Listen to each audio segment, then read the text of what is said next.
Chapter 96. Jotunheim Institute, inside the laboratory. Looking at the entire glass wall shattered by the black kitten-shaped Nian's blow, Thinker murmured to himself in fear as if anticipating his own end. "No, don't kill me, I don't want to die here. I was wrong, please, don't." The next moment, a giant starfish tentacle hit the cracked glass wall from the inside out, easily breaking the wall into countless glass fragments. The giant starfish tentacle quickly passed over the black kitten squatting on the ground. And the front end wrapped around the laboratory, the Thinker Gaius Graves in the middle. When the other party let out a miserable and painful cry, he violently dragged his body into the closed prison space of the Research Institute. "Thinkers, from now on you will officially lose your thinking. Hold head high." The extraterrestrial species in the shape of a supergiant starfish roared angrily. Even killing the Thinker in charge of the Starfish Project would not be able to alleviate the shame and resentment of being imprisoned for more than 20 years. Two giant starfish tentacles landed on both sides of the broken wall. As they exerted force, cracks extended vertically and horizontally along the solid wall of the building. At this moment, the entire institute was shaking violently. The ceiling and floor of the laboratory were also cracked like a spider web, and countless gravel and dust filled the inner space of the building. "Get out of here." The expressions of the remaining members of Task Force X changed drastically, and they all turned around to escape from the completely collapsed laboratory. Harley Quinn also specifically looked back. On the collapsed floor deep in the laboratory, the black kitten was still staying calmly. Those pair of animal eyes that were burning like green flames seemed to be enjoying watching the building shatter and collapse. Outside the Jotunheim Institute, local armed army vehicles arrived one after another. Hundreds of rebel soldiers quickly got out of the vehicles and surrounded the institute 3 times inside and outside. Leader Silvio was killed and the Jotunheim Institute was invaded. General Mattiasu was obviously furious. "Later, no matter what appears, shoot me on the spot."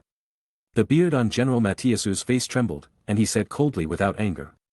"Yes, General." The heavily armed rebel soldiers responded in unison. Just then, there was a bang.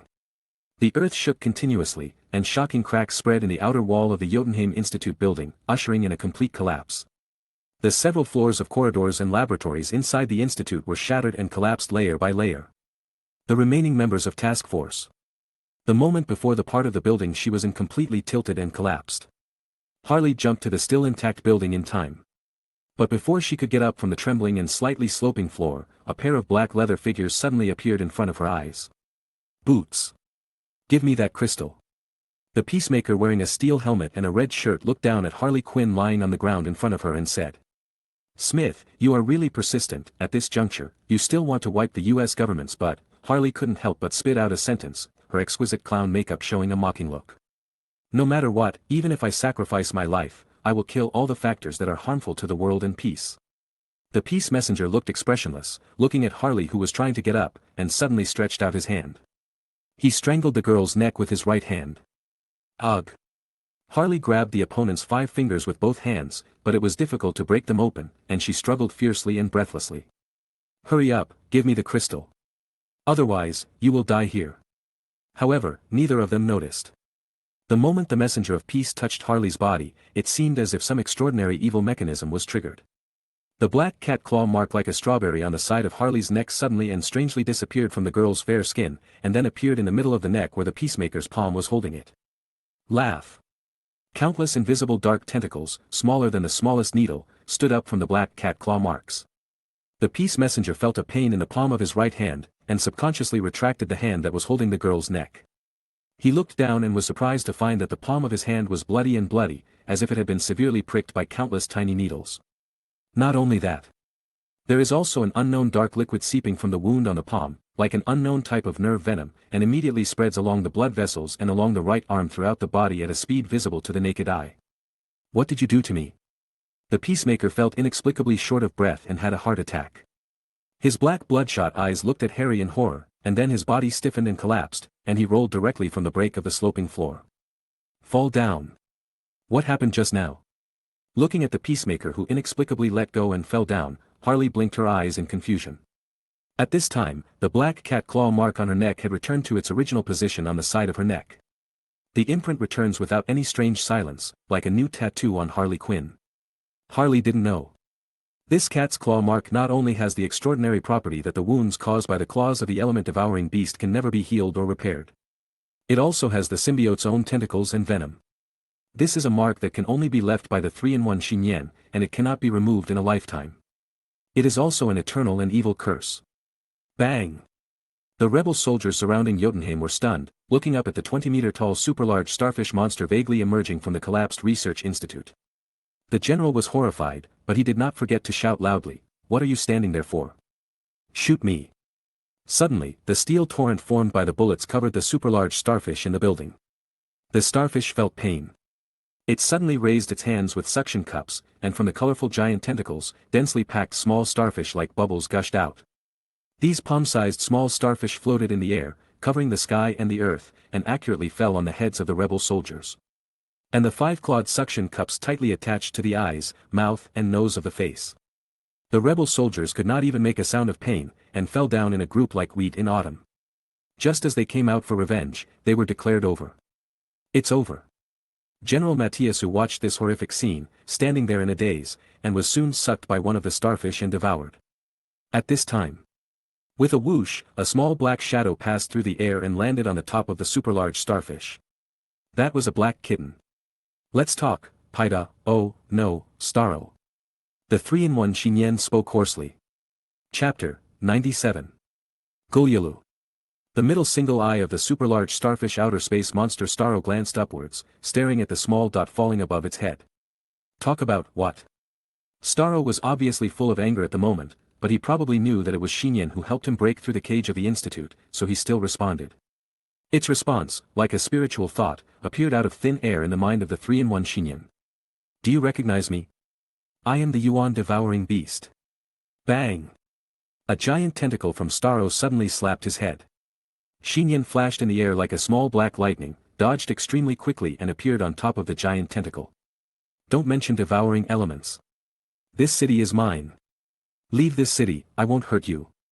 At the same time, perhaps due to absorbing the energy of the surrounding rebel soldiers, Starro's already super-large body expanded once again. Like a 30-meter-high starfish-shaped mountain, completely exploding the original research institute building into pieces. Stone tiles. In the dust behind Starro, several figures of both men and women fled secretly. Kotomatis Island country, modern city sky. The 3-in-1 Xinyan was thrown away like a cannonball. The dark black cat body suddenly expanded 10 times, like a cat-shaped balloon forcibly stagnating at a height of 100 meters. Xinyan felt that there was a misunderstanding with Starro. Only. Now his humanity is distorted by darkness and evil, he is losing his mind more and more, and he is becoming more and more impatient in dealing with things. "Dump me, right?" The black kitten suddenly smiled evilly. Its front paws were shaped like thick dark liquid and stretched forward. It quickly stretched and grabbed Starro's body in the distance. Then, Xinyan was once again like a black cannonball, instantly breaking through the sound barrier, streaking across the sky of the daylight city at high speed, and hitting Starro hard on the forehead. The air wave was set off out of thin air, and a powerful impact caused by the extraordinary physique of the creature alone erupted. The members of Task Force. Starro fell backwards in pain and fell to the ground. Because he was so huge, the ground trembled and shook. "You also want to be my enemy, right? Then, cannibalize it." Immediately afterwards, the small, colorful starfish floating densely in the air, as well as the jellyfish-like spherical creatures that split from Starro's body, immediately swarmed towards Xinyan and surrounded him. The 3-in-1 Xinyan, who was still in the air, was wrapped in jellyfish balls of different colors in less than a second or two, turning into a sphere that was 2 or 3 times the size of his own cat. Then, there were more small starfish, and the inner 3 circles and the outer 3 circles wrapped the sphere layer by layer, evolving into a large sphere with a radius of 5 meters. 100 meters away from the battle. "Boss Cat, something is wrong." Seeing this scene, his little eyes shrank. Nanawi, the fat and scarred Shark King, said with some nervousness and fear, "Those jellyfish balls have a very powerful nibbling ability, my shark skin was easily bitten just now. Fortunately, there weren't that many attacking me, otherwise I would have been eaten alive by them." The remaining members of Task Force. Harley subconsciously reached out and touched the black cat claw marks on her neck. "Cleo, can you send the rats out?" Even Captain Robert, who was extremely afraid of rats, couldn't help but say to the girl next to him. However, others quickly noticed. On the shoulder of Cleo, the current second-generation rat catcher, the black-furred rat had woken up, but it was still shivering and trembling. "The cat is still there." Cleo looked towards the ruins of Jotunheim and said in fear. There is still one, the rats have retreated further than before. Above the ruins, in the air. The colorful sphere wrapped in jellyfish balls and starfish paused for a few seconds, then trembled slightly and suddenly exploded from the inside out. Poof! But there are countless dark black sharp-armed tentacles protruding from the center of the sphere, piercing all the bubble-like split bodies, and a powerful and evil aura sweeps across the air. Call out. A small black lightning rushed out from within and landed on top of Starro's head again. However, this time Nian was far less polite than last time. I saw the black kitten suddenly opened its bloody mouth and bit into the starfish's claw above Starro like it was gnawing. At the same time, countless dark black tentacles stretched out from its body, covering the body of the small mountain-sized starfish like a rope. Who devours whom? Role reversal. At this moment, the black kitten's mouth seemed to turn into a bottomless black hole. The powerful black hole's suction, coupled with the pulling of the tentacles, swallowed up Starro, who was hundreds of times larger than itself. How is this possible? It turns out you are really a devourer. Starro finally had a doubtful thought, and before he could resist, his 30-meter-tall starfish body was swallowed by the cat-mouthed black hole. Nian landed on the ruins nimbly, exhaled slowly, and suppressed the evil and violence in his heart. The inner space of the devouring beast is similar to a miniature universe. Although it is only a miniature, it is actually much larger than a galaxy. Nian consciously put Starro into the relatively safe and stable middle layer of the devouring space, and moved the previous cosmic cube and gem scepter to the deepest part of the devouring space. As for the unstable chaotic bottom layer of the devouring space, there are many alien corpses and warship wreckage floating there. Wait! A flash of inspiration suddenly flashed through Nian's mind. Xiao Huang is just a devouring beast cub when has he swallowed so many alien beings? Also, why did it know and follow its instinct to find Starro who was imprisoned in Jotunheim more than 20 years ago? Could it be that? Don't wait for the 3-in-1 Nian to think too much. At the end of the azure sky on the island countryside, a light spot lit up slightly, and an Iron Man flew from far to near, accompanied by a moving trajectory that broke the sound barrier. Near the sky above the city, the Iron Man with a platinum background fell diagonally, and finally landed on the ground in front of the 3-in-1 Nian with a clang. Chapter 98. Observed from 100 meters away. Looking at the starfish Starro, who was as tall as a hill on the ruins of Jotunheim, he was swallowed up by the mysterious existence in the shape of a black kitten almost in the blink of an eye. The few surviving members of Task Force. Obviously, they still underestimated the ability of the 3-in-1 Nian. But before they had time to take a chance and relax, everyone in Task Force X saw an Iron Man falling from the sky into the battle. Although the paint base color of Iron Man's armor shell has been changed to platinum, and the shape is different from the world-famous normal appearance. But the cold and metallic outer layer of the steel armor, as well as the bright white light overflowing from Iron Man's middle chest and square eye sockets, undoubtedly prove his unique superhero identity. Iron Man, Tony Stark. With a mortal body and a heart of steel, he became famous in one battle and became the eternal god of New York. Another heavyweight is here, Captain Robert took a deep breath and said while looking at the battle situation. You're not here for us, are you? Cleo said slightly nervously. Harley laughed, shrugged and said mockingly, don't worry, we probably aren't qualified to be targeted by him yet, we are probably here for that cute black kitten. Cute? The other people looked at her with strange eyes. It's a pity that it's just a cat, but even if it's a cat, as long as there's love, it'll be fine, right? Harley stuck out her tongue and licked her sexy dark red lips. Choo-choo, Shark King Nanawi continued to grind his teeth. The original site of Jotunheim is above a ruins piled with rubble and scrap iron. Very good, you haven't left yet, otherwise my anti-black flash armor will be wasted. Iron Man slowly stood upright from the position of one knee on the ground. Under the bright sunshine, white gold intersected with lightning. The patterned armor flashed with arcs of cold light. Nian, who had the shape of a 3-in-1 black kitten, stared at Iron Man quietly, his eyes that originally glowed with faint blue eyes tending to half of the white holes. Although it is still the dominant party in the 3-in-1 existence, it is increasingly losing its human emotions and inner reason. Now that we have found the target we are looking for on this trip, Starro. Nian's original intention was to evacuate the island country and return to Washington, but in the face of the current provocation from Iron Man, how could he endure it with his 3-in-1 violent temper? If you don't accept it, come and fight. So, there were not too many words. Nian suddenly grinned like a sinister smile, and the next moment, the floor beneath the black kitten was trampled to pieces. The dark, streamlined body of the cat with traces of afterimages, along with the bursting air and the strong hunting wind, turned into a black lightning and rushed towards Iron Man. Iron Man, wearing the anti-Black Flash armor, was confident, but he also knew that Black Flash was definitely not that easy to deal with, so from the moment Nian's body moved, his body and mind became more tense than ever before. Jarvis, the highest power of all engines. Yes, sir. Before artificial intelligence Jarvis could finish his words, the black lightning was approaching. The black kitten swung its dark claws at Iron Man.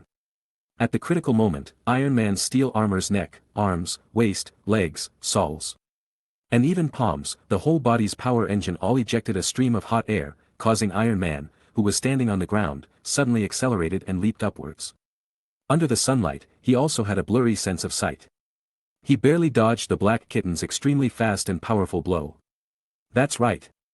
In order to cope with the Black Flash memory, which can easily break the speed of sound, Tony Stark specifically pursued the ultimate burst and speed of the steel armor, so that the anti-Black Flash can continue to run at the highest power of the full engine for a period of time. Certainly. This is also doomed. The energy consumption of the anti-Black Flash armor every second is astonishing. Even the small nuclear reactor energy reactor on the body cannot allow the anti-Black Flash to fight for more than 10 minutes. And the wear and tear of the components of the anti-Black Flash armor is more than 10 times that of conventional armor.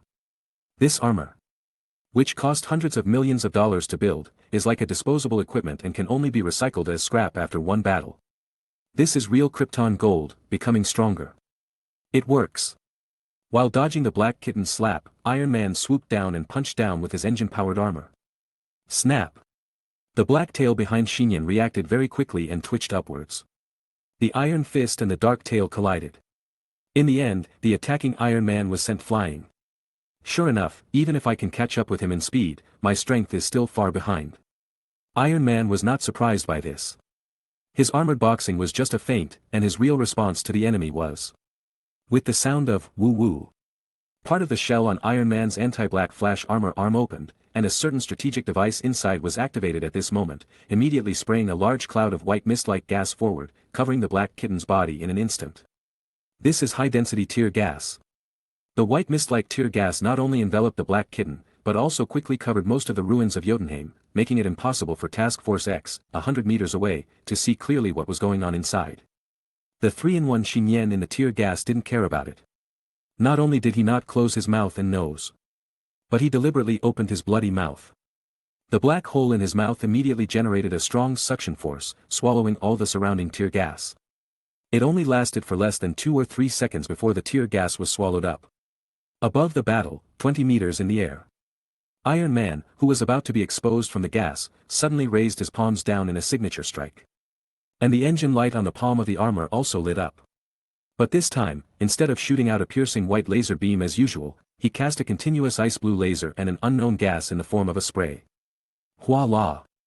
When the ice blue laser and the unknown gas fell on Nian, the surrounding air immediately dropped to 0 degrees and condensed into a layer of frost on his dark body and the ground next to him.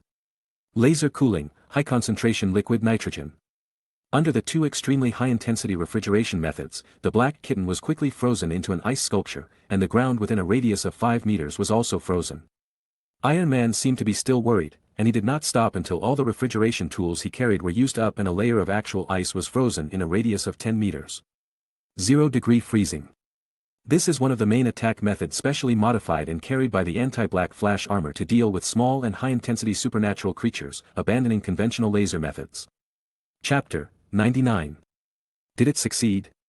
Looking down at the black kitten that was frozen together with the earth, the steel suit engine was braking and hovering in the air. The Tony Stark in his heart was breathing a sigh of relief, but he quickly narrowed his pupils. Click. I saw the thick layer of ice covering the black kitten's body suddenly burst into deep and intertwined cracks, and then the surrounding ice burst open, and one of the black beast figures violently leaped upward into the sky. Come again. Tony Stark gritted his teeth, raised his right hand, and sprayed out a large cloud of gas again. The next moment, he was hit by the 3-in-1 Nian and was thrown away. Under the powerful impact and inertia, Iron Man moved extremely fast and fell diagonally towards an urban area behind him. People are in the air. Iron Man instinctively raised his left arm, and a strategic device emerged from his wrist, suddenly spraying a beam of high-temperature flame forward. The flame ignited the high-density gas in the air ahead, and suddenly, an even more terrifying flame enveloped the black kitten. Since refrigeration is useless, then burn it at high temperature. Bang! Looking at Iron Man, who fell hard to the hard road ground next to him and rubbed all the sparks on the ground, the remaining 4 members of Task Force X stood quietly.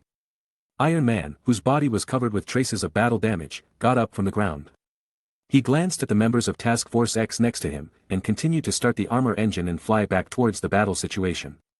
Above the ruins of Jotunheim, the flames were still burning, like a huge fireball, from which a melting body fell to the ground. Iron Man flew to an altitude of 50 meters above the battlefield. Looking down, he could see the body of the Black Kitten. The layer of dark body surface seemed to have melted, and stringy dark mucus flowed downwards. This time, the attack really worked. Tony Stark murmured to himself, but he had an inexplicable foreboding feeling in his heart. On the ground, the 3-in-1 Nian suddenly opened his eyes roundly, and his eyes turned pale without emotion. The dark mucus of the symbiote on his body seemed to be boiling, and it seemed like a blazing black flame. Due to the excessive use of the extraordinary abilities of the 3-in-1. The humanity that was struggling to maintain finally crossed the bottom line and entered the dark and bottomless abyss. The aura of darkness and evil that was as real as reality rose up around him. If it were an ordinary symbiote, it would have been severely injured by the high-temperature flames just now. However, the symbiote version of Nian is not affected by the symbiote's weaknesses such as fire and ultrasound.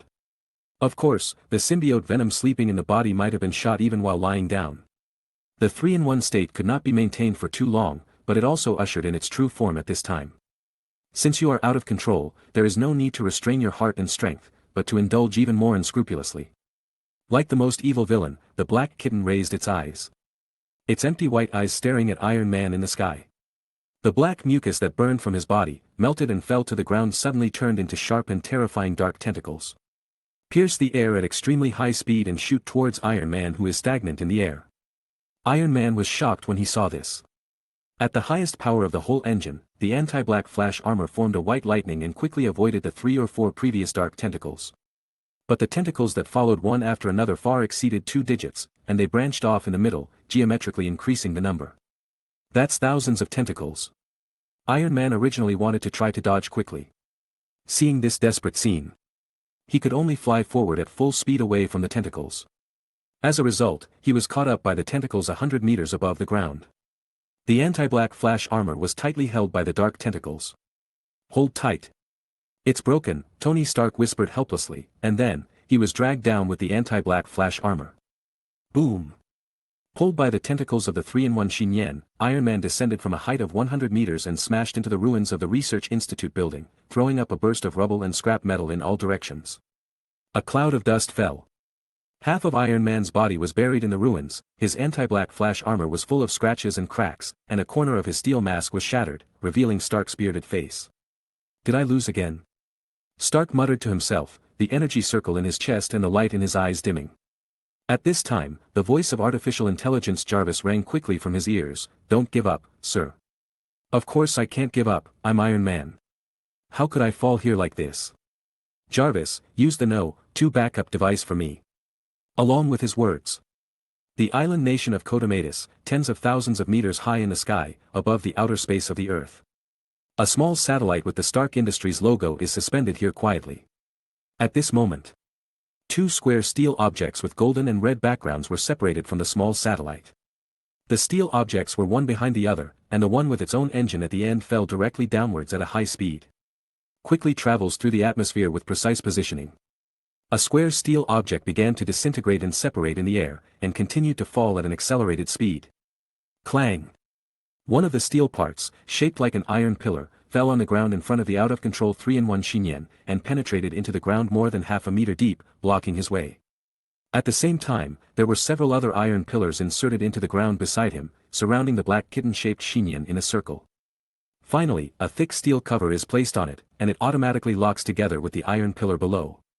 As for the other square steel object, it rushed straight towards Iron Man in the ruins. Poof! The black kitten's pair of dark claws penetrated the steel cover, and with super strength, it tore open a huge hole on both sides. But with the steel cover delaying time, Iron Man stood up again on the ruins with full health and resurrection. Moreover, it was modified into another armor appearance. It was 2 or 3 meters tall, looking burly and thick, and it was painted with a golden red background. Hulkbuster armor, released for the first time. Tony Stark, who put on the Hulkbuster armor, took a long stride forward. The overall movement was a little slow and heavy, but very powerful, and he waved a big steel fist towards the black kitten in front.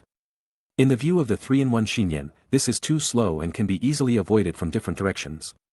However, out of control, he was unreasonable. Xinyan smiled ferociously, raised the dark cat claw that expanded several times, and then punched. Punch to punch.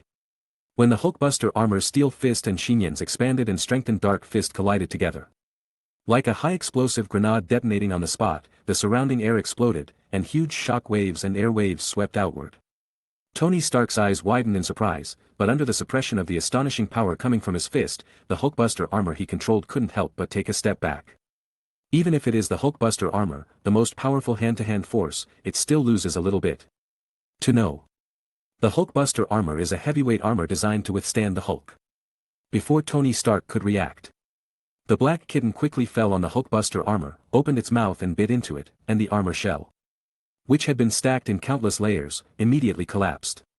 Inch by inch, the brand new steel shell was bitten into pieces by the sharp teeth, and the parts were swallowed into the black hole inside the black kitten's throat. Toys are all toys. Iron Man couldn't hold himself any longer, and his mentality exploded. 2 anti-armor strategic weapons were blown up in succession, so much so that at this moment, Stark began to doubt science. Chapter 100. Jotunheim, on the ruins. Crack, crack. A very terrifying scene appeared as the sound of swallowing without chewing was clearly heard. Iron Man's brand new giant anti-Hulk armor was bitten all over by the mysterious black kitten in just a few seconds. And the thick armor shell of gold and red was full of pits. People who don't know the inside story might mistakenly think that the anti-Hulk armor is made of paper. The black kitten is still biting inside, and the damage of the anti-Hulk armor is close to half, and it has lost the ability to continue fighting. No matter how hard it is to accept, the fact of defeat is still cruelly in front of us. The anti-Hulk armor flashed a red alarm flash inside. Tony Stark gritted his teeth, and could only be forced to issue the last command helplessly. See. The back of the anti-Hulk armor suddenly split apart quickly. And a platinum Iron Man with traces of war damage flew out of the armored cabin. All his engines started running at the highest power, turning into a white stream of light and rushing obliquely towards the sky outside the island country. However, at this time, Iron Man, wearing the anti-black flash armor, looked much more embarrassed than when he first came. There were wisps of black smoke on his body. The steel shell was severely damaged and the human body could be seen, unable to cover Tony Stark inside. The Iron Man who was as good as the gods was actually running away in defeat. 100 meters away. The remaining 4 members of Task Force X witnessed all this and couldn't believe their eyes for a while. The powerful legendary Iron Man was defeated twice, which was enough to make the mysterious black kitten a big weird story that the world enjoyed talking about. On the field, Nian, who looked like a 3-in-1 black kitten, regained a trace of spirit in his white empty eyes and watched Iron Man disappear in the clouds, without using tentacles to intercept. It should be said that he should thank the other party. Nian vented the darkness and evil that he had been suppressing in his heart on the 2 sets of anti-series steel armor, allowing his humanity to return to the bottom line steadily. Counting it up. It has been nearly 12 hours since he left home, and the duration of the 3-in-1 is almost up. He must leave here as soon as possible, or find a secret place to let Xiao Huang take a bite, and then return to Washington with his ability. Before that, there is one more thing to do. When Nian thought of this, he immediately opened his mouth and swallowed up the last main body of the anti-Hulk armor. And then sprinted with a high-speed leap with the afterimage, and the next moment he came to the remaining members of Task Force X 100 meters away. Chew, Boss Cat. Shark King Nanavi opened his eyes wide in surprise. Harley, the Joker girl, was even more delighted, and couldn't help but walk forward, wanting to hug it again. Captain Robert and the second-generation mouse catcher, who were a little more normal, showed extremely nervous expressions. They were afraid that the black kitten would attack them again, but even with this concern, they did not dare to raise their guns and show any hostility. After all, it was meaningless, and at most they could only die decently. The moment the black kitten appeared in front of everyone, it suddenly raised its dark right cat paw forward, and 5 dark tentacles stretched out from the cat paw, piercing into the bodies of Harley Quinn, the second-generation mouse catcher Cleo Kazo, Captain Robert, Shark King Nanavi, and the black-haired mouse. Just when Captain Robert thought he was dead, he found that the tentacles did not penetrate their bodies, but merged into their flesh and blood without pain, and soon pulled out a small instrument from the body. It was like a microbomb that had been installed in the body of the X-Force members. The microbomb device triggered the system program to explode directly the moment it left the human body. It was just that the dark viscous fluid on the tentacles reacted very quickly to wrap around the microbomb. So that the bomb that was enough to blow up the human body only made the wrapped dark fluid swell slightly. Just like extinguishing a few small flames on the tentacles, the black kitten quickly retracted the 5 tentacles. Now both sides are even. At this moment, the members of Task Force X can all understand the meaning of Nian's behavior. Of course. Helping 4 serious criminals regain their freedom is naturally not Nian's original intention, but the evil style of the 3-in-1. Time, it's almost up. At this time, the 3-in-1 Nian suddenly had an inexplicable feeling, as if he could easily escape into this void. So, just as Harley rushed to him enthusiastically and stretched out her hands to him, the body of the black kitten turned from solid to virtual, and disappeared from the spot out of thin air. Gurgle. It was pitch black in front of him, and Nian felt like he had fallen into the sea. Strangely, the water in this sea was warm. Just then, time was up. Nian, the young Yuan Devourer, and the symbiont dormant in the young Yuan Devourer, 2 of the 3-in-1 Nian and the young Yuan Devourer separated and returned to their original state. With a splash sound, Nian, who had regained his human form and was wearing the long-sleeved pajamas he wore this morning, stretched out the warm water in the space he was in with his body, and soon touched the smooth barrier of the space he was in. Nian was still a little confused, lying in the bathtub that was swelled with a lot of warm water, and what came into view was the familiar ceiling of the bathroom at home. He was clearly still in Kotomatus Island a moment ago, but now he was back in his own bathtub at home. Instant teleportation. Is this one of the abilities of the Devourer? Before Nian thought about it, he heard the sound of the shower next to him, so he subconsciously looked over. In the steamy room next to the bathtub, there were 2 bodies, one large and one small. One was mature and graceful. And the other was immature and white. The long black hair and crimson hair fell like waterfalls with different characteristics. White collar uniforms, small dresses, covers, vests and other clothes were placed aside. The black-haired woman who looked like a wife was standing in full view, washing the hair of the red-haired girl who was sitting obediently on the stool.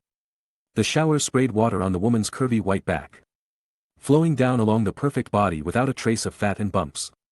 Many crystal water droplets fell on the red-haired girl's exquisite white body, and bounced cutely on her baby-like white skin. Seeing Nian appearing out of thin air in the bathtub, Diana was only slightly surprised, but she was still as calm and composed as always, showing her extremely mature side. "Miss Diana, what was that sound just now?" Wanda asked in a low voice because she had kept her eyes closed due to the bubbles on her head. "Someone is back," Diana said truthfully. "What?" Wanda tilted her head and heard a familiar cat cry next to her. "Is the little emperor back?" Wanda opened her cute eyes immediately. Then, she saw the black-haired boy lying in the bathtub, soaking wet, pressing a little orange cat back into his arms. Seeing Wanda's gaze, Nian forced himself to be calm and waved his hand, saying hello, I'm back. Hey.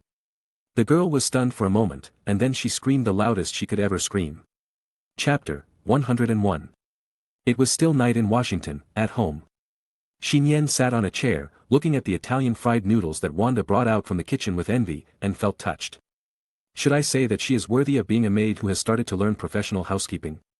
Even in the case of what happened just now. Not only did she not take her master to the police station, but she also ran to the kitchen to make a midnight snack while he was taking a bath and changing into clean clothes. Although the 3-in-1 had eaten a lot in the past half-day, most of it was swallowed into the devouring element space. Nian's body was really hungry. Seeing Wanda gently putting the fried noodles on the table in front of him, he couldn't help but say with apology, "Wanda, just now in the bathroom." The red-haired girl's face immediately turned red, and she quickly stopped it and said, "Don't mention it again. Master, you are a bad guy." The scarlet maid Wanda angrily threw this sentence and went to the sofa in the living room where Diana was. Nian cast a look for help at Diana's aunt. Diana seemed to have not noticed this, sitting quietly and elegantly on the sofa, continuing to flip through the literature in her hands. It was as if she was using her own silent actions to express that everything was Nian's fault. At the same time, he was ignored by the 2 women in the family. Nian sighed, and could only pick up the fork, pour beef sauce on it, and wolf down the hot pasta. Seeing Nian eating so eagerly, I guessed that he might not have eaten anything outside for a long time. Little Wanda, who pretended to be watching TV, couldn't help but look up and secretly glance at Nian, and then quickly retracted her gaze. Diana was concentrating on reading the book throughout the whole process, as if she really didn't care about it, but her thin eyebrows, which were as heroic as swords, were slightly frowned since I don't know when. He had only eaten half of the pasta. Has the temperature dropped again? It's a bit cold at night recently. It would be great if someone could warm the quilt. It can no longer be said to be a hint, Nian almost said to himself explicitly. But the two people, one big and one small, on the sofa in the living room seemed to have not heard anything. One was reading a book, the other was watching TV. No one paid attention to what Nian said. Nian was bored, and he buried his head completely, continuing to eat noodles with a knife and fork. It was late on Sunday night. All the lights in the living room outside had been turned off, letting the night flow quietly. In the single room in the middle, Nian sat on the bed, looking at the closed door of the room. Well, no movement. This lasted for about 10 minutes. Are you really not coming? Nian closed his eyes and lay down on the bed tiredly. After a while, he quickly sat up from the bed. Since you are not coming, can't I go over there? Nian blinked, immediately picked up the sleeping little emperor next to him with one hand, picked up the pillow on his bed with the other hand, put on his slippers and walked to the door of the room. The living room was pitch black. In order not to disturb Wanda in the next room, Nian walked on tiptoe and felt the wall to reach Aunt Diana's door. Nian's eyes lit up slightly. But Aunt Diana's door was not closed, leaving a gap, from which the dim and warm light of the table lamp overflowed. Just when the door of the first room was closed, the door of the third single room was quietly opened. The doll-like red-haired girl was holding a small pillow, her petite body was wearing white long-sleeved winter pajamas, and she walked into the dark living room carefully in woolen shoes. She came to the door of Nian's room without making a sound. Wanda took a deep breath, as if to cheer herself up, her eyes showed a firm look, and then she gently reached out and opened the door. Walking into the room, Wanda was suddenly stunned. But it was in the middle room, dark and deserted, where was the figure of the boy on the bed? In the first room. Nian walked in holding a cat and a pillow, and saw Aunt Diana sitting on the bedside, with a head of long, thick black hair like a waterfall, flowing freely from her right shoulder, and a thin long-sleeved white dress wrapped around her mature body. The dim light from the lamp on the bedside table beside her gave her exquisite and perfect profile and her graceful and beautiful body a layer of light. Are you here? Diana put down the book in her hand, and her soft eyes fell on the boy. Aunt, my room is too cold, Nian blinked and said casually. Come quickly, it's warmed up. Diana looked calm and patted the quilt next to her lightly. Take off your slippers. Nian immediately climbed up with the cat and pillow, slightly pulled up a corner of the duvet, and got into the quilt next to Aunt Diana. The quilt warmed by the demigod's body was naturally just the right temperature for comfort, and it also had a unique violet fragrance, which made Nian want to close his eyes and sleep. Wait. Nian quickly realized that he wanted to stay with his aunt tonight, not for the real purpose of warming the bed, but for the real problem that needed to be solved. Aunt, listen to me. Nian cheered up and told his Aunt Diana about it.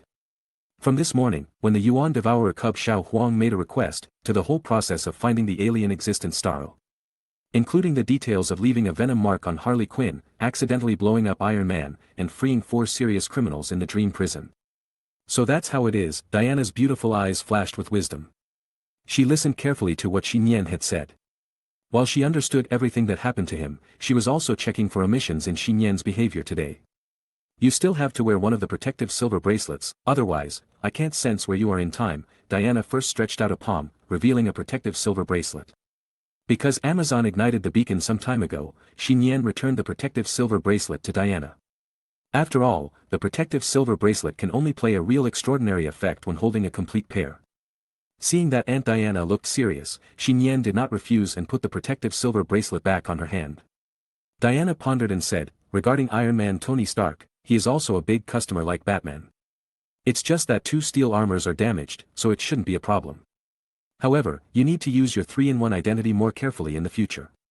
Not only will you be targeted by superheroes like Iron Man, but your temperament and state are extremely unstable when you are 3-in-1. Nian nodded solemnly. This time, the 3-in-1 was far more dangerous than the first time. Thanks to Iron Man, the Tool Man, who appeared in time to vent his out-of-control negative emotions. Diana continued, as for the 4 serious criminals, I remember that I will let Batman pay special attention to them. If they don't take the initiative to cause trouble, there is no need to pay attention to them for the time being. Otherwise, I will send them to prison again. That's good. While Nian was relieved, he suddenly remembered something very important and reached out to stroke the little orange cat lying next to his right hand. He said without hesitation, Little Emperor, release one of Starro's clones, my aunt and I want to talk to it. Chapter 102. Chapter 103. Late at night, in a room with only a desk lamp emitting a dim light that was not dazzling, in an atmosphere that seemed to be discussing 1001 nights or fairy tales. The little emperor first enjoyed Xinyan's touch with pleasure, and then the cat mouth of the Yuan devourer lying on the bed with small teeth opened little by little, and a miniature bottomless black hole appeared in the throat. Gulu. Under the gaze of Diana and Xinyan, in a short while, the little emperor spit out a palm-sized starfish from his mouth. The starfish is almost a miniature version of the alien species Starro, colorful, with a slightly larger eye in the middle of the strange body. However, unlike those split bodies that can only absorb energy instinctively, the starfish's eyes are full of wisdom and emotion, and it does not show any intention of attacking when looking at Xinyan and Diana in front of it. Of course. Don't think that Diana is just quietly warming the bed at this time. If the starfish shows any intention or behavior of attacking, I am afraid that it will be wiped out directly in the next moment. The little emperor also stared at the starfish that was spit out. Although its existence might be to find Starro, it still chose to stand on the side of Xinyan. Under the vigilant and scrutinizing gaze of the two people and the beast. As Starro's clone, the starfish took a deep look at the little emperor who spit it out, and then bowed to Xinyan and Diana next to it like a strange gentleman. It has no mouth, and conveys its meaning in the form of spiritual thoughts. I'm very sorry, I made a wrong judgment before. At that time, my heart was filled with anger and hatred for revenge. When I saw the black kitten, I mistakenly thought it was just pretending to be a member of the Yuan Devourer clan, so I lost my mind and launched an attack. It was not until it used the exclusive ability of the Yuan Devourer clan that I knew it was really a Yuan Devourer, a juvenile. The starfish's eyes fell on the little emperor, and his one eye showed a hint of doting. Xinyan nodded in understanding. At that time, he, who was 3-in-1, could not be considered a Yuan Devourer. Starro, can I call you that? Xinyan said. I'm honored, little sir. Haixing nodded quickly and bowed gently, giving people a very comfortable gentleman feeling, which was very different from the cold and violent behavior in the island country. I want to know, why does Xiao Huang know you and always want to find you? What is the relationship between you and it? It has been looking for me for more than 20 years. Haixing trembled all over when he heard it, and a sparkling water light flashed in his single eye. Meow. Xiao Huang really didn't know Starro, just squinting his eyes happily, rubbing Xinyan's hand with his cute little head, and making a normal cat's soft milk sound. Xinyan instinctively felt that that Starro was referring to was not the current Xiao Huang. Starro's clone was silent for a moment, his one eye was filled with reminiscence, and then he said with emotion, everything started more than 20 years ago. I am good friends with an adult devourer, Gugu. I like to float freely in space, and Gugu likes to travel through various cosmic spaces.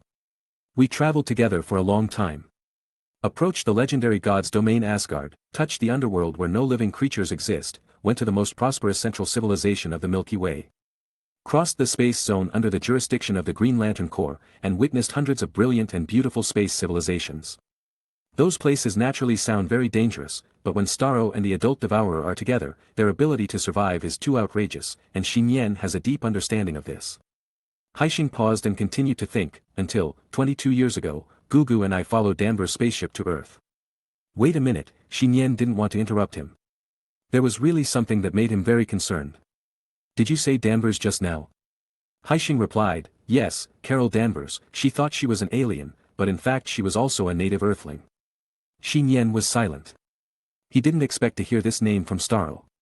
Carol Danvers. Xinyan had heard about this female name from her adoptive father when he was at the home of his schoolmate Kara Danvers. That was Kara's adoptive father's biological daughter, or Kara's sister. However, from Kara's adoptive father, Carol Danvers had already died, and the cause of death was a fighter plane out of control during military training. Go on, Xinyan temporarily suppressed the doubts in his heart and said. After Danvers left the Earth, Gugu and I stayed in this world, and that was the beginning of the nightmare. Starfish recalled what happened at the beginning, still feeling angry and palpitating. That day, Gugu and I were separated for a short time when we went out to look for food. We were just floating in outer space of the Earth and taking a sunbath, but I accidentally fell asleep. I was caught by a passing American spacecraft and was directly imprisoned in the research institute of the island country Cotomatus. Starro's emotions calmed down a little, and his thoughts conveyed. Next, you should also know that I have been imprisoned there and studied for a full 20 years. It was not until today that I finally got out of trouble, so I wanted to destroy that human city. Xinyan's mind moved, looking at the kitten-like Yuan Devourer cub. So, Xiao Huang is. The starfish nodded, also looking at the little emperor with one eye, eyes full of doting. Yes, it should be the offspring hatched from the eggs laid by Gugu. The Yuan Devourer is oviparous. This is something Xinyan had not thought of before. he was still confused by the appearance of the little emperor who was too cat-like. Gugu may have left the Earth for some reason, so it left one of its eggs and engraved a goal of finding me through racial memory. Although it has not found me for so many years, it still places its hope on its offspring. Speaking of this in his mind, Staro's clone's eyes, like blue crystals, suddenly slid out a drop of water. Meow, the little emperor felt something in his heart, and gently placed one of his young paws on the starfish. Nian had one last question, and asked directly, are the devouring spaces of the devouring beasts interconnected? Not really, Staro explained. It just splits infinitely. Let's put it this way, when the first devouring beast was born in the universe, its devouring space was the same size as our current universe, equivalent to a parallel universe. However, when it lays eggs and derives offspring, its devouring space will directly split according to the number of eggs. And the newly split devouring space will become the exclusive of a certain offspring. I understand, Nian suddenly realized that everything made sense. So, the aliens and warship wreckage in Xiao Huang's devouring space were swallowed by the adult devouring beast Gugu at the time, and split out together with the space when it laid eggs. Chapter 104. At night, in the slightly warm room, the conversation was about space content trillions of light-years away. After understanding the reason between Staro and the element-devouring beast, Nian felt a little sad and emotional. He looked at Staro's split-body starfish and said, Staro, what do you want to do next? If you want, I can set you free and let you leave the Earth on your own. Of course, if you want to continue destroying the city, even if I agree, the person next to me will not agree. What are you talking about? Diana smiled slightly and tapped his forehead with her warm and delicate fingers. Starfish thought seriously for a moment, then looked at Xiao Huang next to him, and then conveyed his thoughts. I want to stay on the Earth. If Gugu returns to the Earth one day in the future, we can find it directly by following its descendants, me. It's just that it's not convenient for my body to be outside now. Can I stay in Xiao Huang's space for a while? Nian looked sideways and looked at Aunt Diana on the side. Diana nodded without rejection, her thin eyebrows were graceful and peaceful, her lips parted slightly. Yes, it's okay, as long as you don't harm humans. Haixing nodded quickly. Don't worry, I didn't mean to harm humans, I just wanted to retaliate against the forces that imprison my freedom. By the way, Staro, what's your gender? Nian suddenly asked curiously. There is no gender, what's wrong? Staro's clone responded in confusion. It had a good impression of this human boy, and besides, the other person took care of the family of Gugu's descendants. It's nothing, Nian waved his hand to let him ignore it. He changed his mind and suggested, after being locked up in the Jotunheim Institute for so long. You don't want to continue to be locked up in the devouring space, right? If you want, you can properly control the activities of the clone in the outside world. But you can't cause other human attention. That's great. Haixing was very excited and immediately conveyed his thoughts, but my split body needs to be isolated from the outside world, otherwise, it will be easy to absorb the surrounding energy. Isolation, Nian muttered. Can a glass jar be used? No problem, Staro's clone agreed. There is a glass jar of suitable size in the kitchen. Diana said this, which meant that she acquiesced to the existence of the new member of the family, Staro. Wait. Nian suddenly realized that in this way, the current configuration of family members is a Greek demigod, Aunt Diana. 2 ordinary humans, him and little Wanda. 3 alien species, the element-eating beast cub, Staro clone, and the symbiote Venom. It seems that the extraordinary wholesale business has become more and more deviated from his ordinary daily life. The corner of Nian's mouth twitched slightly. His family had more extraordinary people than all the extraordinary people in many cities put together. By the way, speaking of symbiote Venom. Venom, are you still pretending? Are you sure you can't come out and chat while we take advantage of this opportunity? The Staro clone immediately narrowed his eyes and looked solemnly at the nearby emperor. Let me just say that I have been vaguely feeling a strange evil spiritual fluctuation in my body since just now. Demigod Diana's eyes also fell on Xiao Huang. From unknown time on, her hand had been holding a rope that shimmered with golden light. So, after a few seconds of silence in the whole room. Jijia, when did you find out? Along with the hoarse and evil whisper, dark black fluid overflowed from Xiao Huang's soft orange hair and condensed into a mouth. It just finished speaking.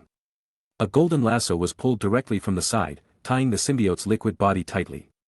Venom. With the lasso of truth, you cannot tell falsehoods, Diana said softly, holding the lasso in her hand. My aunt is still as reliable as ever. Nian sighed secretly and looked at Venom appearing nearby. When did you notice it? It should be when Master Gu Yi struck out that palm, Nian shrugged and said. At that time, the souls of Yu and Xiao Huang were punched out of the body.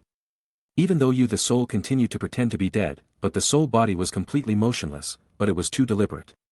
From then on, I suspected that you had been pretending to be asleep. You are probably waiting for me to enter the 3-in-1.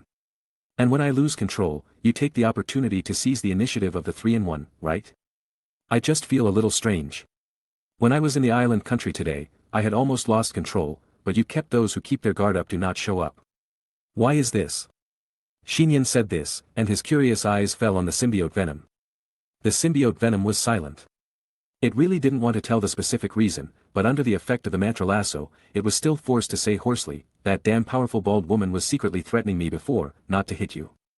Otherwise, banish me to other spaces without living things. Nian was stunned. It turned out that it was Master Gu Yi whom he met before. Not only did he invite him to study in the temple, but he also helped him deal with a potential threat hidden around him. Master Supreme, what a good man. Then you want to leave here next? Nian asked a similar question to Starro just now. Can I stay too? Under the gaze of the demigod, Starro's clone, and the element-eating beast cub, the always strong and evil symbiote Venom asked weakly. Unlike Starro's treatment, it felt that if it said it wanted to leave here, it would be hammered to death the next moment. Of course. Nian's mouth corners slightly raised as if he succeeded, revealing a devilish smile, but, you have to pay the rent appropriately. The next day, morning. Monday, sunny. After having breakfast at home with the scarlet maid Wanda, Nian went out with his school bag on his back. There was no snow on the modern streets, and some green new buds emerged from the grass in the park. The cold winter is about to pass, is spring far away? The white frost that was originally frozen on the wall melted a little, slightly revealing the commemorative plaque with Superman printed underneath. Nian stopped and stood, muttering to himself, you also know Kryptonians. Of course, Kryptonians are in the universe, an invisible thought has not yet been transmitted. Nian. With a pleasant voice and the sound of footsteps coming from far behind, Nian looked back and saw a girl with short golden hair swaying. Gwen was wearing a long-sleeved shirt with a dark blue background and a short dress that barely reached her knees. Her straight and slender legs were covered with white socks, revealing a touch of white and tender absolute territory in the middle. Gwen, aren't you cold? Nian asked curiously when he saw Qingmei's dress. Although the temperature outside in Washington has dropped a lot, it is still at the end of winter. Well, spiders are not afraid of the cold, right? Chapter 105. Here's Nian's words. The smile on the beautiful face of the girl with short blonde hair disappeared. She couldn't help but punch Nian on the shoulder. Naturally, the intensity was deliberately reduced many times. Which was even lighter than that of ordinary girls of the same age. Snort. Gwen expressed that she was very angry now. She kicked her black boots and continued to move forward. She passed by Nian nimbly, and her whole body was filled with the aura of youth. Look at the skirt that is swaying while running and jumping, and the vibrant white and slender legs under the skirt. Nian suddenly recalled the wonderful hand feeling he had felt on the school bus before. It was more energetic, smooth than it looked. Do you want to make compensation? Nian subconsciously said, but as soon as he said it, he felt a little regretful. Gwen's face, who was walking in front, turned rosy. And a little heat immediately emerged from her golden hair. She obviously remembered what happened in the car last time, which made it difficult for her, who had always been intellectual, to stay calm. You want me to bite you again? Gwen gritted her teeth and looked back at Nian dissatisfied. It doesn't matter if you are bitten by a beautiful female spider, Nian spread his hands and said with rare insight. I don't know how to bite, don't talk about me in such a violent way, Gwen spat. Although she said this, her pretty and small face had changed from gloomy to sunny. So coaxing. Naturally, Nian did not dare to express his feelings. He looked around. At this time, many pedestrians on the road cast strange looks at the two of them. Nian gestured, well, can we stop talking about biting? Gwen blushed and hesitated, then suddenly walked towards Nian, placed her hands like a microphone, and leaned close to her ear and said reluctantly, if you want to touch it, come to my house on the weekend. This is a real good brother. Nian had to say that at this moment, he was completely moved. However, he soon became grimacing again. Nian was afraid that if he really did that, a certain police officer might be unable to bear Sarilang. On the way, Nian and Gwen continued to go to school together. It's just that there is one more thing on Nian than usual, which suddenly attracted the attention of Qingmei Gwen next to him. Nian, what is that? Gwen's doubtful eyes fell on the school bag behind Nian. It was a small glass bottle hanging on the zipper of the school bag, containing a single pink object in the shape of a golf ball-sized jellyfish. The pink object looked cute and motionless in the slightly shaking glass bottle. "Oh, that's a small jar, it's a decoration," Nian said casually. "Who is the decoration?" An invisible thought continued to sound in Nian's heart. At this time, the house was empty. A slightly larger glass jar was placed in the corner of the balcony. A palm-sized starfish was lying inside the jar, enjoying the warmth of the sun outside when it suddenly opened its blue eyes. Yes. The small jellyfish-like object on Nian's body that looks like an ornament is the split body of Staro's clone, and is also one of its eyeliners and spiritual receiving platforms. Since he had been trapped in Jotunheim for so long, Staro insisted on letting Nian take his small clone to see what the city outside looked like. The world is so big and he wants to see it. Nian and Gwen entered the school side by side. Nian glanced around the huge campus. The teaching buildings and office buildings had been renovated. And there was a fresh and bright atmosphere everywhere. After the last incident where a lizard monster broke into the campus, the atmosphere in the school was still a bit panicky. In addition, many instructors and doctors have disappeared and resigned, resulting in a huge vacancy in the school's teaching staff. So, the first class in the morning. As expected by Nian. Instructor Lot Harrington, who was muscular and somewhat masculine, walked up to the podium with a water glass that usually had a picture of the silver-haired goddess on it, and once again introduced the newly hired assistant instructor. "Now, let us warmly welcome Miss Felicia, the deputy instructor of your class, to the stage." Under the passionate words of Instructor Lot and the warm applause of the students in the class, a girl with rare silver-white hair hurriedly walked onto the podium. She was about 22 years old. She was wearing a neat white long-sleeved shirt and black suit trousers. She was wearing a pair of women's low heels. The boots only exposed a small part of her two white ankles. And on her chest hung a nameplate with the identity of a trainee assistant. Her facial features are delicate and soft, and her figure is tall and slender. Her appearance is not inferior to that of Natasha, the instructor who only worked for a few days last time. But compared to Natasha's mature charm, the current new female instructor looked very unfamiliar and unnatural in line with her young appearance. Simply put, rather than being an instructor, she is more like a fair-skinned, beautiful, long-legged big sister next door. Under the gaze of many classmates, Felicia took a deep breath and said nervously, "Hello, fellow students, my name is Felicia Hardy, and I will be Mr. Rotter's assistant and your deputy instructor. Please give me more advice in the future." "Hello, Teacher Felicia." Many students shouted enthusiastically, and some naughty students whistled, which made Felicia even more overwhelmed. "Ha ha ha," Instructor Roth laughed heartily as if to help out. Instructor Felicia is still a college student at a state university, she is just doing an internship at this school, she is considered your senior sister, don't bully her. While Instructor Roth was helping to introduce Nian, who was in the audience, looked at the new instructor and suddenly lowered his voice and said, "Guan Luo, does she have extraordinary abilities?" A spiritual thought quickly passed through the jellyfish glass ornaments hanging on the school bag under the table. "No, she is just an ordinary person." "Are you sure?" Nian confirmed again, also in view of the last incident. "It won't be wrong, she is indeed just an ordinary human," Staro's clone Guan Luo responded with certainty. Compared with Gwen, who can only judge through his own spider sense, Staro can directly judge whether the other party has extraordinary abilities through the strength of other people's spirits. When Staro was at his strongest, he could even directly peek into other people's thoughts. "That's good," Nian breathed a sigh of relief. He didn't have high requirements for the deputy instructor now, as long as he was not extraordinary. After finishing the self-introduction, Felicia stood quietly at the side of the classroom, taking notes seriously, just like an ordinary intern teacher. Instructor Roth continued, "By the way, the school has contacted a new professor, whose name seems to be Adrian Toombs. He is a well-known electronic engineer in New York. In the future, he will come to take over your chemistry experiment class temporarily." Nian listened and stopped paying attention to it. For him who wanted to study hard, as long as the professor no longer suddenly turned into a lizard monster, or stretched out a mechanical octopus claw from behind, or turned into a female leopard who wanted to eat people, it would be fine. This requirement is not high, right? Chapter 106. Somewhere on Earth, there is a huge and empty abandoned factory building. The bright midday sun outside cannot reach the inside. It's dark, damp, and unknown evil is growing in the dark. Countless aliens with dragonfly-like black wings on their backs and half as tall as humans were resting and circling inside the building like nests, so that there were buzzing and complex sounds everywhere. When an old word rang out, the huge building quickly fell silent again. "Des Sod, I call on you." It was a strange being that was 2 to 3 meters tall and strong. It was holding a sharp giant axe weapon in one hand, with a pair of sharp and domineering horns on its head, and its entire body was almost covered by a set of steel scale armor. The steel scale armor, which reflected the cold light of metal, seemed to be breathing on its own, spinning and turning all the time. Face its call.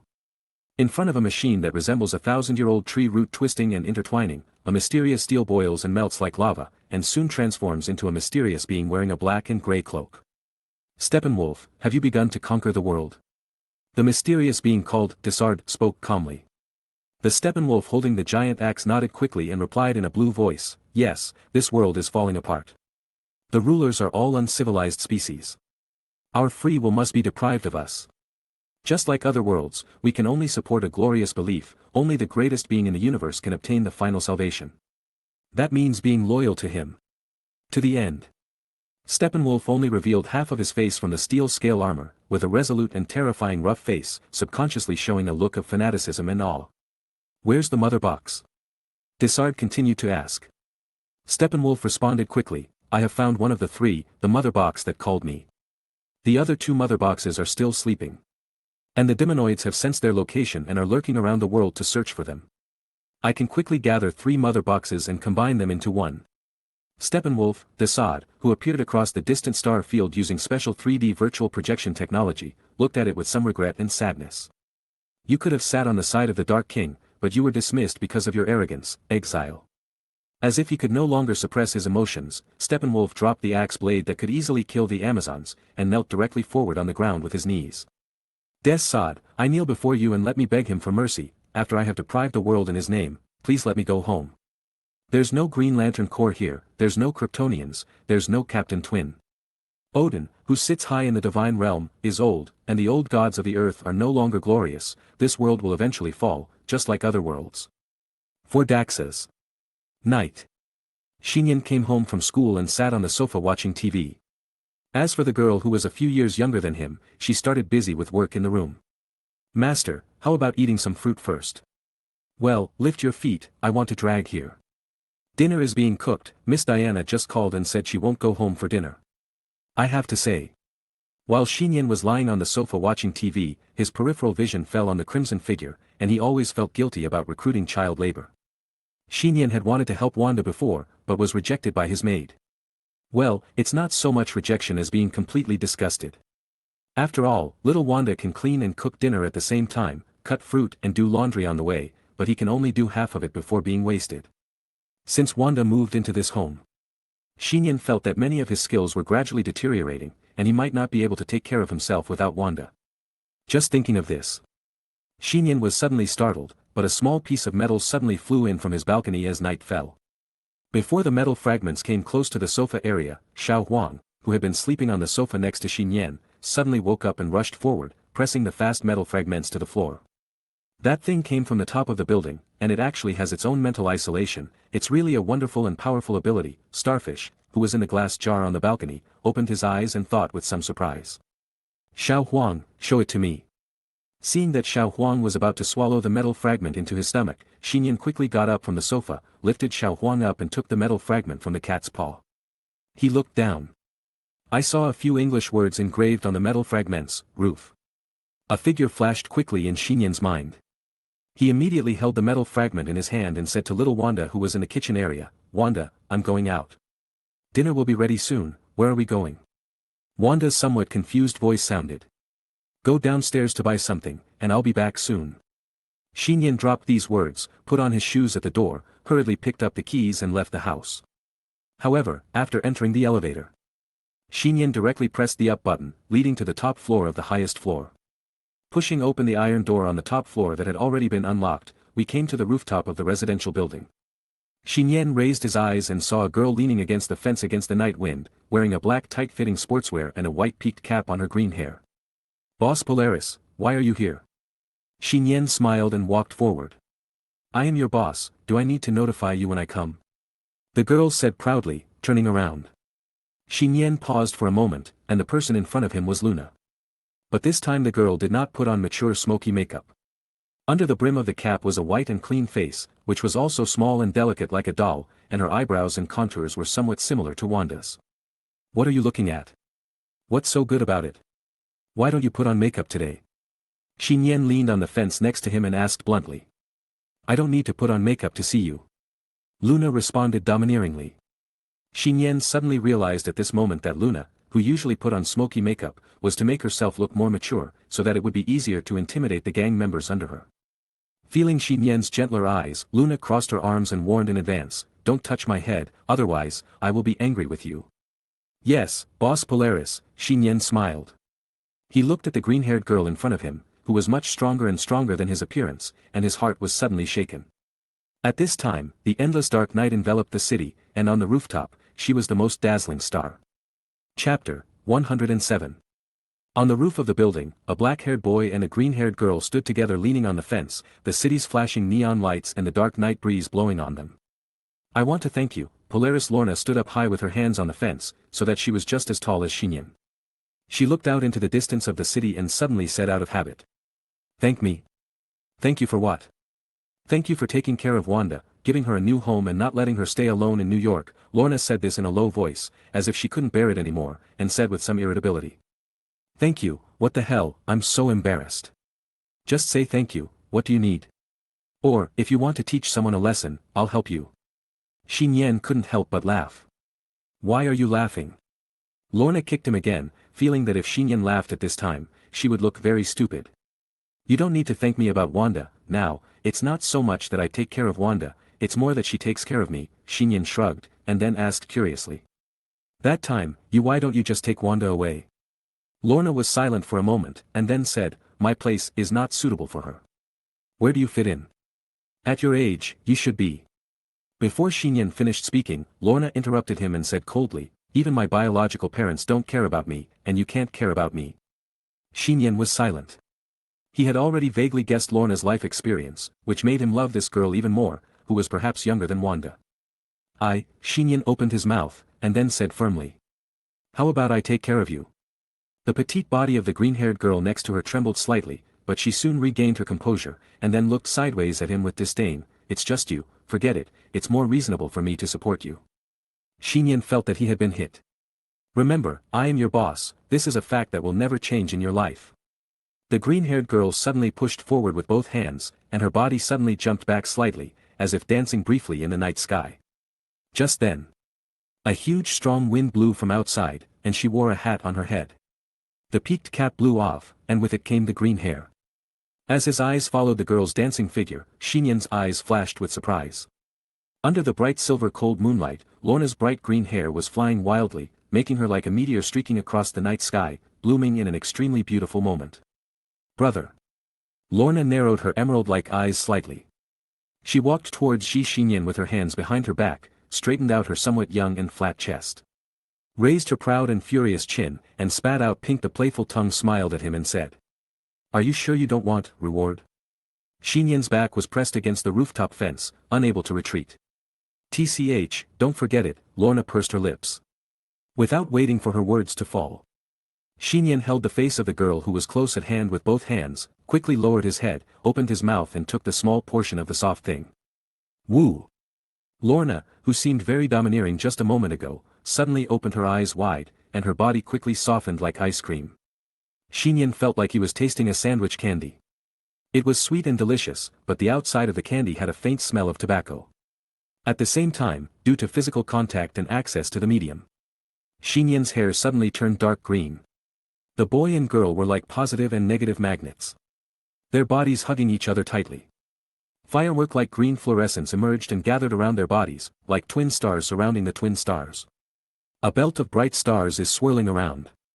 After a long time, Lorna took the initiative to take a step back, stretched out her hand to wipe the corners of her mouth, gasped for air and said, you almost suffocated me to death. Nian was speechless, and then he realized that the girl had been holding her breath just now. Brother, it's time for me to go. By the way, I'm still investigating about Peter. Lorna waved her hand simply and turned around to leave without waiting for Nian to respond.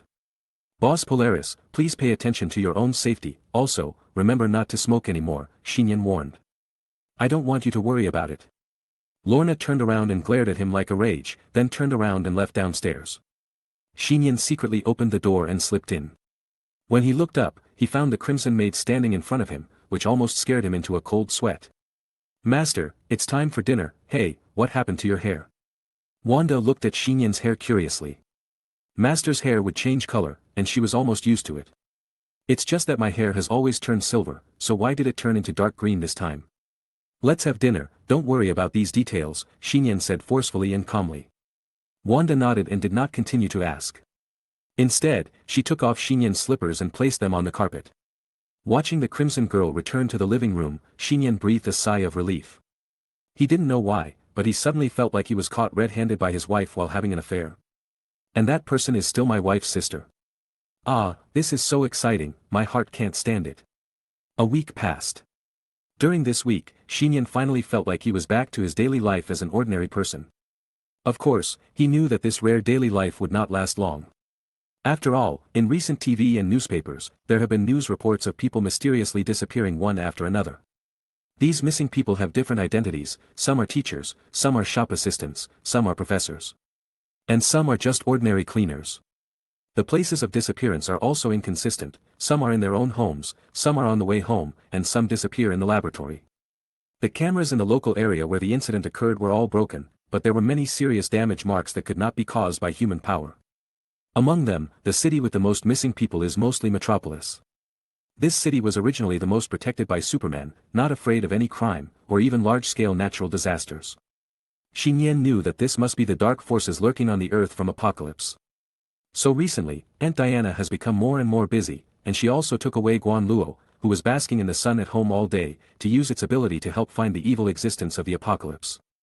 Although the real war has not yet begun, Xinyan can clearly feel the undercurrent, and the Justice League and the Apocalypse have begun to compete. The purpose of the Justice League is naturally to protect the remaining mother boxes and wipe out the Apocalypse forces hidden in the dark of the Earth. The purpose of the Apocalypse forces is to gather the 3 mother boxes and let them combine into a trinity. Therefore, once the war between the two sides is brought to the surface, it means that it will be the final fight with all the trump cards revealed. Xinyan, obviously, has also prepared to be the last trump card of Aunt Diana. Chapter 108. Chapter 109. February 1, 2012, 10 a.m. It has been just 1 month since Dachau died in battle. Spring is coming and everything is beginning to revive. Some trees and grass outside the campus have sprouted new green buds, as if they were reborn. Xinyan was in class, listening to Instructor Roth's summary of last week. Deputy Instructor Felicia Hardy had already integrated into the class, sitting quietly in the last chair in the classroom to take notes. But, at this moment, Xinyan was shocked and quickly hid his left hand from the table to under the table. He opened his eyes in shock, but a little bit of dazzling golden light shone from his left wrist covered by long sleeves. The Artifact Guardian's silver bracelet was autonomously sending out an emergency call. This is... Aunt is in danger. Xinyan's heart suddenly trembled violently, and his spirit was tense as never before, so that he stood up from the table immediately. Ah! What happened? Faced with this sudden scene, all the students in the classroom were stunned and cast surprised eyes at Xinyan. Xinyan, do you have any questions? Instructor Roth on the stage asked curiously. In the back seat of the last row of the classroom, Felicia's beautiful eyes also revealed doubts. She naturally knew that the black-haired boy from China was named Xinyan Prince. I remember that Instructor Roth had a very high evaluation of him, but in the past week or two, she just felt that he was an ordinary student who studied hard, had no obvious specialties, and was a bit of a homebody. Xinyan did not speak, but took a few deep breaths and forced himself to calm down. Xinyan, are you okay? Gwen, as the class monitor, also forgot the rules at this time, and stood up from her seat and walked over worriedly. Follow me. Xinyan did not hesitate too much, and immediately grabbed Gwen's wrist and quickly pulled her out of the classroom. In the classroom, the 2 instructors and the remaining students stared at the backs of the 2 people, disappearing at the door of the classroom. At the corner of the stairs in the classroom without surveillance. Xinyan quickly pulled Gwen here, his hands directly on the wall, and said to Gwen who was confused in front of him, Gwen, do you believe me? Do I need to say this? Qingmei Gwen's eyes were like sapphires, with clear and firm eyes, and her pupils set off the face of the black-haired boy. Then lend me your power, afterwards, any compensation is fine. Xinyan said quickly. As soon as the words fell, Xinyan suddenly opened his eyes, but it was Gwen who hugged his body, and the warm and soft thing fell directly on his lips. So. Xinyan instinctively went deep to obtain the medium, accompanied by a little electric shock like numbness from the tip of his tongue. The genes with strong adaptability in his body also seemed to be eager to seek evolution at this moment. The long-sleeved shirt on Nian's body was held up by his tough abdominal muscles, showing a perfect muscle arc like an assembly line, and a supersensitive sense radiated outward 5 meters away. Spider mode, success. Nian let go of Gwen, who was blushing and steam coming out of her head. Obviously, this time outside the school stairs during the day was much more exciting than the last time under the laboratory table. Gwen opened her mouth slightly. As if knowing what she was going to say next, Nian quickly said first, "You help me deal with the school, then, wait for me here." Gwen hesitated for a moment, and finally nodded when she saw Nian's unprecedented firm attitude. She looked at Nian and gritted her teeth and said, "You'd better come back safely for me, you still owe me a lot of compensation." Of course, Nian nodded, then directly climbed over the stair railing and jumped down to the first floor with a height difference of 10 meters. Nian knew very well that the existence that could cause Aunt Diana to face a great threat was definitely not something Gwen could deal with. Of course, having an extraordinary helper will naturally increase the chances of winning in an unknown battle. But Nian's selfishness made him not want Gwen to get involved. At this moment, Nian suddenly realized that if it was Aunt Diana, she might not want to use his final trump card even if she had to fight to the end. Because in Diana's eyes, he was not a so-called killer, but a family member she wanted to protect desperately. Leave school. Nian went into a dark and deserted alley, covering half of his face with a scarf. He waved his wrist and shot out a white spider silk, and his body immediately jumped high and flew to the sky above the city area. He did not rush to the direction where the artifact strongly responded immediately. Nian knew in his heart that relying on spider physique alone was far from enough. At least the ability of the symbiont venom and the devouring beast must be added, so he is now returning home at full speed. However, Nian also knew it in his heart. The combination of the symbiote venom and the Devourer King's abilities has already put him halfway into the realm of being out of control. Now that he already has the ability of a spider-mutated predator, adding the extremely evil 3-in-1, let alone whether he can control the various abilities, his temperament alone will probably change dramatically. But Nian has no choice. After all, where can you find a supernatural person of the opposite sex who is more powerful than your aunt and does not affect your basic temperament? Polaris boss Luna can be considered one.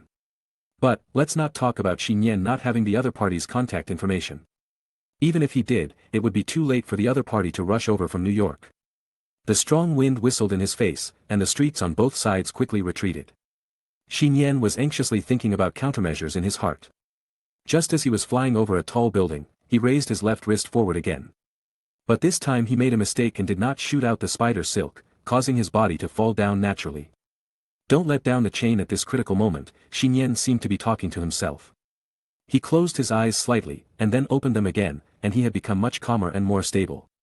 Come again.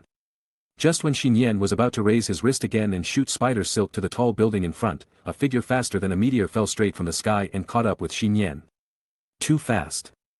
Nian's pupils contracted violently, and the spider sense barely sensed it, but the body still had no time to react. Snap. The flying being hugged Nian's body, and then raised the red cape again and flew up, slowing down and landing on the rooftop of the tall building next to him and put him down.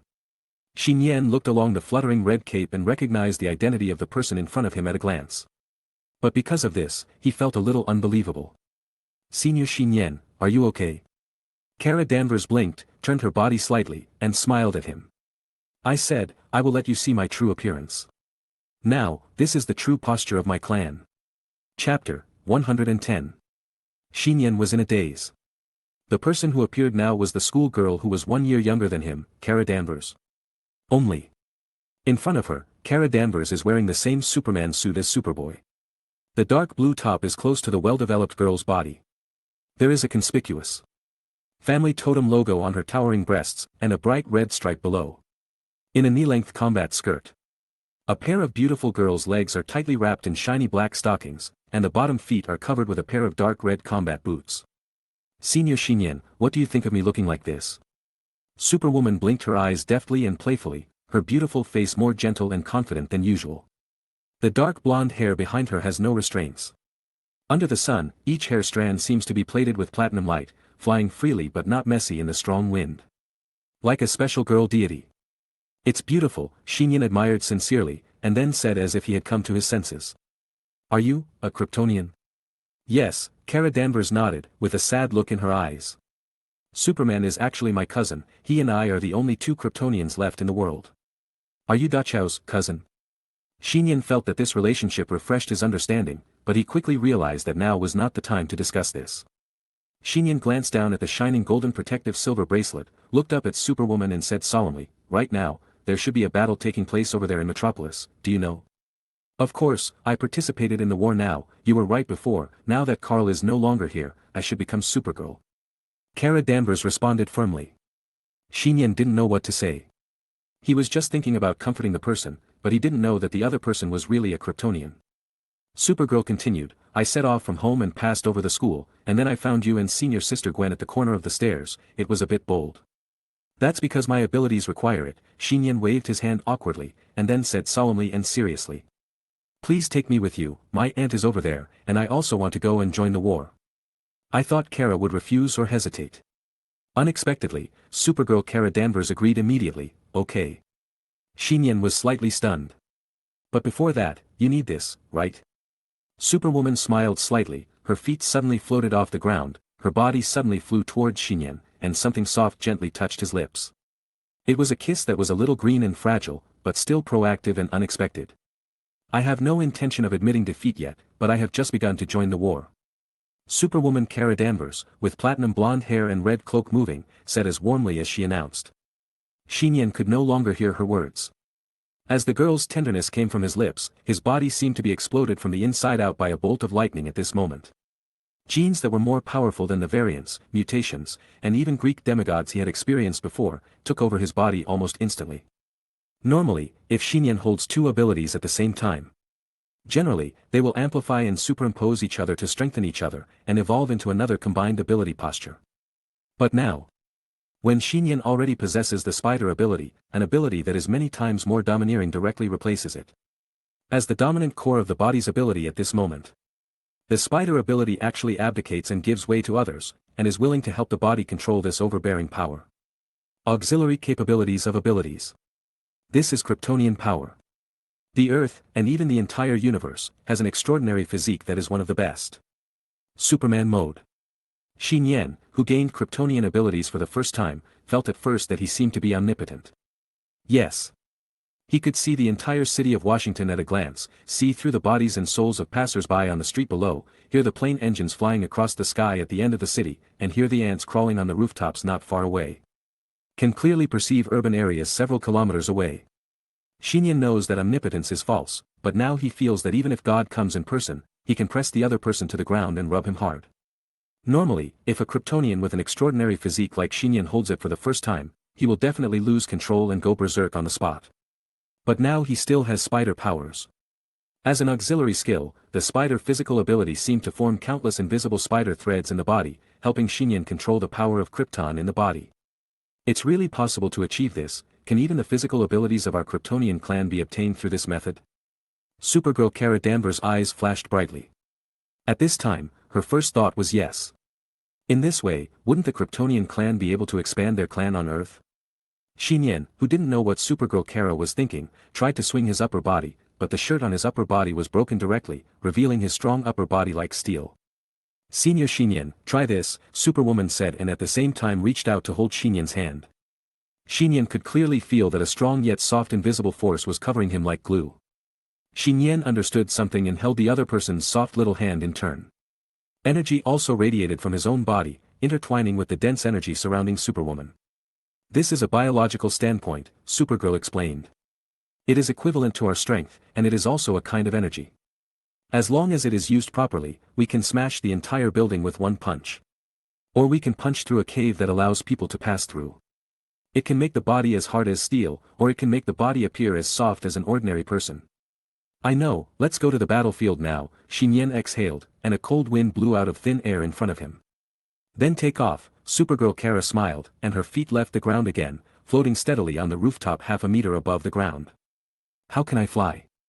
Nian asked curiously. "As long as you believe you can fly, Supergirl smiled and said. "Just like dolphins are born to swim in the sea, horses are born to walk on land. For Kryptonians on Earth, flying is an ability implanted in their blood. Imagination. I'm too good at this. Let's go." Supergirl took his hand and said.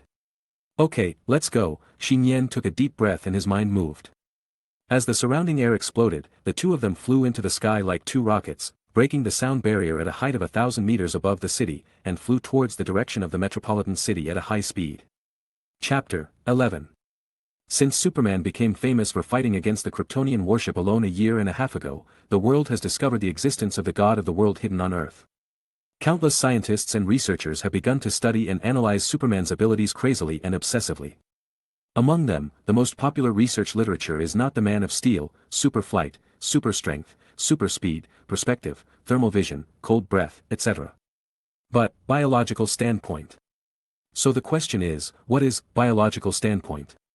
Some top scientists in the industry have gradually summarized and conducted countless dissection analyses through the wreckage of the Kryptonian warship, the blood DNA left by the Kryptonian enemies, and the live videos of Superman's battles and actions.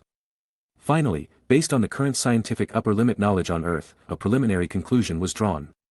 The gravity of Krypton, the hometown of Superman, should be millions or even tens of millions of times that of the Earth.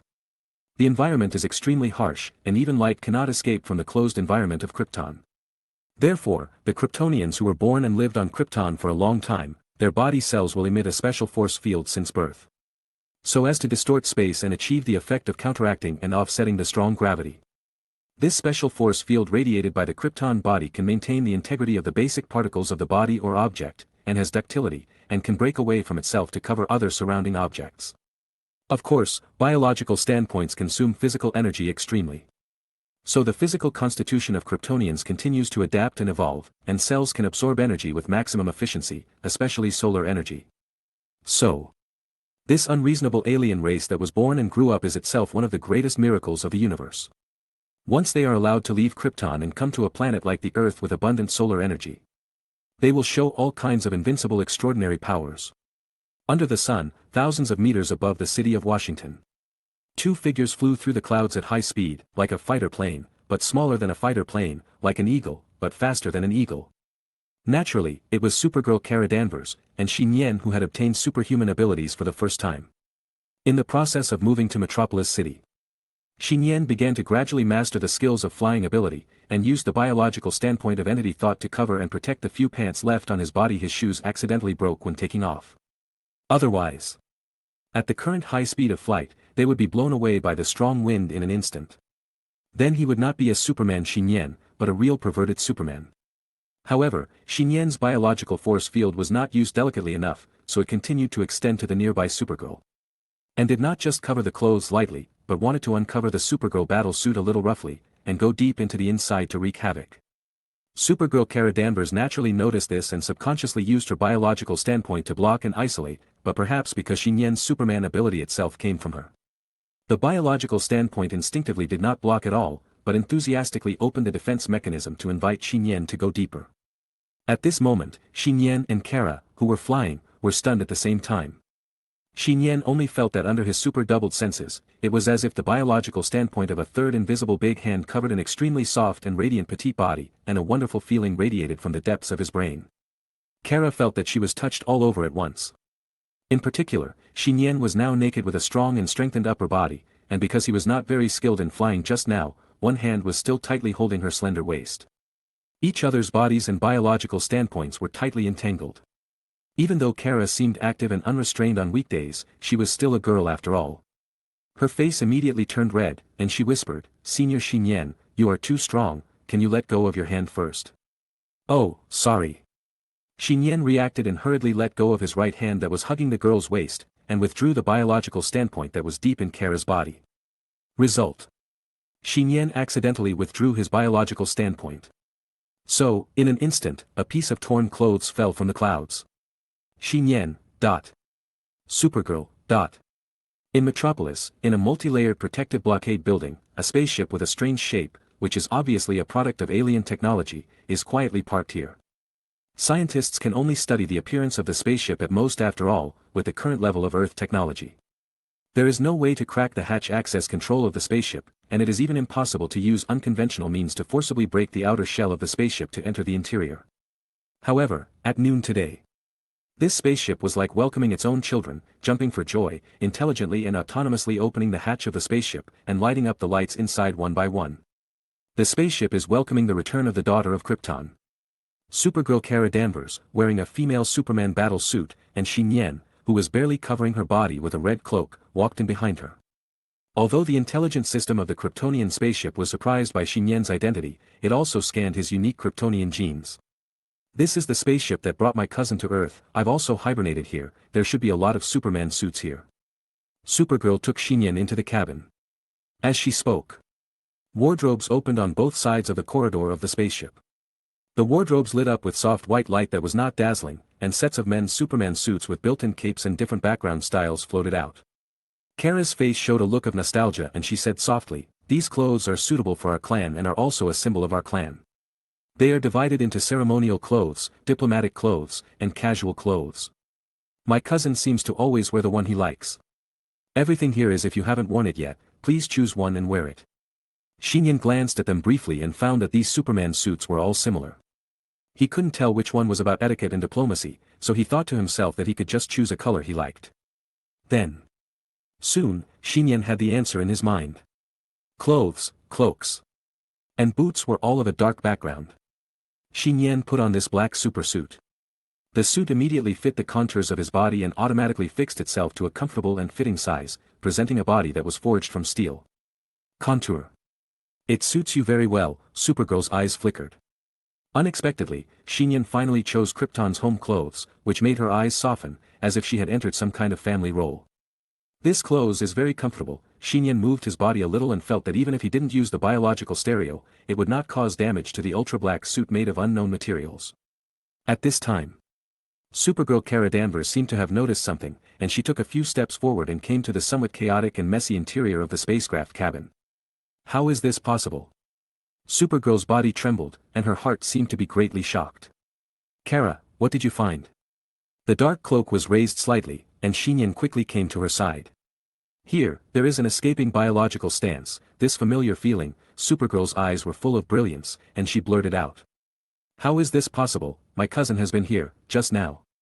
Chapter 112. East of Metropolis, Stryker Island, next to the port city.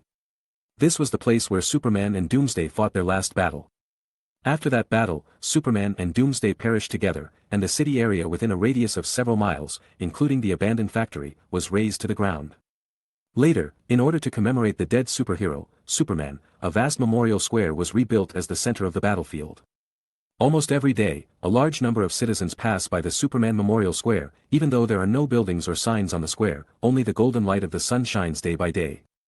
In the middle of the Superman Memorial Square, there is a low memorial platform with 3 long black stone tablets on it, recording Superman's deeds. This day, afternoon. Step.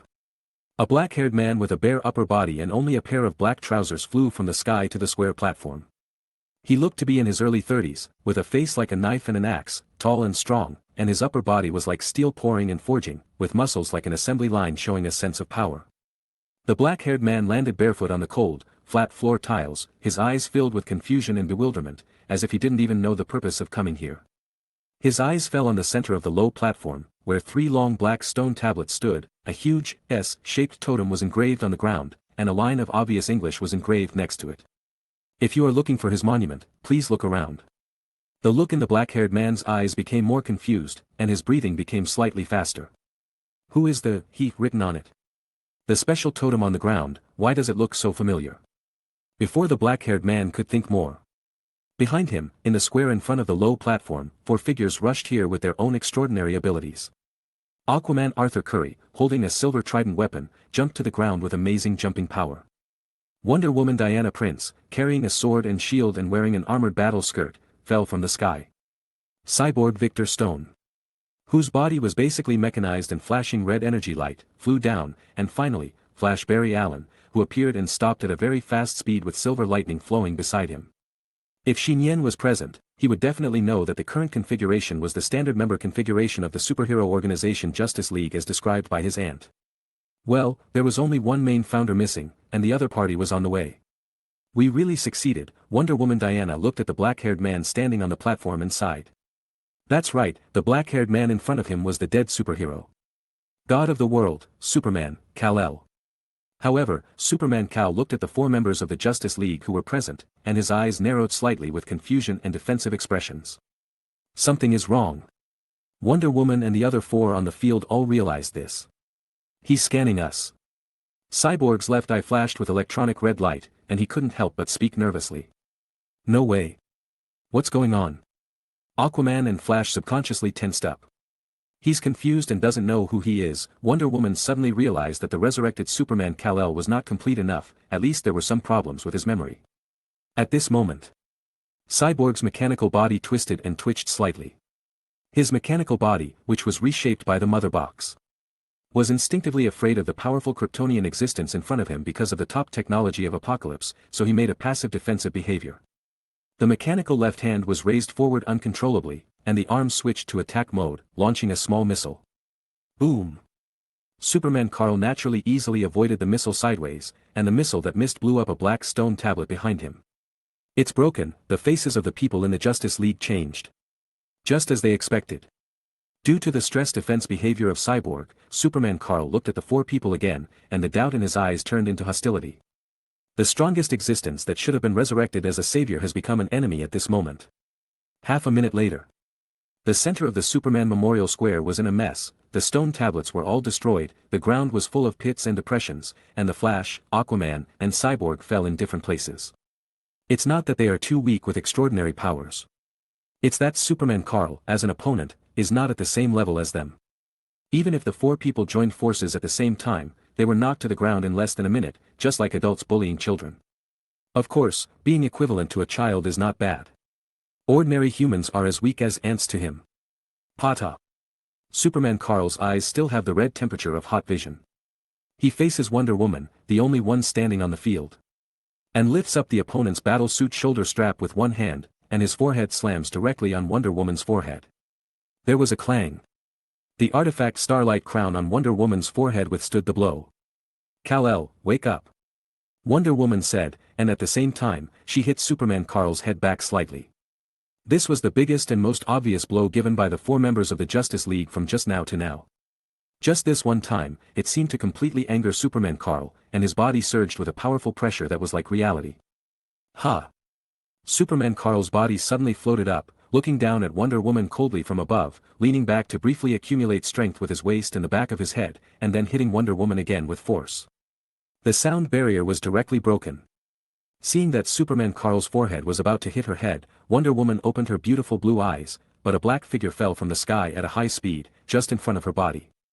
The ground under her was cracked and crushed by her feet. The black cloak hanging down from behind fluttered, and one hand was raised forward at the same time, barely blocking Superman Kal's serious attack with the back of his hand. Bang! It was just a collision of the foreheads and backs of the hands of both parties. The air was the first to explode, and a shock wave swept out with the point of contact as the center. How is this possible? Aquaman, Flash, Cyborg and others lying on the ground opened their eyes in doubt and looked at the existence that took the attack of Superman Kal as soon as it appeared.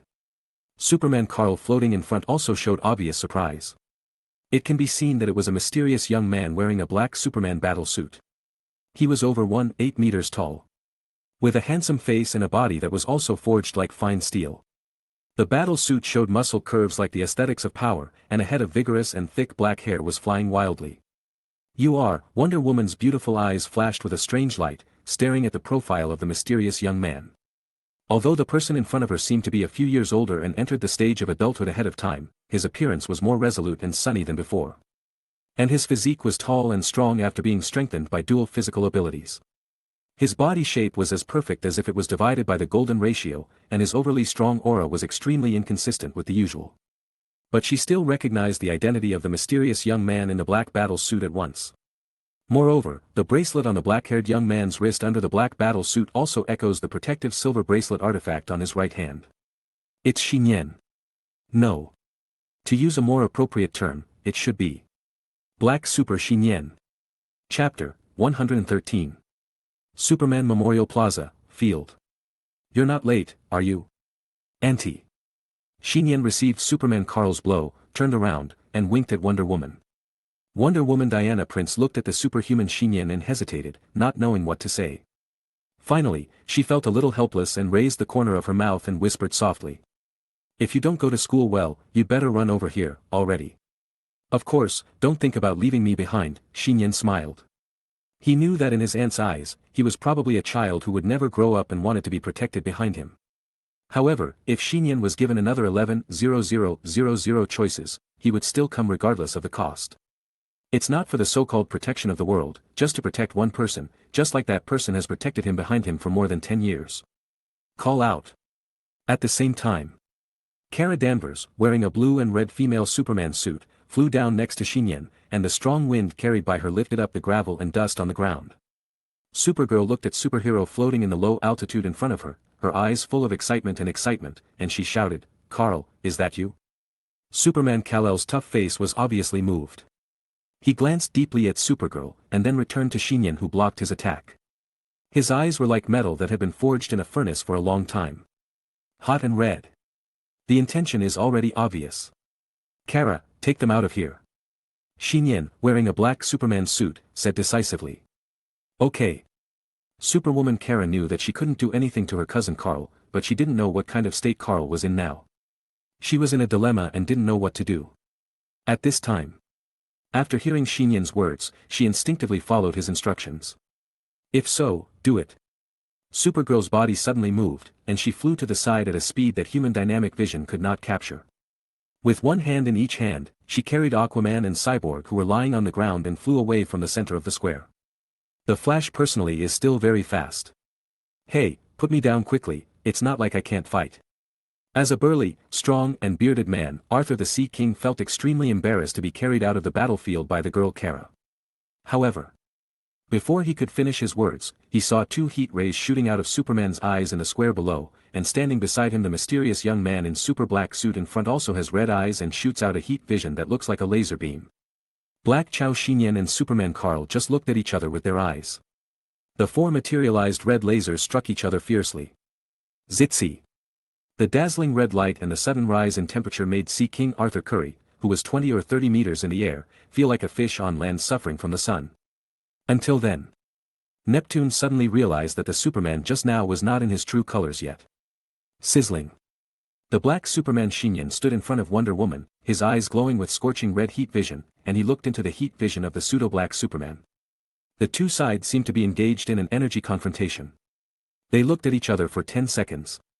Their heat visions were in a stalemate. In the end, Superman's heat vision gained the upper hand. Obviously, even among Kryptonians, there is a certain gap in physique and ability. And Superman Kal-El is undoubtedly the strongest among the Kryptonian clan. His own heat vision was suppressed until he was close to his eyes. Nian suddenly deflected the opponent's heat vision to the left. His heat vision rubbed the gap on his shoulder and drew two deep ditches in the open space of the square. The high-temperature flames burned ragingly. And the hard ground directly penetrated and melted into molten water. Nian took a deep breath and punched forward. The air in front exploded, and the biological force field was blasted forward with the terrifying Kryptonian force. Bang!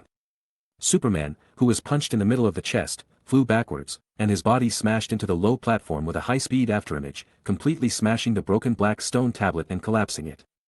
However, less than 0.1 seconds after being knocked away, the gravel had not had time to fly up. As a shocking sonic boom sounded on the ground, Superman flew out of the ground unscathed. His clenched fists were in front of him, like a human missile slamming into Nian's body. Wonder Woman also knew that staying behind Nian would affect him, so she withdrew from the battle in advance. Nian reacted quickly and raised his hands, crossing his arms in front of him for protection. The next moment he completed the action. A pair of steel-forged fists slanted downwards, like a meteorite falling from the sky, carrying a huge force. Fall on the arm. Boom. Another strong wind pressure and air wave arose, and several members of the Justice League 50 meters away subconsciously put their palms in front of their faces. Nian gritted his teeth, and his perfectly muscled arms trembled violently, barely withstanding the Superman's heavy blow that could easily penetrate a mountain or building. But he managed to withstand it, but the ground beneath him still couldn't bear the load and a large area collapsed. Black Chow Nian simply flew into the sky above the square, causing the blackened Superman to continue to chase him. The two continued to engage in a close combat game about 100 meters above the city. Then, when Batman belatedly arrived at the Superman Memorial Plaza holding a glass jar containing a strange starfish, what he saw was a high-speed and powerful fight in the air. Each confrontation caused a sonic boom. Hurricanes, air waves and other horrific scenes. Can anyone tell me what's going on? Even a man as smart as Batman, Wayne Bruce, would find it hard to understand and shocked when he saw this scene. No way, 2 Kryptonians. No, 3. Starro's clone in the jar, Jarro, opened its eyes wide in shock. It suddenly discovered that the Earth was more dangerous than imagined, and it was more dangerous than it had ever traveled and wandered before. The areas of space we passed were much more dangerous. The battle in the air did not last long. With another punch, a huge hurricane was set off like nature. A figure fell straight down from the sky and hit the center of the square, creating a pit 3 meters deep and 10 meters in radius. Nian gasped and managed to stand up again from the pothole. In fact, as he currently possesses both spider and Kryptonian physiques, his overall strength is slightly weaker than Supergirl. After all, the super spider genes and abilities in the body, while assisting oneself to perfectly control superhuman abilities, also inevitably suppress a small part of the power. Certainly. If Nian had obtained such a huge Kryptonian Superman power without possessing the super spider ability, he would probably lose control and explode this square. Therefore, although the strength of the physical ability is weaker, it is better than the perfect control of one's will. There are pros and cons. This small disadvantage would not cause problems against other opponents, but it was undoubtedly exposed when facing Superman, the strongest Kryptonian at this time. Don't wait for Nian to take a breath. In the air, like a god on Earth basking in the sun, Superman swoops down again. Stop! Supergirl was about to step forward to stop him. But at this moment, a tall figure rushed forward earlier than her. I saw Wonder Woman pulling the golden lasso and rushing to the side of Nian, and raising her right hand high with the protective silver bracelet. Nian immediately understood her thoughts and raised her hand without hesitation. Left arm. On the arm covered by the black Superman suit, there is obviously a protective silver bracelet hidden inside. This moment, the two of them, each holding a protective silver bracelet, collided together and made a pair. Buzz. The protective silver bracelets that were originally a pair merged into one, and they immediately emitted the joyful sound of metal artifacts clashing, and stimulated a powerful impact of divine power. The swooping Superman was tumbled and launched more than 10 meters away. You. Nian's words stopped abruptly, but at the moment when the black cloak behind him was raised high, blocking everyone's sight, Wonder Woman quickly came forward and kissed his lips passionately. Chapter 114.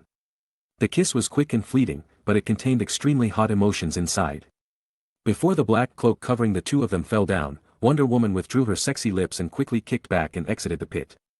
But before Wonder Woman left, she left another of her personal artifacts to Nian. Mantra lasso. Thank you, Aunt. Above the pothole, the corners of Nian's mouth were slightly raised. There was still a faint fragrance of violet on his lips, and a little bit of the medium was absorbed into his body along his tongue. Opposite sex contact, media ingestion. Conditions met. This is the third time today that the ability of the Lord of the Nian family has been triggered. Boom, boom, boom. Nian once again heard the sound of his heart beating like a drum, but this time the sound he heard was more powerful, clear and exciting. He closed his eyes.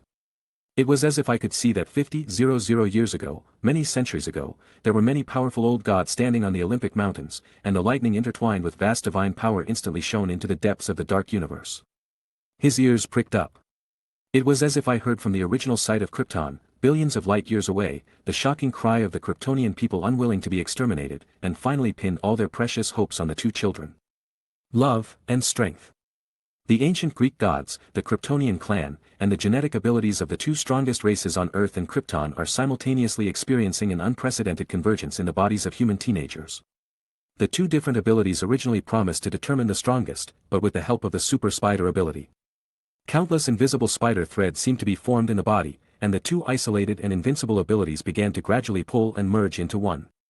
The power of the old gods and the power of Krypton began to strengthen each other, tending to the small perfection state of each race. Nian opened his eyes, and his eyes turned golden, as if they were burning with ancient golden flames. His original short black hair began to grow at a speed visible to the naked eye, turning into a silver-white background. Each hair strand exuded a huge amount of embodied divine power, and fell casually on his shoulders and lower back. The Superman uniform that showed muscular curves on Nian's body seemed to be coated with a white divine light film on its dark surface. Not only that. Sizzle. Around the body of Nian's dark cloak, flowing and swinging, streaks of divine lightning continued to burst out, like silver-white thunderbolts constantly cutting through the air. The existence reflected its own divine power all the time.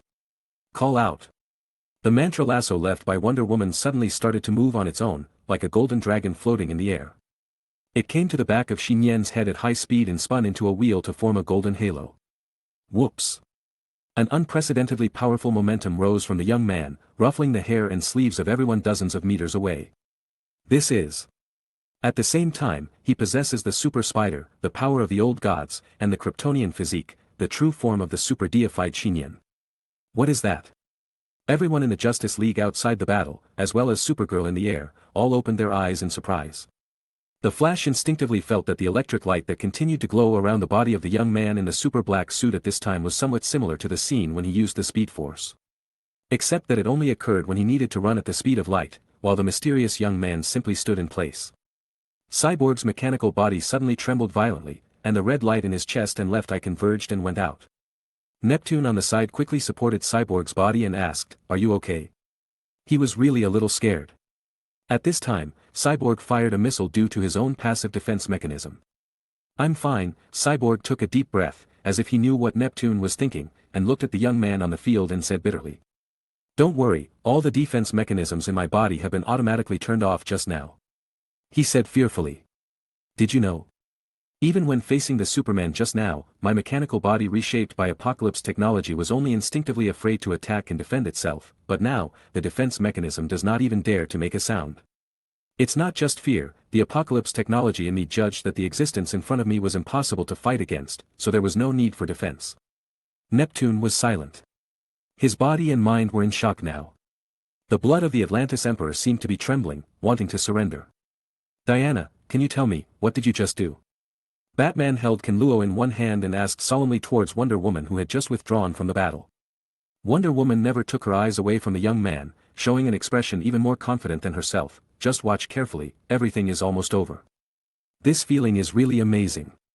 The super deified Xi Nian with his own halo murmured to himself, looking down at his palms plated with divine power. When he first obtained the power of Krypton, he was so powerful that he had the illusion of being omnipotent. But now, omnipotence does not seem to be an illusion. Bow. There was another sonic boom in the sky.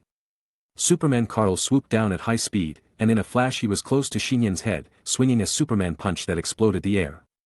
In the next scene, everyone on the field was stunned.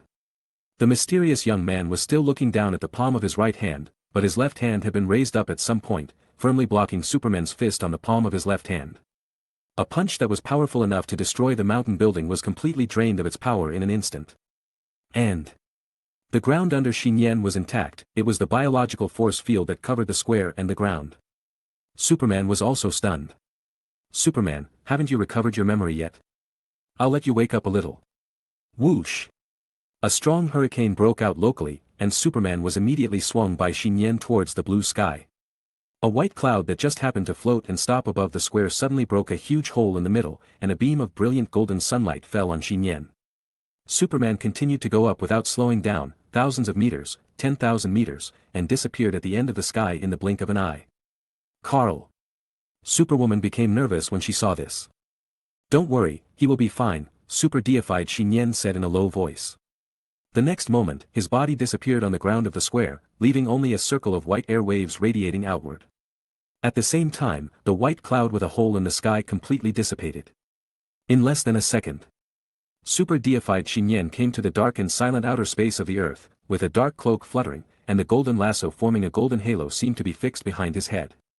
Under the direct sunlight, Xi Nian's silver long hair and the white arc of divine power on his body glowed with golden luster. At this time, the young man was like a real god on earth.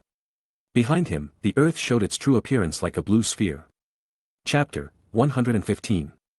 In the quiet and macroscopic outer space of the earth, a pair of red gold eyes seemed to be burning, the silver-white long hair and dark cloak overflowing with sacred light fluttered wildly, and the space beside him was streaked with thunderbolts. The super-deified Xi Nian seemed to stand still in the universe, and the truth lasso artifact that turned into a golden halo followed closely behind him. As soon as Xi Nian appeared in the outer space of the earth, a figure flashed at a very fast speed in the silent space area beside him, and flew close to his back in an instant. Superman Kal-El was naked with a strong steel body, wearing only a pair of black pants when he was buried. Bathed in direct sunlight. He seemed to be reborn from the fire. He flew to the side of Xinyan's body with a fierce momentum, and a fist fell down faster and more powerful than a missile head. The super-deified Xinyan seemed to ignore this and stood motionless above the universe. Clang! The sound like knocking on metal was transmitted through the arm.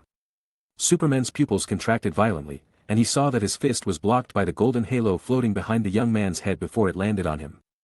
The golden halo looked like a decorative halo with its own light. But in the middle it seemed to store the vast energy overflowing from the hair. Superman's fist bombarded the center of the golden halo, but it could not penetrate an inch. The contact point of the fist tip blocked by an invisible barrier caused circles of divine power ripples. The golden divine power ripples swept outward like ripples, and spread thousands of meters away in the dark universe. Superman's body shook. And his eyes showed an incomprehensible look. This golden halo not only contained the vast divine power energy of the old gods, but also coated with a layer of Kryptonian biological force field that was almost integrated with the divine power. Can the biological force field be used like this? No, this is too much, right? So. Superman only felt that the tiger's mouth of his right hand, which was clenched into a fist, shook violently, and was blocked and rebounded by the divine power energy and biological force field. Without waiting for Superman to throw the second punch, the figure of the super god Nian flashed in front of him, and he seemed to exchange positions with Superman, and appeared close behind Superman. Without using any fancy abilities, Nian simply and directly kicked Superman, who was still punching, and kicked him away. At this moment, there was no sound. Under the unimaginable strong impact and inertia, Superman's strong back full of back muscles bent violently, and continued to fly backwards into the space outside the Earth. On the way, he accidentally scraped a satellite with the Wayne Industrial Technology logo that just happened to be circling around. The satellite immediately broke into pieces like a toy, and exploded into a gorgeous orange fireball. Nian blinked and pretended not to see it. He moved his body and continued to chase Superman, and the whole person was like a daytime meteor that cut through the space. Even the Justice League members who were standing on the Memorial Square at this time could see a dazzling white spot in the blue sky like a star. At this time, a white-collar lady dressed in a neat white shirt and black trousers, dressed like an intellectual reporter, hurried to the Memorial Square. She looked at the familiar figures of heroes on the field, as well as the messy and destroyed surface of the square, and asked in surprise and nervousness, "Clark is resurrected, is this true?" "Louise, it's true." Superwoman Kara Danvers quickly flew to the side of the white-collar lady and said to Lois, who was her younger sister in terms of seniority. "Where is he now?" Lois asked hurriedly. Superwoman pointed to the sky above her head and said hesitantly, "They should be landing on the moon." Then, Superwoman whispered to comfort, "Don't worry, with that person, Carl will be fine." "That person?" Lois repeated this sentence in doubt, and then also raised her head to look up at the sky. At this time, in the outer space area not far from the Earth, Nian quickly caught up with Superman, who was still flying backwards. Seeing that he was about to hit a space station again, he simply continued to kick Superman and let him fly towards the other side of the space. There was a gray-white planet adjacent to the Earth. The moon. Superman fell heavily on the moon like a human-shaped meteorite, and his body immediately sank deep into the ground. With the impact aftermath full of soil, it was violently lifted outward, and a giant artificial impact crater with a radius of 1 mile appeared on the spot. Superman Carl held his breath and climbed up from the center of the crater, just like the scene before when Nian was smashed into the Superman Memorial Square by him. It must be said that Nian still remembers grudges. But he never kept it for the so-called 10 years or a year later, but returned it directly on the same day. Superman climbed up and looked up at the starry sky, his eyes were red, and 2 burning rays shot up. The thermal vision extended all the way to the darkness 2,000 or 3,000 meters away. Until, in the dark depths of outer space on the moon, 2 red rays carrying faint lightning fell. Like the spear of judgment thrown down by the gods, the electric heat vision penetrated everything, including the heat vision released by Superman himself. Who stared at whom? A figure as bright as day fell with the electric heat vision, and Superman subconsciously raised his hands and crossed them over his head, so one foot just stepped on the intersection of his arms. Suddenly, Superman's tall body was more than half submerged in the lunar soil, and the giant artificial impact crater where he was located expanded several times outward, and the dust storm caused by it swept and spread to several miles away. This is a battle on the moon about 400 kilometers away from the Earth. Next to the spacecraft parked on the moon for scientific research. The astronauts in bulky clothes were collecting soil and measuring the terrain. They noticed the strange wind and sand behind them and turned around to see 2 human figures fighting fiercely in the distance, causing sandstorms and craters on the moon. Oh, my God. The astronaut's eyes widened in shock and he sat on the ground, almost scared to death. It was not just a shocking exclamation. In his opinion, the two gods fighting in front of him were not two powerful gods like God. I don't know how many times I was blown away. Superman Kal-El felt a little bad. In fact, he had been awakened a little earlier and vaguely remembered his identity and memory. However, he noticed that the young man seemed to have some connection with his cousin, and the other party's Kryptonian physique also aroused his curiosity, so he wanted to continue to test it. But he didn't expect that the reversal came so suddenly. Before, Superman felt that he could still suppress the young man, but after the other party changed his posture, he was suppressed and beaten by the other party. The current powerful suppression force far exceeded that of General Zod, the leader of the Kryptonian battleship. Superman is now much stronger than he was back then, but he was still beaten by the mysterious young man without any ability to fight back. Now, Superman, the god of the world, wanted to express that he was more sober and whether he could temporarily stop fighting, but he couldn't make any sound because he was on the moon. This is a bit embarrassing. Chapter 116. Above the moon. Following the powerful shock wave, an inverted figure flew across the surface of the moon and was thrown more than 10 miles away, setting off an exaggerated sandstorm on both sides. The astronauts on the side were dumbfounded, the only ones witnessing this divine battle. Superman Kal-El's brain was already a little dazed due to a severe lack of oxygen, so he couldn't help but shake his head vigorously. When he looked at the front where he had just fought again, where was the figure of the super-deified Nian? At this time, a strong sense of crisis came from the back of Superman's head, and the biological force field that expanded outward for defense around his body was violently broken. Superman, who was floating in the low altitude of the moon, turned around and saw the silver-haired young man standing behind him.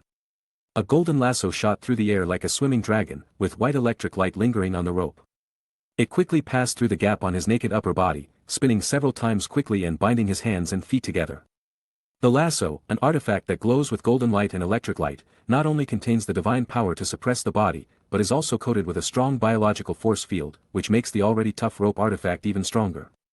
This time, it's really over. A disastrous end. For some reason, Superman Kal-El felt a little relieved at this moment. The super-deified Nian stretched out the index and middle fingers of his right hand, held the other end of the mantra lasso, and gently touched Superman's forehead. No need to utter words.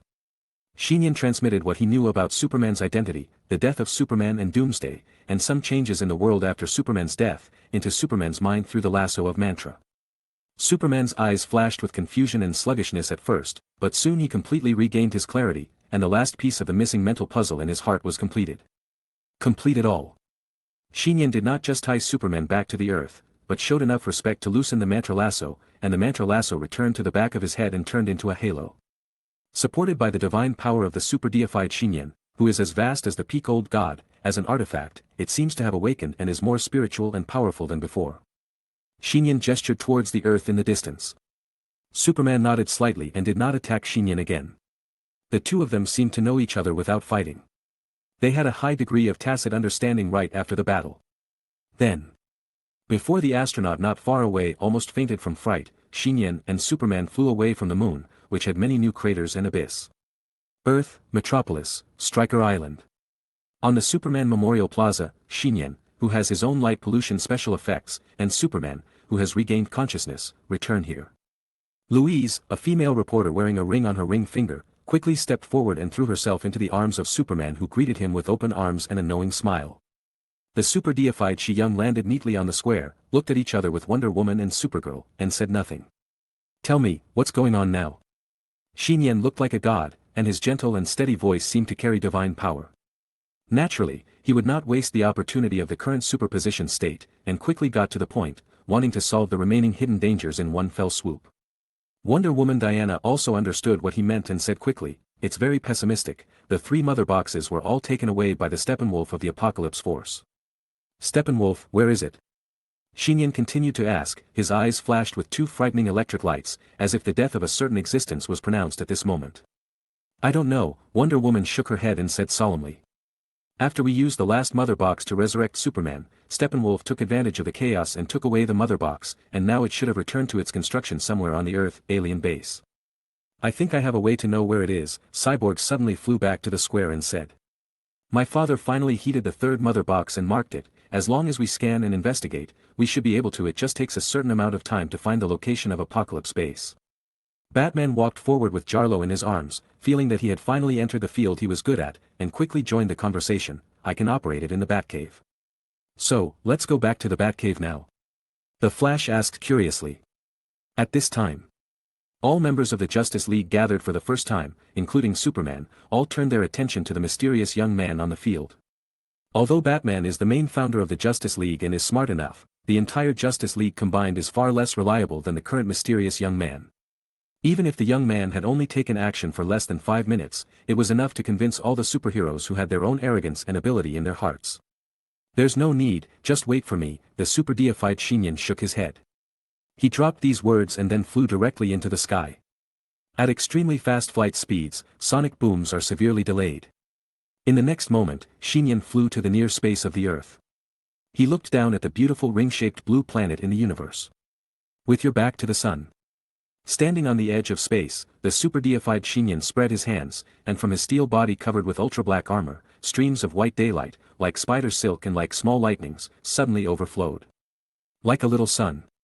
These daytime streams of light are centered on Nian, numbering in the tens of thousands, and they continue to overflow, split and escape, flying towards various parts of the Earth world below. Looked at from another angle, Nian seemed to have woven a huge invisible spider web, covering and shrouding the Earth beneath him. No matter day or night. At this moment, people all over the world can look up and see countless meteor-like daylight streams streaking across the sky. SHIELD. Headquarters Building. Director Nick Fury and Agent Assistant Hill stood in front of the floor-to-ceiling windows on the top floor. Watching thousands of streams of light streak across the sky, one of which fell into the SHIELD building and spread into white fluorescent light that melted into the air. Middle. Nian's home. When I got home, I saw little Wanda who was not there, and walked out of the balcony with a somewhat lonely expression. She saw the stream of daylight cutting through the sky, and stretched out her little hand as if she was aware of it. A wisp of white streamers suddenly fell from it and melted in her white palm. So warm, Wanda murmured to herself, her doll-like face couldn't help but reveal a bright smile. Washington, inside the high school building. Felicia Hardy, the assistant instructor who was off duty, was passing by the classroom corridor with books in her arms. She was surprised to find that the classroom was empty after school had already ended, and there was only a blonde girl sitting quietly in her seat. It's the class president, Gwen Stacy. The blonde girl. Gwen raised her eyes to look outside the classroom from time to time, as if waiting for something. Felicia was about to knock on the door and walk in, when a white stream of light fell into the classroom from the windowsill. Gwen subconsciously stretched out her hand, and the white light fell lovingly into her hand. New York, in a manner. More than a dozen gangsters were startled, but it was their boss Lorna who looked up at the sky, her green eyes reflecting those white meteors. After one of them, a white stream of light that seemed to be conscious, spread out nearby. Suddenly he cursed and said, "You are said to be the brightest North Star in the night sky. It turns out you are the sun." Sure enough, men's mouths are all lies. The offended male gangsters were trembling, wondering who had offended the green-haired Lolita boss again. Next to the Himalayas, Kamataj, a holy place. Supreme Mage. Mage Modu shouted in surprise, seeing the white stream of light that passed through the mage's barrier and barely penetrated. Ignore it. At some point, the bald woman appeared next to Master Modu with her hands behind her back and said lightly, "Earth in outer space." After the super-deified Nian completed this move, the divine light flowing from his body dimmed a lot. Even he lost a huge amount of energy. This was despite the fact that the black super suit continued to help improve the efficiency of absorbing solar energy. Of course, the effect is significant.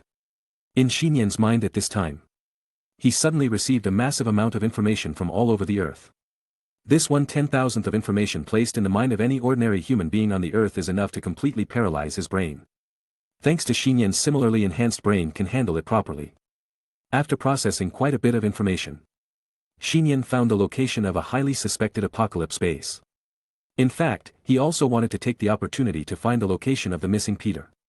Unfortunately, it is still too difficult to find a single person on the Earth, unlike the current target of Apocalypse's hidden base, which is too obvious. Call. Nian flew straight down and returned to the square where the members of the Justice League gathered. Don't look at the time he wasted just now.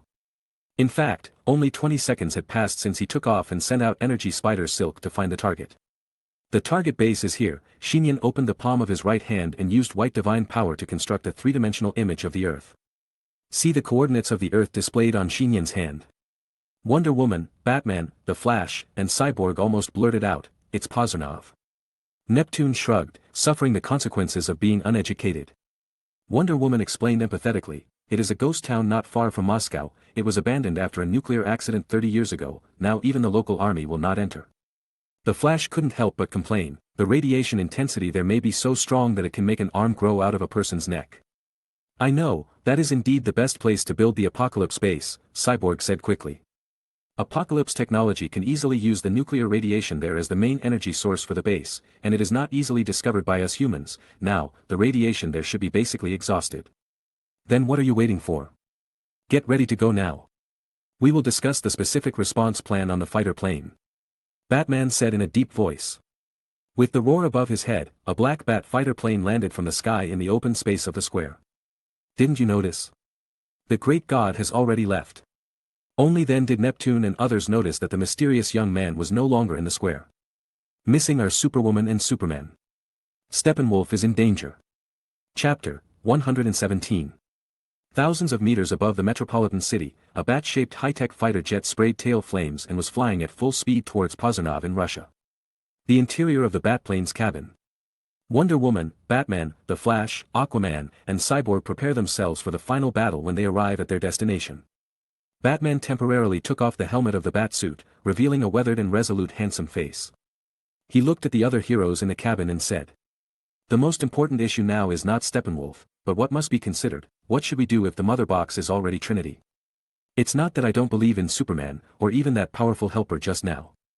Cyborg took a deep breath, the electronic red light in his left eye flashed, and said solemnly, "The mother box is a strategic item built with the top technology of Apocalypse. Darkseid used it to invade and capture countless planets. If the 3 mother boxes are only in the initial integration stage, it is indeed possible to separate them with super strong external force. But once the 3 mother boxes are completely combined, external force or explosive impact will only enhance their cohesion. And the mother box that has reached the Trinity has the power to open the sonic channel and destroy the world. The body is reshaped and transformed by the Apocalypse technology of the mother box. Cyborg is very aware of the powerful performance power of the Trinity mother box. Wait a minute, the Flash raised his hand curiously like a student who loves learning and asked. I can barely understand the power of destroying heaven and earth, mainly, what is the sonic blast channel? Cyborg quickly explained, the sonic blast channel can realize ultra-distance teleportation. The Earth and Apocalypse are so far apart that even interstellar battleships don't know whether they can reach them. The sonic blast channel can immediately connect the 2 places briefly, and the wasteland it's through the sonic tunnel that wolves arrive on Earth. I see, this is really amazing, the Flash exclaimed. So, the key point of this war now lies in those 3 boxes? Neptune shrugged. Okay, Batman said solemnly. In this case, we will consider the battle plan next. If the mother box has become a Trinity, how should we deal with it? When Cyborg heard these words, there was a determined look in his human right eye. He had a deep feeling in his heart that the current mechanical steel frame of himself existed just for this moment. Diana, don't you say something? Batman suddenly looked sideways at the beautiful woman who had been quiet and silent. Wonder Woman Diana looked out of the fighter plane window, and turned around after hearing Batman's words, and said softly, I was just thinking that by the time we got there, that person might have almost solved everything. The bat fighter just bumped as it passed through the clouds, and Batman frowned as he held a glass jar with starfish in his arms. The Wonder Woman Diana prince in front of him was different from the intellectual and independent style he usually knew. Say something that might offend Wonder Woman. The 100-year-old goddess looked a bit like a girl in love, she felt too blindly trusting the powerful helper who suddenly joined the battle. Batman didn't like this feeling. In his view, this goes against the original intention of the Justice League. The unique strength that was once as powerful as Superman finally only contributed to the establishment of the Justice League to share the powerful crises that may be faced in the future. But now, that person's existence is far more reliable than the Justice League. In this case, is the Justice League still necessary to exist? Russia, Pozernov. The city here has been expanded from the original abandoned factory as the center to an alien base in a small semi-urban area. The alien demons of the Apocalypse Force are armed with laser guns and patrol the ground and sky of the alien base. A red super-large energy shield is formed on the outermost layer of the base. At this time, the abandoned factory where the core of the alien base is located. Steppenwolf's old and rough face was full of excitement, and the steel-scaled armor he wore on his 2 to 3 meter tall body was breathing rapidly. His trembling, generous hands held the last mother box and sent it forward like a sacrifice. There are already 2 other identical awakening mother boxes floating in the low sky there. Sizzling. The 3 awakened mother boxes came together in joy and attraction to each other, and lined up in the low sky. The surfaces of each other's metal boxes glowed with wisps of electric light, and they began to intertwine and connect with each other. The 3 mother boxes have begun to combine into a trinity. All we have to do is wait for the time when they will combine into one soon. It can go home. Return to the Supreme Dark King. Steppenwolf's cloudy eyes flashed with water, and his body and steel-scaled armor were trembling with excitement. Just, at this time. With a clear and loud bang sound, Steppenwolf subconsciously looked above the base and saw the energy defense cover fading away like a tide. Steppenwolf froze. Without any warning or precaution, the energy shield was broken. Outside the abandoned factory, on the edge of the alien base.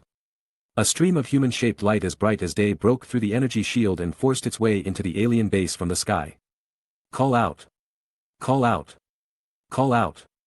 Tens of thousands of demons in the alien base immediately controlled the fixed turrets and the guns they carried with them to emit beams of red and hot laser beams. At this moment, the laser beams were like rain pouring up, densely packed, without any gaps to dodge, covering the invading existence with its own light source. The super-deified Nian flying in the air spread his hands to both sides, and a ball of golden light that was condensed into reality immediately overflowed from his steel body. He was like a human-shaped sun with dazzling light, immediately illuminating the dark city area. Those laser beams covering from all directions fell on the golden light ball, like rain hitting a piece of repeatedly tempered steel shell. Unable to break the defense. This is also natural. The golden light energy shield that Nian stretched out at the moment was a combination of surging divine power and biological force field. It is the exclusive biological energy of the 2 major races of the old gods of the earth and the Krypton family. No one else is here, that's great, Nian muttered to himself, his eyes shooting out 2 cold white lightnings. In this state, without help, he is at his strongest. I saw Nian suddenly push his hands out completely, with his body wrapped in black combat suit as the center. Countless white thunderbolts cut through the air, rising and opening a destructive energy tidal light wave. Buzz buzz buzz. The energy tidal light wave quickly swept from the sky to the ground, destroying the abandoned houses and buildings, annihilating the fleeing alien demon soldiers, and everything within a radius of thousands of meters was flattened. The original abandoned factory no longer exists. The 3 mother boxes in a combined state remained suspended in the low air. On the ground beside, the only surviving Steppenwolf nailed the axe weapon into the ground to fix itself from being blown away by the energy shock wave. Chapter 118. A strong wind blew across the ground, blowing up countless waves of gravel and dust. In the original central area of the alien base, almost everything no longer existed. It was erased by energy tidal light waves, and the entire Earth was flattened down by 1 or 2 meters. Low in the air. Afraid of the intruders who broke into the alien base, the 3 awakened mother boxes seemed to be trembling, and the lingering white electric light sizzled and began to accelerate the process of Trinity Union. Call. Waves of gravel and dust violently rolled outward again, and the figure that looked like the sun fell from the sky. The black Superman cape behind him moved wildly, and the young man walked forward towards the 3 mother boxes. Seeing that the intruder is approaching the mother box. No. Don't take another step forward. The Steppenwolf on the ground was like an old lone wolf. With the armor and steel scales he was wearing standing on end. He pulled out a large axe from the ground with his thick right hand and aimed at it desperately. Rushed towards the super-deified Nian. The axe in Steppenwolf's hand was given by that king. It has torn the bodies of different powerful races in the universe, and has been stained with the scarlet blood of countless Amazon warriors. It has a terrifying and cold evil atmosphere. At this moment, the axe blade was like an old lone wolf reaching out for its sharpest claws, falling with a destructive golden electric light, and the air and even space seemed to be cut in 2. This is Steppenwolf's strongest and most desperate attack. Faced with Steppenwolf's swift and powerful attacks and slashes. A little too slow. Nian shook his head as if he was a little disappointed at this, and directly and quickly raised the palm of his right hand. Clang! The collision between the metal axe blade and the fleshy palm made a sound of gold and iron, and the extremely violent wind washed back along Nian's silver hair and dark cloak. Steppenwolf's eyes widened in disbelief, and he saw that his axe blade, which carried golden lightning energy and was imbued with his greatest strength, was firmly grasped by the young man's hand. It was a hand whose energy and power far exceeded his own. Kryptonian? How is that possible? Steppenwolf's eyes were full of bloodshot eyes, and he was holding the axe weapon tightly with both hands. However, no matter whether it pushed forward hard or pulled the weapon back, the axe was always stuck. Fixed in the hands of super deified Nian. Keeping hold of the opponent's axe blade with your right hand, your feet suddenly lifted off the ground. The super deified Nian levitated little by little. With the silver hair and dark cloak behind him flying wildly. He flew to a low altitude of about 2 meters and looked down at Steppenwolf. The hand holding the axe blade began to move downward with force. Suppress. It's not just the terrifying power transmitted by the axe. There is also surging divine power and biological force fields that are like actual pressure, rumbling down on Steppenwolf's body. Steppenwolf, who was holding the axe handle with both hands, was shaking violently. His waist continued to bend, and the steel scales on his armor clicked. Suddenly, there was a pop, and Steppenwolf's knees could not bear it and he fell to the ground. The ground cracked open like a spider web, and Steppenwolf's knees dug into the ground. Feeling humiliated, Steppenwolf's whole body trembled with horror. He had only seen this kind of terrifying strength that he could not even think of resisting in the king he worshipped. The young man in the low sky ahead is like a rising sun, his body constantly glowing with white thunderbolts and ripples of golden energy. At this time, the super deified Nian suddenly coughed lightly, and a stream of bright red blood overflowed from the corner of his mouth. The blood seemed to contain abundant energy, turning into lightning bolts that wreaked havoc on the surrounding earth. Steppenwolf was stunned when he saw this. Unimaginable. In front of me, a powerful existence that is rare in the universe is actually coughing up blood. Super deified Nian frowned slightly. At that moment, he felt as if a spider thread had broken deep in his body. Is this because too much energy was consumed when fighting and finding the target just now? Wrong. The super deified Nian's brain is like a supercomputer, scanning the inside and outside of his body like a clairvoyant examination, and quickly came up with an answer that even he found incredible. On the contrary, the reason for too much energy consumption is that there is too much energy accumulated in the body at the moment. The energy in super deified Nian's body now is about 10 to 20 stronger than when he first obtained super deified mode. The growth rate of the super deified mode's absorption of solar energy far exceeds the current rate of energy consumption. This sounds like a good thing, like a perpetual motion machine. However, the abundant and powerful energy in the body cannot be vented, which begins to affect the perfect balance of the body. This is also why Nian, who is a man of steel, still coughs up blood, just like a human with excessive blood will have a nosebleed. So, this also means, once Nian enters the super deified mode, he will be like a being truly born for fighting, requiring constant and high-load fighting, a fierce battle that cannot stop for a minute and a second. Otherwise, the body may be directly charged by solar energy. The previous Superman could barely fight. Now flying all the way here, super divine transformation Nian consumes no energy on the way. As for the current Steppenwolf, well, to cope with it, it is worse than the total energy consumption of flying here. The super deified Nian thought very quickly and made a judgment quickly. It is necessary to solve the crisis of the mother box quickly and then go to a place without solar energy. Regarding this point, Nian immediately thought of Xiao Huang's devouring space. Through Xiao Huang, you can enter and exit at any time, without solar energy, and don't have to worry about destroying things. It is indeed a good choice. When Nian thought of this, he wiped the blood from the corner of his mouth with his left hand. At this time, the steppe wolf seemed to have captured a fleeting counterattack opportunity.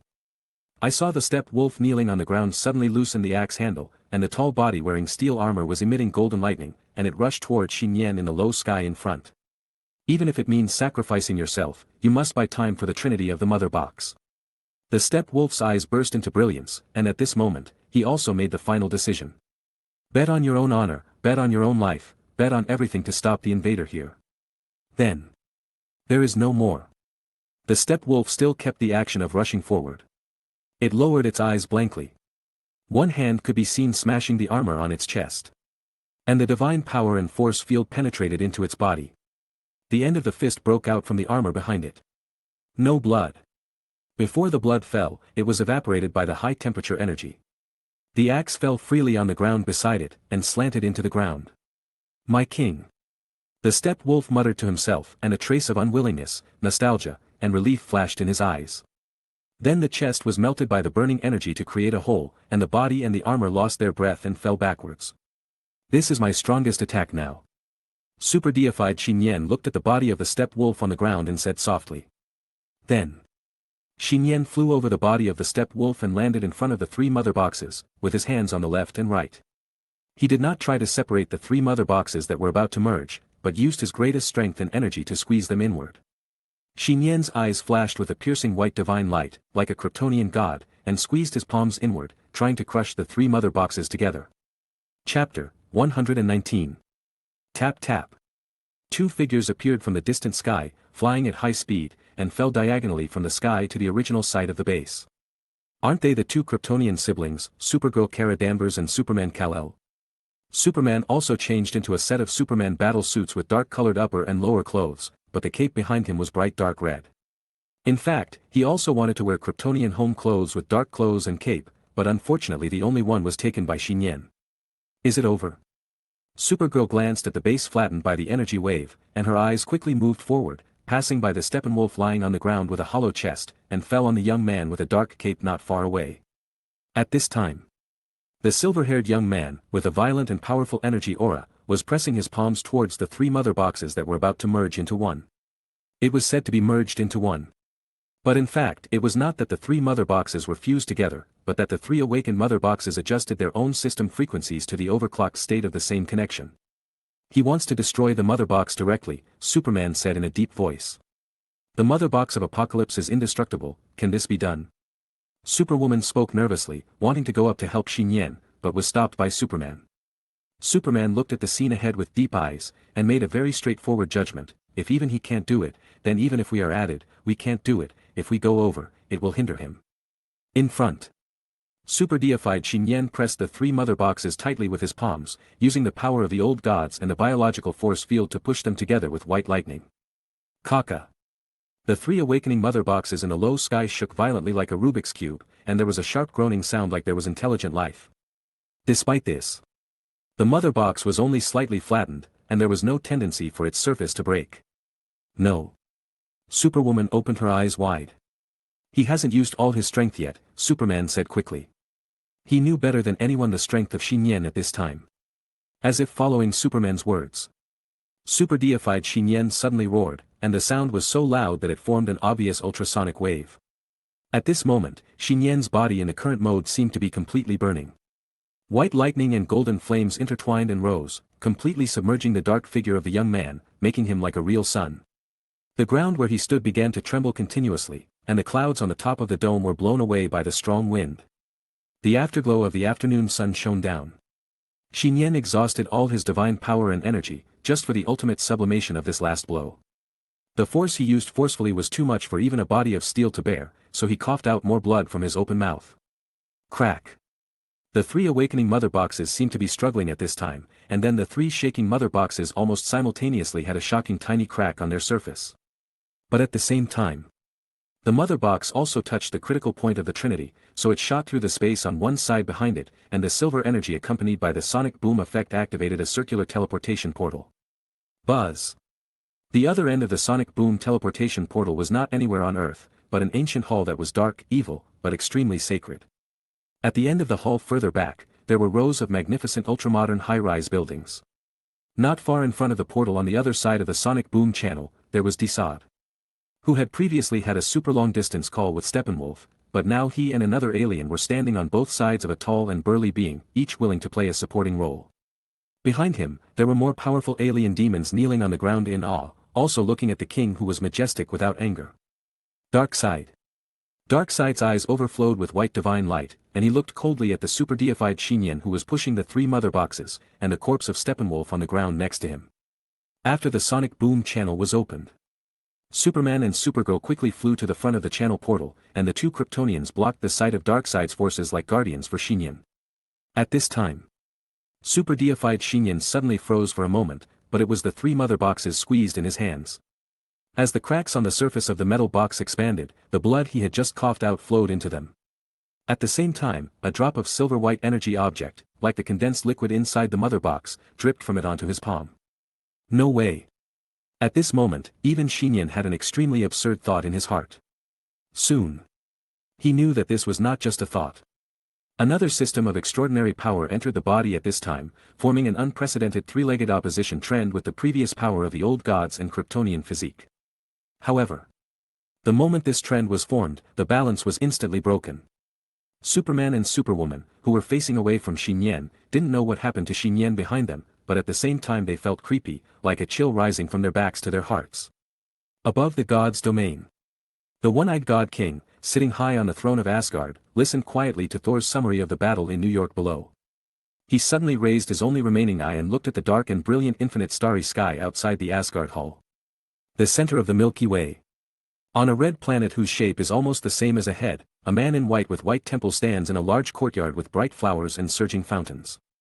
He suddenly felt something and looked up at the starry sky, and murmured fearfully to himself, "Forget about the seeds on the earth. Somewhere in the universe, there is no light." A woman wrapped in a black cloak, her skin exposed to the air, white and moist, opened her eyes. Her body is always weak and has no definite shape. Sometimes she looks like a beautiful young woman with an extremely graceful and sexy figure, showing off her mature body curves. Sometimes she looks like a cute Lolita kicking her white and tender feet, giving out a crisp and cute soft laugh. The shape of her body a sudden change without repetition. Interesting, perhaps you are more suitable to be my spokesperson than that one. Another place in the universe. There was a mysterious being sitting on a strange chair, with a look of uncertainty in his eyes. Like so many things happening in the universe, finally, for the first time, a mystery beyond one's own knowledge appeared. I have no idea. In this short moment, in countless mysterious and unknown areas in the vast universe, mysterious and powerful beings woke up one by one and looked up at the sky. Broken. The ancient mage who was in the Kamatage Hall frowned slightly. She suddenly took a step forward. Without any sign of creating a portal, her body in yellow robes disappeared into the hall out of thin air. Chapter 120. From the beginning of the universe until now, this situation has been the only one, and perhaps the last. The wisdom of the apocalypse, the power of the old gods, the body of Krypton. Trinity. Nian continued to instinctively move his hands, and as a result, the space beside his palms was twisted and squeezed. The indestructible mother box, which had been pushed out with difficulty and had several cracks, was now like a fragile foam box, shattering inch by inch. Usher in destruction. TSK. Nian's whole body turned into a white light man. And black thunderbolts flashed out from his side. It seemed to have two characteristics of destruction and creation, tearing apart space and reshaping space. Everything within a 3-meter radius was annihilated. Convert to particle state. Nian seemed to be able to hear clearly that countless invisible spider threads were breaking in his body. Even with the aid of spider power, loss of control and collapse had already begun. His fingers trembled with difficulty. It became increasingly difficult for Nian to control his current body. This was because his perfect state had been completely broken, but he still felt omnipotent. But, this time it's probably not an illusion. At this time, at the edge of the open space at the original site of the alien base, there is a looming glass mirror. The glass plane has the characteristics of space, blocking the exploration here from outside the Earth. Nian vaguely heard a familiar and steady female voice coming from his ears. "If you continue to stay here, you will destroy many things and yourself. I will pull you into the mirror space." It is the Supreme Mage, the Ancient One. Nian quickly realized this, and now his eyes could penetrate the unknown barrier and see the Ancient Master standing in the mirror space next to him. Pull him into the mirror space. This is indeed a better solution than the Yuan devouring space. Seeing that Master Gu Yi was about to pull him into the mirror space, Trinity Nian suddenly said, "Master, wait a moment." There was one last thing he wanted to try out a little bit. "Get out of the way, Superman, Kara." Nian raised his eyes and said with difficulty to the two people who were more than 10 meters away. At the same time, the 5 fingers of his right hand clenched into a fist little by little, and he slowly raised it upwards with difficulty and determination. Hearing his words, Superman and Supergirl in front of the sonic tunnel quickly moved aside. In the Apocalypse Palace on the other side where the sonic blast channel is connected, Darkseid, who was standing at the front, seemed to realize something and said quickly, "Deathsod, close the door immediately." This king who conquered countless worlds seemed to have a hint of panic in his words at this moment. How is this possible? Deathsad, who was waiting on the side, had no time to think too much, and he also had a numbing sense of crisis. He quickly murmured something and raised his hands. Immediately, a box similar to the mother box, but completely different, flew out of his arms and floated close in front of him. This strange little box shook violently when it appeared, and radiated out a series of technological beams. The beams were submerged into the air to form a protective shield, and the sonic blast channel opened by the mother box also began to shrink and become smaller. Trinity Xinyan finally punched out with his right hand. Not to mention the punch was more powerful than that of a super deity, but it was also several times slower than when it was punched by an ordinary human. But when this punch is blasted forward, the sound, light, and even the space in front of Xinyan began to become silent and distorted, and an impact energy mixed with particle atomization, the destructive power of the old gods, and the Kryptonian biological force field spurted forward. Boom! Even if the target of this punch is the sonic blast channel, the ripples caused by it spilling out to both sides will directly annihilate large areas of land. Superman and Supergirl standing on both sides raised their palms and used all their biological force fields to build defenses to resist the energy shock wave overflowing. And the main shock wave from the punch continued forward, rushing towards the shrinking sonic tunnel at extremely high speed. At the critical moment, the sonic blast channel was completely closed and disappeared into the low altitude. Apocalypse, Tgthegood, who was controlling the box in the palace, breathed a sigh of relief. But he didn't see it on the earth at this time.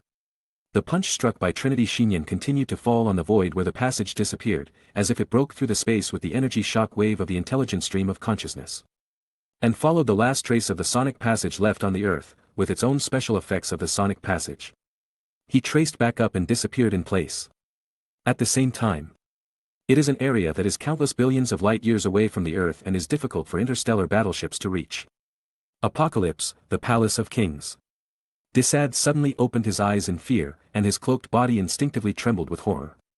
However, where the sonic blast channel was opened just now, an energy shock wave containing a terrifying aura appeared. Like a light of judgment. At this moment, box items suspended in the low air can build defenses autonomously and urgently. Darkseid's eyes, which were originally filled with white divine light, shot out a crimson twisted lightning. Boom! The grand and glorious ancient palace was completely blown open by the terrifying energy impact of chaos. The broken demon-like corpses and building tiles were annihilated into particle states before they fell. The energy shock wave continued to flow out of the palace like a flood from a broken dam. Rush to the Apocalypse City. Xinyan is no longer clear about what happened to Apocalypse later. After throwing that punch in Trinity mode, he was pulled into the mirror space by Master Gui. Then, when the Black Bat fighter plane arrived belatedly, it landed at the original site of Pazanov's alien base. Get off the fighter plane quickly. Batman, Wonder Woman, The Flash, Aquaman, and the 5 cyborgs saw a bare open space outside that extended several kilometers away, and Superman and Supergirl remained in place in the middle of the open space. As for Steppenwolf's body on the ground beside him, it was completely cold. Did you do this? Batman walked down with Kenluo in his arms and asked Superman on the field. Superman shook his head and looked down at his burned palms. Is he okay? Wonder Woman asked quickly. It's okay. Supergirl obviously knew who Diana was referring to. She shook her head slightly and said. The one who's in trouble should be the enemy of Apocalypse. Steppenwolf is dead, the mother box is destroyed, this war is over. Cyborg looked around and said in disbelief. He was originally determined to die and wanted to die with the mother box, but now it's over. Why do I feel like I came here to support you? The Flash shrugged, expressing the thoughts of many people present, and Aquaman even patted his shoulder in approval. In short, as long as this crisis is resolved, Batman said. I'm afraid this is just the beginning. Cyborg looked up and looked at the sun setting and the night-covered sky. Apocalypse regards the Earth as a hunting target. I don't know what they are targeting, but they will never give up so easily. Everyone was silent for a moment until Batman said in a deep voice, this is the meaning of our Justice League's existence. No matter what, the war with Apocalypse has come to an end for the time being. Judging from the results, it is a great victory for the Earth. But in the long run, the world will face more known and unknown crises in the future. After experiencing this day, every hero on the field will not be able to erase the sun-like young figure from their hearts for a long time to come, and they will inevitably regard him as their own when encountering irresistible crises in the future. As a last hope. After all, that is the real ceiling of Earth's combat power. Chapter 121. Apocalypse. Starting from the original site of the ancient palace, a bottomless abyss appeared on the Earth. The abyss spread to the end of Apocalypse City, with black smoke rising from it. Bangta. A thick arm stretched out from the abyss, grabbing the broken ground layer next to the abyss. From inside the dark abyss, a pair of eyes with red lightning lit up. At this time, those eyes showed pain, anger, coldness, and ruthlessness. A voice like a devil sounded hoarse and calm. Earth, I will definitely go. As long as he masters that, the most powerful existence can be used by him. Somewhere in the universe, above a planet in outer space, a huge superstar battleship is parked here.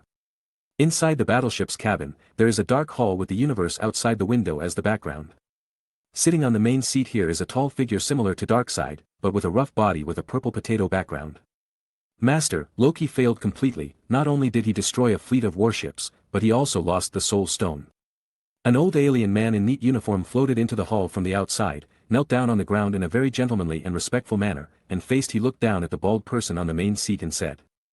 Thanos sat on the main seat with an unchanged expression, slightly supporting the armrest of the main seat with one hand, holding one side of his face with his fist, and asked, Gamora, have you found her? Not yet. Ebony Throat, one of the 5 generals of Obsidian, shook his head slightly and said. She should have gone to the alien civilization on the other side of the galaxy. I have contacted Ronan and asked him to find the most important one. At the same time, pay attention to the location of Gamora. Send Nebula out, she can find Gamora. Gamora is an indispensable part. You must bring it back to me as soon as possible. Yes. Master. Thanos continued to ask, have you found the place where the dwarves live? Ebony Throat responded quickly, we are narrowing down the scope, and it should not take long to confirm. Very good. Thanos nodded lightly, put down his thick arms from the back of the chair, clenched his fists, and said coldly. When everything is ready, that's when I will go to Earth. Then they will understand that I am, Destiny. Above the 9 realms, Asgard. In the immortal palace of the divine realm, there is a very strong divine power barrier, and the entrance is a small independent prison that looks like transparent glass. There is only room for a mattress in the prison. The young man with a handsome and charming face suddenly woke up. His forehead and the tip of his nose were covered with big beads of sweat. The back of his clothes was also wet with cold sweat. His whole body was covered with chills and goosebumps. The first reaction of the evil god Loki when he woke up was to hurriedly touch his chest. Although there was no wound there, when he touched the skin with his fingers, he still felt the pain that was seared into his memory. It hurts. By the way, I'm no longer on Earth. I failed and almost died, Loki muttered to himself, then completely lost his strength and lay down on the bed in the claustrophobic prison again. He couldn't remember how many times he woke up like this. At the end of the dream, there was the figure of a young man wearing a silver spider suit, and that finger. The silver metal spider thread that pierced the clone's forehead, and the dagger blade that penetrated the main body's chest. Even thinking about it now, Loki would still shudder subconsciously and curl up slightly.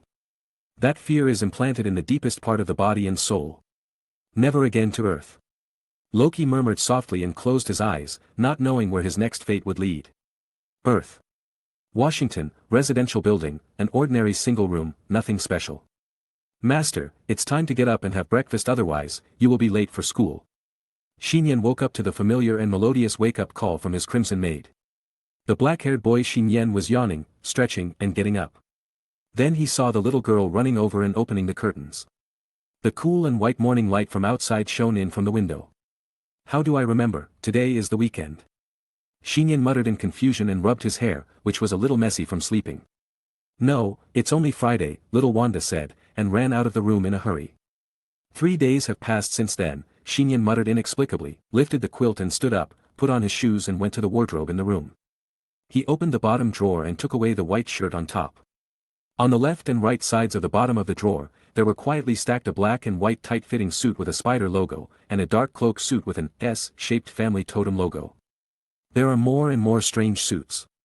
Nian silently closed the bottom drawer again, opened the upper layer of the wardrobe, and took out a set of normal long-sleeved clothes hanging inside. Wash and change clothes. Nian came outside the room and had breakfast with Wanda. The TV in the living room was on. A few days later, the alien incident from a few days ago was still playing. However, due to the first appearance of the Justice League and the miraculous resurrection of the superhero Superman, news reports believed that the alien invasion was solved by Superman and the Justice League. After all, who would have thought that the powerful being who almost single-handedly solved the alien invasion was just an ordinary high school student who still had to go to school and take exams? In this regard, Nian breathed a sigh of relief, which could save him a lot of unnecessary trouble. He knew that this was probably the result of his aunt's promotion behind the scenes. Now the whole world is discussing the resurrection of Superman, and no one pays attention to who the sun-like light and shadow that once appeared in the sky was. After eradicating the alien forces hidden on the Earth by Apocalypse, Nian was finally able to return to a relatively peaceful daily life. The only bad thing is that the aunt's evening practice is temporarily gone, saying that he should have a good rest for a while. Well, this is an extremely cruel thing for Nian, who loves to study. Master, what's wrong? Sitting on the opposite chair, Wanda looked at Nian, who looked a little depressed, and asked curiously. Nothing, Nian shook his head, and suddenly reminded him as if he remembered something. By the way, this weekend, you have to go to a place to study. I found a teacher for you. Teacher? What to learn? Cute. Nian said, you stay at home on Saturday, and someone will pick you up at 10 a.m., you will know then. Okay, I will learn whatever the master tells me to learn. Wanda suppressed her curiosity and nodded obediently. Now she doesn't know what kind of world she is about to step into. Chapter 122. Master, I'm going out, be careful on the road. Wanda. Wearing a sunshade and cold-proof baker hat on her little head, pressed down her scarlet hair. She sat on the stool in front of the door in a black and white long-sleeved uniform dress. She raised her fair and tender feet slightly and put on white stockings on her crystal-clear and delicate feet. As the girl's little hand gently pulled up, the stockings immediately slid up along the long legs, wrapping the snow-white and slender softness. Put on opaque knee-high white socks. Wanda continued to put on her black boots and left the door, not forgetting to turn back and whisper a word. You too, Nian nodded in response, watching the red figure leave the door. I have to say. Wanda, who has accepted the system housekeeper's learning and has become more diligent and capable, often makes Nian feel that he is the younger one in the family. So that he is more and more salted and lying at home. This is also unavoidable, who makes the women of the family, one big and one small, so capable. Come on, I should leave too. Nian stretched his body again and prepared to leave for school. Outside. Since the Justice League debuted, Superman was resurrected, and the hidden alien forces were wiped out. The clouds covering the city sky dissipated, and every day was a sunny day. The snow on the streets and buildings melted completely. On some city streets, workers were replacing old signs and posters commemorating Superman. The white winter officially began to exit, and everything revived, and everything ushered in a new life like Superman. Nian soon met a familiar girl at a familiar corner. After seeing him, the other party waved her arm to greet him. Isn't it childhood sweetheart Gwen? But today, although Gwen was wearing a neat long-sleeved shirt, which showed her youth and intellectuality, she was wearing a pair of beige casual trousers on her lower body. The trouser legs were connected to the white canvas shoes she was wearing, covering her legs tightly. Nian's mind moved, and he felt a little concerned for no reason. After all, some time ago, even in winter, Gwen always wore skirts, not afraid of the cold. Today the weather has warmed up, but she suddenly changed into airtight trousers. Somewhat strange. At this time. Perhaps even Nian himself did not notice that he had begun to pay attention to Gwen's daily dress, which was a very rare thing in the past. What's wrong? Gwen stretched out her hand to stroke the short golden hair beside her ear, pretending to ask casually. Nothing, let's go. Nian retracted his gaze without leaving a trace, and did not stop, and continued to walk forward with his school bag on his back. Gwen looked at Nian's back, and couldn't help but stamped her feet lightly, and then followed as if nothing had happened. After walking a few steps, Gwen heard Nian next to him ask, Are you cold? Ah. Gwen was slightly stunned, and soon showed a happy smile, rolled her eyes at him. No. Worried that Nian would stop the current topic early, Gwen suddenly came forward and whispered mysteriously in his ear, Want to know why I am wearing this today? Why? Nian asked along with Gwen's words, and he was indeed a little curious. Gwen immediately pulled Nian to stop. She glanced around the street, her cheeks immediately became much redder, and stretched out her hand to nervously pull up her trouser legs. Nian was suddenly stunned. But Gwen pulled up her right trouser leg, revealing a small part of the inner part, the beautiful legs of the girl wrapped in semi-transparent black silk, shining with shiny and lustrous flesh in the sun. It took less than 2 or 3 seconds to pull it up. Gwen had already put it down with red ears and face, and a wisp of real steam came out of her head. Nian's heart suddenly accelerated a lot. Wearing stockings inside trousers is like a small gift. After being wrapped, it will become mysterious and surprising. And Gwen wearing it like this indirectly implies that it is specially for him to see. So, the satisfaction of this moment is far better than Gwen's usual dress. I understand it too much. Where did you learn it? Nian couldn't help asking. Recently, it's very popular on the internet, so I want to try it, Gwen blushed and whispered. How does it feel? Great. Nian gave a thumbs up and praised her without hesitation. Then do you want to come to my house this weekend? Gwen plucked up the courage to say. You haven't been to my house for a long time, in addition, there is the compensation you mentioned before. Hearing the last words of the girl, Nian was completely moved. Unlike the last time, this time he would rather risk the threat of Officer George's gun. How can I refuse this? Nian was about to speak, but at this moment, accompanied by a gust of wind in front, a figure appeared in front of the two of them like teleportation. No sneaking around, senior. The beautiful girl's delicate and soft face showed a bright smile, her flowing dark golden hair showed platinum arcs in the sun. Her dress seemed to ignore the laws of physics and kept hanging down, and two smooth legs stretched out from under the skirt. Kara. Nian looked at the girl in front of him and called out subconsciously. Senior, good morning, Kara blinked playfully and cutely. Good morning, Nian felt a little unreal. After knowing the hidden identity of the girl in front of her and her extremely powerful supernatural abilities, she showed her cute and sweet side. This contrast has a very unique charm. Kara, I said, don't use supernatural abilities casually outside. Gwen quickly glanced around and saw that no one noticed this side, so she obviously breathed a sigh of relief. Don't worry, I'm very fast, and I flew down because I noticed that no one was paying attention to this side. Kara smiled and looked down at Gwen's feet. Her beautiful eyes lit up and said. So there is this trick, I learned it. Don't look. Her little thoughts were known to others. Gwen quickly blocked her legs with both hands. When she found that she couldn't block it, she quickly jumped behind Nian. Kara looked over and soon turned her head away with a slightly red face. Don't use perspective. Gwen was surprised, and quickly blocked Nian in front of her, and said with gritted teeth. Can Kryptonians do whatever they want? After the last war, Nian also told Gwen about the identity of his junior sister Kara. Sorry, Kara blinked, smiled confidently and sweetly. Kryptonians do whatever they want. Looking at the noisy duo who had a relatively harmonious relationship, Nian smiled helplessly, and suddenly felt that the school life could not be quiet. The three arrived at the school together. Before Nian entered the classroom, he was told by his classmates that a teacher was looking for him. Arrived at the door of the office. Seeing that the office was not closed, Nian walked in directly. Teacher, is there something you want to talk to me about? Nian looked towards the light from the office window and saw a trainee teacher with striking silver-white long hair, that is, the deputy instructor of the class Felicia, sitting seriously on a teacher's chair. Chapter 123. Maybe it was because it was still a little early. There were no other teachers in the office of the teaching building. Only Felicia, an intern teacher, was sitting in a chair and working seriously.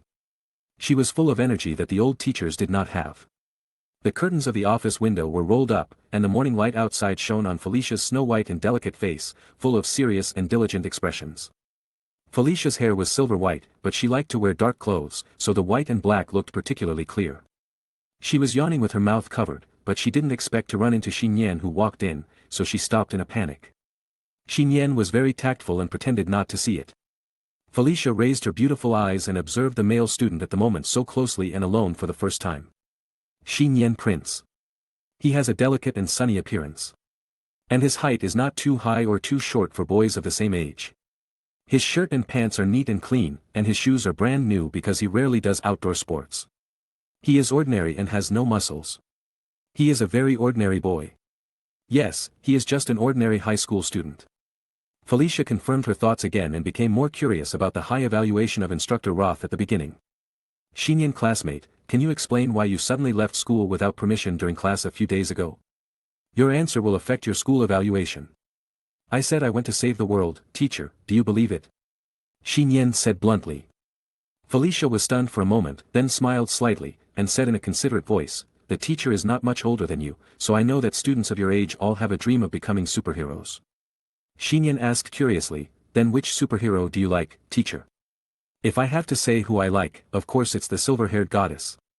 Felicia's eyes lit up, and she said excitedly. Because she has silver hair like me. And she is cool and powerful. Nian was speechless for a moment. Why are all the teachers in the school like this? It's not good to like that superhero, but they like a character that can't exist. He sighed in his heart. I started to consider changing schools overnight. Felicia was still talking excitedly. Teacher, I'll tell you something secretly, I also have a signed poster of the silver-haired goddess. I bought it online with a large living allowance when I was still in college. Instructor Roth is so envious. Nian was even more speechless. He really didn't want to hit the intern teacher in front of him. The so-called signed poster was definitely a fake. Let me show you. Felicia was about to flip through the drawer, but soon she realized something and looked at Nian with a serious face. Nian, don't try to change the subject. Nian. By the way, did he change the subject? It's obvious that you are too obsessed with this topic.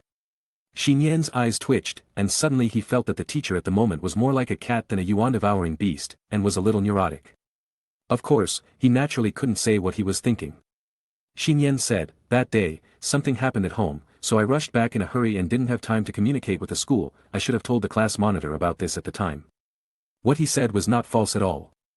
For Nian, home is where his aunt is.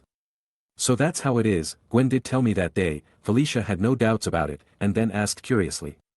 Did something happen to your parents? I don't have parents, Nian replied.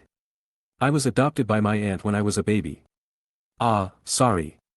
I didn't know. It's nothing, I think it's fine now. Nian was very sincere.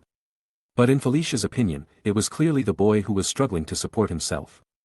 This made her, whose father was sentenced to prison for theft since she was a child, feel empathy. Felicia's face softened a lot, and she said to Nian in a low voice, it's okay, you go back to class. Okay, Nian breathed a sigh of relief and was about to leave the office, but was stopped by Felicia again. In the future, Felicia said softly. At school or at home, if you encounter any problems, you can come and consult the teacher. No matter what happens, I will do my best to help you. Nian felt a little confused, but still nodded, thank you, teacher. Remember. Watching Nian leave, Felicia's eyes shone with a trace of maternal love. In the evening, after school. As soon as Nian returned home, he received a message from Kara Danvers on his mobile phone. Senior, are you free on the weekend? My cousin wants to find a time to invite you to dinner at home. Kara's cousin. This. Nian's heart began to tangle. Going to Gwen's house, there is Officer George. Going to Kara's house, there is Superman. In Nian's opinion, the degree of danger of the two is almost the same. Whose house should I go to on the weekend? Or not go to any house, or go to one house a day? This is a question worth considering. Nian turned on the heating lamp in the house and sat on the soft sofa in the living room. Xiao Huang immediately leaned over as usual and rubbed his palm affectionately with his head. Ken Luo was still lying in the glass jar, like a real decoration, enjoying the last afterglow of the day on the balcony. Nian half leaned on the sofa and lay down, closing his eyes, enjoying this rare peaceful time. At this time, someone opened the door and returned home. Wanda, are you back? Nian did not open his eyes, continued to lie down, and shouted casually. The person who came back did not respond, came to the sofa in slippers, and sat down next to Nian who was lying flat. Nian smelled a light and familiar fragrance. Nian subconsciously opened his eyes, and what came into view was a mature and beautiful black-haired woman. Aunt? Why are you back? Why, I can't go home. Diana smiled slightly and said unhappily. That's not what I meant, I just didn't expect you to come back so soon. Nian smiled knowingly. Since some time ago, due to the beacon fire warning from Paradise Island, Diana has been almost out early and back late. It is also because Wanda takes care of Nian that she rarely eats breakfast and dinner at home. So, Nian just thought that Wanda was back. At this time, the warm lights at home blend with the sunset glow on the balcony, and the light and shadow in the living room are blurred. Nian looked sideways at his aunt with clear facial features nearby. The delicate and perfect profile was like a gift from the gods, with a beauty that humans cannot achieve, especially the soft lips wrapped in a layer of orange-red glimmer. Nian suddenly wanted to kiss and taste the medium inside. This is not a subconscious impulse and instinct. It is a habit caused by Nian practicing whenever Wanda is not at home or in the living room since some time ago. But Nian knew that he could not do that anymore. After all, the night practice was temporarily cancelled and there was no legitimate reason to take that step. At this time, between Nian and Diana. It is a barrier that is far stronger and harder to cross than a childhood sweetheart relationship with Gwen, just like the light and shadow can only intersect and cannot merge together. Nian suddenly smiled. So what? Since you have a new life, don't do things that will make you regret. Aunt, the boy looked at the woman in front of him and said seriously and directly. I need to make up for my lessons. Chapter 124. The sun outside the balcony completely sank below the horizon, and the dark blue night sky gradually colored the city sky. In the large living room with only one warm lamp turned on, the blurred light and shadow seemed to begin to blend together. Xiao Huang jumped off the sofa very tactfully, walked lightly to the balcony outside, and pulled up the drooping curtains with his cat claws, so that the light in the living room became even dimmer. On the soft sofa, the two figures, one big and one small, sitting next to each other seemed to overlap, and there was only a subtle sound of rapid breathing between them. The boy's original black short hair began to turn into silver white, and a little bit of divine light and power flowed down his shoulders, mixing with the woman's scattered black long hair. Black and white, like the light and shadow in the living room, began to become inseparable and indistinguishable from each other. Nian inserted his 5 fingers deeply into the back of his head with thick hair, like a greedy child, eagerly tasting the most delicious violet medium. This scene lasted for an unknown period of time. Maybe it was just a few seconds, or maybe a few minutes, or even more than 10 minutes. After all, the physiques of 2 demigods would not affect anything even if they did not breathe. Anyway, no one wanted to stop, coveting this brief moment of crossing a certain taboo boundary. Until someone suddenly unlocked the door of the house. Has no one come back yet? Accompanied by a pleasant and soft voice, the crimson girl with a school bag and a bag of vegetables in her little hands walked into the house with some difficulty. She put down her school bag and raised her hand to press the light switch of the living room next to the door. At this moment, a figure on the sofa reacted very quickly, like a flash of lightning passing through the living room, sinking into the bathroom and closing the door. Almost the next moment after the door was closed, all the lights in the living room were on, as if it had turned from dusk to noon, and the lights illuminated the house clearly. So, when little Wanda looked up after returning home, she saw Nian, whose hair had turned silver again, lying face down on the sofa. Well, like dead. Master, what's wrong with you? Wanda asked curiously. Don't worry about me, let me think calmly by myself, there is a homework question, which is too difficult, Nian waved his hand and said weakly. Okay, Wanda blinked, changed into slippers and walked into the living room, and saw the sound of dripping water from the shower room with the light on. Is Miss Diana back too? Wanda's doll face showed joy, and she said happily. That's great. Nian raised his head. Why, is it so bad to eat with me alone? No, it's just, the crimson girl bit her pink lips, and finally shouted a little aggrievedly. Master, big fool. And then ran to the kitchen. In fact, she was happy for Nian. After all, Wanda also knew in her heart that Nian had not had dinner with Miss Diana for a long time, and he must be a little lonely in his heart. Dinner time. Nian helped Wanda to bring the fried steak and other dinner to the table. Diana soon came out of her room. She changed into a loose white gauze pajamas. Her black hair, which had not yet dried, was slightly curled and casually draped over her shoulders and neck with perfect curves. Less intellectual, more charming. Nian subconsciously glanced at her lips. The curve was as perfect as ever, but there was a trace of a slight break at the corner of her lips that ordinary people could hardly detect. Diana seemed to have captured his brief sight. Her delicate and beautiful face showed no expression. She came to the seat beside her and sat down elegantly. Just when little Wanda turned around to get the last meal, Diana stretched out her finger and tapped Nian's brow. A trace of anger and unnaturalness flashed across her dignified and calm face, and her heart beat faster than when she faced the terrifying and powerful doomsday. Only Nian could make Diana fall into such a big dilemma just now, and show the behavior of fleeing for the first time. Nian covered his forehead in pain, but the corners of his mouth slightly raised, and he suddenly wanted to laugh out loud. But he knew that if he laughed, he would be really finished. Master, do you want dessert? Wanda's voice came from the kitchen. No, Nian blinked and said. Dessert, I've already eaten it. Boom. Nian was attacked by Diana's brow again. After dinner, the family of 3 sat on the sofa and watched TV. Wanda was cute, holding the little emperor and sitting quietly on one side. Her small feet were hanging down from the sofa and couldn't touch the ground. Diana was sitting on the other side with a book that was always obscure and difficult to understand. Her slender and shiny feet were stacked on the floor. Nian was sitting in the middle of the sofa with his legs crossed, with his long silver hair scattered everywhere. At this time, Nian suddenly remembered that he hadn't replied to the message yet. At the same time, he had already made a decision and realization in his heart: go to Gwen's house tomorrow and go to Kara's house the day after tomorrow. Anyway, death is death, so it's better to face life bravely. However, when he took out his mobile phone from his pocket, the screen of the mobile phone lit up and prompted that a private message had been received. Nian's mind moved. If it was Gwen and Kara, they should use Twitter, so this message was probably sent by someone else. And Nian's social circle is so small, who would send him a message via text message?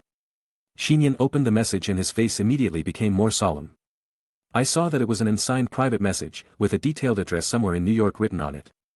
In addition, there is an English word at the bottom of the text message. Stars. In this way, even if the message is not signed, the identity of the owner of the message is already obvious. Nian subconsciously glanced at Wanda next to him. Little Wanda was watching TV in fascination, and her little hands were still stroking Xiao Huang's down. Ahem, it's time to go to sleep, Nian said suddenly. Wanda raised her head and glanced at the time. It was only about 9 o'clock in the evening. She thought that Nian was too sleepy today, so she nodded obediently and said, okay. Diana noticed something strange about Nian and closed the book in her hand quietly. After the lights were turned off, the living room fell into darkness. Nian entered Diana's room in the dark. He did not hide it from his aunt and mentioned the text message he had just received. So, that girl is asking you for help? Diana said thoughtfully. Probably, with her character, she would not send me such a message for no reason, Nian nodded and said solemnly. She is Wanda's relative and has helped me, no matter what, I have to go and confirm. I'll go with you, said Diana. No need, Nian shook his head and smiled. Now I have the same ability as you. And if you leave home, Wanda will be worried. But, Diana was about to say something, but at this moment, an orange kitten figure slipped through the gap in the door. Behind the kitten, his tail was curled up and he lifted up a glass jar. There was a colorful starfish in the jar. Meow, Xiao Huang looked at Nian and called softly. Do you need to relay the information? Ken Luo sent out a thought. No need, Nian smiled, held Xiao Huang and Gan Luo in his arms, turned to Diana and said. Auntie, are you relieved? Well, be safe, Diana nodded softly. With such a luxurious lineup, not even Steppenwolf could threaten Nian's life. It's time to let your children take flight. At least bring my equipment, Diana said. Nian scratched his head and said decisively, forget the clothes, as for the weapons, just the same thing is enough. Chapter 125. On the rooftop of a residential building in downtown Washington. A burly man was bored and walked out of his balcony with a can of beer, staring at the night sky while drinking beer. Alas, it's been almost 2 months, why hasn't the silver-haired goddess appeared again? Instructor Roth muttered to himself. Since the battle with the abomination, the superhero silver-haired goddess has never shown her traces and figures in Washington, or even in the world. This is a huge blow to Instructor Roth, who is the #1 fan of the silver-haired goddess and has established many support groups online. So, even if the salary at the school increased this month, he was not happy at all. Ton. Instructor Roth held the balcony railing, continued to look up, and drank the remaining half can of beer. A beam of cool silver light fell from the sky. In the night sky far in front of the residential building, the black clouds just dispersed, revealing a bright silver crescent moon on the top of the dome. Instructor Roth's eyes subconsciously turned to the moon, and at this moment, his pupils suddenly vibrated like a big earthquake. I saw. A slender figure passed through the sky of the city at a high speed, and continued to fly towards the infinite night sky where the moon was. I could vaguely see that the figure was wearing a jacket, dark trousers, a pair of ordinary black canvas shoes, and a familiar school bag behind him. The most important thing was that the other party was wearing a peaked cap on his head, holding down his long silver-white hair that was difficult to conceal, and a few strands of silver hair with sparkling white divine light flew back. Silver-haired goddess. You finally appeared.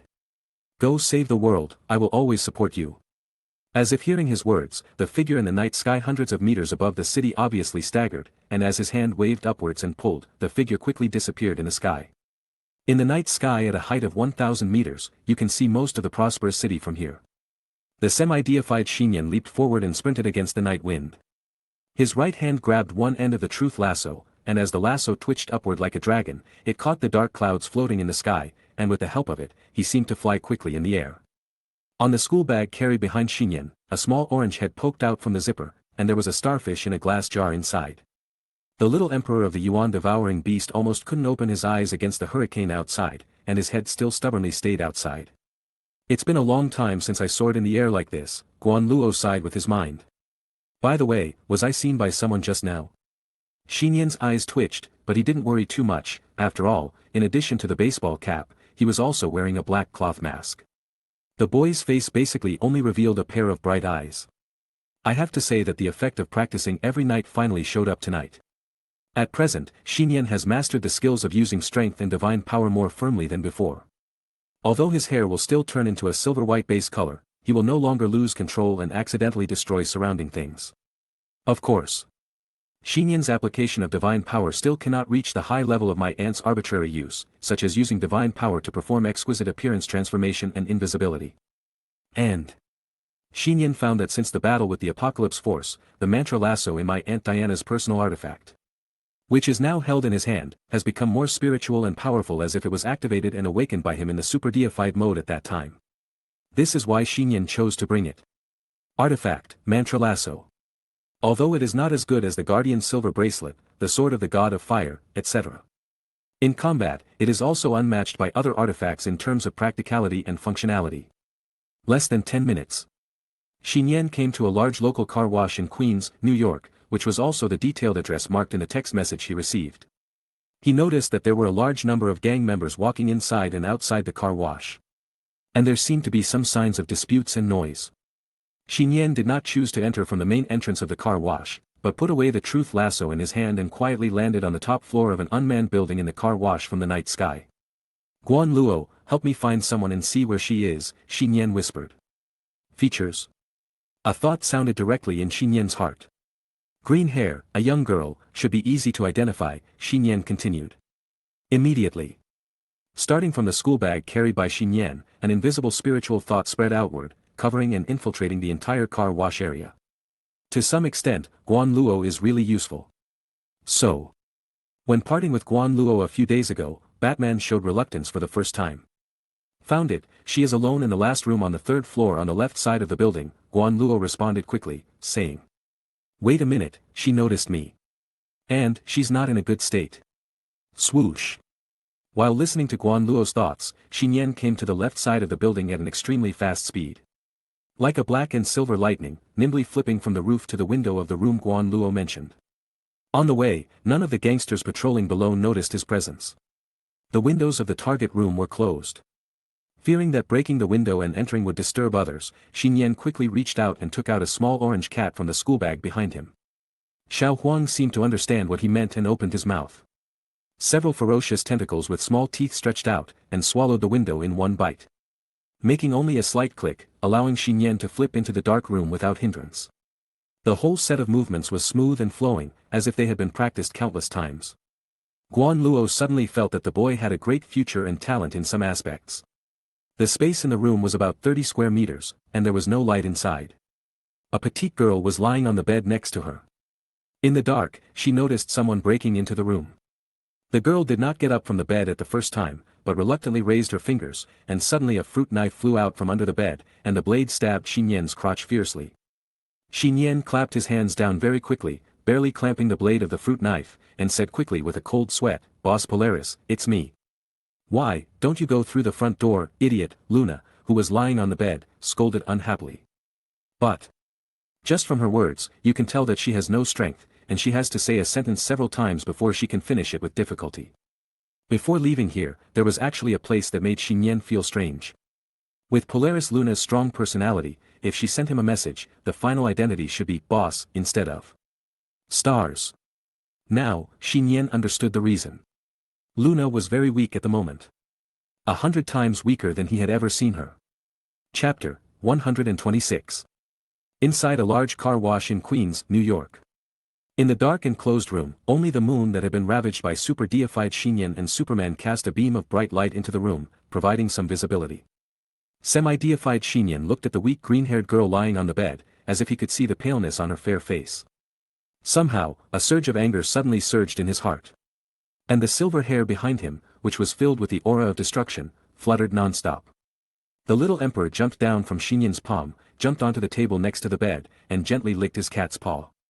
Nian took a deep breath, walked forward quickly, and said in a deep voice, "Tell me, who hurt you so badly?" "Stupid little brother," the green-haired girl on the bed looked at him unhappily and said weakly. "You think too much, there is no character that can hurt me in this city." Ah. Nian was stunned for a moment. Thinking about it, it was not an exaggeration. Lorna's ability was too strong, and her ability just restrained the superheroes in this city, such as Iron Man, Captain America, etc.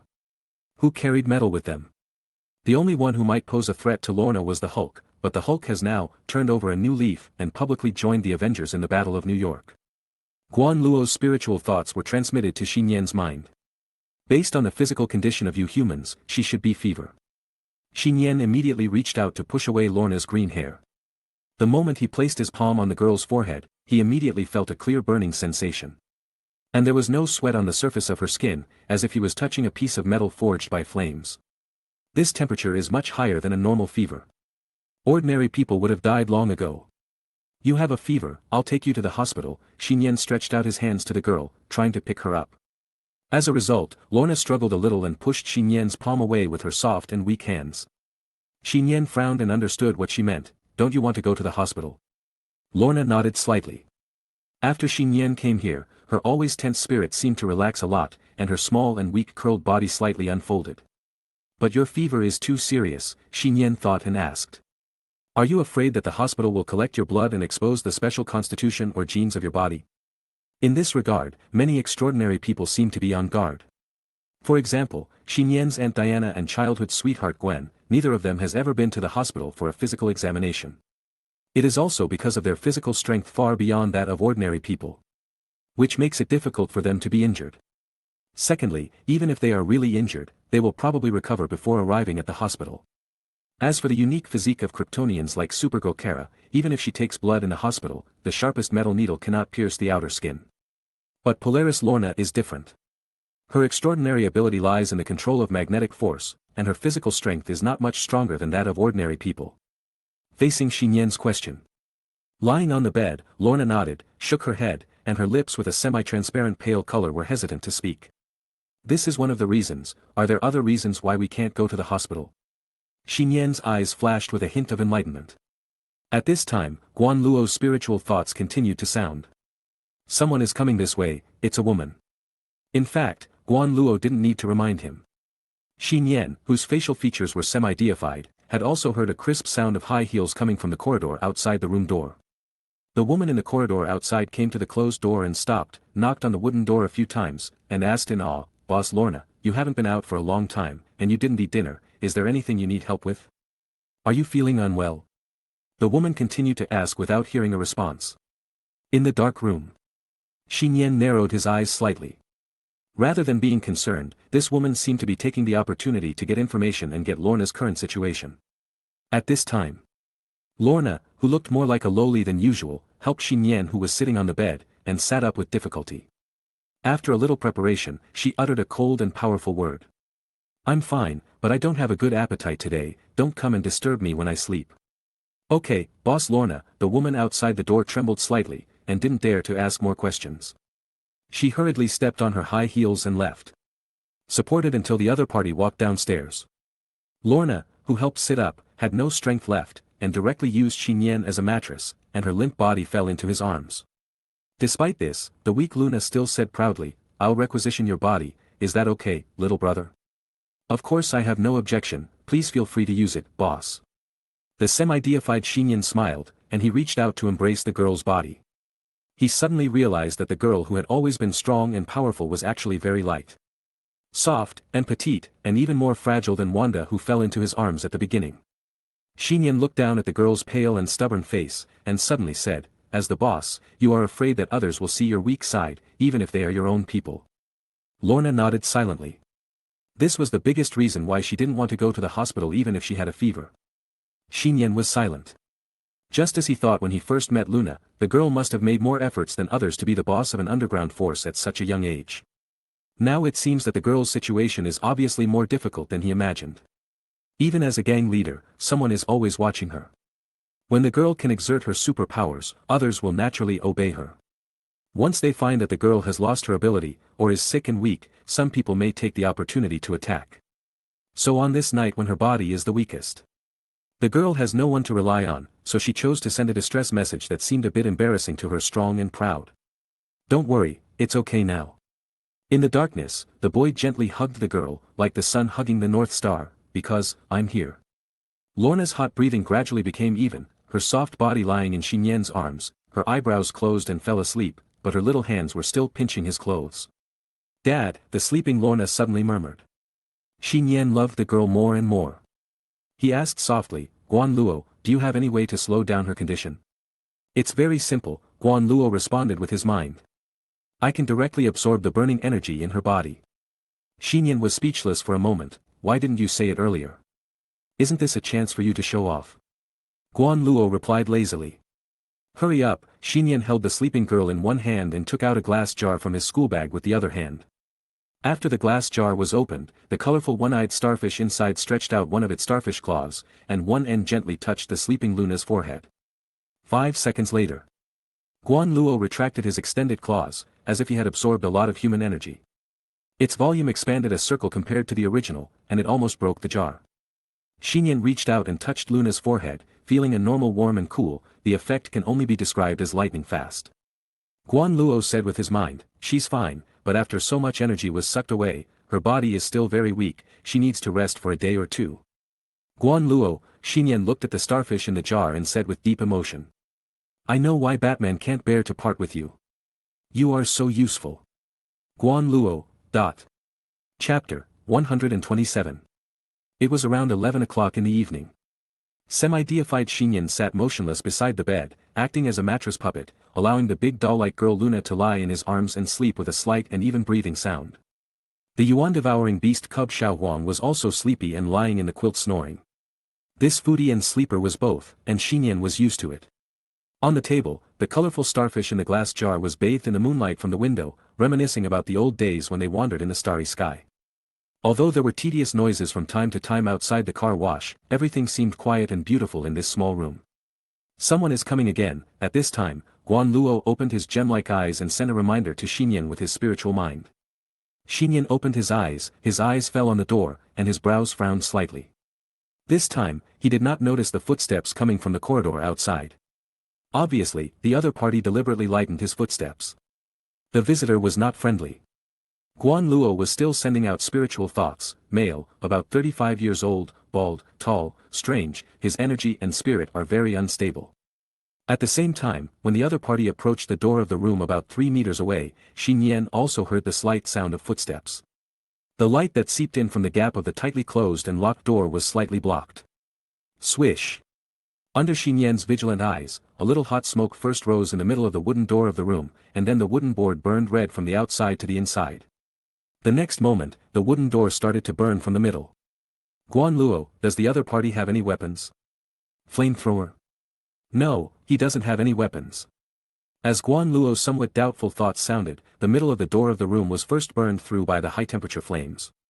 A man, who was not afraid of high temperature and flames, directly broke through countless burning wood chips and rushed into the room. Nian looked up and saw the man with a big bald head, exactly the same as Guan Luo's description. But the bald man's eyes were burning red like flames, especially his hands. The skin of his bare palms and arms was transparent. And the blood underneath was flowing in his blood vessels like lava. He was carrying a scorching heat that ordinary people could not bear, and rushed into Luna's room with a gust of hot wind. The bald man's face was hideous and terrifying. When he broke through the wooden door and broke into the room, he saw Nian holding Luna by the bed. A trace of confusion flashed in his eyes, but he rushed towards the two without hesitation in the next second. Perhaps because she was in Nian's arms, Polaris Luna was not on guard at this time.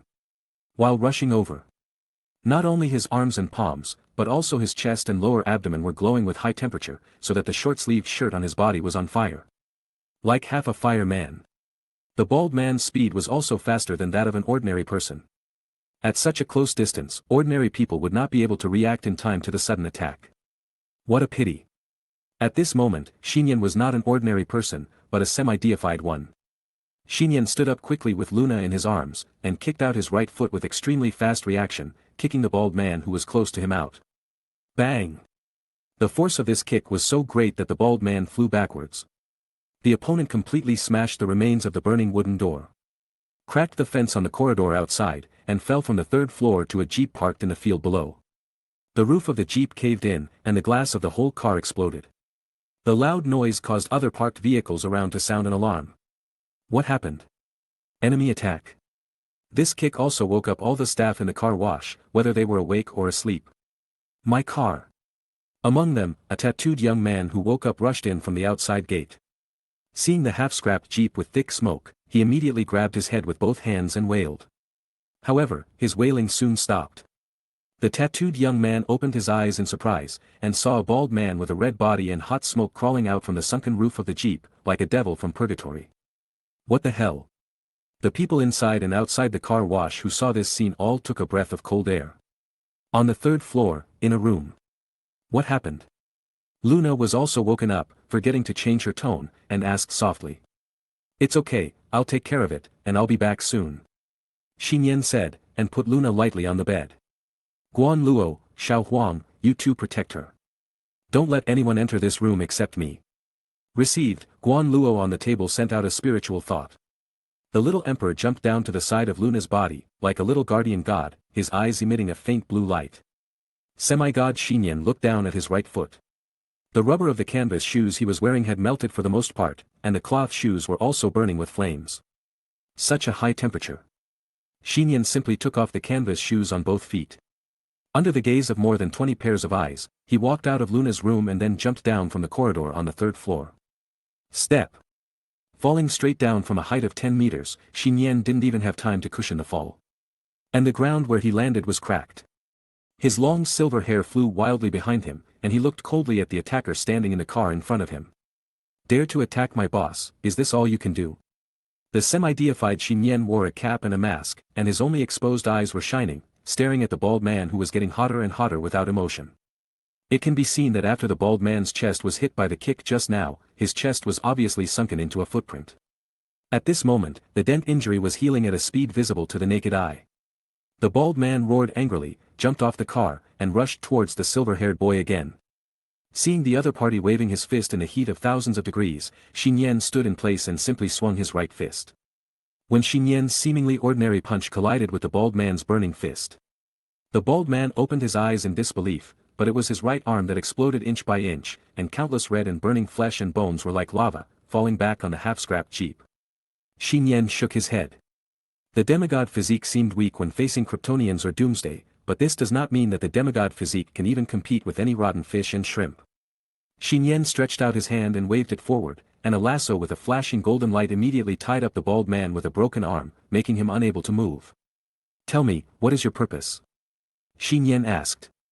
The maximum power of the truth lasso began to manifest. The bald man blurted out, even if we die together, we must kill the target Lorna. What, coming for our boss? Hearing the exclamations of some people around him, Nian knew that the man in front of him was an outsider. Was he sent by other forces? Nian continued to ask, who is your boss behind the scenes? Killian. The bald man just said a name, and at this moment, not only his arms and chest were burning red, but his face was twisted in pain, and his skin quickly became translucent, and the internal temperature continued to soar, causing his body to swell slightly. The semi-deified Nian seemed to have a premonition of something, and immediately raised the truth lasso up and threw the tied bald man up.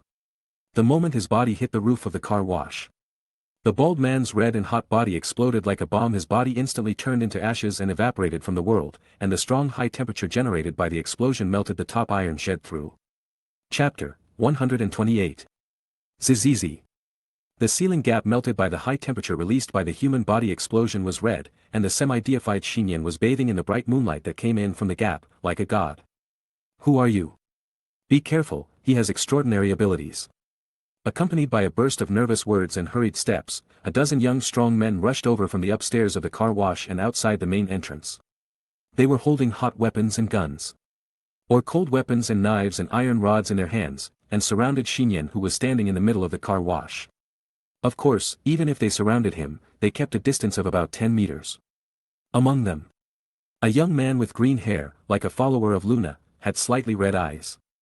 He came forward with a rifle and asked angrily, why did you come out of the room of Boss Luna?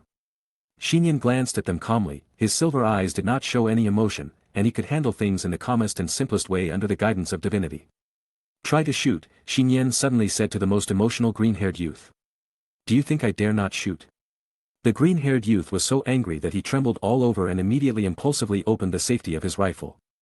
Edek, calm down. Seeing that the silver-haired youth looked fearless, some people persuaded him. Hurry up, if you don't shoot, you won't have a chance, Nian urged while walking towards the gun-wielding youth. Looking for death. Seeing that the other accomplices around him took a step back, the green-haired youth named Edek could no longer bear it, pointed the gun at Nian who was walking towards him and pulled the trigger. Bang! Gunshots rang out. Under the incredible gaze of everyone in the car wash, the silver-haired youth quickly raised his left hand. where he wore a silver bracelet like a hand guard on his wrist, and suddenly a spark of fire glowed slightly on it. Obviously the bullet of the rifle was blocked by the silver bracelet. How is it possible? Edek continued to pull the trigger in horror. Nian did not stop his forward steps. During this process, his left hand swung rapidly from side to side. With afterimages beyond human dynamic vision, and as 2 or 3 flashes of fire shone on the silver bracelet, the broken bullet fragments fell on the ground beside him. Without waiting for Edek to continue shooting, Nian had come close to Edek, grabbed the hot rifle barrel with his right hand, and with the force of his fingers and wrist, the metal barrel immediately bent and scrapped into an S shape. Edek was so scared that his face turned pale, and he sat back on the ground. Do you understand? The weapons in your hands do not pose any threat to me. Now, can we sit down and have a good chat? 10 minutes later. In the car wash site late at night, the parked cars moved to other places, leaving a large open space inside, and 20 or 30 stools were placed on the open space. At this moment, all the members of Luna's group, regardless of gender, even the most fierce and ferocious men, sat quietly on the stools, like primary school students receiving education. In front of them, Nian, who had changed into a pair of high-top canvas shoes, stood there. I have to say that the method used by Master Gui is quite good. No matter how much they explain, it is better to let them try. When they find that their weapons and equipment cannot bring any threat to the people in front of them, and the existence in front of them can easily wipe them out, they can smoothly enter the stage of conversation. Well, this is definitely not intimidation. So you are also one of us, why didn't you say it earlier? The green-haired young man Edek, who was sitting in the front, breathed a sigh of relief and muttered. Let me correct you, I'm not one of you. Nian shrugged, I only stand on Luna's side, your life and death have nothing to do with me, also, whoever dares to hurt Luna will end up like the invader just now. Under the gaze of Nian's glowing eyes, no one dared to look at him, and some people lowered their heads with a guilty conscience. The hand that Nian showed just now was just for the purpose of deterrence. Let them know that there are other extraordinary people hidden behind Luna. In this way, even if Luna encounters this situation again in the future, if she wants to attack her, she must be afraid of Nian in the current demigod mode. Nian asked bluntly, you saw it just now, the invader's target is Luna, and the person behind him is called Killian. Does any one of you know a person named Killian? Killian. Hearing this name, many people on the field were moved. Killian, it turned out to be that damn bastard. He actually dared to attack Boss Lorna. Do you know him? Nian said. Edek nodded quickly and said, that guy once looked for Boss Lorna 3 months ago, it seems to be for experimental research or something. I don't know what they talked about specifically, I just remember that time, the boss and him did not reach a cooperation agreement. Nian narrowed his eyes and continued to ask, do you know where he is? Edek responded helplessly, I only know that he is from a biological company in Los Angeles, and I don't know anything else. Los Angeles, Nian pondered for a moment, and asked casually. Has there been any special major events in Los Angeles recently? A special event? There really is one. It was today's New York Evening News. Nian glanced at the date on the newspaper, flipped through it a few times, and his eyes fell on the conspicuous second section of the newspaper. This morning, a terrorist organization claiming to be the leader of the Jews hacked into a local radio and television station in Los Angeles and used the radio and television station to broadcast a murderous intimidation video. This terrible incident caused panic in downtown Los Angeles. The U.S. cabinet said that it had sent a war machine to deal with it. At noon that day, Tony Stark's exclusive driver, Mr. Happy, was attacked by a human bomb in Los Angeles and was in critical condition. He has been sent to Los Angeles First Hospital for treatment. This is like a challenge letter specially sent by terrorists to Iron Man. Tony Stark publicly declared war on the Jewish terrorist organization at the door of the hospital, and in front of many media reporters as Iron Man, he reported in detail the address of his local beach villa in Los Angeles. It took the semi-deified Nian less than 2 or 3 seconds to read the information published in the newspaper.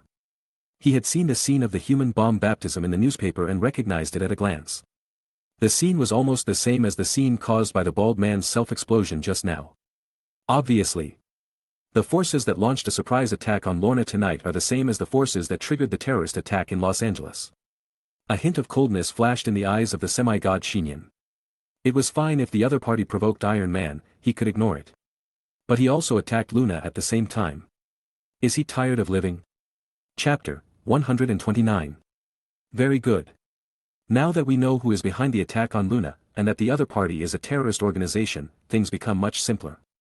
However, before dealing with that matter, Shi Nian glanced at the 20 or so members on the field and suddenly said, "Who among you secretly surrendered to Killian, please stand up yourself." When this sentence came out, everyone in the car wash was stunned. Edek took a deep breath and said solemnly, "You mean, there is a traitor among us?" Shi Nian nodded.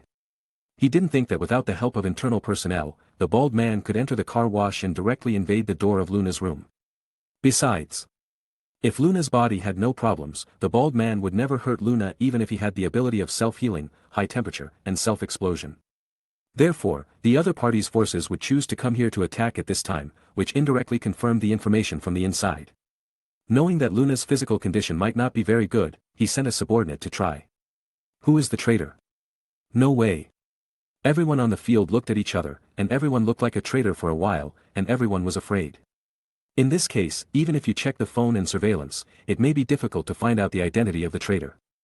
"You don't have to guess, I can easily tell who the traitor is." The semi-god Shi Nian waved his hand, and suddenly a golden light emerged from the air, extending in the air like a small dragon, and first landed on Edek. "Are you a traitor?" Shi Nian asked him. "No," Edek answered simply.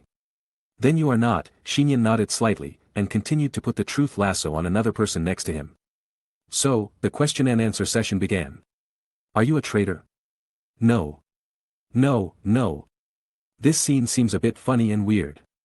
After all, will the traitor directly admit his identity as an insider?" But when the truth lasso fell on a woman, Shi Nian continued to mechanically ask, "Are you a traitor?" Under the golden rope, a ray of divine light flashed in the woman's eyes, and she replied, "I am." Everyone on the field was dumbfounded. Is this possible? Being tied up by the truth lasso, you can't lie, this is the most unsolvable part of this artifact. Do you have any accomplices? Who are your accomplices? There are 2 accomplices, and they were the first to surrender to Killian. Their names are, Dude Samuel, Marin Jeremy. Before the woman finished speaking. On the field. The 2 strong men sitting in the back row changed their faces, stood up from the stools with a look of horror, and quickly fled to the main entrance of the car wash. But before the 2 escaped from the car wash, a golden lasso flashed through the air like lightning, lingering around and tied their bodies together. Shi Nian grabbed the other end of the truth lasso and just pulled it lightly, and the 2 adult strong men flew back. Shi Nian held the rope with one hand, letting the 2 tied adult strong men hang in the air, looking down at them and asking, "Tell me, why does Killian want to kill Lorna?" Among the 2 adult strong men, there is also an acquaintance, that is, the villain who chased Pete last time. "I don't know, he didn't tell me," the villain responded with confusion in his eyes. Another strong man said, "Killian believes that Lorna has a very strange mutant gene. So last time he wanted to find her to cooperate and let her provide her own blood for his own human experiment research, but Lorna refused. Later, Killian secretly contacted us. As long as there is a suitable opportunity, we will get rid of Lorna and send her body over." Hearing him say this, Edek finally couldn't help it. His eyes were red and gushing with anger. He punched the strong man in the face and knocked out several teeth. Some other members also showed fierceness in their eyes. Traitors were definitely one of the things they hated the most. "These 3 traitors, leave it to you to deal with." Shi Nian took back the truth lasso, threw down a sentence, and walked to the escalator upstairs.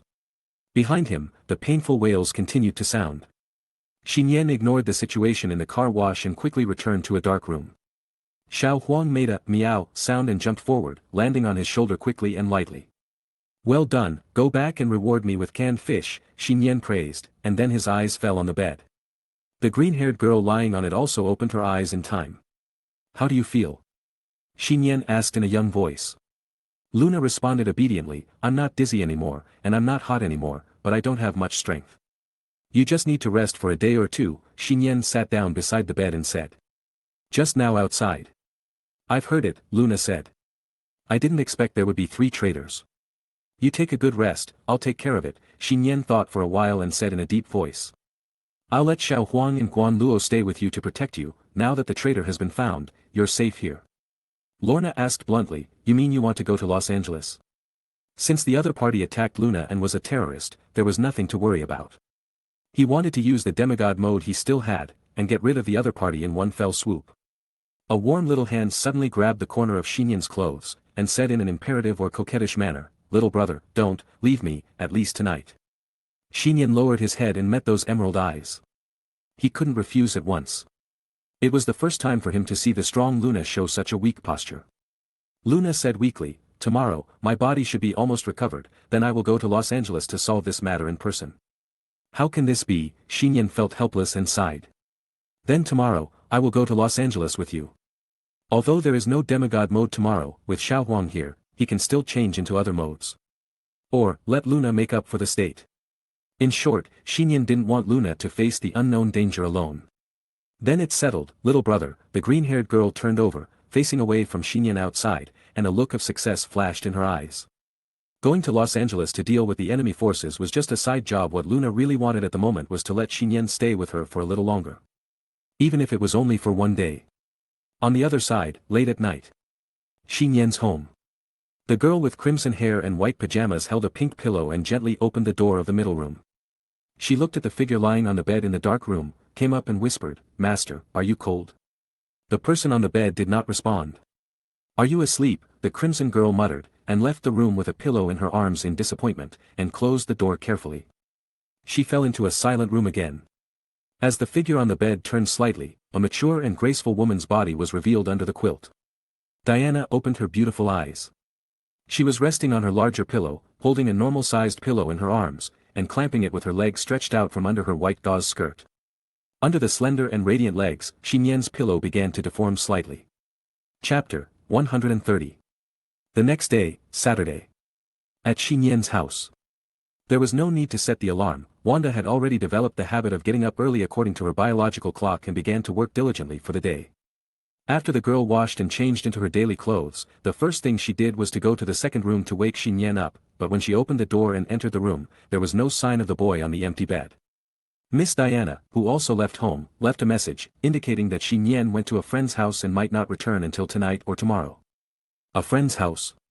Which friend could it be? Also, why didn't I tell her last night that I went out so early this morning? Wanda couldn't help thinking about it, and her little face showed a look of loss. But she quickly cheered up and took advantage of Nian's absence to clean the house thoroughly. Today, the exclusive courses at the school were also cancelled. Wanda remembered that Nian had said before that someone would come to pick her up at 10 o'clock this morning to learn other things. So, after breakfast, Wanda began to clean the kitchen, bathroom, living room and other places, and put the quilt, pillow and clothes in Nian's room into the washing machine for washing and drying in batches. This is. The Scarlet Girl squatted in front of the closet in Nian's room, looking at the bottom drawer in confusion. After opening and picking up a white shirt, there were two special tights underneath. One is a hooded tights with a black and white background, with a web and white spider logo. The other is a full black cape tights with a clear S-shaped totem logo on the chest. Wanda is not the type who doesn't often pay attention to daily news. It can be said that after receiving butler training, her involvement and understanding of the recent news media far exceeds that of Nian, who only knows information based on her mood. So when she saw these two inconsistent styles of battle clothes, she immediately connected them with the recent events. Nian is not an ordinary person, this is what Wanda has always known. For example, he was able to rescue himself from the ruins 5 meters below with his bare hands, and his body sometimes had some strange conditions such as hair discoloration. Wanda silently put the white shirt back into the closet and covered the two tights again. She felt inexplicably sad, not because Nian was hiding something from her, but because she, as a maid or housekeeper, could not provide even a little help in some areas. This is undoubtedly a great dereliction of duty. Wanda was thinking about this when she suddenly heard a strange noise coming from the living room outside. Wanda then realized that the time had come to 10 o'clock in the morning, which was the time when Nian said someone would come to pick her up for class. She hurriedly walked out of the room and came to the outside of the living room. Wanda was suddenly stunned. She saw Mars spinning in the middle of the living room, forming a strange circular portal in the air, and in front of the portal stood a bald woman with her hands behind her back and a kind face. The bald woman's face made it hard to tell her age. She smiled as she watched Wanda walk out of the room and said, "Hello, Wanda Django Maximoff." "Hello, are you the teacher that the young master said you would teach me?" Wanda asked subconsciously. "Teacher?" Gui pondered for a moment and simply shook his head and said, "Not really, I just accepted Nian as a student, but he didn't want to learn, so I asked you to learn on his behalf. So, you don't have to call me teacher, just call me Master Gui. Learning can be replaced. The master is really." Wanda felt a strong sense of complaint in her heart, but she still said seriously and obediently, "I will learn well for the young master." Gui looked at her deeply, turned around, and walked into the portal behind him. "Come with me." Wanda was not afraid either, she took a step and followed into the portal. After Gu-E and Wanda entered the portal one after another, the high-speed rotating Mars portal began to shrink until only a tiny spark was left, extinguished in the empty living room. Los Angeles. The largest city in the western United States has always been known as the City of Angels. Even Iron Man Tony Stark has specially built a super luxurious sea view villa here. There are no permanent superheroes in the area. Strangely, it is precisely because there are no superheroes that it has become one of the cities that have survived in recent years, except for New York, Gotham City, Metropolis, and Washington, without any extraordinary events. At this time, on the main road of Los Angeles, a bus was driving towards the city center at a constant speed. In the 2 seats in the back row, there was a green-haired girl about 13 years old and a black-haired boy in his early 16 years old. The black-haired boy was holding a school bag in his arms, with the zipper only half closed, and inside it was a small orange cat and a glass jar. Isn't it Luna, and she Nian who has already exited the demigod mode? That, Polaris boss, can you stop holding my hand? Shi Nian said in a low voice. Why, are you shy like this? Luna said carelessly, but her tone seemed a little weak. No, I'm afraid. Shi Nian's eyes twitched, and he felt many people in the car looking at him strangely again. After all, they were obviously not siblings. And when Luna didn't wear her usual smoky makeup, her delicate little face was white and flawless, like a cute doll. She sat on the chair with her feet dangling in the air, just like a young girl who had never experienced the world. Shi Nian didn't look very old. He was wearing a cap and a mask on his face, which made him look a little suspicious when he was walking with Luna. Shi Nian wanted to say that he was the one who was not very experienced in the world compared to the gangster next to him. The car body shook slightly. Luna frowned and muttered, "Little brother, I want to eat candy." Wait a minute. Shi Nian immediately took out a lollipop from his pocket and peeled off the colorful plastic paper that wrapped the candy. He was about to hand the candy stick to Luna next to him, but found that although the other party had loosened his hands, he put his hands in his trouser pockets again and opened his pink mouth coolly to signal. This is the boss, and the patient. Shi Nian endured it and gently put the lollipop into his mouth. Lorna held the candy in her mouth with her pink tongue like a snake's tongue, and took a puff like smoking, and then squinted her eyes with a happy face. As Shi Nian was putting the candy wrapper into his pocket, he heard Luna holding a lollipop and saying, "Do you want to have a bite?" Shi Nian looked at the candy coated with a layer of shiny water and shook his head. Isn't this enough? Can you only get the ability in that way? Almost. Shi Nian didn't know how to explain. In addition to exchanging liquids, his ability also requires physical contact. So, just having liquid is indeed not enough. Do you want to have a bite? Luna said carelessly, sticking out her tongue. Don't you need it now? Not for now. Shi Nian refused. He was afraid that if he really did that, he would soon soar to 2 stars in this city. Chapter 131. The bus continued to drive towards downtown Los Angeles, and the tall buildings on both sides of the main road gradually increased. He suddenly felt a pressure on his right shoulder. He looked sideways and found that Luna was holding the remaining candy stick, closed her eyes and fell asleep, with her green-haired head leaning against his shoulder. The sunlight from the window fell on her little face, making her look even cleaner and more tender. This boss, is he sure he came here to fight with Chow Fan? Instead of coming here to travel? Shi Nian was a little speechless, but he let Luna continue to sleep against him. Luna's body has not fully recovered yet, and I don't know how much of her ability can be exerted. Therefore, to deal with the potential terrorist organization, Shi Nian still wants to solve it by himself. Now, he has 3 modes to choose from. The first is to let the yuan-devouring beast cub Xiao Huang bite him, and then parasitize Xiao Huang, and once again transform into the 3-in-1 venom Shi Nian cat mode. With the strength of the 3-in-1 mode, no matter what biochemical person or terrorist organization he is, he can defeat them all. However, this mode has the risk of getting out of control, and its dark and evil nature is not suitable for taking care of a small patient like Lorna at the same time. Also, if the Trinity appears in this city, Iron Man may take priority. Second, let the venom in the devourer directly parasitize himself, and then parasitize Lorna in the form of a symbiote. This is absolutely sufficient in terms of ability strength, and it can allow Lorna to satisfy the pleasure of revenge herself. However, there is still the same problem. Lorna is now very weak, and Shi Nian does not intend to count her in his own combat power. In the eyes of others, Lorna may be an extraordinary boss, but in the eyes of Shi Nian, she is now just a girl who needs protection. Of course, if Lorna knew what Shi Nian was thinking, she would definitely go crazy. The last option is to obtain Lorna's ability by herself. With the strength of Lorna's ability, as long as Nian performs normally, he can easily solve any alien incident that is not as severe as the New York War. Nian suddenly lowered his head and looked at the girl's lips, which were painted with syrup and were translucent in the sunlight outside. Well, let me reiterate that he is not a pervert. The bus continued to drive, and when it came to a cross-river bridge, there was a trend of traffic jam, and the speed became slower. When it was close to the middle of the bridge, the bus completely stopped, and the surrounding vehicles were jammed. Some impatient drivers were already honking their horns. Nian frowned and felt a dull heat pouring into the car from the window. It was sunny outside. It was still February, but it felt like a hot summer. Tick. A drop of sweat dripped from Nian's chin. He looked down and found that his palms were also sweaty. He was not the only one who felt hot. On the bus, many passengers began to take out tissues to wipe their sweat and complained. Nian glanced at Lu Na next to him. She was still sleeping soundly and didn't seem to feel the heat. There was no sweat on her body. I have to say that when she was asleep, the girl looked very well behaved. Another 5 minutes passed. The traffic jam on the bridge showed no signs of loosening, and it was getting more and more jammed. The driver simply opened the door of the bus to ventilate, and many people got off the bus outside. Nian, something is wrong. At this time, Guan Luo's spiritual thoughts suddenly came over. What did you sense? Nian narrowed his eyes and asked solemnly. It's not clear yet, the distance is a bit far, I need to get closer. Guan Luo continued to transmit the voice. What's wrong? Lu Na also woke up, opened her eyes, and asked in a daze. You sit in the car, don't move, I'll go down and take a look, Nian said and was about to get up, but Lu Na hugged his arm. I told you not to leave me, the green-haired girl snorted. Besides, don't you need me at the critical moment? Then let's go together.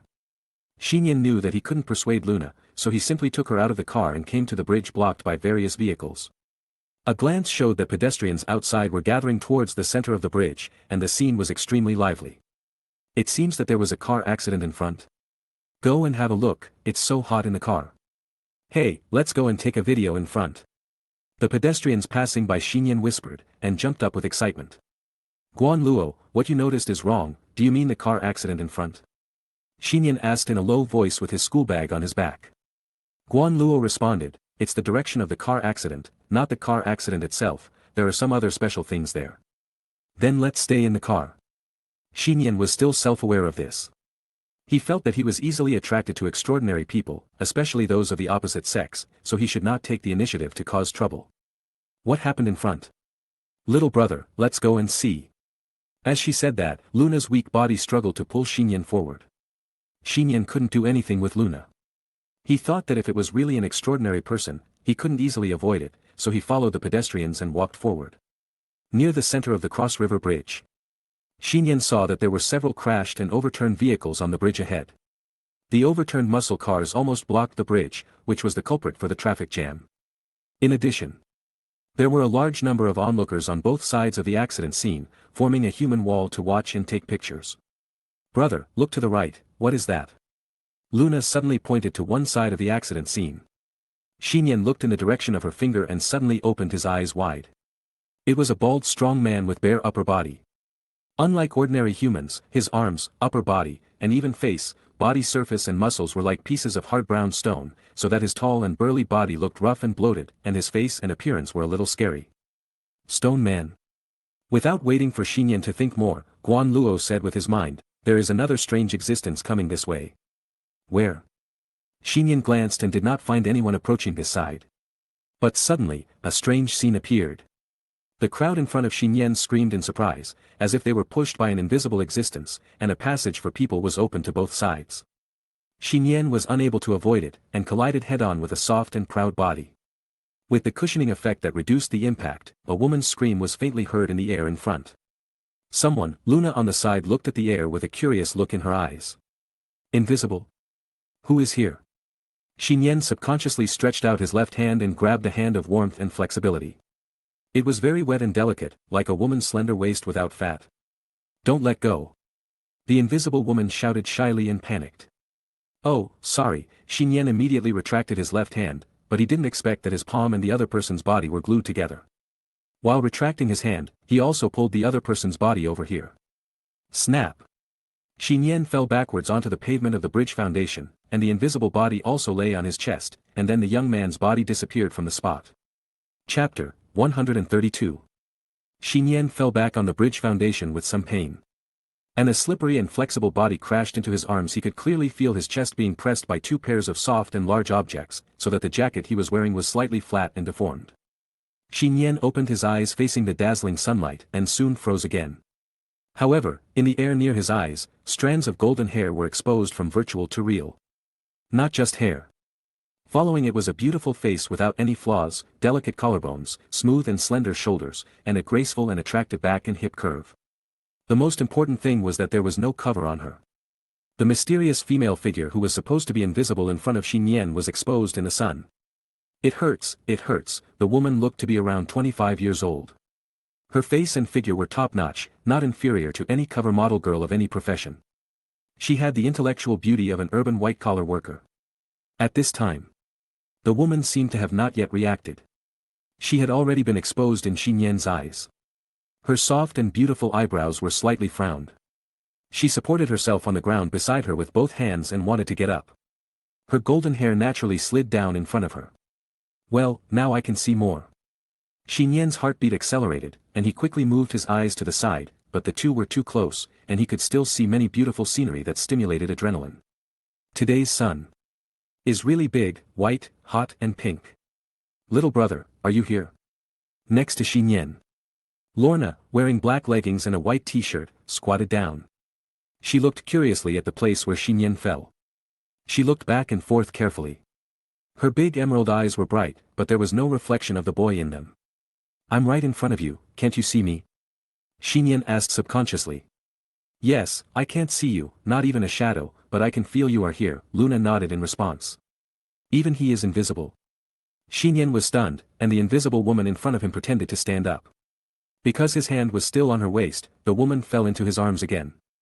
Nian took a breath of cold air. The invisible woman was not heavy, but she was an adult after all. His ordinary physique couldn't bear the dozens of kilograms falling down like this. What is pain and happiness? This may be it. Don't let go, the invisible woman gritted her teeth and said to Nian. I can't let go, Nian smiled bitterly and responded bluntly.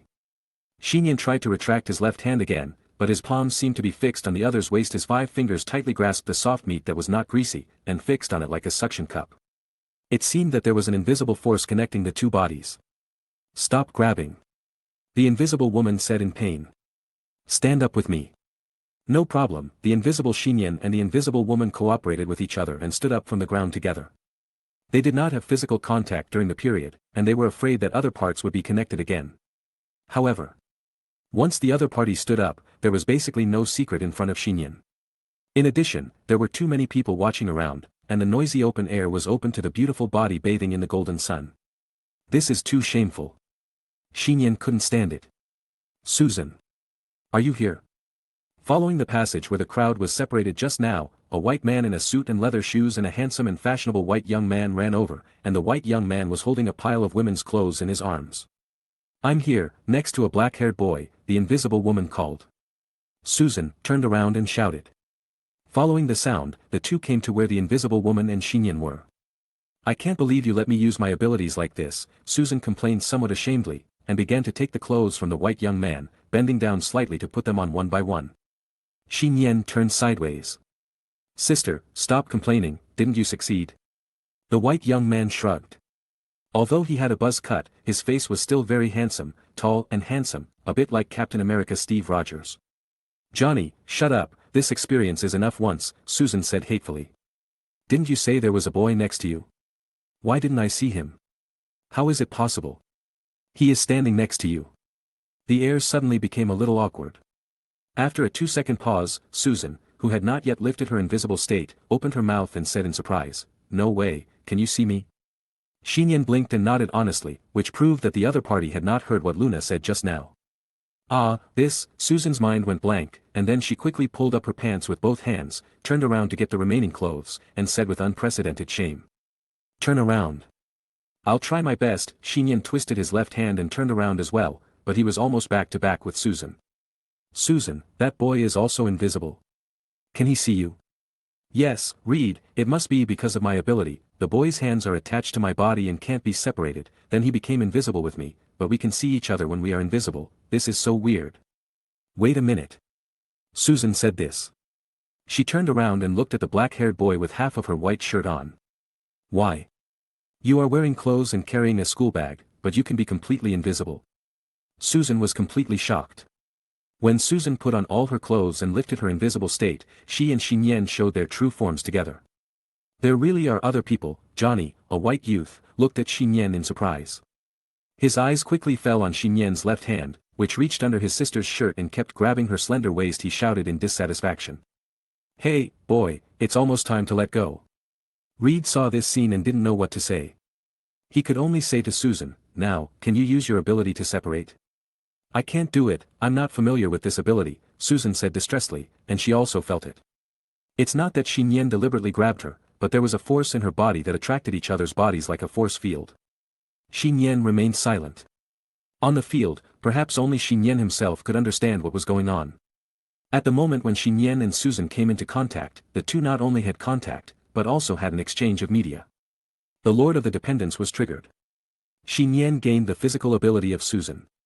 But perhaps, even Susan herself was not familiar with this ability, which led to the current situation.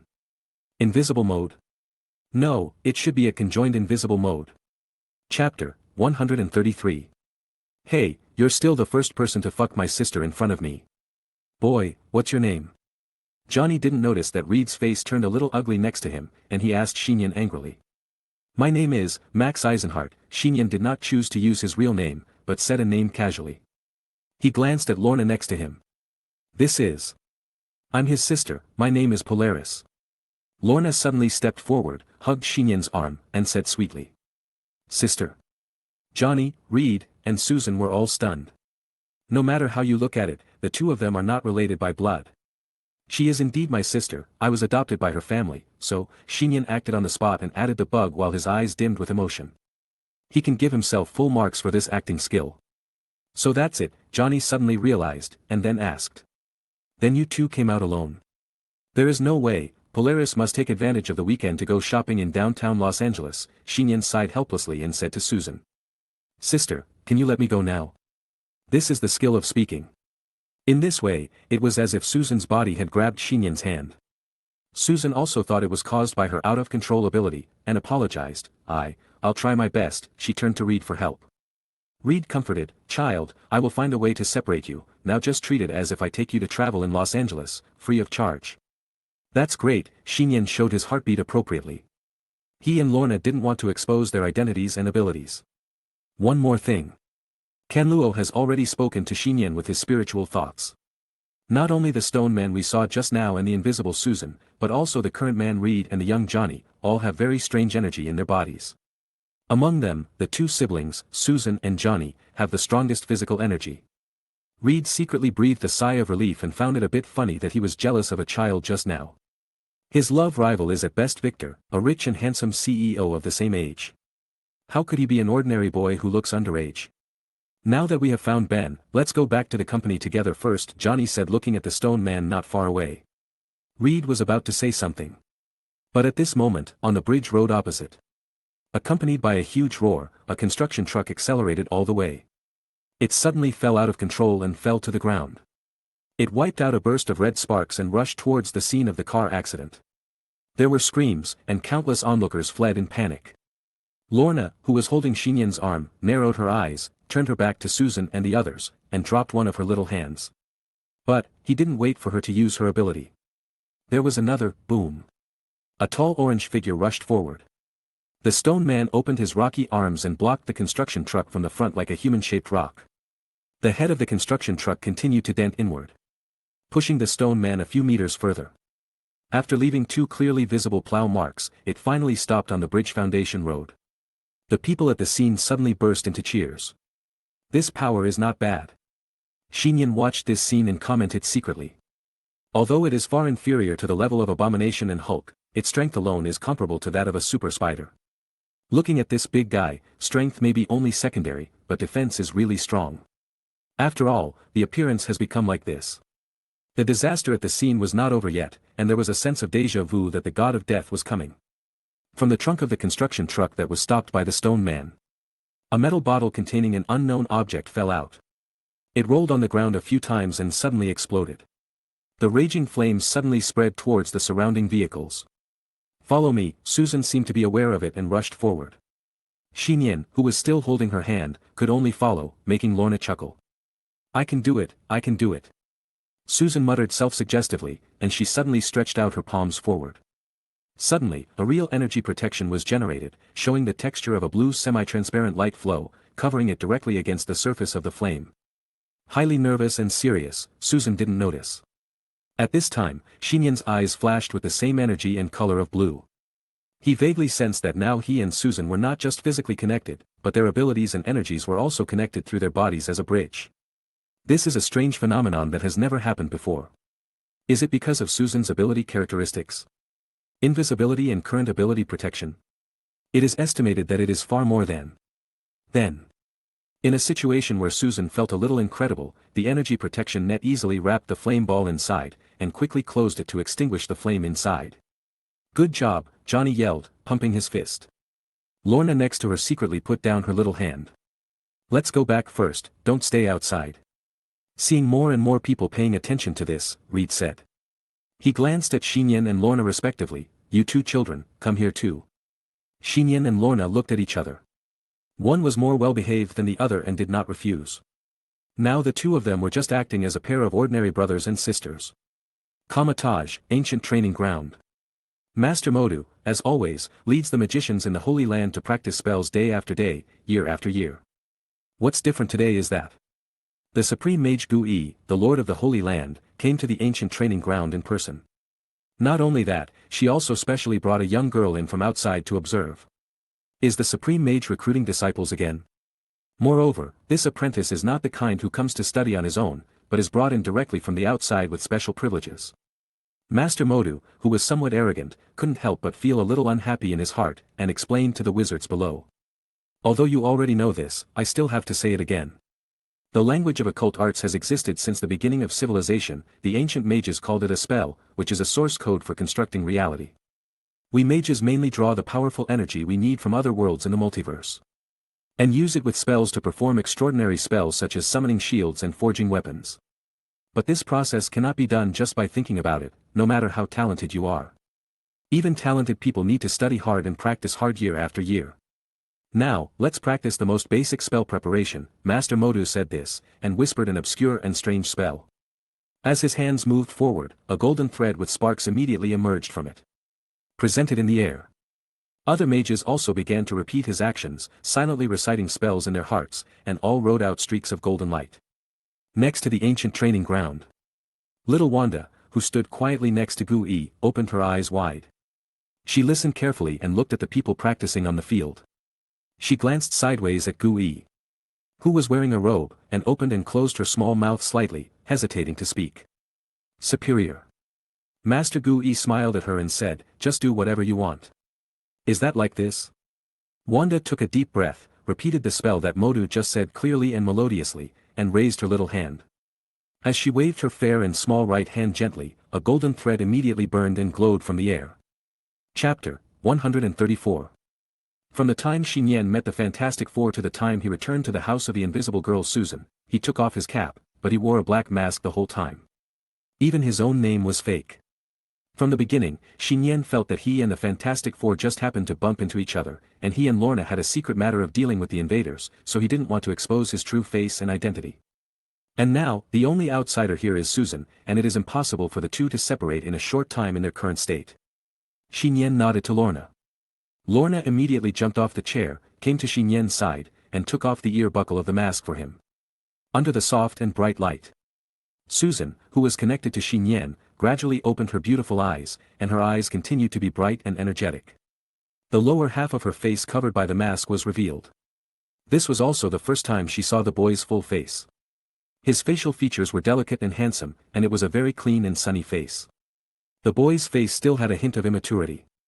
Could he be underage? Susan was startled, and her heart suddenly beat uncontrollably. Susan could guarantee that she was definitely not a copper smelter, but when she looked at the boy's sunny and handsome face at close range, the bodies of both parties were intimately connected. The warmth from the waist and the back of the hands, the sweat that overflowed made the body more slippery, and the hot air exhaled by each other face to face. Things that she felt indifferent before, now everything made her care more than before. Can't be ignored. Why, is there something dirty on my face? Feeling that Susan was always looking at him, Nian asked curiously. No, no. Eat dinner quickly, don't be hungry. Lorna looked at Susan with an inexplicable hostility. Then, she glared at Nian secretly. This bastard brother, like a walking jewel, is attracting women again. There are more and more competitors. Brother, I'll feed you. Lorna suddenly said sweetly, holding Nian's chin gently with one hand, and picking up the big burger with the other hand and stuffing it into Nian's mouth. Woo woo. Nian's mouth was full, and he didn't know how he had offended the Polaris boss again. Polaris, so much, your brother can't eat it in one bite. Susan said, looking at Nian who was barely holding the burger in front of her. Her body instinctively moved forward, opened her small mouth with red lipstick and took a bite of the burger. Bite you pie. Calm. Invisible girl Susan covered her lips with her hands, chewed a few times and swallowed, looking at the burger that was obviously missing a bite in Nian's mouth. She realized how inappropriate her behavior was just now. I want it too. Lorna thought Susan was provoking her, and immediately stood on tiptoe, pretending to bite off the burger in Nian's mouth. Nian quickly took a bite and put the burger into his mouth, and his forehead gently touched Luna's smooth forehead. Don't you have one yourself, eat yours quickly. Nian's words were unclear, and he chewed. Humph. Luna returned to her seat with a little dissatisfaction. Nian looked at Susan who pretended to forget the bite just now, and Luna who was angrily suppressing her emotions, and always felt that tonight would not be so easy to get through. When Nian and the other two were enjoying dinner formally. In the room, the TV began to broadcast the serial car accident on the bridge at noon today, and the Fantastic Four who showed extraordinary abilities. Los Angeles will probably welcome its own heroes in the future, let us wait and see. The female reporter finally concluded with excitement. In this regard, Nian secretly felt lucky that he and Luna only flashed in front of the media camera, and were pure passers-by. After the TV finished broadcasting the car accident on the bridge, it immediately jumped to the next news broadcast. Yesterday afternoon, Tony Stark was bombed by 3 armed helicopters by terrorists when he faced the media's exposure of the Los Angeles Beach Villa address. The luxury villa and the entire local mountain were bombed and sank to the bottom of the sea. Tony Stark, who was in the villa at the time, was in danger of death, and his secretary Pepper Potts was spared. The picture on the TV screen was the seaside cliff scene after the bombing. Since last night, the local military has completely blocked the scene and sent a large number of divers to search for it. Until now, Tony Stark has not been found. The U.S. cabinet said that the war machine has tracked the clues of the terrorists' location. After watching the news broadcast on TV, Nian and Luna looked at each other quietly. I didn't expect that the newspaper I saw last night was not timely enough. Iron Man's luxury villa in Los Angeles was blown up by terrorists on the same day he provoked the terrorists. This shows that this group of terrorists is really rampant. Nian knew very well that this was no ordinary terrorist. His true identity was definitely not the so-called Jews, but a biological doctor named Killian, and they had enough extraordinary means. They could release high temperatures and heal themselves quickly. If it hadn't been for the accident of being connected with Susan, Nian and Luna should have wiped out the terrorist in one fell swoop. Now, they can only wait until they are separated from Susan. Just give that war machine a chance to perform, maybe he can successfully eliminate the terrorist gang. Nian thought to himself. In a mansion in the suburbs of Los Angeles. Even if you hold my people hostage, you can't get the armor on me. War Machine, which was mounted on the machine, said firmly under the gaze of several terrorists.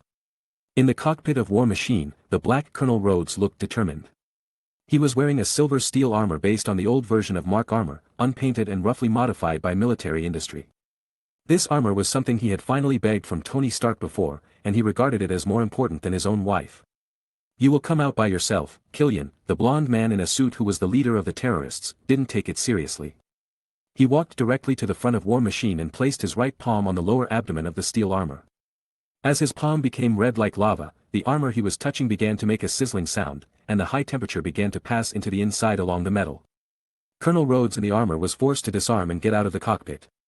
He wanted to fight back with his bare hands, but unfortunately, ideals were full of hope and reality was very skinny, and he was directly kicked to the ground by Killian. War Machine, completely defeated. Chapter 135. Susan and the other 3 had no defense against Nian and Luna, the two brothers and sisters. First, they were too young, less than 30 years old in total, so it was difficult to apply conspiracy theories to them. On the other hand, the beginning of this incident was also regarded as Susan's unilateral loss of control. With Reed's superior genius and wisdom, he might be able to detect Xinyan's abnormality, but he had encountered too many changes that day, and now his mind was fully devoted to the extraordinary transformation of his body. In addition, his good friend, the Stone Man, was infected by his anxiety, so that he also regarded Xinyan and Luna as ordinary children. Xinyan mixed in, and with the help of the spiritual thoughts of the can in the school bag, he quickly figured out what was going on with this group of people who had just come into contact with the extraordinary. A week ago, Reed's research found that exposure to high-energy cosmic storms generated by solar winds may trigger the evolution of early planetary life. Studying it may fundamentally advance the understanding of human genes and then develop new drugs to treat various human diseases. So, Reed took his friend Ben to a company headed by a president named Victor to solicit investment. Together with Susan, who was the head of genetics at the company at the time, and her brother Johnny, the five of them boarded the company's exclusive spacecraft to go to outer space. In space, they accidentally exposed their bodies to the cosmic storm. After returning yesterday, the four people's bodies began to show abnormalities one after another. First, Ben's body turned into stone, and he could easily lift a car weighing several tons. Reed's body turned into rubber, and he could freely stretch and retract various parts of his body. Johnny gained the ability to control fire, and could wrap his body with fire, and even create a high-temperature flame of tens of thousands of degrees Celsius at the level of a supernova. Among the four people, Susan's abilities are the most complex and numerous. Currently known are the ability to become invisible, energy protection, and the mysterious force field effect. Reed is worthy of being a genius in the field of science. Although he could not directly create a machine to resist cosmic storms in a short period of time, he still developed special clothes for the four of them on the spot, that is, magical battle clothes that can burn, be invisible, stretch freely, and are not easily damaged. Xinyan felt that the big shorts worn by the Hulk should also be this kind of battle suit. Reed and Johnny changed into the magic battle suit directly. Susan couldn't change because her body was still connected to Xinyan's left hand. After simply confirming the physical condition and developing the battle suit, night had fallen outside the French window of the office. By the way, I'm going to find Victor. Reed looked at the daytime city lit up outside, as if he remembered something very important, and left the office in a hurry. Is this what he realized? Xinyan muttered in his heart. Since the four of them have become extraordinary and have obtained magical abilities, the investor Victor who went with them before should have had a special condition in his body. At this time, Susan held her magic battle suit in one hand and said to Xinyan with a smile on her face, "Marks, then you can go back to my house with me first." "Okay," Xinyan smiled back. "Boy, be careful, don't try to hit on my sister at night," Johnny reminded coolly. "Johnny, what are you talking about? He is still a student, several years younger than me. Besides, Polaris will go with him." "Who knows?" Johnny shrugged. For him, he was still happy to see Reed become his brother-in-law, which was better than the arrogant and uncomfortable Victor. But as a love veteran who has changed more than 10 girlfriends, Johnny has always had an ominous premonition since he saw Xinyan watching his sister Susan take Xinyan and Lorna away from the company. Johnny shook his head and threw away his ridiculous idea. It's impossible that a boy younger than him will become his brother-in-law in the end, right? Susan's home is actually in the prosperous downtown area of Los Angeles, in an apartment on the same street as the company. The apartment is less than 50 square meters in total, which is very suitable for single people to live in. However, after Xinyan and Lu Na came in, the apartment was inevitably crowded. The gentle lights came on. Susan tied her messy golden hair, looking capable and intellectual. As the hostess, she quickly tidied up the clothes and books scattered on the sofa with Xinyan. After a few hours of being together, the two of them developed a certain tacit understanding. When one of them lifted his foot, the other would follow and walk. However, it was as if Xinyan had been holding Susan's waist. The combination of the immature boy and the mature woman made the taxi driver just now cast strange eyes. Fortunately, Susan had the outdoor experience at noon and had developed enough shame, considering that it was inconvenient to have dinner outside. Susan bought a McDonald's hamburger family bucket and took it home. She took Xinyan to the small dining table in the living room and called out to Lorna, who had been following her obediently, "Can we have a hamburger for dinner?" "Polaris." "Okay, sister," Lorna responded cutely, her voice was soft and adorable. Xinyan couldn't help but look at her hair. Well, it was dark green, not scarlet. Just now, he thought that the girl sitting next to him had been replaced by Wanda. So cute. Looking at Lorna sitting down obediently on the chair, Susan's heart seemed to be softened, and she reached out to touch Lorna's head. Don't. Seeing a hint of coldness flashing in Lorna's eyes, Nian quickly stood up to stop Susan's behavior, and gently slapped her hand down with his right hand. But, at the moment he touched Susan's hand, Nian regretted it. Accompanied by a burst of static electricity stimulation from the contact point, the force field traction at the second point was triggered, and Nian's right palm and Susan's back of the hand were attached together. Susan. Nian. Lorna blinked, and the corners of her mouth slightly raised like a little devil, as if watching a play. Nian looked at the second place where they were connected, and slowly spit out the words that had not been finished just now: "My sister doesn't like others to touch her head." The scene in front of him was destined to be silent and tearful for men. Nian's left hand grasped Susan's right waist and connected to one body, and his right hand was connected to the back of Susan's left hand. The two of them were like a dancing couple at a ball, frozen by the spotlight shining on them, and kept their intimate posture motionless.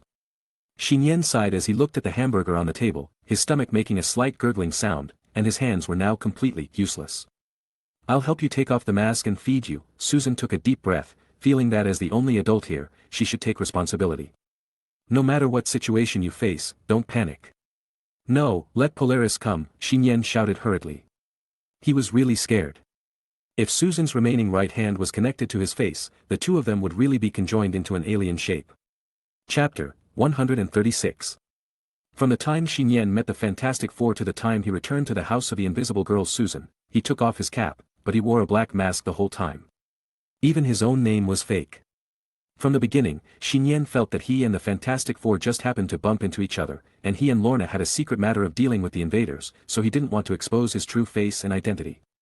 And now, the only outsider here is Susan, and it is impossible for the two to separate in a short time in their current state. Nian nodded to Lorna. Lorna immediately jumped off the chair, came to Nian's side, and took off the ear buckle of the mask for him. Under the soft and bright light, Susan, who was connected to Nian, gradually opened her beautiful eyes, and her eyes continued to be bright and energetic. The lower half of her face covered by the mask was revealed. This was also the first time she saw the boy's full face. His facial features were delicate and handsome, and it was a very clean and sunny face. The boy's face still had a hint of immaturity. Could he be underage? Susan was startled, and her heart suddenly beat uncontrollably. Susan could guarantee that she was definitely not a copper smelter, but when she looked at the boy's sunny and handsome face at close range, the bodies of both parties were intimately connected. The warmth from the waist and the back of the hands, the sweat that overflowed made the body more slippery, and the hot air exhaled by each other face to face. Things that she felt indifferent before, now everything made her care more than before. Can't be ignored. Why, is there something dirty on my face? Feeling that Susan was always looking at him, Nian asked curiously. No. Eat dinner quickly, don't be hungry. Lorna looked at Susan with an inexplicable hostility. Then, she glared at Nian secretly. This bastard brother, like a walking jewel, is attracting women again. There are more and more competitors. Brother, I'll feed you. Lorna suddenly said sweetly, holding Nian's chin gently with one hand, and picking up the big burger with the other hand and stuffing it into Nian's mouth. Woo woo. Nian's mouth was full, and he didn't know how he had offended the Polaris boss again. Polaris, there are so many, your brother can't eat them all in one bite. Susan said, looking at Nian who was barely holding the burger in front of her. Her body instinctively moved forward, opened her small mouth with red lipstick and took a bite of the burger. Huh. Invisible girl Susan covered her lips with her hands, chewed a few times and swallowed it. Looking at the burger that was obviously missing in Nian's mouth, she realized how inappropriate her behavior just now was. I want it too. Lorna thought Susan was provoking her, and immediately stood on tiptoe, pretending to bite off the burger in Nian's mouth. Nian quickly took a bite and put the burger into his mouth, and his forehead gently collided with Lorna's smooth forehead. Don't you have it yourself, eat yours quickly. Nian's words were unclear as he chewed. Humph. Lorna returned to her seat with a little dissatisfaction. Nian looked at Susan who pretended to forget the bite just now, and Lorna who was suppressing her emotions angrily, and felt that tonight would not be so easy to get through. When Nian and the other two were enjoying dinner formally. In the room, the TV began to broadcast the serial car accident on the bridge at noon today, and the Fantastic Four who showed extraordinary abilities. Los Angeles will probably welcome its own heroes in the future, let's wait and see. The female reporter concluded excitedly. In this regard, Nian secretly felt lucky that he and Lorna only flashed in front of the media camera, and were pure passers-by. After the TV finished broadcasting the car accident on the bridge, it immediately jumped to the next news broadcast. Yesterday afternoon, Tony Stark was bombed by 3 armed helicopters by terrorists when he faced the media's exposure of the Los Angeles Beach villa address. The luxury villa and the entire local mountain were bombed and sank to the bottom of the sea. Tony Stark, who was in the villa at the time, was in danger of death, and his secretary Pepper Potts was spared. The picture on the TV screen was the seaside cliff scene after the bombing. Since last night, the local military has completely blocked the scene and sent a large number of divers to search for it. Until now, Tony Stark has not been found. The US cabinet said that the war machine has tracked the clues of the terrorists' location. After watching the news broadcast on TV, Nian and Luna looked at each other quietly. I didn't expect that the newspaper I saw last night was not timely enough.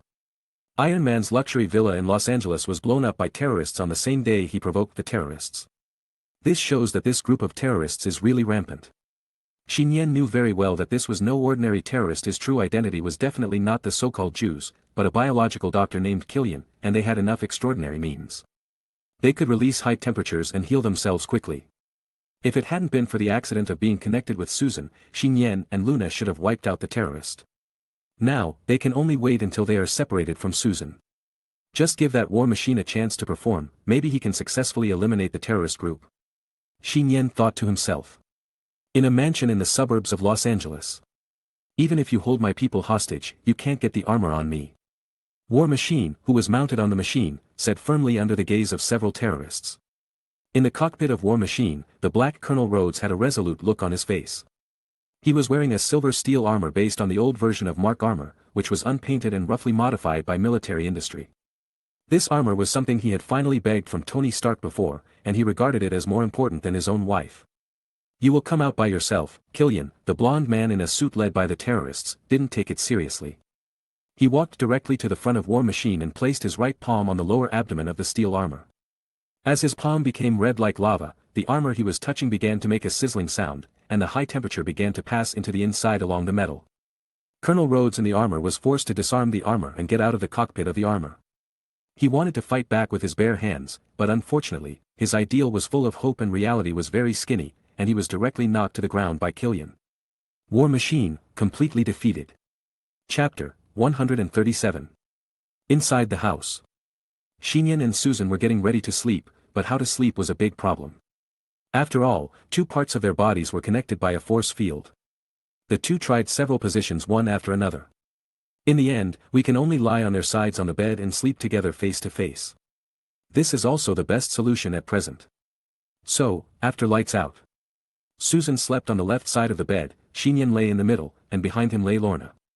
Being sandwiched between a large and small mature beauties and young girls like hamburgers. It looked like a very charming and beautiful scene, but in fact, Nian was holding Susan's body with both hands, unable to move at all, and her wrists were a little sore. Because he had been taking care of Lorna last night, Nian barely slept at all. Today he came to Los Angeles from New York. The fatigue had accumulated to a certain extent, so he fell asleep from exhaustion not long after lying down on the bed. After Nian fell asleep quickly. The 2 people lying on the left and right seemed to be asleep, with their eyes closed and breathing evenly, making the dark room suddenly become quiet. I don't know how much time passed. Susan slowly opened her beautiful blue eyes, and the first thing that caught her eye was naturally the face of a young man who was sleeping soundly in the night. She was actually very sleepy, but despite trying, she still couldn't fall asleep. Not to mention that my waist and the back of my hands were held tightly by the young man respectively. Since the 2 of them were lying side by side facing each other at close range. They could feel the young man's warm breath blowing on their faces all the time, which made them feel a little hot. His face and body looked increasingly agitated. The overflowing sweat made the surface of the body parts connected by both sides become slippery and hot and humid, and the body that was usually exercised seemed to be occupied by 2 big hands. The other party is still a high school student, and they have known each other for less than half a day. How can I sleep like this? Susan already regretted what she said in the afternoon. The other person was indeed just a student, but he was also a man who was about to become an adult. Especially after seeing the other person's face, Susan suddenly realized that she could not treat the other person as an ordinary boy or a younger brother. When Susan was in college, there was a popular social game in the school, which involved looking at students of the opposite sex for 10 seconds to see if they would feel attracted to her. To this day, Susan, who is intellectually mature, still thinks that it is a very childish game. When choosing a partner, what should be valued is the connotation and heritage of the other party, rather than just looking at the appearance. But now, Susan's heart began to waver. From now on, she didn't dare to look at Nian, not to mention 10 seconds, even for 1 second, she was worried about whether she would really fall in love with him. What made Susan even more worried was, if Nian knew that she had that fantasy about him, this would definitely be more shameful than running naked. No, I must have felt wrong. Susan tried to convince herself mentally, but at this moment, the sleeping black-haired boy reached out and hugged her body directly into his arms. Hey! Susan's messy mind suddenly went blank. Her height was almost the same as that of a boy. Her tall and round breasts fit together through her clothes. A hot breath penetrated deep along the exposed skin of her neck. Susan was like a large adult doll, happily embraced by Nian, feeling the softness and comfort. At this time, Susan suddenly heard Nian say confusedly, "Auntie. Auntie, who is it?" Susan was stunned. She was more concerned about the characters Nian spoke of in her sleep than the current situation of her body being occupied and wrapped. The other side. Behind Nian, the green-haired girl on the bed who seemed to have fallen asleep suddenly opened her eyes and quickly closed them again. Late at night. The cell phone on the table beside the bed suddenly erupted with a loud ringtone, which was extremely harsh in the quiet and dark room. Susan, who had fallen asleep in Nian's arms at some point, woke up. She could have broken away from the boy's arms, got out of bed and picked up the ringing mobile phone on the table and connected it. The light of the bedside lamp was turned on, and the dim light dispersed the darkness in the room a little. "Johnny, what did you say, Victor?" Listening to the voice coming from the phone, Susan's sleepiness quickly faded away, and she responded solemnly. "Okay, I'll rush over right away." "What happened?" Nian asked, yawning and getting up while rubbing his groggy eyes. "It's nothing, it's just that the company has some official business, and I need to go over there and take care of it." Although Susan said this, her tone was panicked and worried, which was obviously not the ordinary official business mentioned in her words. Susan looked at Nian on the bed, then looked down at herself, and then said with surprise, "By the way, we are separated." "It's true," Nian lowered his head and looked at his hands. It was not yet time for the Lord of the Families to end, so he couldn't help but wonder. "How did you do it?" "Maybe, I fell asleep and unknowingly released the force field." Susan responded hesitantly, thinking that it was a good thing that Nian didn't notice that she fell asleep in his arms just now. It was too shameful to fall asleep in the arms of a high school student who was about 10 years younger than herself. "I'm going out first, you can continue to rest." Susan dropped these words, picked up the magical suit on the chair next to her, and hurriedly left the door. Nian squinted his eyes, sat on the bed, and heard the sound of the door closing outside the apartment. Something happened, maybe it was the fifth person who was also exposed to the cosmic storm. "Boss, are you still asleep?" Nian looked at the green-haired girl lying beside him. "Let's go out and take a look, it's just right to take advantage of this time to explore Killian's company." Lorna was like a stray kitten, her small body curled up slightly on the bed, without any response. "Boss Polaris?" Nian stretched out his hand, but before he touched the girl's body, a cool green fluorescence flowed in the dim room. A force pulled him back and fell on the bed. Before Nian could react, he saw a bright green swaying in front of his eyes, and then a small and light body jumped up and sat on his lower abdomen forcefully. "Boss Polaris, what are you doing, Before Nian finished speaking, the words in his mouth were blocked by a soft little mouth. Compared to the previous strong and active. This time, it was undoubtedly more tough, rough, and desperate. While maintaining the green fluorescent glow, the green short hair fluttered wildly, and a pair of small hands supported Nian's chest, and both his body and mind were suppressed. Unable to breathe. Nian was a little confused, looking at Luna's delicate little face in front of him, and for the first time he felt that he was the one who was absorbed by the medium. There was no smell of smoke, but there was a little bit of sweetness. That was because the lips were bitten by the pearly teeth, but this time it was not caused by the unskilledness like the first time, but the girl was too domineering and strong and did it intentionally. After a long time, I was kissed forcefully. Chapter 138. After a long time, the sound of water stopped. Green fluorescent light lingers in the illuminated room. The green-haired girl raised her little head upward, proudly revealing her delicate white chin. She licked her moist and shiny lips and looked down at Nian below her. "In the past 2 days, because of my weakness and illness, you don't really treat me as a sister who needs protection, do you? Elder brother?" "That's not the case," Nian swallowed with a rumble. The corners of Lorna's mouth raised wantonly, and with full possessiveness, she declared loudly and domineeringly, "I just want to tell you that you will always be my little brother, don't even think about turning over and becoming the boss. I don't care about other times, as long as I'm here, I'm the only one allowed to be in your eyes." After the words fell, Lorna lowered her lips again. Nian can no longer think too much. Now he still has the abilities of the invisible girl Susan in his body, invisibility, protective energy, and force field. At this time, he triggered the Lord of the Familiar again and obtained the extraordinary ability held by Lorna. Magnetic control. These two abilities alone have extremely high strength limits. It is difficult to integrate them with other extraordinary abilities. Except for the extraordinary physical ability of the super spider that can be matched with everything.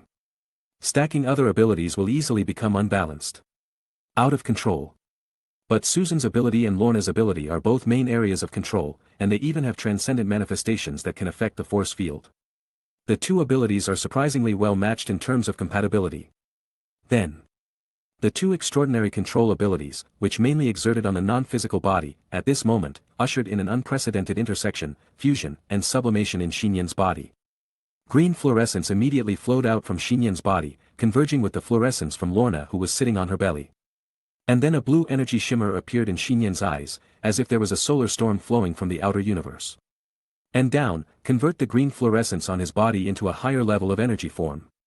Fluorescent green turns to deep blue. Nian's eyes and even hair began to be quickly turned blue by the strange fusion energy. Wow! The mere existence of Nian disturbed the physical laws of the entire apartment, causing all the items in the house to float. Ignoring gravity, it's like this apartment is in space beyond the Earth. If we say that with Susan's ability alone, Nian can only control protective energy and force fields. When holding Lorna's ability alone, Nian can only manipulate metal objects with magnetism. Now, he can control all tangible objects around him, easily create and manipulate energy, truly subvert force fields, and be a veritable destroyer of physical laws. Nian, who has a blue energy shield on his body and has short flowing blue hair, floated up from the bed. He hugged the green-haired girl's body with both hands, pressed her into his arms and continued to taste the tape. There is a syrupy medium. "Brother, you have been strengthened, let's get out of here." Without giving him a chance to become the boss, Lorna patted Nian on the shoulder and said with a commanding tone. "Okay, boss." Nian smiled slightly. He hugged the lithe green-haired girl like a princess and floated out of the room. His blue eyes glanced at the school bag on the sofa. The school bag immediately flew towards him and fell into the green tree in front of him. In the girl's arms. Meow. Xiao Huang, who was lying on a glass jar inside his school bag, opened his eyes. "It's time for us to leave here." Nian flew low over the living room with Lorna in his arms. The balcony window opened automatically, allowing the two of them to fly directly out of the apartment. At the same time, the lamp in the room was also turned off. Street outside. What was that just now? The uncle who was walking his dog at night looked like he had seen a ghost. He seemed to have seen a man and woman flying out of the balcony window of the nearby apartment just now, but they disappeared completely in a blink of an eye. As if invisible. In the bustling downtown area of Los Angeles, colorful LED lights are shining everywhere, and there are rows of skyscrapers towering into the night sky. Even though it was already early in the morning, the streets and alleys were still busy with people coming and going. At this time, an extraordinary battle is taking place in the most precious area of this city that never sleeps. Call out. Under the eyes of countless onlookers exclaiming and horrified. A missile was chasing a human-shaped flame. From the face and body outline covered in blazing flames, one could barely tell that it was a young and handsome man who looked a bit like Captain America. Young man with short hair. Fuck. That bastard Victor is so deadly. I thought he had a slight chance of becoming a brother-in-law before.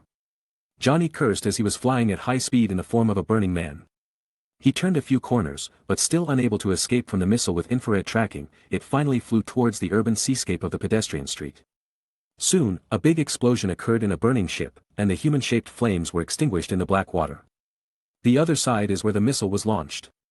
The floor-to-ceiling windows on the top floor of the commercial building burst open, and two weird entangled bodies fell down, directly smashing into a transport truck 100 meters below. Boom!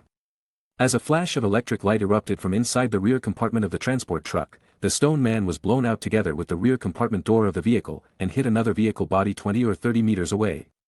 Tread. In the back of the transport truck, a black figure walked out of it. His tall and slender body was covered with a black cloak and hood. And his body and face were covered with a layer of steel shell. His body was emitting strong and terrifying plasma and thunder, as if he was a combination of ultra-black technology and extraordinary powers.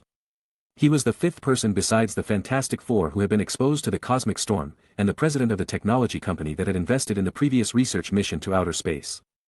Victor Von Doom. Victor only had a pair of eyes full of hatred and indifference, exposed outside the metal mask with a cold luster. As his hands, which were also covered with silver metal gloves, were raised, thunderbolts and lightning intertwined and raged outward, quickly destroying the surrounding street lights, cars, trees, etc., causing passers-by in the nearby urban areas to flee in panic. Like the incarnation of destruction. Obviously, the strength of the extraordinary power he obtained was much stronger than any one of the Fantastic Four. Victor stared coldly at the stone man dozens of meters away, raised his right hand, and immediately a lightning as thick as a wrist hit him directly. A figure wearing a magical battle suit stood in front of the stone man. Susan, who arrived at the scene in time, raised her left arm, and the protective energy was like a shield in front of her, blocking the extremely destructive lightning outside the energy shield. The strong wind blew her golden hair back and forth, and Susan gritted her teeth and held on, but in less than 2 seconds, she felt that she could not hold on any longer. A cold light flashed in Victor's eyes, and he raised his other hand, and suddenly another dazzling lightning struck. "Get out of the way, Susan!" the stone man behind him shouted. Knowing that she could not bear this blow anyway, Susan also wanted to avoid it, but she soon opened her beautiful blue eyes in shock. But at this time, the energy shield in front of her expanded and overlapped at a speed visible to the naked eye. The huge energy flow quickly formed a blue protective shield, as if it had condensed into a real physical defense shield. It was more than 3 times larger than the energy shield Susan had built before. And it was stacked layer by layer to form a 3-layer energy structure, completely protecting her tall and intellectual body. Zzz. 2 lightning plasmas intertwined and hit the energy shield, unable to shake it at all, and a trace of lightning flowing out was enough to shatter the floor. Chapter 139. Victor has been having nightmares since 5 days ago. In a dream. He is still in the vast outer space, on a spacecraft developed by his company that can withstand cosmic storms, and is conducting scientific research in the spacecraft capsule with Reed, Susan and others. It was the eve of the impending cosmic storm, and the 5 of them were making preparations as usual. It was then that something unexpected happened. Certainly. It's not that the cosmic storm is coming early, but something far more terrifying than the cosmic storm. In the cabin of the spacecraft, through the window, the 5 of them first noticed the bizarre explosion of an artificial satellite in the distance. The orange flames glowed dazzlingly in the dark and boundless universe. And then a tiny figure emerged from the flames. It crashed out at a very high speed, bringing out streams of flames filled with metal fragments, like a cannonball hitting the spacecraft where they were. But in the blink of an eye, under the shocked gaze of everyone, the figure was already approaching the spacecraft, and you could clearly see that it was a tall man with no upper body. That is, resurrected Superman. At that time, Victor's brain realized what kind of existence it was. And he watched the opponent fall down at an unabated speed. At that moment when there was no time to react, and any reaction was useless, his body and mind definitely tasted despair. And the taste of death. And in the next moment, another figure that was as bright as daylight was like lightning piercing the universe, catching up at a speed faster than Superman, and kicked the opponent's body to the moon farther to the side in a thrilling way. Behind him is a divine and smooth golden halo, with silver hair overflowing with destructive light flowing down his shoulders. He is wearing a black super battle suit with a dark cloak. His body with golden proportions shows perfect muscle curves, and there are thunderbolts surrounding his body. The power of lightning. The young man who stood like an invincible god stood above the universe. Even if he paused next to the spacecraft for less than a second, it left an indelible mark on the memories of the 5 victors. Their long-standing belief and understanding of science almost collapsed. The end of science is theology. Victor will never forget the existence of a powerful individual that is countless times beyond his own knowledge, which makes him feel that he is as weak and incompetent as other human beings. From that day on, Victor often woke up from nightmares and yearned for power beyond human beings. After the body was exposed to the cosmic storm, and after successfully returning to Earth yesterday, Victor finally awakened to transcendence beyond human boundaries, but the price was that his face was completely destroyed. So he could only wear a steel mask before he dared to go out to meet people. He originally thought he was the only lucky one, but after Reed came to the door, he realized that the other 4 people had also received different extraordinary abilities. Even Reed has not been disfigured. Jealousy, arrogance, hatred, destruction, all kinds of negative emotions are brewing in Victor's heart. And he wants to kill the other 4 people who have also obtained extraordinary powers in one fell swoop, so that he, the only extraordinary person, can rule the city as a superhero. In downtown Los Angeles, blue and white electric lights flashed, and the air was filled with a strong and pungent smell of burning. What the hell is going on? How can you have such powerful energy? Watching the 2 powerful thunder plasma offensives he released, they were blocked by an even more powerful energy shield. Victor's exposed eyes widened and stared at Susan, who was protected by 3 layers of protective shields, with an incredible look in his eyes. Invisible woman Susan's beautiful eyes were also a little confused. Even she herself didn't know what was going on, but the energy that formed the protective shield was so familiar, as if it came from her own body. Susan looked up as if she was aware of it. It can be seen that it is more than 10 meters above the street. A blue-haired boy with a protective energy film on his body floated down from the night sky. He was also holding a small green-haired girl in his hands. The young and cute girl was holding her school bag with her arms folded over her chest and wearing long trousers. The white and tender ankles of her feet were exposed under her trousers sleeves. Swinging back and forth without stopping like on a swing. Those are the 2 brothers Marx and Polaris. How is this possible? Susan's sexy little mouth opened slightly, showing an expression even more surprised than Victor's. What are you looking at, Susan? Noticing the abnormality of Susan in front of him, Victor raised his eyes and asked hoarsely in surprise. Can't he see it? Susan looked around and realized that neither the stone man behind her nor the passers-by noticed the night sky above her head, and she suddenly became enlightened. Not only could Victor not see it, but no one else except herself could see the existence of these siblings. It is as if he is in a state of continuous invisibility. Susan thinks she can't do this. Now she can only become invisible. She even has to take off her clothes to be completely invisible. She will also be exposed from the invisible when launching an attack. Nian, who mastered the fusion of 2 superpowers at the same time, held Lorna and gently floated down in front of Susan. He kept his feet about 1 meter above the ground and floated in the low air. He raised his eyes and looked at the magical and technological style in front of him. Victor in mixed attire. Who's there?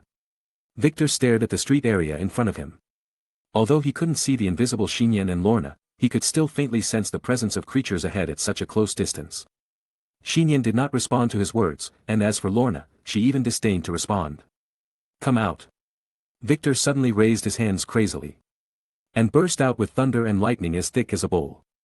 The astonishing lightning currents intertwined into a network and flowed forward, and suddenly broke away from his body and rushed 10 meters away. But it was blocked by a blue energy shield that appeared from the air. Found you. Victor smiled coldly. He was about to release more thunder energy, but he was quickly stunned. Unable to move. Victor's eyes rolled violently a few times, and he kept his hands raised motionless. His body seemed to be trapped in airtight cement, or directly embedded in the middle of a piece of steel. At a low altitude about 10 meters in front of him. Nian's hands, which continued to be invisible, were still in a non-free state holding Lorna, but the young man's eyes glowed with a mysterious color of dark blue. Not to mention the magnetic control held by Polaris Lorna, who is the nemesis of Victor, who is currently wearing a metal armor mask. Now Nian has integrated Susan's ability to push this extraordinary control ability on to another level. To describe it as controlling all things is no exaggeration. Go down. With a thought in Nian's mind, the blue arcs of light on his eyes and body became bright and dazzling. Of course, these lights were also in an invisible and super powerful state. Everything can only be seen by Susan, who also has the power of invisibility. Chapter 140. Go down, go down, go down. Accompanied by the thoughts and words of the superphysical Nian. Those words seemed to echo in Victor's mind in the form of thoughts. Go down. Where to go? This question just came to Victor's mind, and he quickly understood the meaning conveyed in it. Puff. Under the control of invisible and powerful energy and force fields, Victor felt that his body was being pinched by a giant hand, and was pounding into the ground beneath his feet. No matter if your body can bear it or not. The floor tiles laid on the street under his feet cracked and shattered first, and then the ground seemed to be broken open by his own body. Bang! Bang! Bang! Victor's body was enveloped by the extraordinary force field. He started at an extremely fast acceleration and plunged into the ground beneath him. The floor tiles, cement layers, and underground pipes were broken layer by layer, and then continued to break downwards. Open unexplored rocky soil. Lorna also extended a little hand with great interest, and with the green fluorescence lingering, the metal on Victor's body pulled him to speed up. At this moment, Victor, who came into the world in a state of destruction just a moment ago, turned into a human-shaped iron pile, sinking towards the world beneath the city ground. Go down, go down, go down. The gravel under his feet was constantly being excavated and broken, and Victor continued to go deeper into the ground. At this moment, he felt the feeling of despair and death again. And compared to before. This time, Victor couldn't even tell who the enemy was or what his true face was. Who are you? No. Looking at the neon lights of the city getting further and further away from him above, Victor let out a heart-rending cry and continued to sink towards the ground more than 100 meters above the surface. 200 meters, 500 meters, 1,000 meters. It seemed like he was about to fall into the legendary hell. Until the distance is too deep, even Victor's voice can't come out from inside. Lorna quarreled somewhat dully and took her little hand back. The game of whack-a-mole ended too quickly. Don't blame Victor for not being strong. It can only be said that the current combination of Nian and Lorna is too incomprehensible, and the dual magnetic control seems to be bullying. Superbody Nian's eyes flashed with blue light, and the bottomless hole in the ground suddenly closed inward, and the rocks and soil were restored and filled one by one. It seems that Nian completed the whole process while holding Lorna, but in fact, he has been performing the current superbody transformation to a sufficient level. After all, under the superbody transformation, there is no improvement in physical fitness. What is strengthened is only the intensity of energy and force field control. Therefore, if Nian does not use his hands or feet, it will have no impact on the performance of his abilities. But this scene gave Susan, the only spectator, the same shock as the miracle she had seen on the spacecraft before. In memory, the young posture of the invincible god and the back of the blue-haired boy overlapped harmoniously. Let's go. Nian, who had transformed into a superbody, did not look back. He hugged Lorna and floated into the night sky of the city.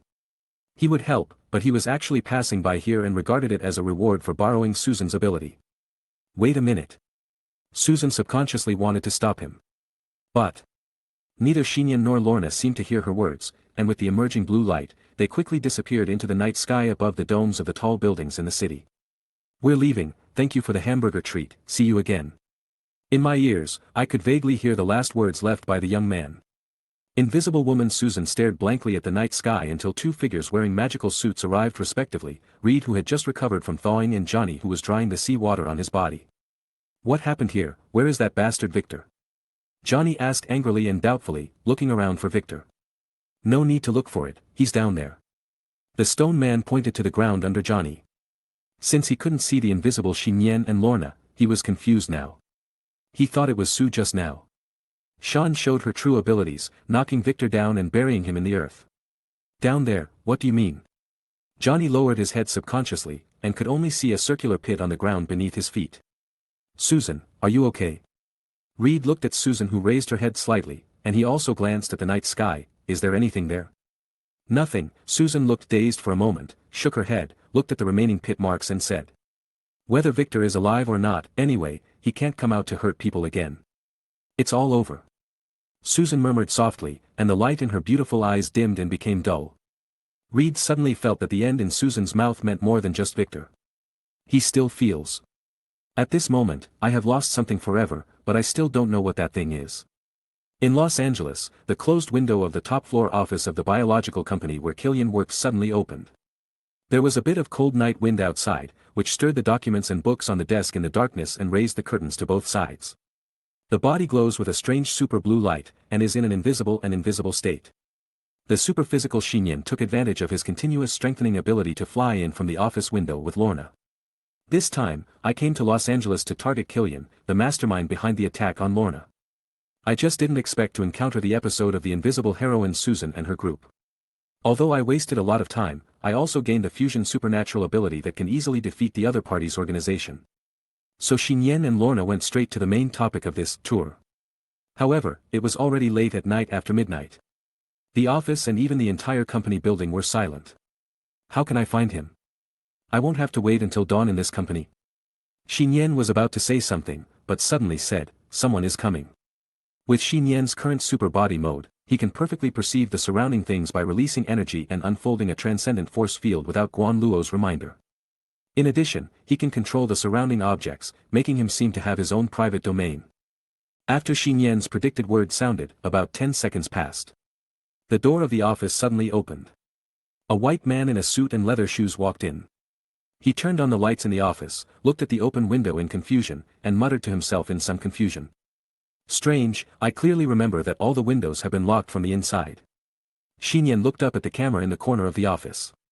It seems that the other party is one of the security personnel who stayed in the company. He probably saw something abnormal in the camera footage. So he rushed to the office to check it out. A mental thought suddenly sounded in his mind, Nian, he also has unstable hot energy fluctuations in his body, exactly the same as the guy last time. It's Guan Luo. In fact, without Guan Luo's reminder, Nian, who is extremely sensitive to energy, also sensed it. This is really lucky. Nian's mouth corners rose. He held Luna and continued to remain invisible. The white man couldn't see the two of them at all. He passed by them and came to the window, reaching out to close the doors and windows that were filled with night wind. At the moment the doors and windows were closed, the bright daylight in the office suddenly went out, and the whole body of the white man floated up, like a rag being thrown against the wall, with more than half of his body directly stuck in the wall. Superpowered Nian made a move. Chapter 141. Early in the morning. Locks Enterprises, main building, top floor office. This is a very weird and scary scene. The burly body of the white man was pinned to one side of the wall. He opened his eyes wide in horror, but could not see any enemies in the room after the lights went out. Although the man could not see Nian and Lorna standing in front of him even if the lights were on, the darkness was undoubtedly more likely to cause depression and panic in his heart. What is going on? The strong white man whose body was stuck in the wall began to struggle desperately. The force was strong enough to grind the wall around his body. But he still couldn't break free from the stuck wall, as if there was another invisible thing sticking to it. Body. Zitzi. The strong white man felt more and more panicked, and his body instinctively showed signs of redness and heat. As his body continued to twist and struggle, the wall beside him melted directly into hot magma, and dripping down the wall. Bleeding on the floor. The strong white man suddenly stopped all his movements. He was very sure that it was definitely not the wall that stuck his body. After all, the wall beside him melted away, but his body was still fixed in the low altitude like a stagnation. It's a bit like a scary scene in a supernatural movie. The body of a strong white man was sanctioned by a mysterious and unknown, terrifying and powerful force. A few meters away indoors. Nian's eyes sparkled with blue light, as if they were hiding the truth of the law, and they seemed to be peering into some of the mysteries of the universe. His hands were still holding Lorna, and he moved his hands in another way. The intro and atmosphere are almost complete. Superpower Nian looked at the strong white man fixed in a low altitude, his body red with high temperature and a look of fear on his face, and silently murmured in his heart. Where is Killian? Nian asked coldly, ringing directly in the ears of the strong white man. At the same time, there were blue filaments on his body that penetrated into the other man's forehead. Who are you? The strong white man's body suddenly trembled. His eyes scanned the office in horror, and his legs subconsciously tightened. His spirit almost collapsed at this moment, and his voice had an obvious vibrato. His enemies are here to seek revenge on him, Nian continued, with a mischievous look on his face like a naughty child making trouble. Lorna herself has nothing but magnetic control. In fact, there is another special empowerment. Emotional regulation. This is a special mental ability that allows Lorna to regulate her emotions and keep her spirit in a stable state without falling into darkness or extremes.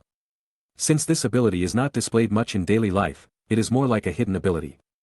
And now Nian, who also possesses this ability, can use it to disturb the enemy's spirit and put the opponent in a highly unstable state.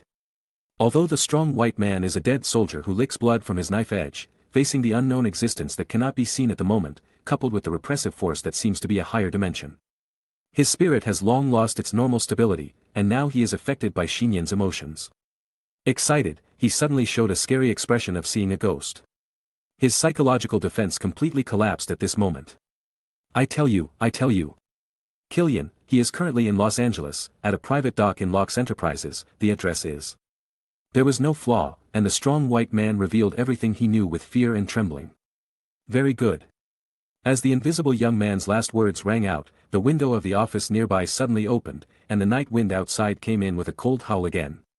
Snap. Losing the control and support of his extraordinary strength, the strong white man's body fell from a low altitude to the floor.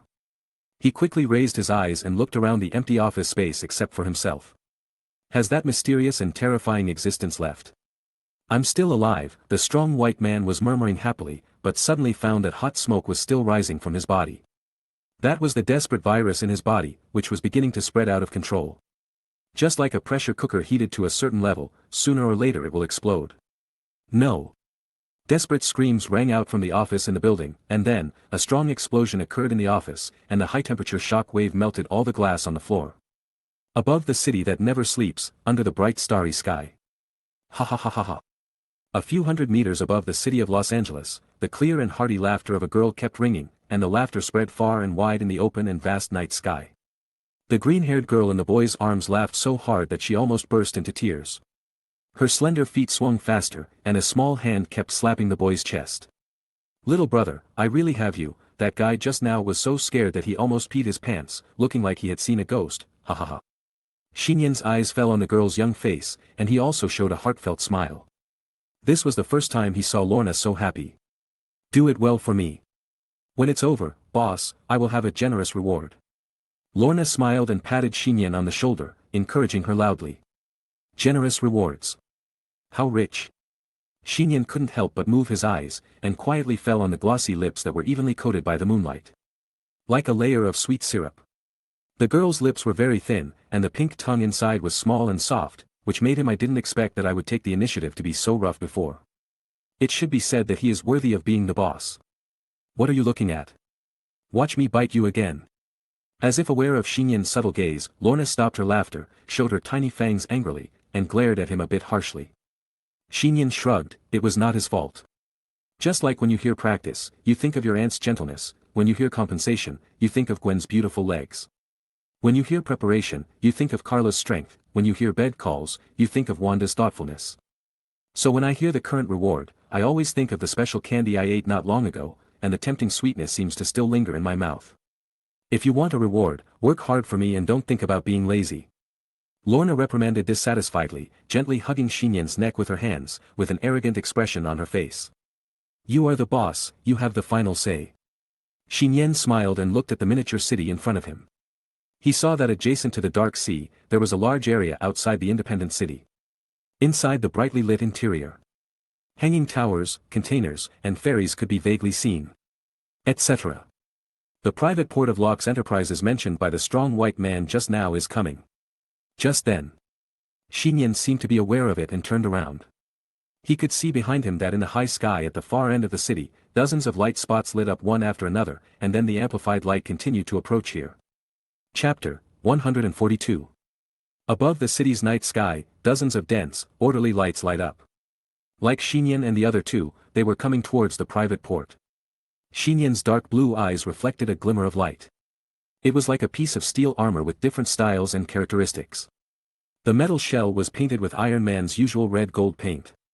The soles of the feet and the palms of the hands were spraying cool tail flames backwards. And the mighty and huge momentum was the same. A steel army. I knew that guy wouldn't die that easily, Xinyan muttered, hugging Lorna's soft and light body, and easily avoiding several passing steel suits in the air. Being able to escape in the form of a 3-in-1 black kitten, even though his own side was in trouble, still proves that Iron Man Tony Stark's survival ability is basically full. It would be strange if he really died in the hands of a terrorist organization with low-end extraordinary abilities. At the Locke's Enterprise port, bright spotlights were hung everywhere, and nearly 50 people were busy in the huge venue. In the middle of the two hanging towers, at a height of 30 meters above the ground, steel wires hung the war machine armor high on them, except that the person wearing the armored suit was replaced by a cabinet official. The port, which is completely occupied by terrorists, is preparing for a live broadcast across the United States. At that time, it will be broadcast live to kill the war machine and government officials that the United States relies on in one fell swoop. This is the plan that Killian has always wanted to achieve to vent his anger.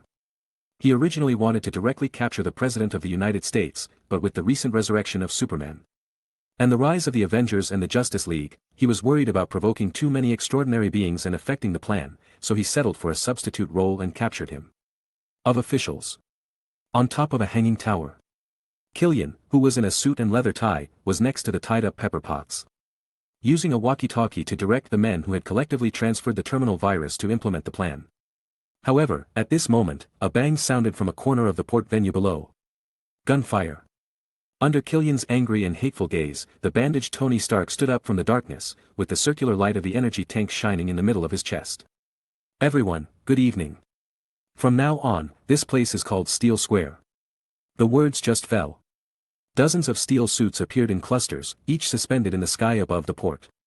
Locate on those targets with hot bodies and start the banquet. Also, Jarvis, give me a mark armor. Suddenly, dozens of steel suits of different styles swooped down towards the terrorists below. Not to be outdone. The terrorists' bodies became scalding hot, like cyborgs that had swallowed lava, and they violently fought against the armor in automatic attack mode. Suddenly, sparks flew and there were explosions. The war between man and machine is about to begin. Tony Stark. Killian smiled instead of getting angry. He grabbed his shirt with one hand and tore it apart, revealing his muscular upper body. The blood vessels and flesh under the body surface were also in the shape of high-temperature karst, making the surrounding temperature suddenly rose a lot. Killian naturally also has a desperate virus in his body that he has studied throughout his life, which can make people heal themselves quickly like plants, and quickly produce extremely high temperatures. However, the extremis virus in his body is becoming more perfect, not only making the extraordinary manifestation more powerful, but the stability of his ability is also unmatched by others. Bang! He violently punched forward with a high-temperature effect, smashing into pieces a normal steel armor that dived down on its own, causing half of the steel armor to melt and penetrate directly. Killian's hot and red face smiled ferociously. He was about to join the fierce battle of hunting steel, but as soon as he took a step forward, his red and hot body suddenly stopped. Not far behind him, Pepper Potts, who was tied and sitting on the hanger, was also stunned. In her eyes, Killian stood motionless like a sculpture. It wasn't that Killian didn't want to move. But at this moment, he couldn't move. The air covered Killian like solidified concrete. His eyes moved wildly, and hot smoke continued to emit from his scalding body, just like the behavior of a steel suit dying. Don't bother, you can't move. Suddenly, a young man's voice sounded strangely in the empty space in front of him. Who are you? Killian's eyes twitched. Who? The young man pondered for a moment and responded, let's just call him someone else's subordinate. Subordinate? Who sent you here? He is using his greatest strength. Nian, who was invisible and floating in front, shook his head. Of course. He was not invincible with superpowers. For example, the physical quality is almost the same as that of ordinary humans. Super abilities are mainly manifested in control, and control is related to the distance between oneself and things. At a distance of 10,000 meters, superpowered Nian may only be able to control an object the size of a cup. 5,000 meters, the superpowered Nian can freely control objects the size of a car. Within 1,000 meters, Nian can control a Boeing plane or a giant ferry. 100 meters, Nian can lift a skyscraper in front of him from its foundation. As for within 10 meters, Nian called it the superpowered exclusive domain. Once you enter this domain, several force fields will overlap and interweave on your side, making it difficult for even light to escape. In his opinion, there are definitely no more than 3 people on Earth who can escape. Therefore, the superpowered mode is simpler and more unsolvable than any previous mode. Infinite invisibility combined with the exclusive domain. As long as the supernatural ability or physique weaker than this mode is found and brought closer by Nian, it can only become fish on the chopping board for him to slaughter, and even any resistance is difficult to do. Killian was desperate. The 3 people who could escape the superpowered exclusive domain were obviously not him. No matter how hard he tried, he couldn't move at all. Killian, you won't forget me, right? At this time, a childish girl's voice sounded. It's you. Killian opened his eyes in horror. Although he couldn't see the invisible existence, he heard the girl's voice. It's her, she came here for revenge. Swoosh. A Mark 42 Iron Man suit accelerated and flew up. It was the armor that Tony Stark was driving at the moment. He rushed towards Killian who was standing still on the crane. However, just when he was close to a certain distance, the suit seemed to be stuck in the air quagmire, and Iron Man was directly stuck in the air. What's going on? Tony Stark in the suit was also confused. How to deal with him, boss? Nian ignored it, and asked softly, not knowing whether he was obeying orders or doting. Lorna looked at Killian in front of her and pondered for a moment, then smiled and pointed to the night sky. I understand, Nian smiled slightly. Then, ascend. Ascend, ascend, ascend. Killian was stunned for a moment, and his frozen body suddenly accelerated and flew towards the night sky above the port. In order to ensure that the other party was sent to a certain height, Nian held Luna and flew behind him. No, stop. Shouting in panic, Killian's reddened body moved faster and faster, as if he had turned into a human-shaped satellite, breaking through the clouds thousands of meters above, and continued to rush out of the sky without slowing down. It was like he was flying directly to heaven. Chapter 143. Killian had thought that he might be defeated by his nemesis Iron Man, and there was a chance that he would be killed by a supernatural being like Lorna.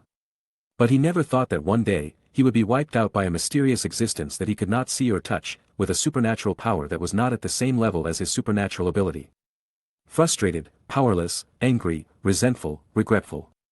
When Killian was like a red human rocket, emitting tail smoke all the way, breaking through the atmosphere like a meteorite and coming out of the universe, everything became a vain. Even the sound of wailing and shouting could not be transmitted. Killian kept his mouth open, his bloodshot eyes were round, and his high-temperature body continued to float and fly out, looking at the world with a circular light edge in front of him. Buried 1,000 meters underground or flying 1,000 meters above the space, which way of death is more desperate and terrible? Killian couldn't answer this question, he was going to die. Like a plant without water. Killian's whole body was trembling, and his mouth was twitching. Without oxygen supply. The red temperature of his naked upper body quickly dimmed, and soon the body lost light and heat inside and outside. His dry and cold skin was like dead grass, and his eyes were wide open and his emotions were extinguished.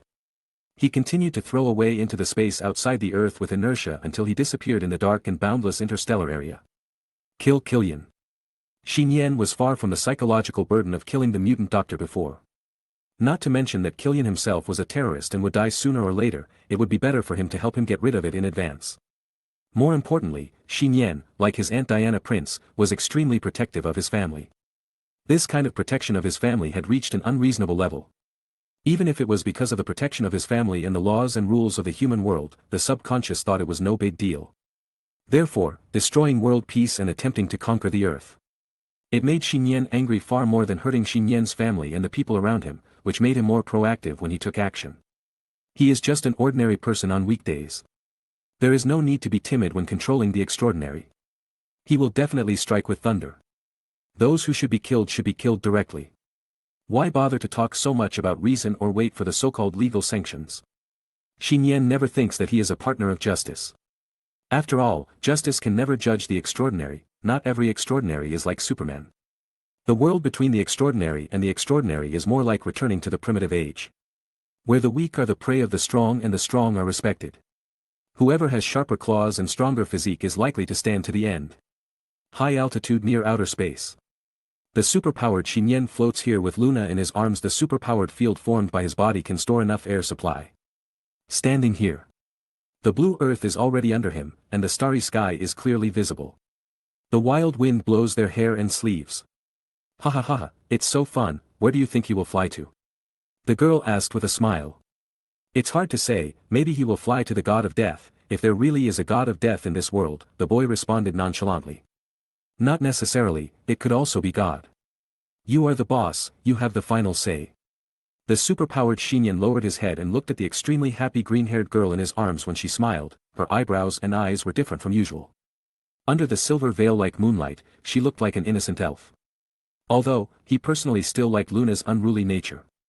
But this smile, Nian still wanted to protect. Before he could think about it. Luna in his arms smiled and laughed, and suddenly buried herself in Nian's neck, biting the side like a puppy. Boss Polaris, what are you doing? The superpowered Nian took a breath of cold air. His physique was not much stronger than that of ordinary people. His body's surface originally had an energy protection coating. But after killing Killian, he instinctively removed the energy protection layer. Maintaining the force field is the strongest defense, but I didn't expect that the defenseless people in the field would take action. Ignoring Nian's words, Luna bit Nian's neck with her slightly sharp and hard teeth, and whispered with unknown emotions, no matter what happens in the future, I want you to remember me, forever and ever, remember me now. Nian was about to say something, but suddenly felt that the painful neck seemed to be covered with a layer of soft and slippery band-aid.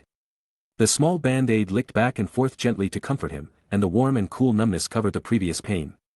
Comitage, ancient training ground. Unbelievable, unbelievable. It's only been less than a day, this is too fast, will it break the record of the Holy Land for hundreds of years? With such talent, she may be the best among us.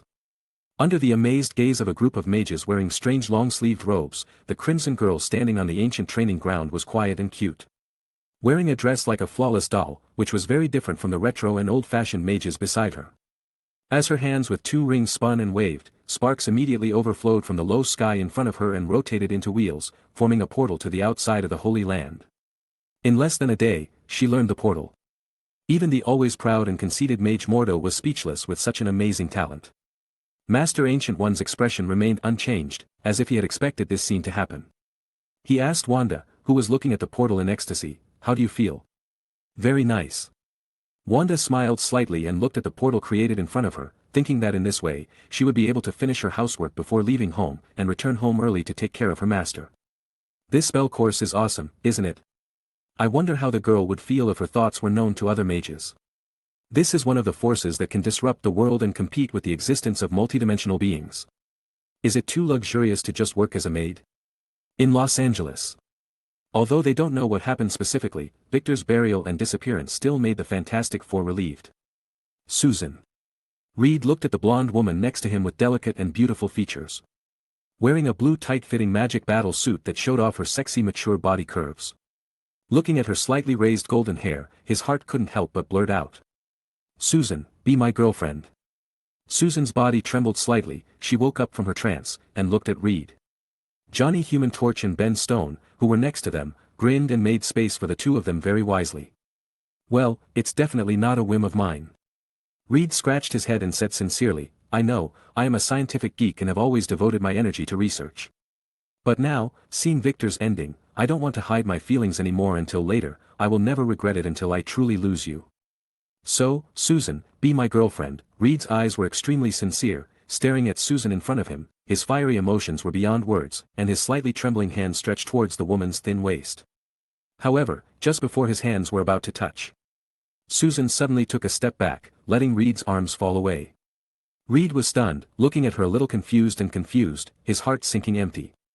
"Sorry, Reed." Susan avoided his gaze with her beautiful eyes, remained silent for a moment, looked up at the night sky and whispered softly, "If you had spoken earlier, even yesterday, I might have agreed. But now, please allow me to refuse." Chapter 144. Bang! The force field that pulled Iron Man stagnant in the high air disappeared, and Iron Man continued to sprint forward. Hitting the iron frame where Killian was standing before and hitting Tony Starr in the cockpit. With stars in his eyes, Ko rolled a few times with inertia and stopped in front of Pepper Potts. "Are you okay, Tony?" Pepper Potts asked hurriedly. I'm fine." Iron Man climbed up with his hands on the iron frame, and while using the metal sword on his armored hand to untie the female secretary, he asked curiously, "Do you know what happened here just now?" "I think it should be the extraordinary forces that Killian provoked," Pepper Potts said with palpitations, "2 entities invisible to the naked eye came here." The voices sounded like a boy and a girl. "Unfortunately, I was a bit far away and couldn't hear what they were saying clearly. I only knew that Kyrian acted very frightened and could not move to resist the whole process. You should have seen what happened next. See, he's flying into the sky, like a rocket launching." Iron Man shrugged and looked up at the night sky above his head, wondering what he was thinking.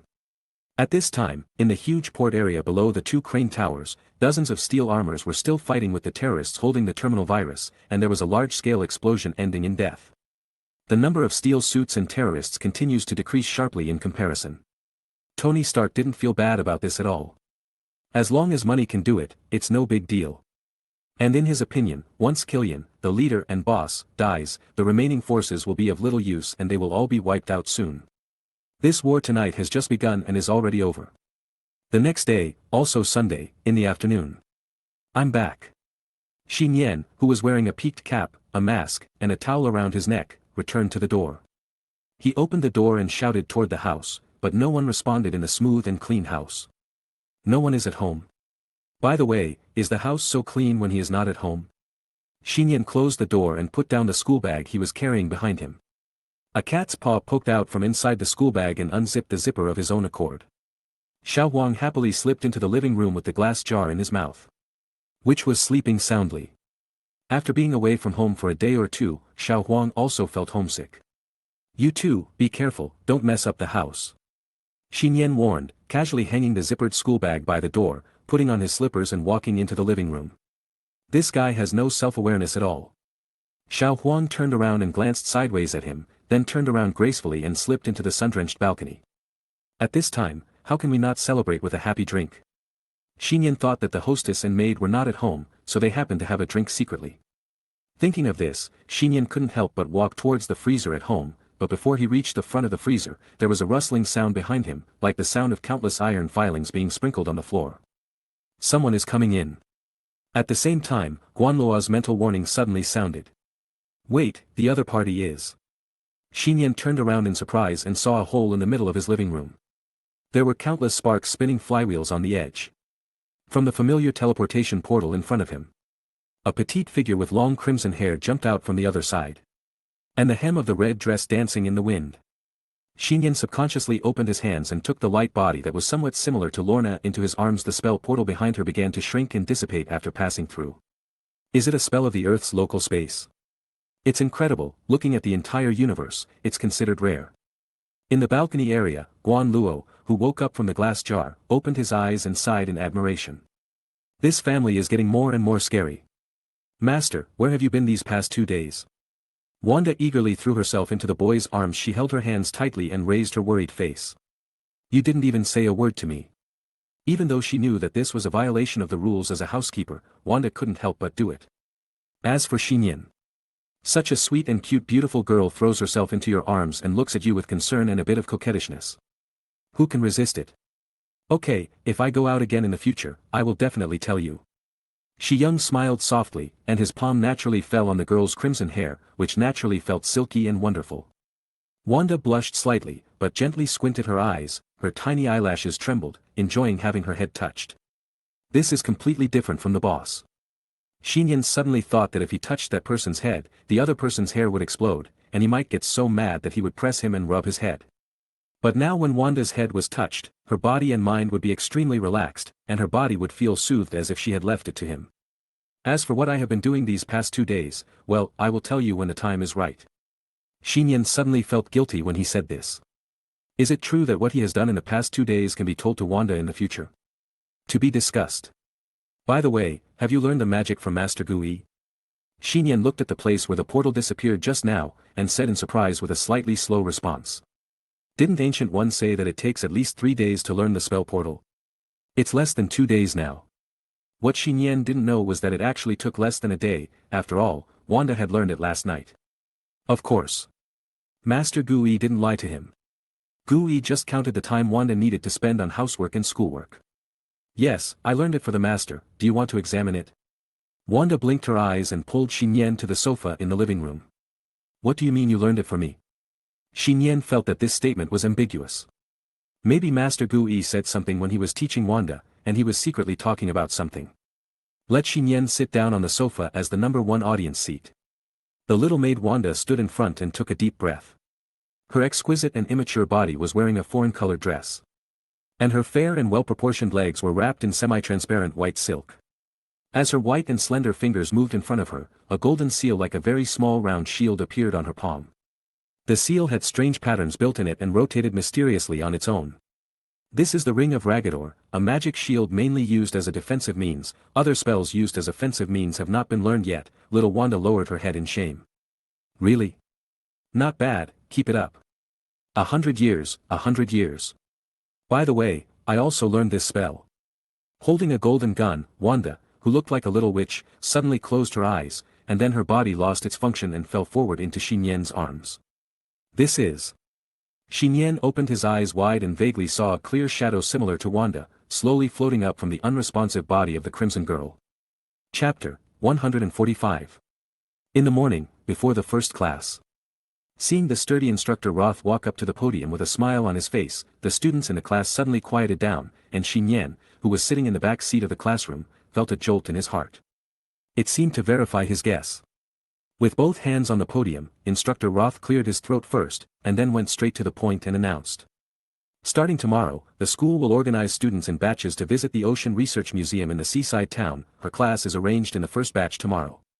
We will leave in the morning to visit the museum and return to school in the afternoon, so students only need to make some simple preparations, and there is no need to bring too much luggage. At this point, Instructor Roth patted his strong chest and said in a deep voice, when the time comes, the deputy instructor and I will lead the team together, please rest assured. Bai Chu Pai. Calm. This is really reliable. It's weird. Not knowing what other students think, Xinyan's eyes twitched slightly, and he had an ominous premonition in his heart. Is the school going to use a big move again? Starting this year, he would encounter strange things involving extraordinary things whenever he went out. Especially the group activities organized by the school, it seems that there is no one without accidents, although they all passed without danger. What Xinyan didn't know was. In fact, this is also a major reason why the school organized this visit to the Ocean Research Museum. Since the last outdoor group activity organized by the school happened to encounter the New York War of Alien Invasion, some students have psychological shadows until now, and many parents reported that their children dare not go out casually. In addition, some time ago, there was another lizard monster invasion in the school, so that the school's reputation and atmosphere have dropped to the freezing point. In order to adjust the student psychology and the atmosphere in the school decided to organize this visit to the museum. After all, it is now the end of February, the season of spring flowers. And the environment at the seaside is also very comfortable. Watching the sea can make you feel more relaxed and cheerful, and in 2 or 3 months, it will be the hot summer when you can wear swimsuits and go to the sea.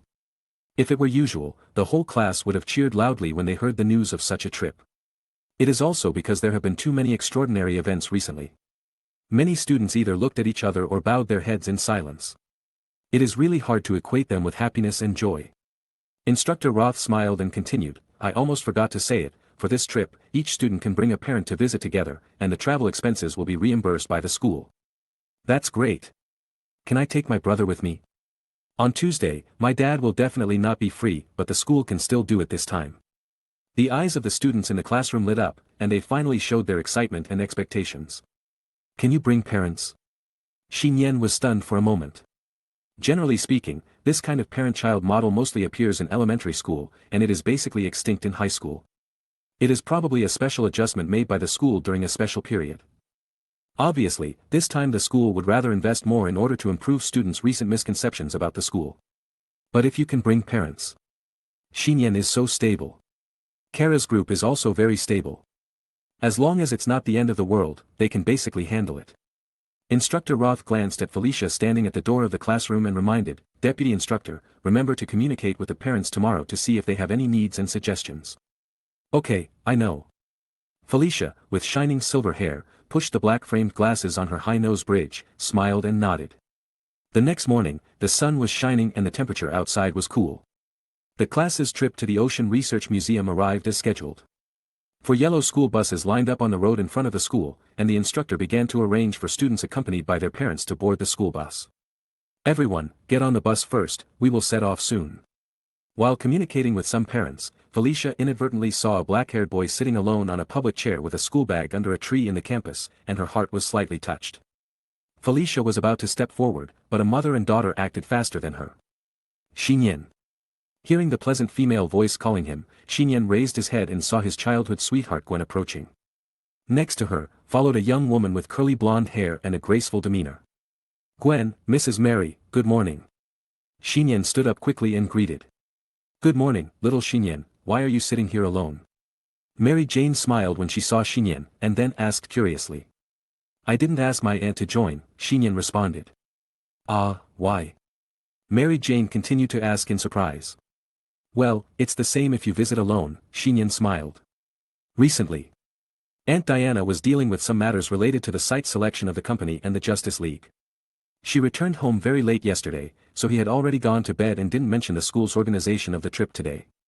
Mom, Gwen stopped Mary Jane, who wanted to continue asking questions, secretly glanced at Xinyan, and said with a slightly red face without caring that Mary Jane was still there.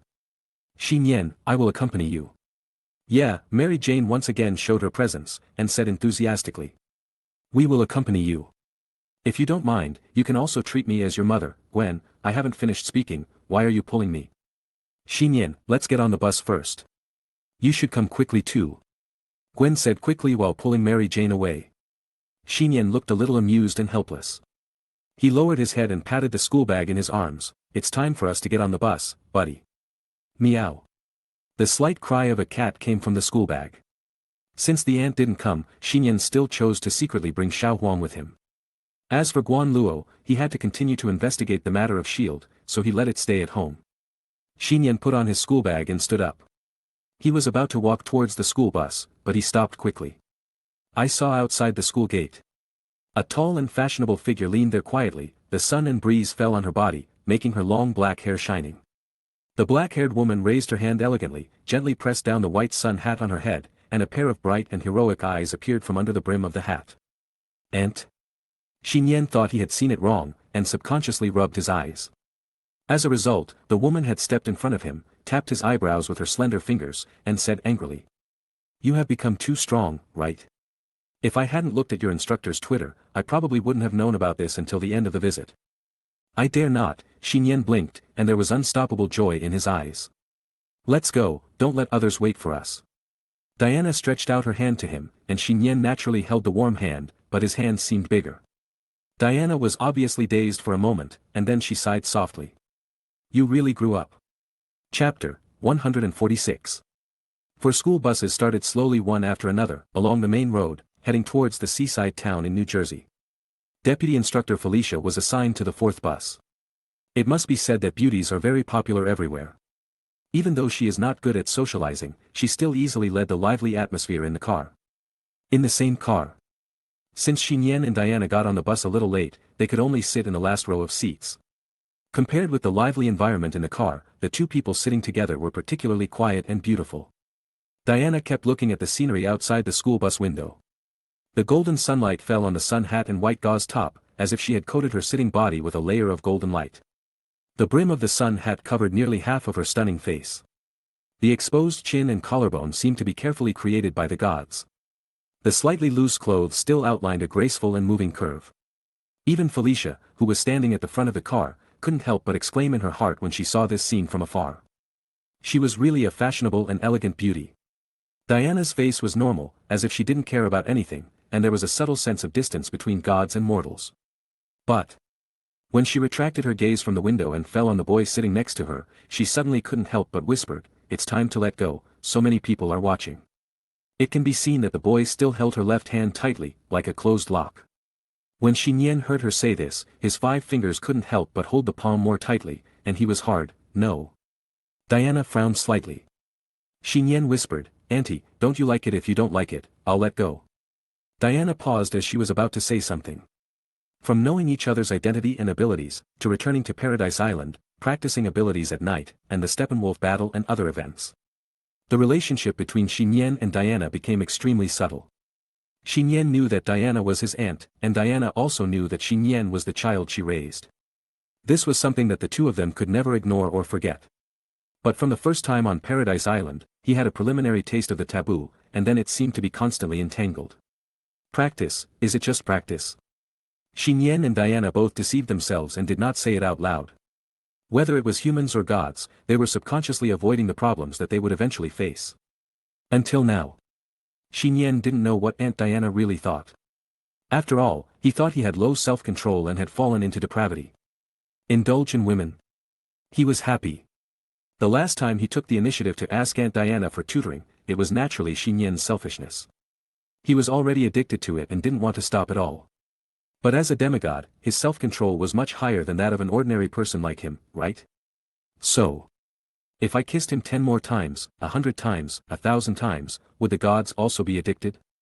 Nian didn't know, but he wanted to try. Kiss again, kiss all the time. Only when Diana can no longer leave him, and when she is truly immersed in it, will Nian choose to say that sentence. And before that. Just this is enough, as long as you are by my side, it is enough. The black-haired boy looked at the mature woman next to him and thought to himself. Facing Nian's words, Diana stopped talking, she looked out the window again, and the scenery outside was bright. It's hard to say that she likes it. But how can she say that she doesn't like it? After driving for about 2 hours. The vast sea began to appear in front of the school bus, and next to the sea, a small town was peacefully bathed in the sun. The school chose this place as a visiting place, which was obviously a comprehensive consideration.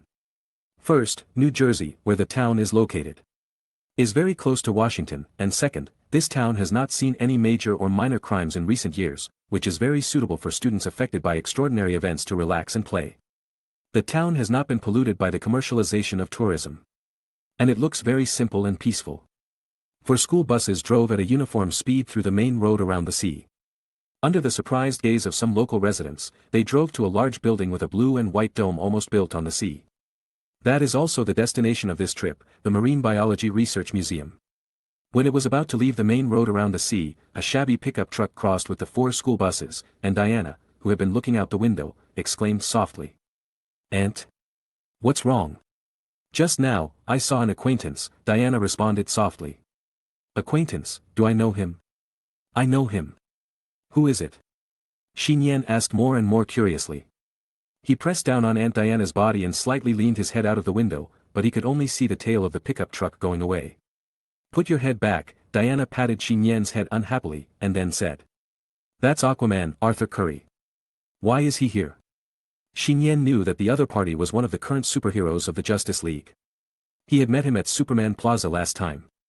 He was a bearded man with a burly figure comparable to Instructor Roth.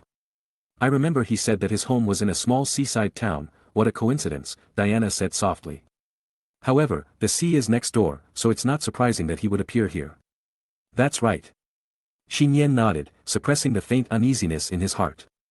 "It is impossible to be so unlucky that you encounter extraordinary events every time you go out, right?" The school bus arrived at the Marine Biology Research Museum. The staff of the museum warmly received the instructors, parents, and students. While explaining marine knowledge, they also took them to visit the underwater tunnel inside the museum in batches. The light in the underwater tunnel was dim, and the sunlight falling on the sea surface penetrated layer by layer in the sea water, presenting gorgeous light and shadow. Fish and marine life of different species and colors swam and emerged on both sides of the tunnel. Not only students, but also instructors and parents were attracted by the vast corner of the sea. "That's flounder, there are many special species, and some species can even live in freshwater rivers." The museum staff kept pointing at the sea fish swimming by and talked happily. Nian took Diana's hand and walked slowly behind the crowd. Felicia frowned slightly as she observed the two from time to time. Somehow, looking at this very warm scene, she always had another strange illusion. It seemed that the two were more like a couple. How could this be possible? Felicia was startled and quickly threw away her bold idea. Nian did not approach the crowd of tourists where the museum staff were, because Aunt Diana was too knowledgeable and had a more professional understanding of marine life than the museum staff.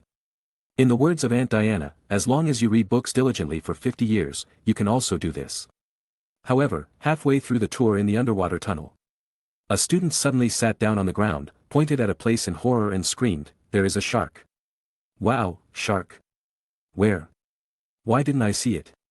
Many people looked in the direction he pointed, and could only see the dark underwater scene. "Child, this is the ocean, it is normal for sharks to appear," the museum staff smiled and comforted. The student stammered in fear, "But the shark I saw, has hands and feet. How is it possible?" The students laughed, and many parents were also amused. On the field, only Nian was stunned, and a strange figure emerged in his mind.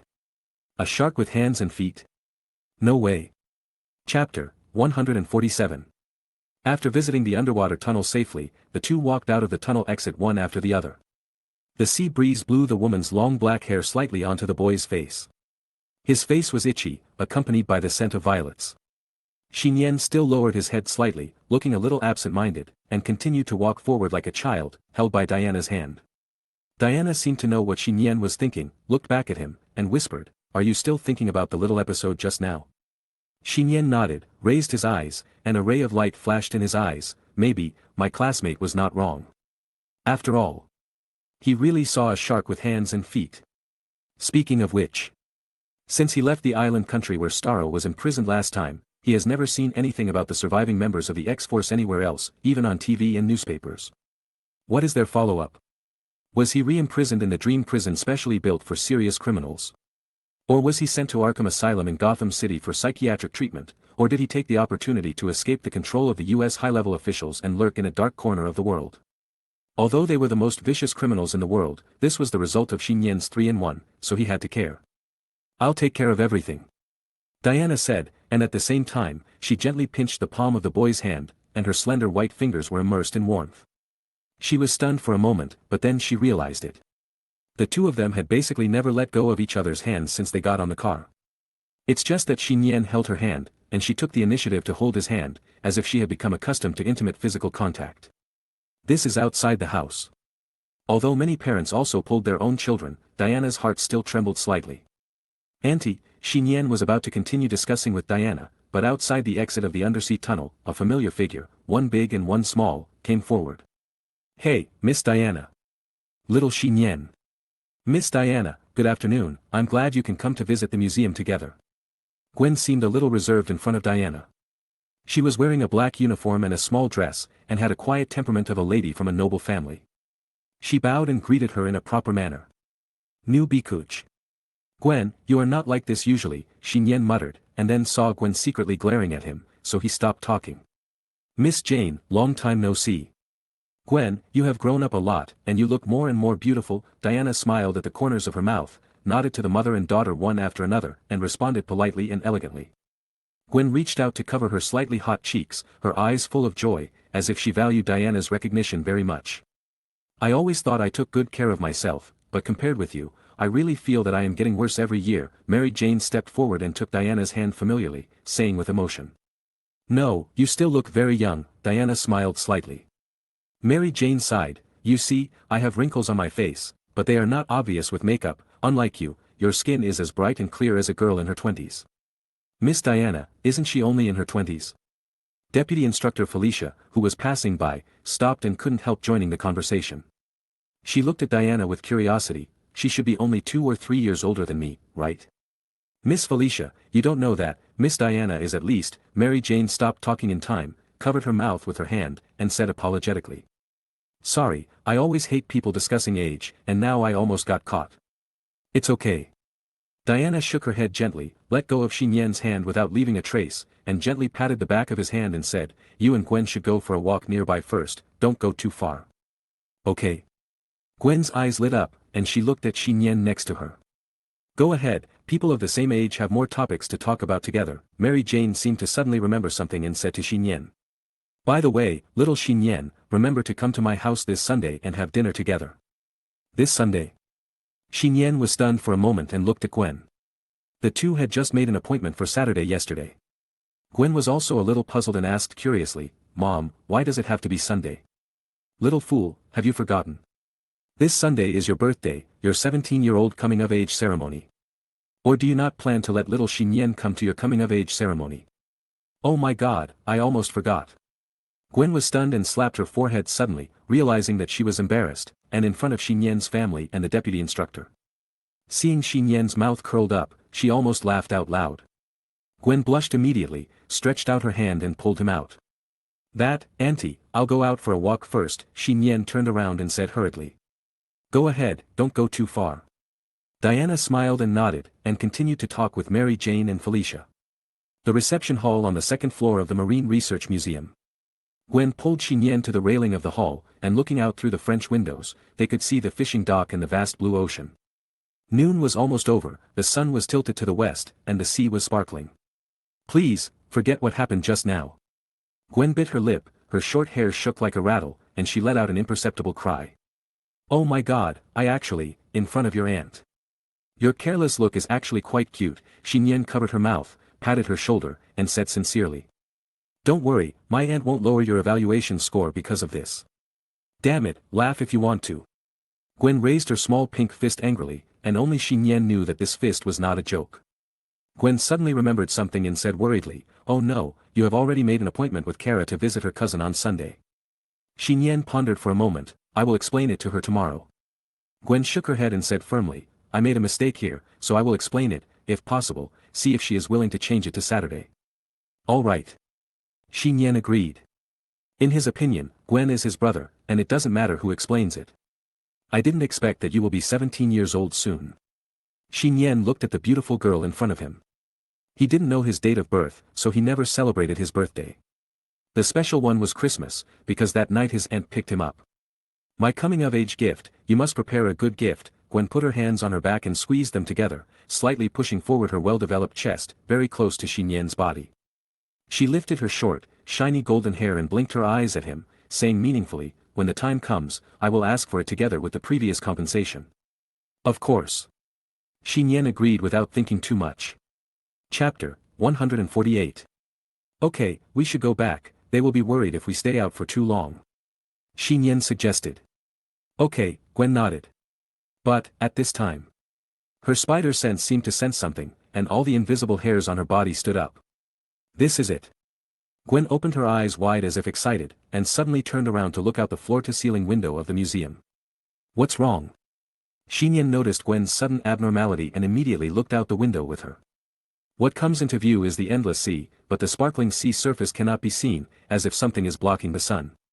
What is that? Nian raised his eyes in surprise and finally saw the white edge of the dome of the sea. It was the top of the rolling waves. The dark shadow of the ship could be faintly seen at the highest point of the waves. That's a wave. However, it is dozens of times stronger than ordinary waves. From the vast and boundless deep sea area, it sweeps towards the coast here terrifyingly. When everyone on the scene saw the super huge wave, the building where they were located also began to tremble slightly. The huge waves are coming so fast. When I first saw him, he was still at the end of my field of vision. In the blink of an eye, I was already rushing towards him violently. Nian. Gwen's spider reflexes were far beyond those of ordinary people, and she did the most correct thing. The girl's hands were placed on the boy's shoulders, her boots-clad feet quickly stood up on tiptoes, her chest was gently pressed forward, and she came closer desperately and urgently. Nian opened his eyes wide. This moment is like racing against death, and the kiss near death is even more exciting and crazy. While the coldness returned to the bodies of both parties, they felt each other's warmth. The roar of the tsunami across the window intertwined with the sound of water that stimulated the consciousness. At the same time, inside the school bag that Nian had been carrying, from the opening of the zipper of the school bag, the element-devouring beast Xiao Huang quickly jumped out and bit Nian's exposed skin on the back of his neck. The little orange cat's sharp fangs were filled with saliva, biting the boy's skin, and a large drop of bright red blood quickly spilled out. At this moment, the reactions of this man and the beast were surprisingly consistent. Add buff. Nian took a breath of air. He didn't know whether it was because Gwen kissed her too hard or because Xiao Huang bit her a little deeper. With a quick glance out of the corner of his eye, the tsunami has arrived. Around the exhibition hall, the screams of students, parents, teachers, employees, etc. just started, and were covered by a deafening loud noise. Boom! A giant tsunami with a height of 20 meters hit the museum building. The outer walls and windows of the building were as vulnerable as paper. Nian and Gwen, who were standing on the edge of the second-floor window and kissed each other, were instantly stunned. He was almost blown away by the impact of the seawater.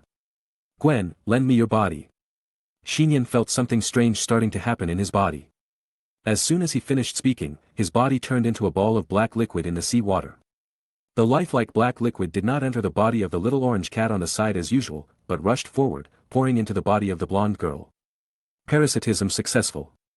In the turbid seawater, Gwen suddenly opened her eyes wide, with a strange black light in her eyes, squeezing the seawater away with real pressure. Below the first floor of the museum, a large amount of seawater was poured into the room without warning, making the museum seem to sink directly to the bottom of the sea. Mary Jane and Felicia, who were standing together, were still a little confused, but they were almost dizzy from the impact of the seawater. This feeling of disorientation lasted less than half a second. Soon, the two of them felt that their waists were tightly tied by something like a rope. Felicia opened her beautiful eyes with difficulty, and faintly saw that in the waves not far away, a goddess wearing an armor dress stood there, with long black hair flowing elegantly in the sea water, holding tightly with one hand one end with sacred golden light. Hang on. Wonder Woman swam desperately in the turbid water that continued to sweep into the town, and used the mantra lasso to trap more surrounding students and parents. Bang! Above the giant waves, under the dark sky, a dark black figure broke out from the blue-white dome of the museum, and continued to break through the sea at an unabated speed, causing countless splashes. Gwen jumped high into the air holding the little orange cat. The waves had already submerged the three-story museum. Only at an altitude of 20 meters above the coast could she escape the category of giant waves. She seemed to be wearing the old female spider suit, but this time, the whole body and the hood were dark in color. With white lines on her chest that looked like lightning, and 8 dark tentacles that looked like spider claws stretched out from her back. The whole thing reflects the cold luster of the special metal texture in the sunlight. After all, this is not a spider suit in the ordinary sense, but a biological exoskeleton layer formed on the surface of the host Gwen by Nian's symbiote characteristics. The exoskeleton transformed into a dark spider suit tightly wrapped around the young girl's body, joining together like a conjoined body. The sea water slid down along the flexible and slender muscle curves and limb arcs, new Bikuj. Beautiful and wild. This is Gwen now. No, it should be Nian. This current body is ultimately dominated by Nian's consciousness. Just now, Gwen's kiss and Xiao Huang's bite. As a result, Nian obtained Gwen's spider physique ability, the Devourer's meta-race ability, and the symbiotic ability of Venom at the same time. It was the first time for Nian to experience the superposition of 3 physical abilities in an instant. Based on past experience. With the abilities of the 2 alien races of the Devourer and Venom at the same time, Nian's temperament would change drastically, and his behavior would be evil and arbitrary. This is also the reason why the 3-in-1 is often regarded as a villain. However, this time, Gwen's Spider Physique ability was added. Gwen's Spider Physique ability is somewhat special. As a single ability, the strength of the Spider Physique ability is not high. However, once multiple high-intensity abilities are fused, the Spider ability will show the auxiliary characteristics of maintaining stability and bonding, which was reflected in the last battle of Steppenwolf, successfully combining the power of Krypton and the power of Demigod into one. So this time, with the assistance of the Super Spider Physique ability, the 2 abilities of Meta and Symbiosis in Nian's body ushered in a first perfect fusion without negative effects. In the perfect fusion of the 2 abilities, Nian used the mode of the devouring symbiote to symbiosis Gwen as a host. Finally, it formed the current posture. The devouring symbiote Mother Spider.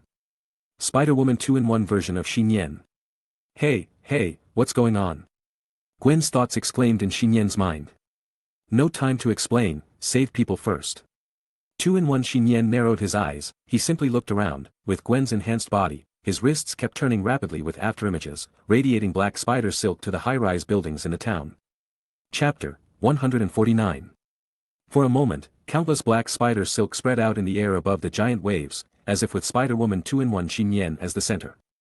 These spider silks strengthened by the Venom ability are much tougher than normal spider silks, and can easily extend and spread a distance of 1,000 meters. 2 seconds later, 2-in-1 Nian used the mountains next to the town, the tall buildings in the city, and the lighthouses that were not destroyed by the waves as the fixed points of the spider silk, and intertwined and woven a huge dark spider web above the coast of the town. Not only that, the slender and small feet stood firmly on one of the spider silks, and the 8 spider claws on the back of 2-in-1 Nian moved together. Like an evil dark spear that stretched and grew, piercing into the crazy surging sea water behind, and deeply pierced into the ground of the original town coast. The 8 dark spider spears gushed out a large amount of black spider silk, and it seemed that the black mucus with strong adhesion had its own consciousness. The spider silk mucus wriggled and connected, interweaving into a strange huge barrier, protecting the dilapidated marine biology research museum with only 1 layer left. The giant waves roared and slapped the spider spear barrier, pouring into the town from more empty coastal areas on both sides of the barrier. The seaside town, which was still peaceful at noon, suddenly became a cruel human purgatory. The low-rise housing area was directly covered by the vast seawater. The waves were still destroying buildings and roads. A large number of ships and marine garbage were mixed in the waves and submerged everything. Nian had no choice. In the face of sudden natural disasters such as giant waves, he could only find a way to save the people in the Marine Museum first. Bang! At this time, accompanied by the glittering golden light, a tall and beautiful figure broke out of the seawater, and Diana, who was transformed into Wonder Woman, jumped out of the sea with the seawater. She saw the black spider web created by Nian in the air, and immediately waved her powerful arms upwards. And a rope that seemed to be infinitely extended surfaced. There were nearly a dozen human figures on the rope, including Mary Jane, Felicia and others. The people were thrown up by the lasso of truth swung by Wonder Woman, and hung on the sticky black spider silk. They felt like they had seen the sun again, basking in the sun and spitting out sea water. Wonder Woman only poked out a small part of her body on the turbid sea surface, the silver crown on her smooth forehead glittered. The wet black hair sank into the sea water like a waterfall, and the lasso in her hand retreated into the sea like a golden dragon. Wonder Woman raised her eyes and looked at Nian, who was standing on the black spider web. The two did not say much, but nodded tacitly.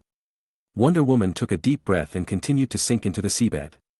Although the museum is protected by the dark barrier and does not have to worry about the subsequent impact of giant waves, it is still very dangerous for ordinary people who are still in the sea. Now is the beginning of the race with the god of death. Let me think about what to do. The 2-in-1 Nian narrowed his eyes and looked down at the sea full of garbage floating below. He was not thinking alone, Gwen was also making plans. Just do it that way, Nian quickly made up his mind. He first let the 8 spider claws fall off his back, and then closed his eyes. Gwen's spider sense, in the strange symbiotic state at this moment, continued to expand outward like an electrostatic force field, infiltrating the seawater, and soon covered the original site of the museum that sank into the sea. Building ruins, marine garbage, marine life, and humans. The shapes and locations of objects within the spider sensing range were all presented in Gwen's mind at this time. And because Nian and Gwen were in a symbiotic state and had the same thoughts, he directly received the feedback information. This is actually a very subtle feeling. After all, Nian is not a real symbiote, but a human who has acquired the ability of a symbiote. It is as if the souls inside each other's bodies are closely connected under the symbiosis.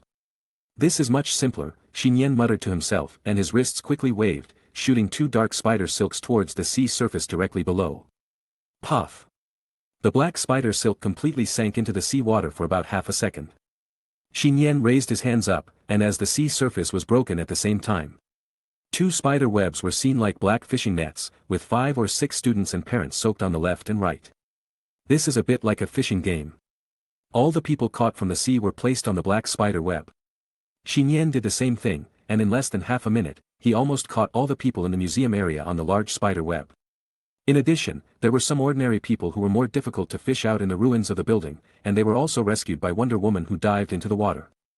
So, you can see the black spider web hanging in the sky of the town, which could not be covered by the giant waves, had hundreds of ordinary men and women hanging on it. They looked like a group of human-shaped fish and shrimps drying in the sun. The scene was very spectacular and weird. Nian simply glanced at the people on the spider web and found that most of the students and parents had been rescued, but the only one missing was Instructor Roth. It was very likely that the other party was washed away to other places by the giant waves, and the survival rate would not be optimistic. Don't worry, he survived the New York battle, and I believe he will be safe this time, Gwen comforted. I hope so, Nian nodded. At this time, the town was close to one side of the mountain.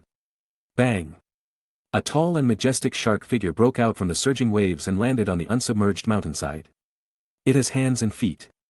After leaving the sea, it directly switched to walking on land with its feet, and carried a burly human on its shoulders. If it's not Instructor Roth, who else could it be? Don't eat me. I'm terrible. Who wants to eat you? If it's not you, you smell like the boss, forget it. Shark King Nanaway pulled up his jeans, stood there in a daze for a while, then touched his stomach, and continued to dive into the waves. Shark, can you talk? Instructor Roth was stunned alone. Looking at the small town below that was more than half destroyed by the giant waves, Gwen, who was parasitized by Nian, had a hint of coldness in his eyes. As he got deeper into the world behind the extraordinary, he could vaguely sense that this was probably not an ordinary natural disaster. Who is the extraordinary being who can do this? Nian did not think that the Sea King, at least the current opponent, did not have such ability. What is that?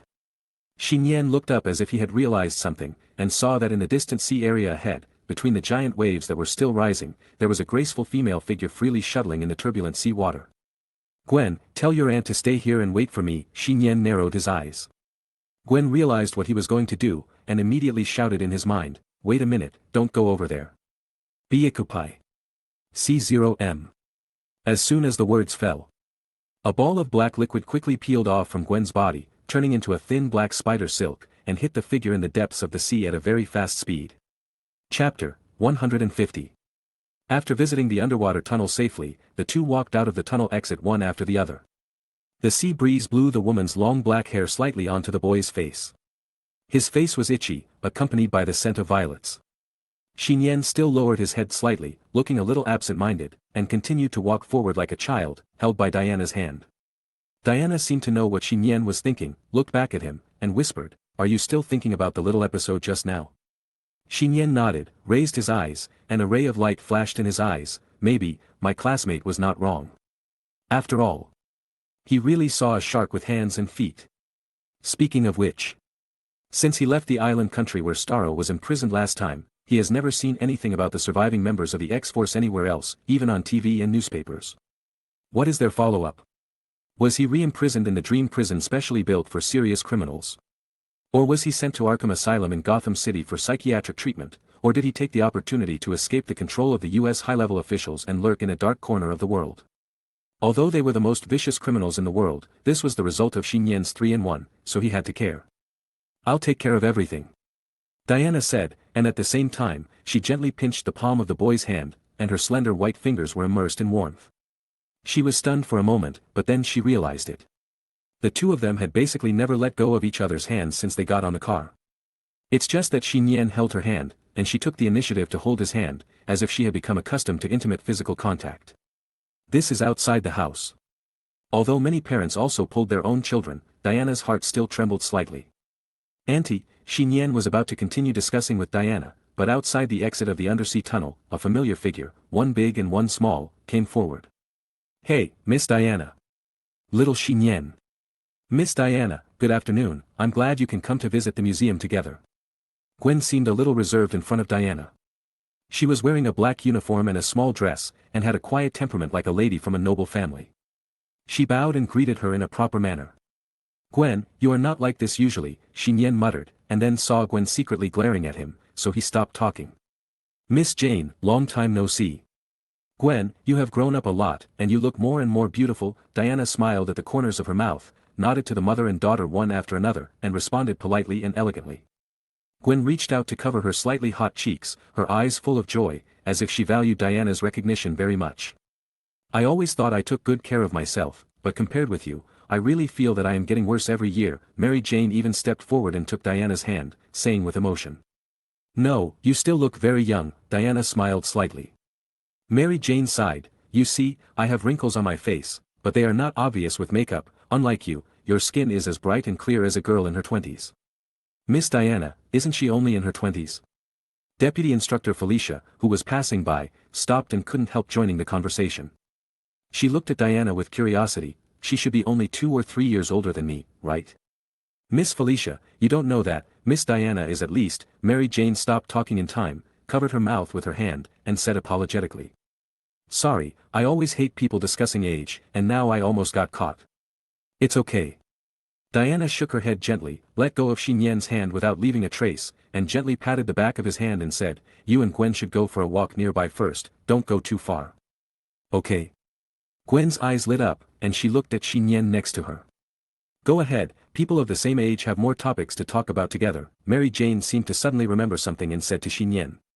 By the way, little Nian, remember to come to my house this Sunday and have dinner together. This Sunday? Nian was stunned for a moment and looked at Gwen. The two had just made an appointment for Saturday yesterday.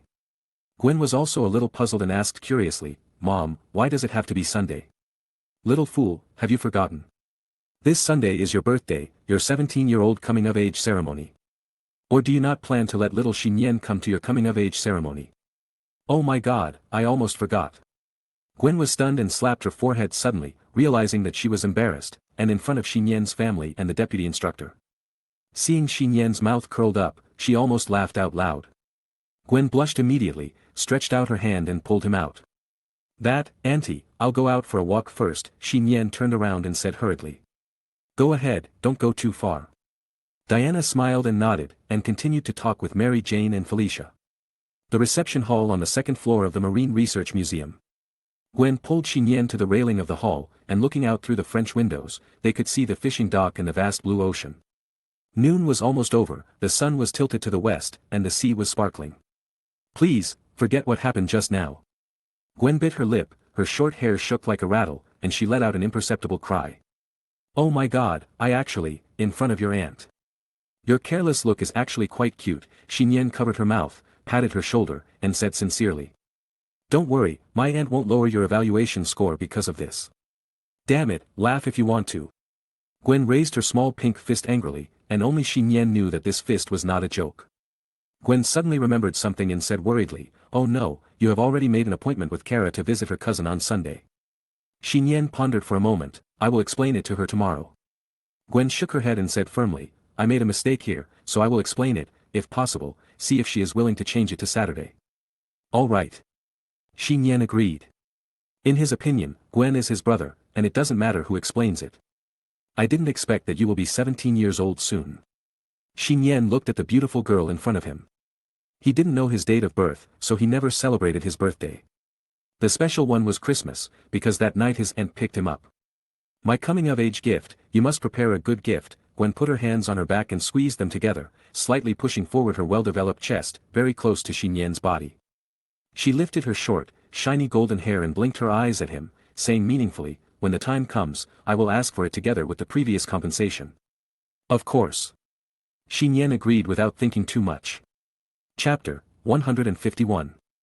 Okay, we should go back, they will be worried if we stay out for too long. Nian suggested. Okay, Gwen nodded. But, at this time, her spider sense seemed to sense something, and all the invisible hairs on her body stood up. This is it. Gwen opened her eyes wide as if excited, and suddenly turned around to look out the floor-to-ceiling window of the museum. What's wrong? Nian noticed Gwen's sudden abnormality and immediately looked out the window with her. What comes into view is the endless sea, but the sparkling sea surface cannot be seen, as if something is blocking the sun. What is that? Nian raised his eyes in surprise and finally saw the white edge of the dome of the sea. It was the top of the rolling waves. The dark shadow of the ship could be faintly seen at the highest point of the waves. That's a wave. However, it is dozens of times stronger than ordinary waves. From the vast and boundless deep sea area, it sweeps towards the coast here terrifyingly. When everyone on the scene saw the super-huge wave, the building where they were located also began to tremble slightly. The huge waves are coming so fast. When I first saw him, he was still at the end of my field of vision.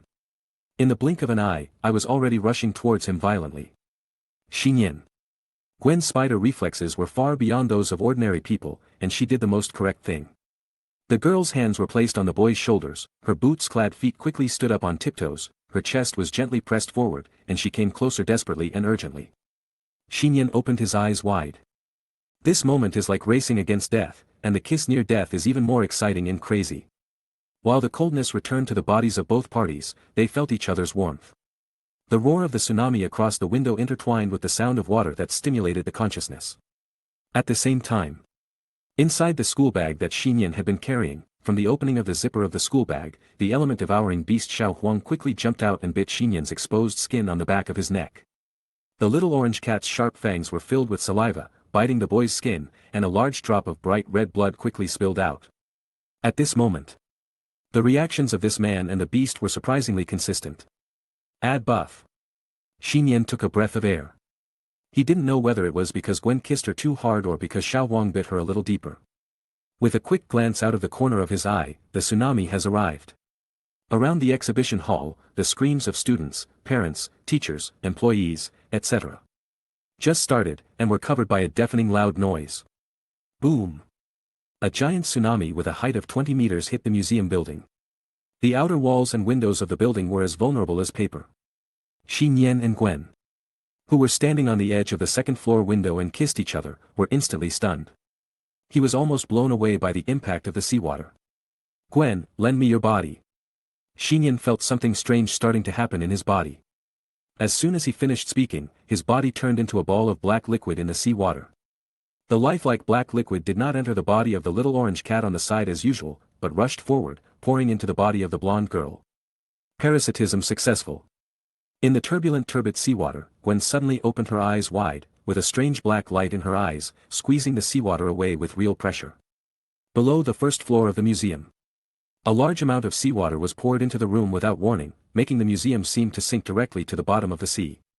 Mary Jane and Felicia, who were standing together, were still a little confused, but they were almost dizzy from the impact of the seawater. This feeling of disorientation lasted less than half a second. Soon, the two of them felt that their waists were tightly tied by something like a rope. Felicia opened her beautiful eyes with difficulty, and faintly saw that in the waves not far away, a goddess wearing an armor dress stood there, with long black hair flowing elegantly in the sea water, holding tightly with one hand one end with sacred golden light. Hang on. Wonder Woman swam desperately in the turbid water that continued to sweep into the town, and used the mantra lasso to trap more surrounding students and parents.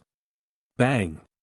Above the giant waves, under the dark sky, a dark black figure broke out from the blue-white dome of the museum, and continued to break through the sea at an unabated speed, causing countless splashes. Gwen jumped high into the air holding the little orange cat. The waves had already submerged the three-story museum. Only at an altitude of 20 meters above the coast could she escape the category of giant waves. She seemed to be wearing the old female spider suit, but this time, the whole body and the hood were dark in color. With white lines on her chest that looked like lightning, and 8 dark tentacles that looked like spider claws stretched out from her back. The whole thing reflects the cold luster of the special metal texture in the sunlight.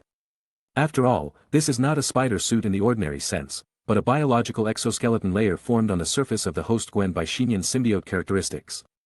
The exoskeleton transformed into a dark spider suit tightly wrapped around the young girl's body, joining together like a conjoined body. The sea water slid down along the flexible and slender muscle curves and limb arcs.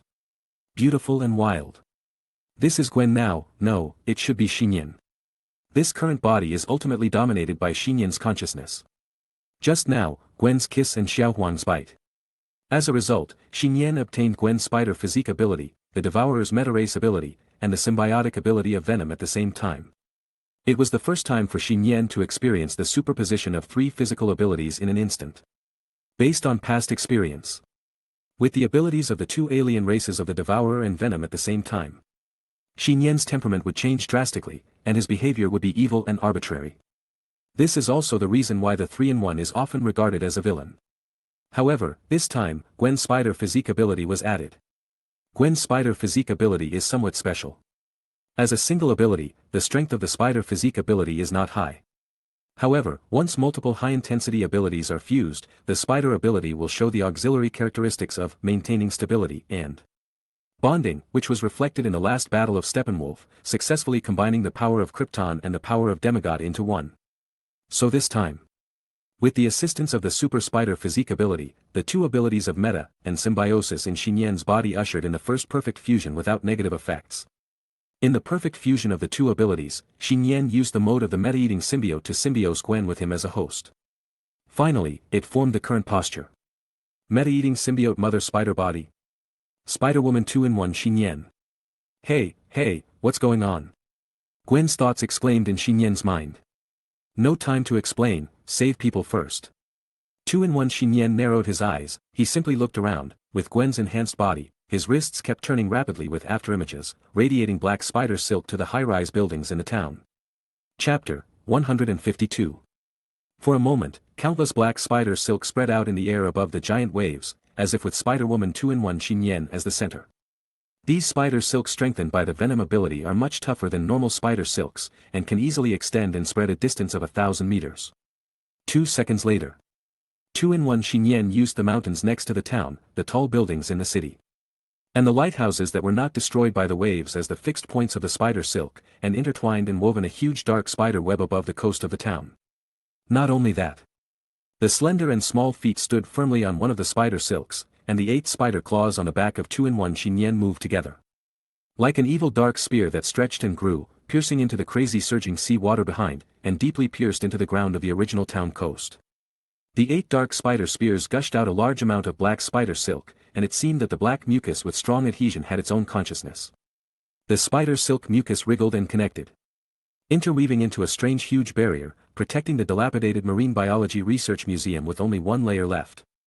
The giant waves roared and slapped the spider spear barrier, pouring into the town from more empty coastal areas on both sides of the barrier. The seaside town, which was still peaceful at noon, suddenly became a cruel human purgatory. The low-rise housing area was directly covered by the vast seawater. The waves were still destroying buildings and roads. A large number of ships and marine garbage were mixed in the waves and submerged everything. Nian had no choice. In the face of sudden natural disasters such as giant waves, he could only find a way to save the people in the Marine Museum first. Bang! At this time, accompanied by the glittering golden light, a tall and beautiful figure broke out of the sea water, and Diana, who was transformed into Wonder Woman, jumped out of the sea with the sea water. She saw the black spider web created by Nian in the air, and immediately waved her powerful arms upwards. And a rope that seemed to be infinitely extended surfaced. There were nearly a dozen human figures on the rope, including Mary Jane, Felicia and others. The people were thrown up by the lasso of truth swung by Wonder Woman, and hung on the sticky black spider silk. They felt like they had seen the sun again, basking in the sun and spitting out sea water. Wonder Woman only poked out a small part of her body on the turbid sea surface, the silver crown on her smooth forehead glittered. The wet black hair sank into the sea water like a waterfall, and the lasso in her hand retreated into the sea like a golden dragon. Wonder Woman raised her eyes and looked at Nian, who was standing on the black spider web. The two did not say much, but nodded tacitly. Wonder Woman took a deep breath and continued to sink into the seabed. Although the museum is protected by the dark barrier and does not have to worry about the subsequent impact of giant waves, it is still very dangerous for ordinary people who are still in the sea. Now is the beginning of the race with the god of death. Let me think about what to do. The 2-in-1 Nian narrowed his eyes and looked down at the sea full of garbage floating below. He was not thinking alone, Gwen was also making plans. Just do it that way, Nian quickly made up his mind. He first let the 8 spider claws fall off his back, and then closed his eyes. Gwen's spider sense, in the strange symbiotic state at this moment, continued to expand outward like an electrostatic force field, infiltrating the seawater, and soon covered the original site of the museum that sank into the sea. Building ruins, marine garbage, marine life, and humans. The shapes and locations of objects within the spider sensing range were all presented in Gwen's mind at this time. And because Nian and Gwen were in a symbiotic state and had the same thoughts, he directly received the feedback information. This is actually a very subtle feeling. After all, Nian is not a real symbiote, but a human who has acquired the ability of a symbiote. It is as if the souls inside each other's bodies are closely connected under the symbiosis. This is much simpler, Nian muttered to himself, and his wrists quickly waved, shooting 2 dark spider silks towards the sea surface directly below. Puff! The black spider silk completely sank into the sea water for about half a second. Nian raised his hands up, and as the sea surface was broken at the same time, 2 spider webs were seen like black fishing nets, with 5 or 6 students and parents soaked on the left and right. This is a bit like a fishing game. All the people caught from the sea were placed on the black spider web. Nian did the same thing, and in less than half a minute, he almost caught all the people in the museum area on the large spider web. In addition, there were some ordinary people who were more difficult to fish out in the ruins of the building, and they were also rescued by Wonder Woman who dived into the water. So, you can see the black spider web hanging in the sky of the town, which could not be covered by the giant waves, had hundreds of ordinary men and women hanging on it. They looked like a group of human-shaped fish and shrimps drying in the sun. The scene was very spectacular and weird. Nian simply glanced at the people on the spider web and found that most of the students and parents had been rescued, but the only one missing was Instructor Roth. It was very likely that the other party was washed away to other places by the giant waves, and the survival rate would not be optimistic. Don't worry, he survived the New York battle, and I believe he will be safe this time, Gwen comforted. I hope so, Nian nodded. At this time, the town was close to one side of the mountain. Bang! A tall and majestic shark figure broke out from the surging waves and landed on the unsubmerged mountainside. It has hands and feet. After leaving the sea, it directly switched to walking on land with its feet, and carried a burly human on its shoulders. If it's not Instructor Roth, who else could it be? Don't eat me. I'm terrible. Who wants to eat you? If it's not you, you smell like the boss, forget it. Shark King Nanaue pulled up his jeans, stood there in a daze for a while, then touched his stomach, and continued to dive into the waves. Shark, can you talk? Instructor Roth was stunned alone.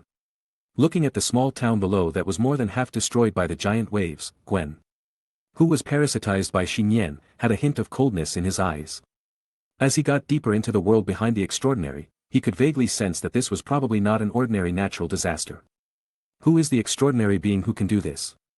Nian did not think that the Sea King, at least the current opponent, did not have such ability. What is that?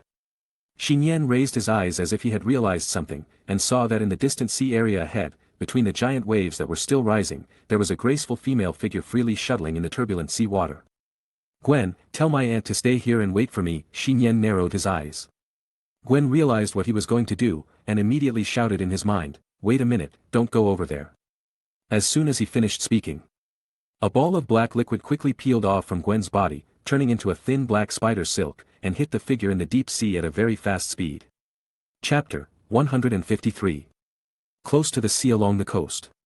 In the midst of huge waves that could easily destroy towns and mountains, a beautiful woman was flying through the surging water. The woman looks to be in her early 20s, which is exactly the age when women tend to mature. She has gorgeous, flowing red hair like water plants, and wears a green scale battle suit that covers and fits her graceful body. Perhaps it is because she has seldom been exposed to the sun since she was born. The woman's neck, hands, and face exposed in the sea water are as white as pearls just picked from a clam shell.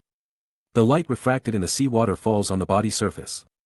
It has a bright luster on it, as if you can squeeze out water with just a squeeze of your hands. Especially the chest. Only half of the green-scaled suit was covered, and only a corner of the snow-white round sphere was exposed, which still made people intuitively feel the majesty of the ocean. With her stunning soft face and sexy figure, if her long and well-proportioned legs were replaced with fish tails, she could satisfy all human imaginations and desires for the legendary mermaid. That guy actually did this. While Mera was sprinting straight through the giant waves, she looked sideways at the human town that she passed by, which was destroyed beyond recognition. Although she had known for a long time that ORM had been trying to provoke a war between the sea and the land, she did not expect it to happen so quickly. It's almost too late to notify Arthur, the king of the sea, who lives on land. We must find Arthur quickly, only he can stop the coming war. Mera murmured anxiously, but at this moment, she felt a chill on the back of her neck, as if she had been stabbed by something. Huh? Mera frowned slightly, glanced back subconsciously, and reached out to touch the back of her neck. Is it an illusion? Mera murmured softly and swam along the mountain road next to her without slowing down. Her arms and legs were squeezed together without any gaps, making her graceful and sexy body sprint and move in the sea like a green water arrow. However, it just moved forward 1,000 meters. From the depths of Mera's body, or as if in her mind, a young boy's voice suddenly and clearly sounded, "Who are you?" Who? Mera's delicate body was shaken, and she immediately stopped in the huge waves. As her white palms were slightly raised, the surrounding seawater quickly moved out, forming a small, waterless space. The surrounding giant waves are still crazy and raging, but the waterless area where Mera is located is surprisingly stable, as if controlled by a mysterious force. I know who you are, Mera. The daughter of Nereus, the current king of the kingdom of Zebel, and the fiancée of ORM. The temporary leader of Atlantis. There are not only ordinary underwater people, who can live freely under the sea of 10,000 meters, move super fast in the water and other abilities. There are also exclusive innate ability, control the shape, density and hardness of water. The young man's voice whispered in her mind, and then he muttered thoughtfully, it turns out that the Atlantis Empire that sank to the bottom of the sea is still there. Who are you? Why know about me? Don't look, I'm with you, Nian said bluntly. As for why I know your identity, well, you actually told me. There was so much exciting and explosive information that Mera didn't know which piece of information should be shocked. You, why are you in my body, and when did I tell you? Before I answer your question, please answer my question first. Nian's voice continued to ring in Mera's mind, tell me, was this tsunami caused by your forces? Mera's intuition told her that the guy in her body was dangerous, so she responded, I don't know. So, the mastermind behind the scenes is that OM, your fiancé. He is the temporary leader of the Atlantis Empire now, and he wants to provoke a full-scale war in the land world. Why do you know this? Mera held her head in pain with both hands and shouted in surprise. You read my thoughts. This does not count as reading, only sharing, the young man responded softly. Nian, who has obtained the two major abilities of eating elements and symbionts, uses Mera as a host to parasitize the other person's current body through attachment. Therefore, Mera's deepest thoughts are like an undefended safe that can be easily opened and obtained by Nian, the symbiotic leader. Certainly. If Nian chooses to take full control of Mera's body and deepen the symbiotic integration, some of his thoughts will also be discovered by the other party. These are the most obvious pros and cons of symbiosis. The communication of thoughts allows two people to exchange thoughts and constantly lose their own secrets.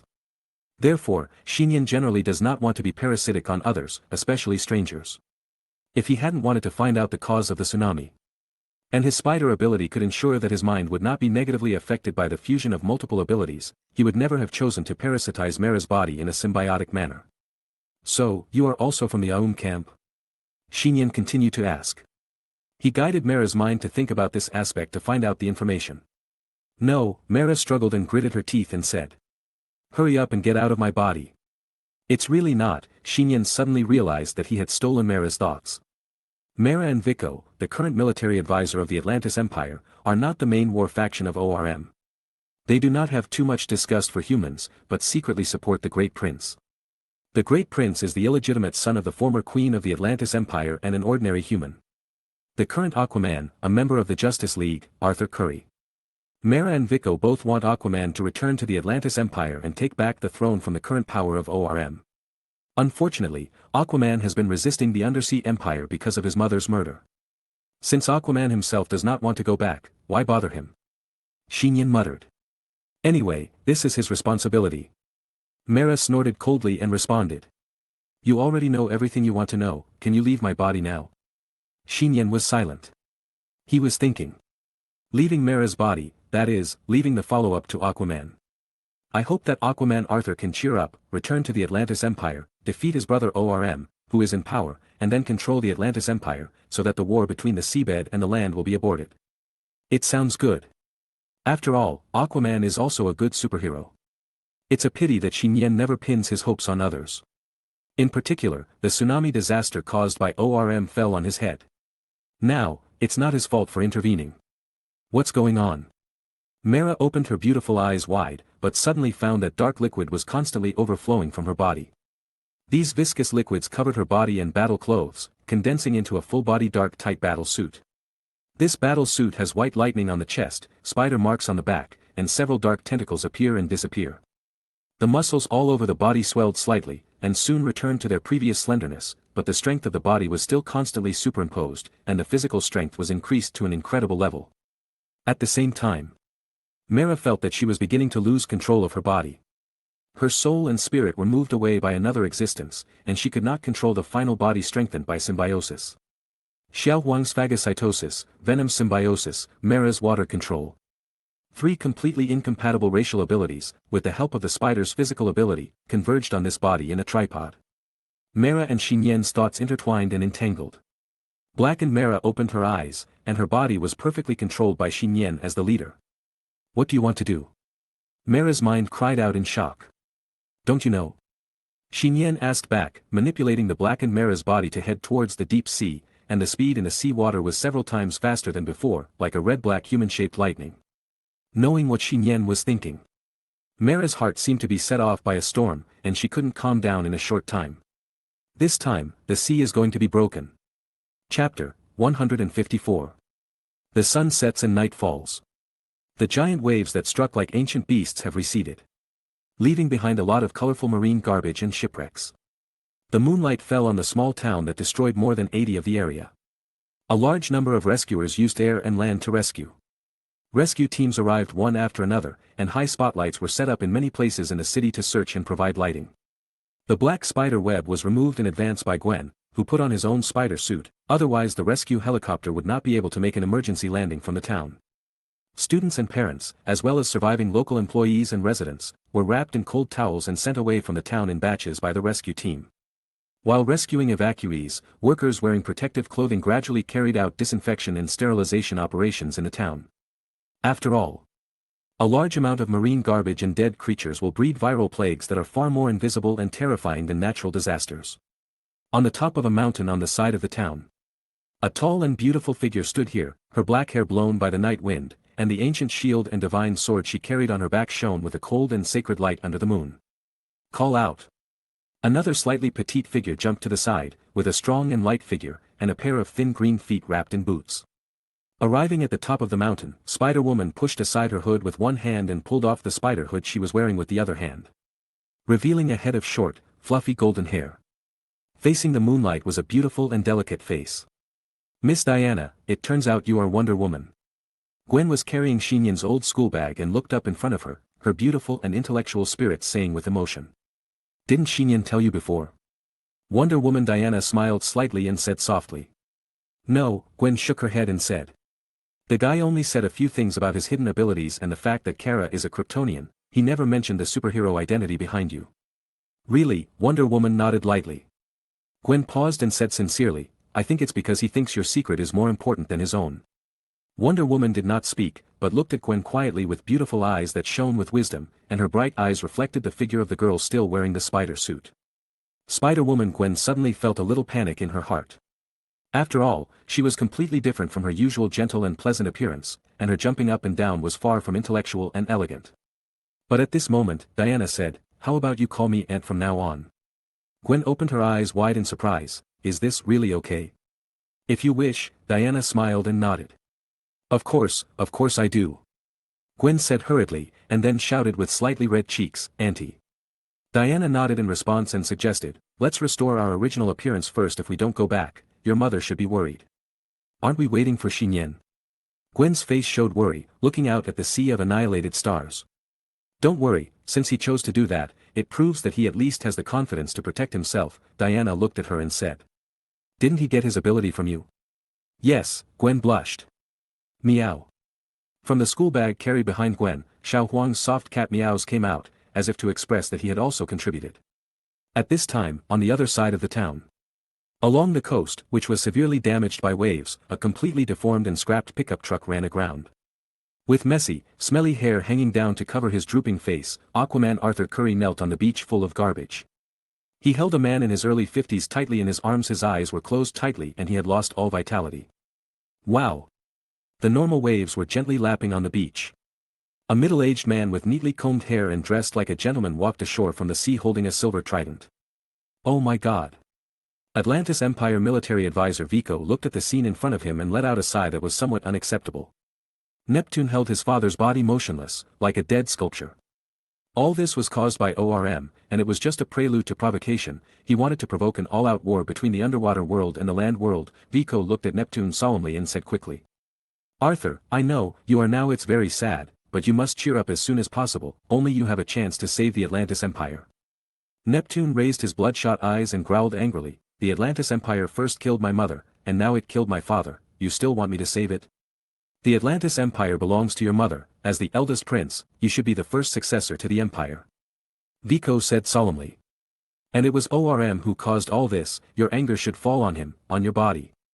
Vico paused here and changed the topic. Also, your relatives are not just your parents. You mean the so-called half-brother, ORM? Neptune clenched his fists. Not him. Vico shook his head and sighed. Your father probably didn't have time to tell you. There is another important secret that you don't know. The sea, 10,000 meters under the sea. In deep-sea areas that modern submarines cannot reach, the strong pressure existing at a depth of 10,000 meters is enough to crush an ordinary submarine into a piece of scrap metal. The deep sea here has no light and no living creatures. It is pitch black and cold, just like a corner of the universe beyond the sky. And if you continue to dive 10,000 meters under the sea and reach a huge submarine rift valley, you will see a developed civilization that exists here that far exceeds the human world on land.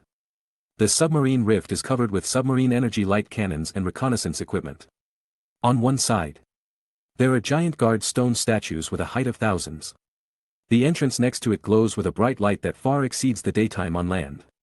The light erected from the entrance and exit the bridge spans several kilometers of submarine rift valleys, and there are numerous densely packed submarine spacecrafts shuttled back and forth in the giant light bridge channel.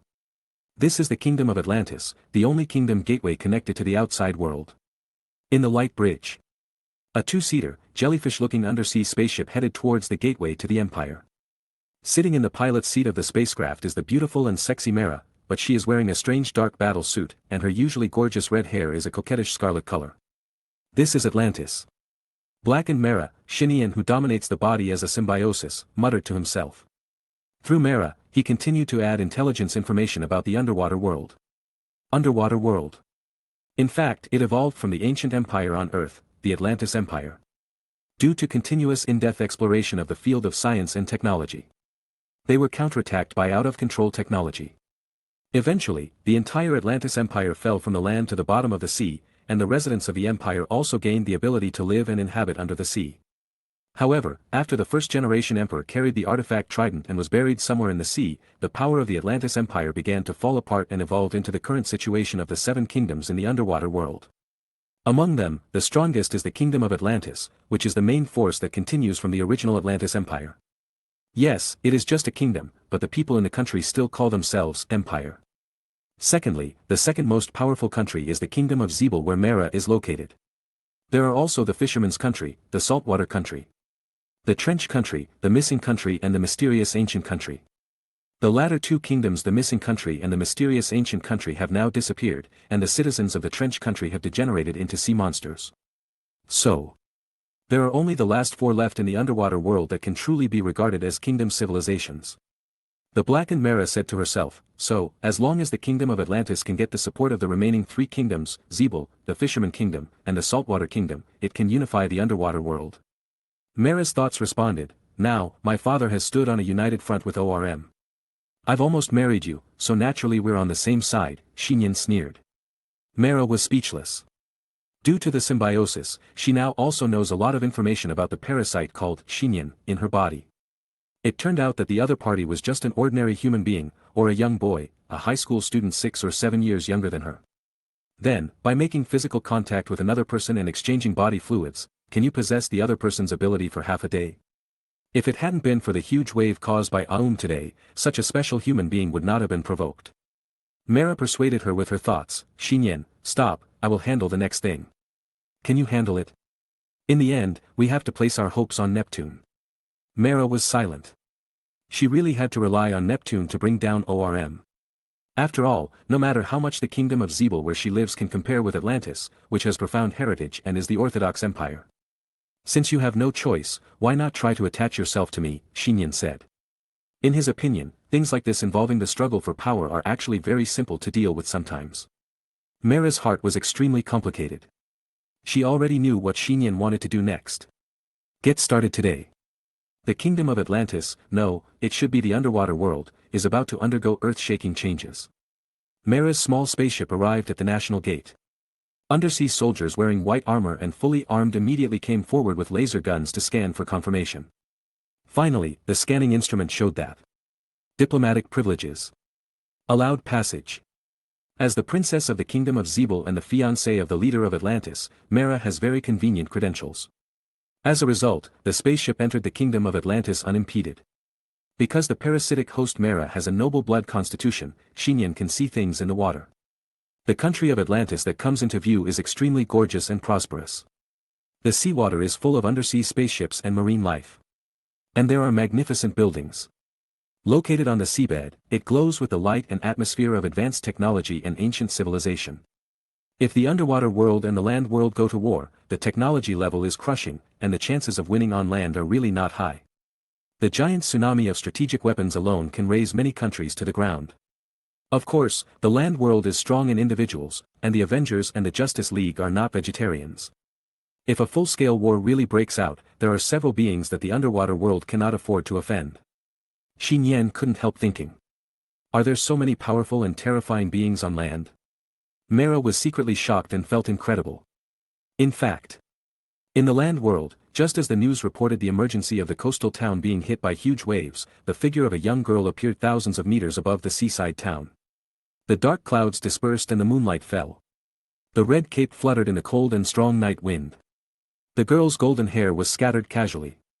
But the hem of her skirt above the knees remained drooping despite gravity.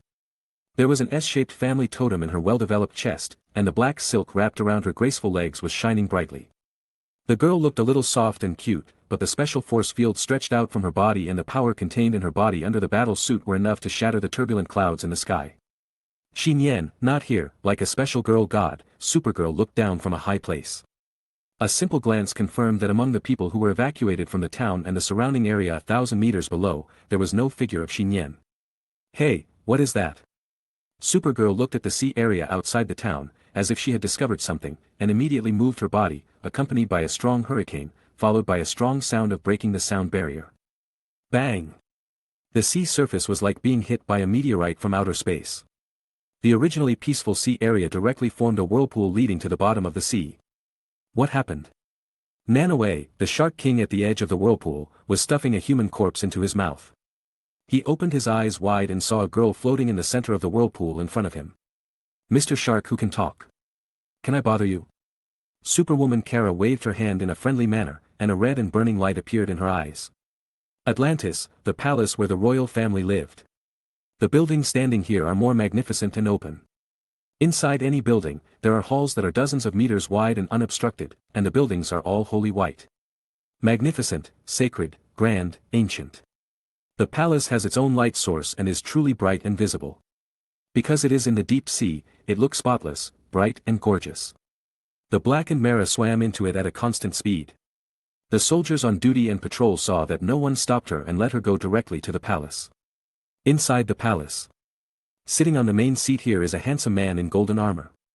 He is smiling and talking with another middle-aged man sitting on the guest seat. Both of them are wearing cloaks that symbolize royal power and nobility. One gold and one silver respectively exude the majestic aura of the rich and powerful. Atlantis' current ruler, O.M. Nereus, the king of the second most powerful country, Zebel. Seeing someone enter the main hall without being summoned, O.M. couldn't help but frown, but when he looked up and saw the person coming in, his brows soon relaxed. Mera, you are here. Daughter. Do you think this place is your home? You ran in without any courtesy. O.M. smiled slightly when he heard it, and waved his hand and said, it's okay, anyway, it won't be long before this is really Mera's home. The blackened Mera fell from the water to the floor as if she didn't hear it, and walked up the stairs step by step. Mera. Shouldn't you salute His Highness OM? Also, what's wrong with your clothes? Mera, what's wrong with you?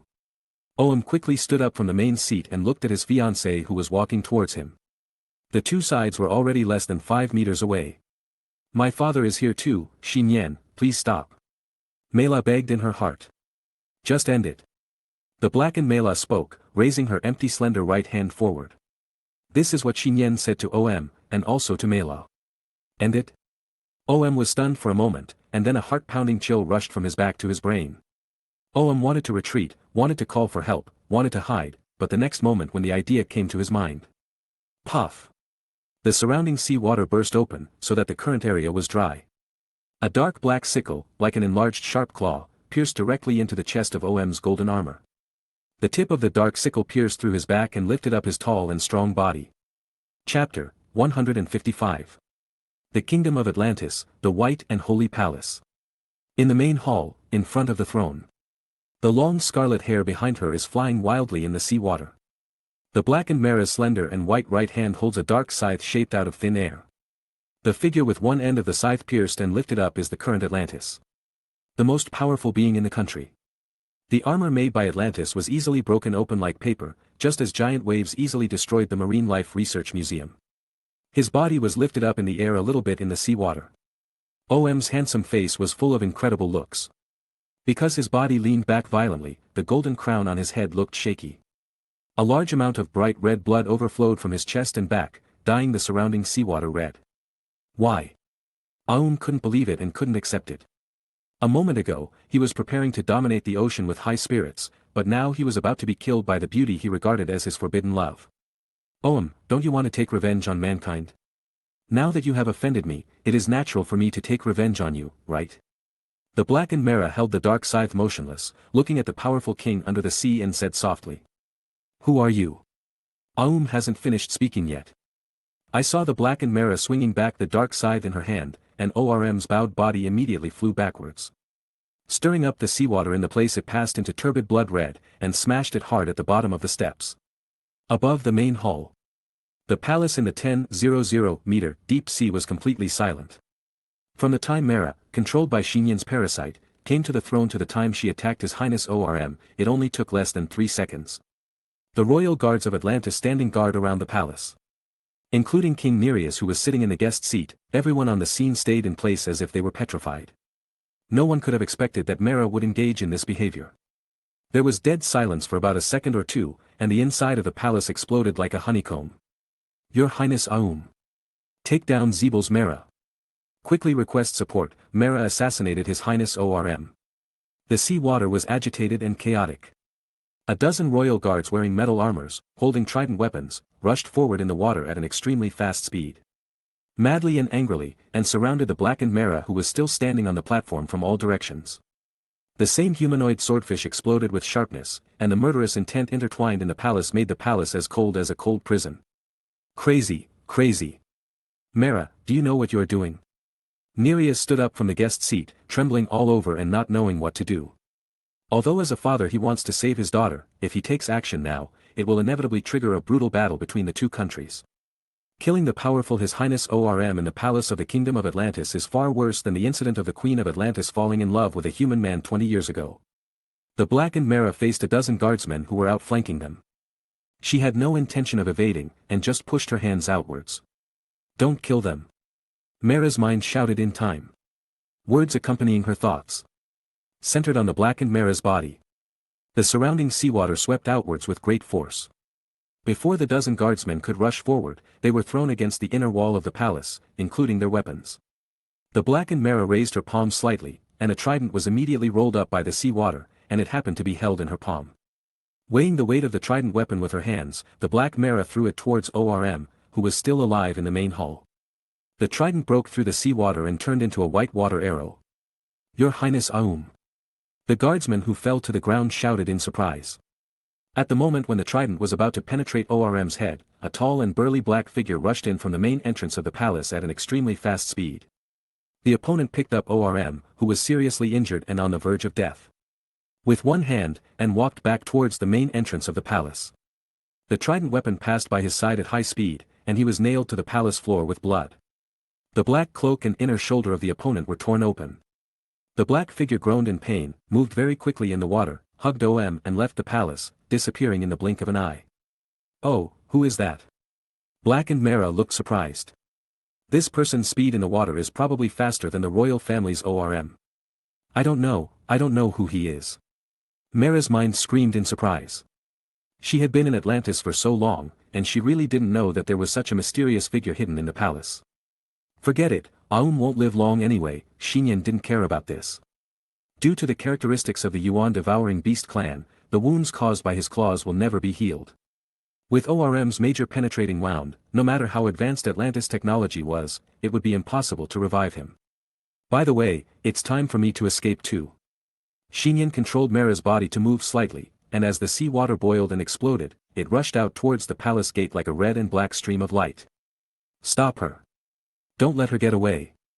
The army of undersea soldiers who came outside after hearing the news were trying to stop him, but an undercurrent of sea water surged around Mera, running rampant and causing dozens of soldiers to flip over. Not to mention stopping him, he couldn't even get close.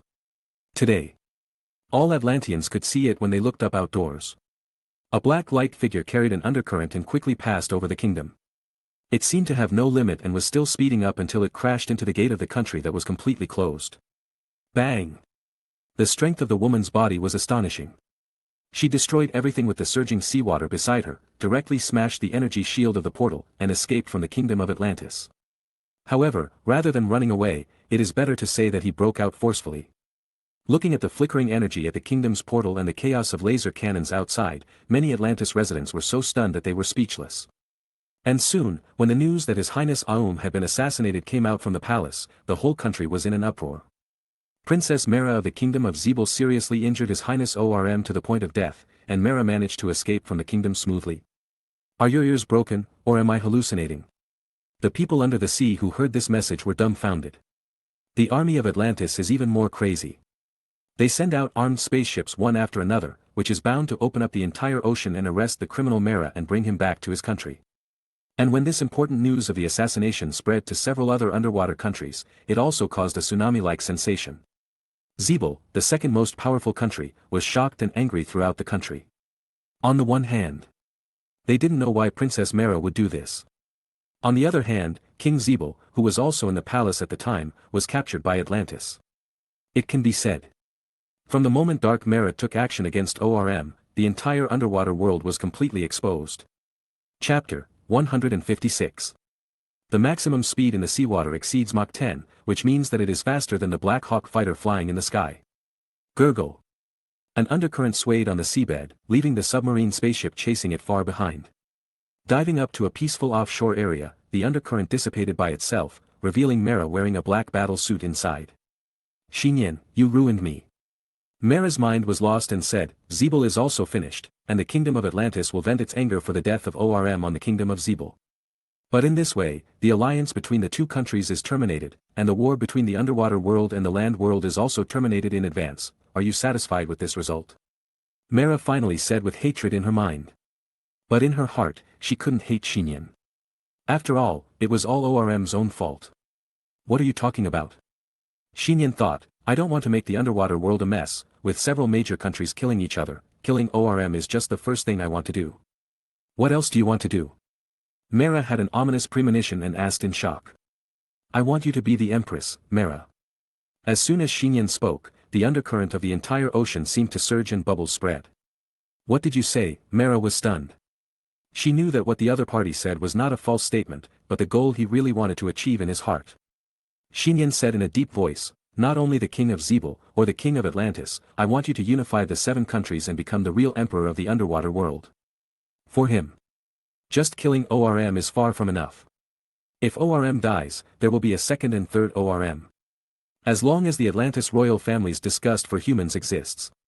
It is possible to provoke a war between the two places at any time, which will increase the internal friction of the extraordinary forces on Earth. In this case, why not integrate the underwater world and support a suitable candidate to be the emperor? For Nian, Mera is very suitable. After connecting with Mera's thoughts, Nian knew that Mera had no aversion to humans, and was even curious about and yearning for the land world. The most important thing is, Mera is no weaker than any royal family in the underwater kingdom. For example, her unique ability to control water is a talent that no royal family has, and it is also the nemesis of the underwater people. Because she is a woman. So Mera cannot inherit the throne of Zebel, and even has to marry Orm, who is in power in the kingdom of Atlantis, as a fiancé. Even if she wants to overthrow Orm, she can only do it by assisting the wandering Sea King Arthur. Yes. In the underwater kingdom, no matter how good or powerful a woman is, she can only become a vase and the forbidden food of others. For example, the former queen of the kingdom of Atlantis claimed to be the queen, but after falling in love with a human male, she was still captured by Atlantis and gave birth to offspring who could inherit the throne for the royal family. Mera, think it over for yourself. Nian was clear-headed and explained his thoughts with pure thoughts. Do you want to be the emperor of the sea who controls everything in your own hands, or do you want to be the foil vase that puts all your hopes and everything on the Sea King? The queen of the underwater world, can I do it?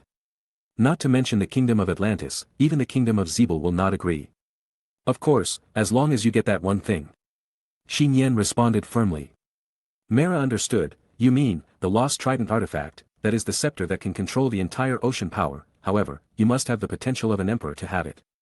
Didn't you just kill one of the so-called kings? Nian said nonchalantly. I never believe in qualifications. If you don't even have the confidence to be an emperor, how can you become a real emperor? I understand. Mera struggled with her mind and soon made the final decision. Then let's do it, Nian. You are not aware enough, Nian reminded. Help me, I want to be the empress. Mera responded in a deep voice. Very good, as you wish, Nian smiled. Blackened Mera opened her bright eyes. At this time, countless fish swam around her graceful body, and the fish scales flashed a dazzling silver light under the water light, as if adding a circle of sacred halo to her, and a confident and luxurious momentum surged out. This time, not only the body, but also the mind, body and spirit, Mera is willing to stand on the same front with Nian. Mera no longer interferes with Nian's control of the body, allowing the symbiosis of the two to become more and more perfect. On the coast. Vico, what are you talking about? Sea King Arthur stared at Vico in front of him. Yes, you have a younger brother, a brother who is truly related by blood. Vico said, of course, it is also possible that he is the older brother. You two are twins from the same mother, even your mother can't tell who was born first after all, you looked almost exactly the same when you were young. But, my father never told me this, Arthur said blankly, looking down at the peaceful face of his father in his arms. That's because one of you was taken away by the soldiers of Atlantis when you were just born, Vico said in a deep voice. But he is still alive and has been living in the palace of Atlantis. His name is Namor. Atlantis, a palace area. The torrent of sea water surged. The black figure held ORM and popped and went straight through the oxygen barrier to the room in the waterless area. Put the seriously injured ORM on the bed. The black figure stretched out his hand to take off the cloak, revealing a tough face that was somewhat similar to Arthur. But without the beard. He also had a strong and sturdy upper body bare, and wore a pair of black scale trousers with tight legs. I didn't expect that it was you, the bastard, who saved me in the end, ORM said with blood oozing from his mouth, looking at the man beside the bed. I'm not saving you, I just want you to live a little longer and feel the despair of losing everything, Namor sneered. That's good, I don't need you to save me, I just can't, mother. OM laughed bitterly, and the blood gushing out of his body dyed the mattress red. He said with difficulty, Mera, she has a positioning device on her. After saying this, OM closed his eyes and lost the breath of life. Namor was unmoved, his face was still indifferent, and he stepped forward to grab the blood-stained crown on OM's head. Don't worry, I will continue the cause you have not achieved, unify the underwater world, and then clean up the dirty humans on land. As for Mera, I will help you kill her. Namor put the crown on his head, and his words were extremely cold and firm. Chapter 157. Mediterranean Hinterland. You're sure this is here, right? The final direction is here, it should be down there. A beautiful figure floated in the shallow water, with sexy scarlet hair shawl falling down. The blackened Mera seemed to be muttering questions and answers to herself. This place is located in the deep sea area outside of Italy. It is more than 1,000 kilometers away from the sea area where Atlantis used to be. Before that, Nian controlled Mera's body to go to the Sea of Sand, also known as the Sahara Desert, and arrived at the ancient ruins of the Lost Kingdom hidden under the desert, where he obtained the first guide to the Trident artifact. Then, the blackened Mera went to Sicily, Italy, and obtained the final guidance to the artifact from the Greek ruins. Although he has traveled almost half a circle on the Earth, and has encountered Atlantis pursuers from time to time on the way. Only 6 hours have passed since Nian and Mera lived together. Integration and symbiosis are still ongoing. The symbiotic Nian and Mera finally arrived at the location of the final guidance. Next, you only need to find the place where the former emperor of Atlantis died and obtain the trident artifact that disappeared with him. Blackened Mera's body quickly sank into the sea, causing almost no ripples or splashes. She dived towards the seabed below her, and the water flowed smoothly along her graceful body. Nian, I know your true purpose. Mera suddenly snorted coldly with her heart. You are thinking about pushing me to the underwater world to rule the world as the Empress. In this way, the Empress will be more fulfilling as your captive, right? Woman, you think too much. Nian was speechless for a moment. He really didn't have that idea at first. But from what Mera mentioned, it seems pretty good. Nian's thoughts moved slightly. Thinking of Mera ascending the throne of the queen during the day, with her bright red hair rolled up and wearing a crown. Wearing a majestic and domineering king's golden armor, holding a trident artifact to command the 7 kingdoms, and making the entire underwater world surrender under the throne. In the evening, he returned to his grand and deserted palace, lying on the imperial and fragrant soft bed. He took off the golden armor and objects on his body, placed his moist and snow-white body in the shape of a shell, and let him, a human male. Well, as a young and energetic young man, Nian was just fantasizing. Who hasn't had impulses and fantasies about mermaids, cat-beast girls, etc.? But the problem is that Nian and Mera have the same thoughts at this time. Understand all the scenes that Nian imagined. Mera's thoughts were slightly stunned. She couldn't help but follow Nian's thoughts and subconsciously perfected some details. For example, the bed should be a pink and purple coral crystal bed. When her hair is pulled up, she is much more elegant and graceful. But when there is no restraint and loose, it should be even more beautiful when it is half covered on the smooth and slender back. About half a second. Nian and Mera's thoughts are intertwined, and together they perfect the extremely unsightly action drama. Nian, stop it. Stop thinking about it. It's not my fault, it's you who brought the topic here. Nian couldn't stand it anymore. Because both parties kept adding follow-up details, the fantasy scenes and plots were so real that he almost thought he had actually done that kind of thing. Think of something else quickly. Mera shouted in surprise. If they continue to fantasize, the two of them will even have children. Nian, already have one. By the way, do you want to have 2 children? It turns out, the more you force yourself not to think about something, the more you will think about it. Fortunately, their thoughts were distracted by another incident in time. Laugh. A terrifying black shadow that was 2 meters tall rose from the bottom of the sea and pounced on the sinking black Mera with its claws and teeth bared. The blackened Mera reacted very quickly and stretched out her right hand. Several dark tentacles immediately emerged from the arm covered with armor, wrapping around the tall and ferocious black shadow. Quack quack. The shadowy being kept struggling with its limbs entangled by the tentacles. What caught the eyes of the blackened Mera was a 2-meter-tall strange monster. Its face was extremely ugly and deformed, its rough and hard body was dark brown, its limbs and back had fish-like red fins, and its eyes were full of cold and fierce light as if it had no intelligence.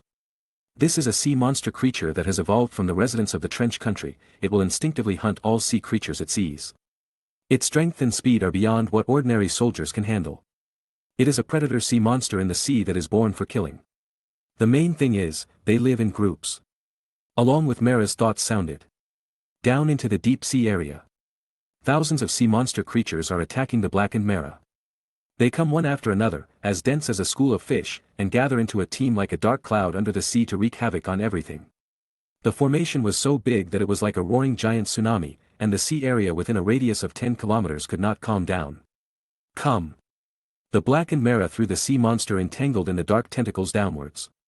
She grabbed the seawater on both sides with her 5 fingers, and suddenly controlled the seawater within 100 meters around her body.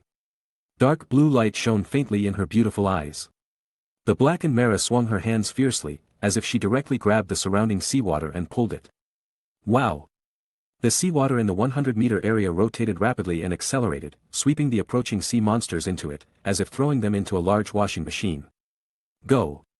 The blackened Mera pushed her hands upward, and the seawater, which was violently rotating like a tornado, rolled up the dense sea monsters and sent them to the sea surface above her head. The seawater kept carrying the sea monsters upward and spinning until it rushed out of the sea surface and reached a height of 20 to 30 meters before it dispersed with a bang. What is that? At this time, Arthur stood on the coast of Sicily, looking at the strange scene flashing by in the distant sea. On the other side, Namor followed the positioning device on Mera's body and came to a closer sea area. He half-sticked out of the sea and looked at the sea monsters falling from the sky. Is it just ahead? Namor muttered to himself. Get rid of the group of sea monsters blocking the way. The blackened Mera continued to sink under the sea, and soon arrived at the bottom of the vortex where undercurrents surged and flashed with lightning. Yes. The vortex was like a thundercloud in the sky, constantly emitting terrifying lightning flashes. The blackened Mera did not hesitate, but accelerated and plunged into the center of the vortex on the seabed. Passing through the huge turbid vortex, a ray of light gradually appeared on the seabed as dark as the abyss, like the sunlight on ordinary days. The world seemed to be turned upside down. Boom! The sea water splashed. Nian controlled Mera's body to rush out of the sea, and the scene in front of him suddenly became clear. Mountains rose from the top of the sky. Waterfalls reflected rainbows and fell down, and golden sunlight bathed the dark body to its heart's content. The legend is actually true, this is the sea hidden in the center of the earth, the ocean in the center of the earth. Mera's mind exclaimed. Chapter 158. The blackened Mera recently landed on an island hidden in the sea in the center of the earth. It can be seen that there are still many dinosaur creatures surviving in the inner sea of the earth, such as pterosaurs that should have existed as fossils soaring freely in the air. Blackened Mera had just landed on the beach when a female figure walked out of the island. The opponent was wearing a tattered and old Atlantis noble battle suit, and was carrying a bone bow and fish bone arrows made of small dinosaur bones. After taking off the somewhat scary helmet, he revealed a face that had experienced weather and weather. But was still the same. The graceful and gentle face, as can be seen from the outline of the eyebrows and facial features, is definitely not much worse than Mera when he was young. In particular, her body is maintained like that of a 30-year-old woman, plump and mature. It seems that the food conditions in the Tibetan Sea are not bad. Mera, is that you? The other party said in surprise as if he couldn't believe his eyes. It's the former queen of Atlantis, Atlana. She is still alive. I was taught by her when I was a child. It's me. Nian felt that the atmosphere of the encounter should not be ruined, so he controlled the blackened Mera to speak. That's great, I never thought I could see you again in my lifetime. Atlana rushed forward excitedly and hugged the blackened Mera's body tightly. Just after sniffing it, a strange color flashed in her eyes. The blackened Mera remained motionless, her body a little stiff and allowed to be held by the other party. She's still alive, that's great, Mera said with emotion. Don't forget, we just killed one of her sons, no matter what the reason is, this is an indisputable fact, Nian reminded him in his heart. He felt bad, but if he did it again, he would still kill ORM. Mera also screamed in her heart, not knowing how to explain to Atlana. Atlana, why are you here? Dark Mera asked. Atlana was still in the joy of reunion and said, 20 years ago, when I was sacrificed to the Trench tribe by Atlantis, I also fought my way through to get here just like you. Dark Mera didn't comment on this. He didn't fight his way out, but forced his way in. Atlana, blackened Mera got straight to the point. Do you know where the Trident artifact is? Of course, Atlana nodded and pointed to the waterfall on the island behind her. It's in the waterfall cave behind me. Did you break in here on purpose to get the Trident artifact? She suddenly reacted. That's right. The blackened Mera didn't hide anything from her, saying, I want to become the Emperor of the Sea. You, Atlana looked at the blackened Mera blankly, frowning and sighing. This is difficult, very difficult. No matter how difficult it is, I will give it a try, Black Mera said, walking towards the entrance of the waterfall. Did you know? The Trident artifact is guarded by the legendary sea monster, Karasun. I have tried for 20 years, but I can't get close to the Trident artifact. Only the king the potential exists to obtain it. The blackened Mera paused for a moment. She turned back and said to Atlana, Atlana, your son ORM is dead, he was killed by me. Also, I am not the real Mera now, if you want to hate me, then hate me. After Black Mera finished speaking, she walked into the waterfall area without looking back and disappeared into the cave entrance. Atlana stood there blankly and soon burst into tears. Actually, from the moment she approached Black Mera, she had vaguely noticed that Black Mera's hands were stained with her son's blood. In the waterfall cave, blackened Mera sinks all the way into a quiet and empty deep sea area, where the underground is full of architectural remains left by ancient civilizations. In the abandoned stone seat above the ancient ruins platform in front, there is a male skeleton wearing a crown and armor sitting. In its hand, it is also tightly holding a handle that looks like gold and glows with a faint golden light and divine power in the sea water. Trident weapon. The trident weapon in front of him gave Nian a feeling of déjà vu. Right. It is very similar to the artifact on my aunt's body, as if it comes from the same place, or is made of similar metal and craftsmanship. Auntie. Mara remembered the key points in her mind. The blackened Mara moved her body and approached the golden trident artifact. The center of the earth hides the sea. The difference between the two figures was only about 10 seconds, and they appeared from the sea one after another and came to the primitive island. Their appearance and facial features look somewhat similar, except that one has a clean face and the other has a beard. They both arrived on the island and looked at each other. Although they were seeing each other for the first time, they both instantly recognized each other's identity. Namor. Sea King Arthur raised his eyebrows. Arthur, Neptune Namor frowned. Twins meeting for the first time. Are you two Arthur and Namor? Atlanta looked at the two people who landed on the island and shouted in a daze. Mother. Namor stepped forward quickly, then made a plop, knelt on the ground and said, "OM. I already know." Atlanta looked sad. Arthur also knelt on the ground. Mother, father, he. What did you say? Atlanta and Namor both changed their expressions upon hearing this. It was obviously a reunion, but bad news kept coming. Atlanta almost fainted. She looked at her two sons and said, "You two should have come for the trident artifact, right? The artifact is behind the waterfall cave. The one who claims to be not Mara has just entered. If you also want to be king, then go and try it."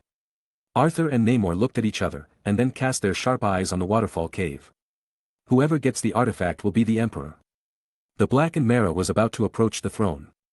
Just as she stretched out her hand to the trident artifact, her palm was only 3 meters away from the scepter.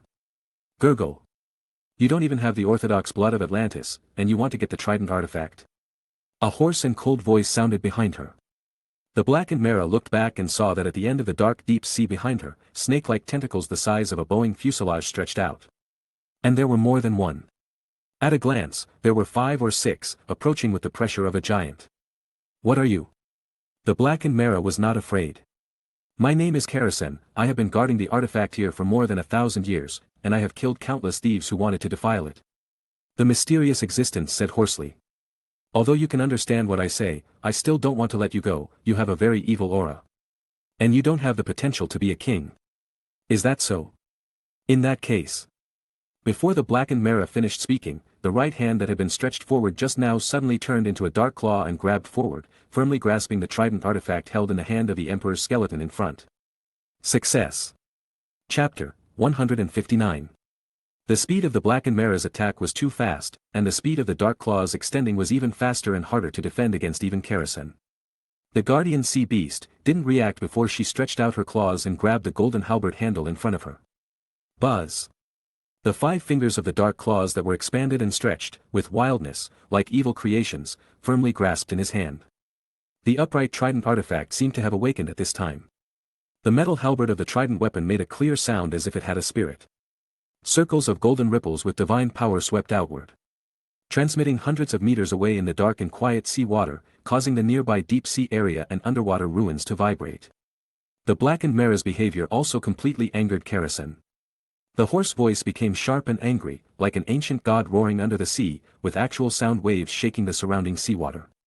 Whoever touches the artifact will be killed without mercy. The blackened Mara frowned, but it was her dark claws that could not take the current trident from the hands of the old emperor's skeleton. Is it the power left by the old emperor of the kingdom of Atlantis that is at work? Mara's mind was shocked. No. Nian, who had used the little ant's artifact many times, responded. Not to mention the old emperor who was dead and only a skeleton was left, even the living old emperor could not compete with him at the moment. This is the trident artifact itself, resisting. Does it mean that you really need to have the so-called potential of a king to be recognized by it? The blackened Mara frowned slightly, and the golden power of the trident artifact itself awakened, making it seem like a sun in the sea, and it stretched out the dark claws on the handle little by little. The trident artifact did not recognize Mara. Or, it did not recognize Mara, who was symbiotically controlled by Nian. No matter which one, it was not good news for Nian and Mara. The blackened Mara's dark claws expanded half a circle again, like a half-human-sized ferocious cat claw, tearing the golden power of the artifact apart. Nian wanted to continue to try to exert force, but a giant shadow attacked from the side. Bang! The sea water was turbulent, and the water pressure was disordered. The snake-like tentacles looked like a Boeing plane swooping down, and also like a long whip magnified countless times, whipping the blackened mera in front of the throne and the artifact away. This blow truly contained a huge amount of power, and no underwater person could bear it head-on. The blackened mera immediately flew backwards in the sea water and smashed into a half-abandoned ruins dozens of meters away. The ancient ruins immediately shattered and exploded, and the sea water in the area suddenly became turbid. "You stubborn thief, damn it!" Karasen roared in anger. Although the blackened mera's body was whipped away, her dark claws still kept grasping the trident, holding it tightly and unwilling to let go. The dark arms extended dozens of meters like tentacles and sank into the turbid sea water that the blackened mera smashed into. "You don't even let me try, that's too much." The mud and gravel in the sea water fell down, and the blackened mera muttered. "Didn't you try? I told you that you don't have the potential to be a king, and it's impossible for you to take down the trident." Karasen growled sharply, and a snake-like tentacle continued to slap her down swiftly, like slapping a mosquito. Boom! The seabed area where the blackened mera was located was covered by the tentacles. The snake-like tentacles slapped down like a small mountain, causing the entire seabed area to vibrate violently, and countless seabed ruins and gravel and mud were thrown up. "Huh!" Karasen soon let out a surprised cry. Its tail did not feel the real feeling of crushing the body of the creature, but instead came from the middle of the place. A force that could not be ignored. Gurgle. The surrounding seawater and silt continued to surge outward. And the huge snake-like tentacles were lifted up little by little. The blackened mera extended one hand to hold the trident, and carried the bottom of the snake-like tentacles with her empty left hand and shoulder. Her not-so-big body burst out with amazing strength to lift the snake-like tentacles. The symbiote, the phagocytoma, and mera's physical ability, under the physical ability of the spider, ushered in a perfect fusion. Let the physical fitness and strength of the blackened mera reach an astonishing level. Even if it is not as good as the ordinary Kryptonian with bugs in the water, it is far beyond the level of the Hulk. Watching this scene in secret, Karasen whispered inexplicably, as if he was reminiscing and recalling, "I have seen a person with such a strong physique as you, but it's a pity that he has long been gone in the world." "Who?" Blackened mera asked curiously. Nian can be sure. The powerful existence Karasen is talking about is not the old emperor. Maybe it is the one who created the trident artifact, or even an even more ancient existence. Karasen was about to say something, but suddenly sneered. "Two more people came in, two mixed-blood bastards, this place is so lively for the first time in 1,000 years." Accompanying its words, two tall men dived down from the waterfall cave and appeared in the deep-sea area of the ancient ruins of the old emperor. Aren't they the twins of the former queen of Atlantis, Arthur and Namor? Arthur and Namor were hit by one of Karasen's snake-like tentacles before they could see the environment clearly. They, who once called themselves Aquaman or Aquaman, still couldn't avoid this powerful and swift attack. They were weak and powerless like two flies on the seafloor being hit and flew away. The two of them slammed into the ruins of the seafloor area. Even though they had the blood of the Atlantis royal family, they were caught off guard by this heavy blow and felt severe pain all over their bodies, and they almost couldn't breathe. "What are these?" Arthur patted his dizzy head and looked at the 4 or 5 huge floating snake-like tentacles in the seafloor area in horror. "That is." In contrast, Namor next to him narrowed his eyes slightly and saw the trident artifact standing in front of the skull and the throne not far ahead. Namor immediately moved his body, like a black ghost, bursting forward. "Be careful." Arthur suddenly rushed forward and bumped into the second snake-like tentacle that was slapping towards Namor. His tall and strong body seemed extremely small in front of the snake-like tentacle. He could only barely slow down the attack of the snake-like tentacle, and then he was suppressed by the snake-like tentacle and continued to flip and fly backwards.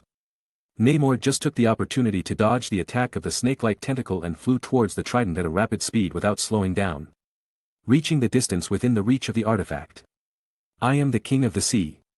Namor's eyes reflected the glittering golden light of the artifact, and his right hand opened his palm and grabbed the trident artifact standing in front of him. However, just before his hand was about to fall on the trident, the dark claw that had been holding the trident artifact suddenly overflowed with a black glue-like liquid in the palm, and the dark black liquid quickly flowed along the body of the trident, covering the entire trident artifact like an infection. So, Namor's hand finally fell on the dark protective layer wrapped around the outer layer of the trident artifact. Chapter 160. This is an extremely strange and terrifying scene. The sacred, golden trident artifact seemed to be infected, losing its original brightness and power, and was covered with a dark liquid like a living organism. "What is this?" Namor was shocked. The dark protective layer had countless tiny barbs, which made his right hand, which was strong enough to resist bullets, feel like it was burned, and he retracted it in pain. Namor looked along the arm extending from the dark liquid and saw the blackened Mera carrying one of the snake-like tentacles a few dozen meters away. Nian didn't know whether Namor and Arthur had the potential to make the artifact recognize the master, so he simply covered the artifact. I haven't tried it yet. Blackened Mera said, while pushing forward the snake-like tentacles on her left hand and shoulder, and her body escaped from underneath. You call it not trying? How many times have you tried? For thousands of years, the guardian sea beast Kerosene has never seen someone as shameless as the blackened Mera. Of course, it has never seen such a powerful existence as the blackened Mera. But no matter what, as the guardian of the artifact, for the promise of that god, Kerosene must stop the invaders who are not qualified to be kings. What happened below? On the island, Atlanta's face was shocked. The island she was on began to shake continuously. A large number of pterosaurs fled in panic, and some land dinosaurs were so scared that they were incontinent and collapsed on the ground. Buzz! At this moment, the sea in the center of the earth shook. Under the island, the sea surged. 4 or 5 snake-like tentacles exerted pressure at the same time, with terrifying undercurrents and suppression, and slapped down towards the blackened Mera. This was the first time Kerosene was serious in 1,000 years. Mera! Namor also rushed towards the blackened Mera. He wanted to seize the artifact and avenge his brother ORM. The blackened Mera suddenly opened her eyes wide, not because of the attack directed at her by Kerosene and Namor, but right in front of the throne. First, a ray of golden light broke out from the dark cortex with power. And then thousands of golden lights burst out from it. The trident artifact wrapped in dark liquid kept vibrating, and suddenly broke free from the grip of the dark claws, flying towards Arthur who had just struggled to climb up from the bottom of the sea. Arthur instinctively opened the 5 fingers of his right hand. That's mine. Namor said coldly, stretching his palm forward in the air. The trident artifact paused in the sea water. It was between Arthur and Namor, as if making the final choice between the two. Do both of them have the potential to be kings at the same time? Kerosene sighed secretly, but the attack still fell on the blackened Mera. All it had to do now was to stop the blackened Mera and let the artifact make the final decision to recognize its master. At this time, the blackened Mera suddenly smiled. An angry negative emotion invaded his heart, and Nian was stunned. It was the Mera in his mind who was strangely angry. Mera's mind whispered angrily, why do they have the potential to be so-called kings, and even if I walk in front and make more efforts, I can't make the artifact recognize the master. Mera, don't you understand? That's blood, they have the blood of the Atlantis royal family. But you are angry, which is really great. A woman who can't be angry and can only compromise can't be an empress. Nian, what should I do? Mera asked. Just believe in me. Nian responded with his mind. Step. The blackened Mera in the sea suddenly took a step forward, her eyes burning like a dark blue flame, and her scarlet hair spread wildly and domineeringly behind her. This foot seemed to step on the heart of the hidden sea in the center of the earth. With the sole of the foot of the blackened Mera as the center, like a drop of thick ink spreading in the clear water, the black liquid quickly spread and infected the surrounding sea area. 10 meters, 100 meters, 1,000 meters. Until a radius of 10,000 meters. Plop. Arthur and Namor, who were in the range of the black sea water, the former suddenly fell to the ground, and the other knelt on the ground, with his knees deeply inserted into the mud on the seabed. Heavy, unbearable pressure. Yes. Even at tens of thousands of meters below and under super strong water pressure, the two who could swim freely and swiftly were now suppressed by the black water and could not stand. Bang! Bang! Bang! Bang! Not only the two of them, but also the snake-like tentacles in the black water area, sank heavily one by one on the seabed. Trample, tramp. The seabed was so quiet that only the dull sound of footsteps could be heard. Black Mera seemed to be walking elegantly and nobly in the water, step by step to the trident that remained floating in the sea water. The brilliance on the trident artifact was completely suppressed, dim and dull, making it look like an ordinary iron tool. Black Mera did not need to extend her armed hand and fell on the trident artifact for the second time. The trident rang again as if it wanted to resist, but it could not move at all under the palm of her hand. Even if it is a divine weapon, it is just a weapon. How can you choose your master? Black Mera scolded coldly, with contempt in her eyes. In Nian's opinion, the divine weapon is really nothing big. His aunt has a lot of divine weapons, and she also got a divine arrow last time, which is still in the room under the table. At worst, melt it and make a new one. Nian was thinking about this. The trident artifact held in the blackened Mara's hand suddenly stopped resisting, and instead gently intertwined with golden light, which covered the dark symbiote battle suit and transformed into a gilded battle armor on top. Golden flames appeared and jumped into blackened Mara's beautiful eyes. Circles of golden light with divine power radiated outward, like golden ripples, marking the blackened Mara holding the artifact in the center of the ocean. Countless marine creatures witnessed the birth of a new god who reigned over the sea with memories from the depths of their blood. Blackened Mara held the trident artifact, wore a golden armor robe, and her scarlet hair danced wildly, revealing the king's domineering and sacred aura. The black substance merged into the blackened Mara's body, and the surrounding sea water became clear and visible again. The snake-like tentacles squirmed and slowly lifted up. The blackened Mara asked bluntly, "Do you want to continue fighting?" Kerrison in the dark was silent for a moment, then sighed, "I didn't expect that after so long, there would be a new sea god." "Sea god, what do you mean?" The blackened Mara looked at the golden trident in her hand and asked curiously. "Didn't it say that the one who gets it will be the king?"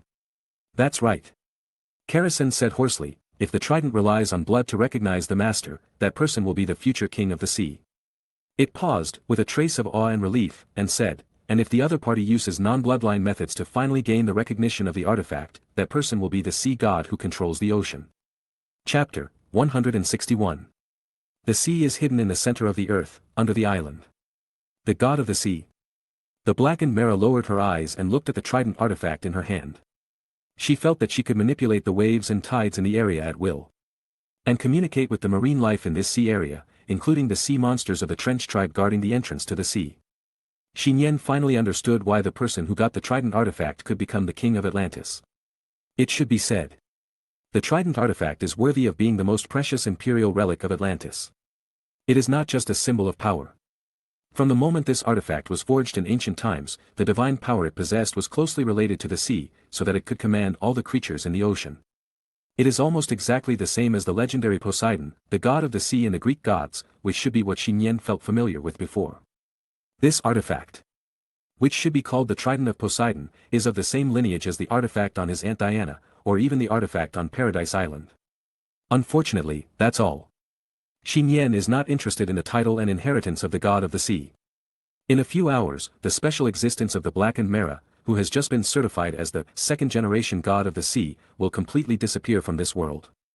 Therefore, the god of the sea is still the same as the gods at the beginning, and has long been in name only.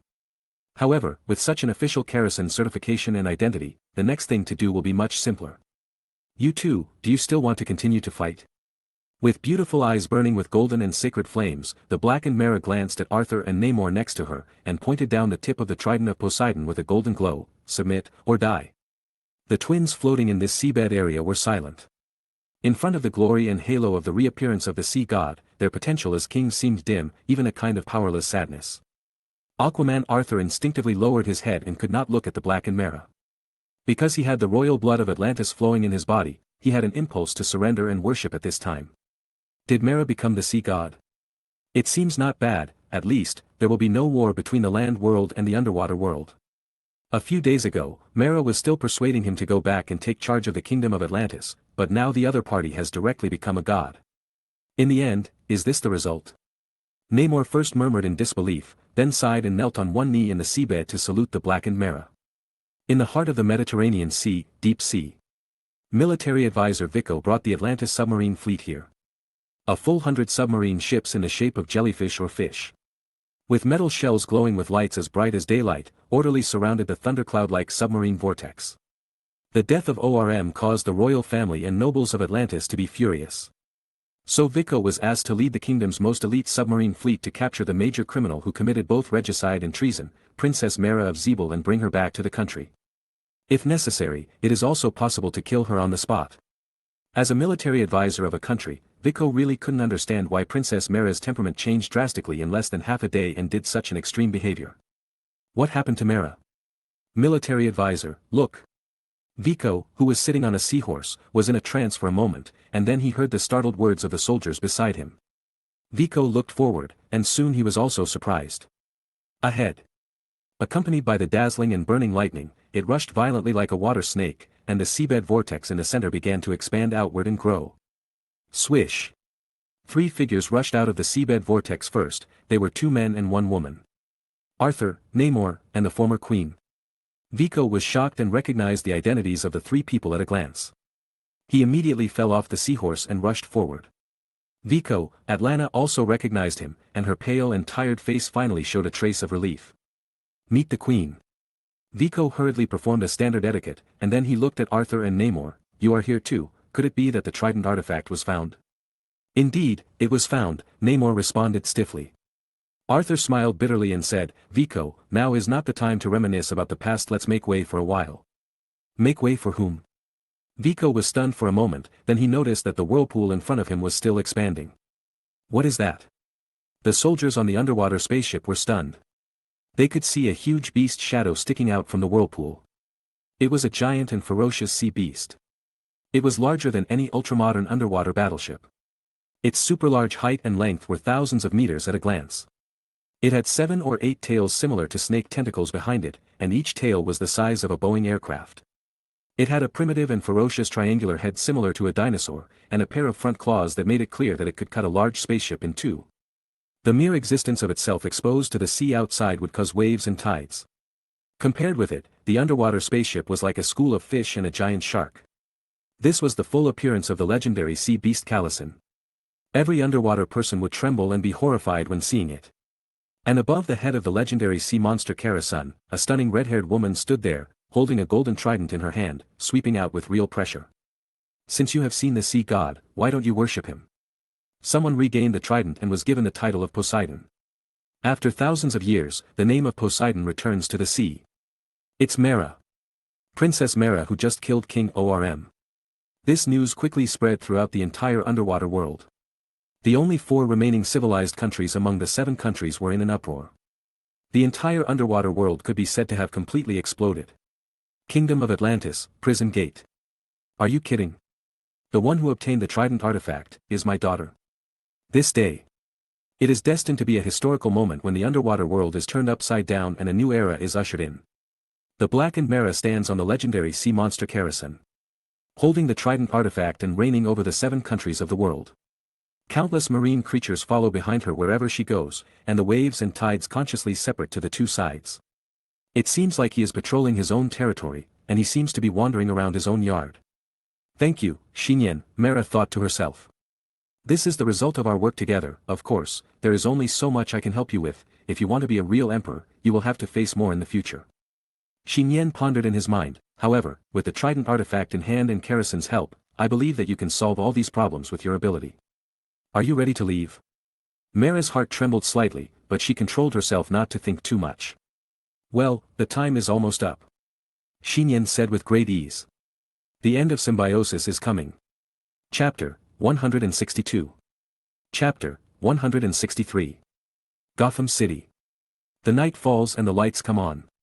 Even with the existence of Batman, the crime situation has improved a lot, but there are still some gray areas. In the illegal alleys where the local police are reluctant to set foot, the nightclubs and bars are full of lights and wine, the neon lights are dazzling, and the intense and high-pitched music is like a torrent of steel. Tall and strong men and women in revealing clothes are dancing wildly in the store, their faces are crazy and intoxicated. And someone stuffs a lot of US dollars and red wine into the white chest, which makes the beautiful and plump girl laugh softly. However, at a bar in a nightclub that is in full swing at the moment, a girl with dyed hair tied in 2 ponytails sat there drinking alone. Her fair and delicate face was covered with clown makeup like graffiti. Below was a slender neck with a trace of bruises and cat paw marks. She was wearing only a black vest jacket that wrapped around her chest, revealing her seductive waist and belly button with playing cards. She sat on a high stool at the bar with her sexy hips wrapped in red short shorts.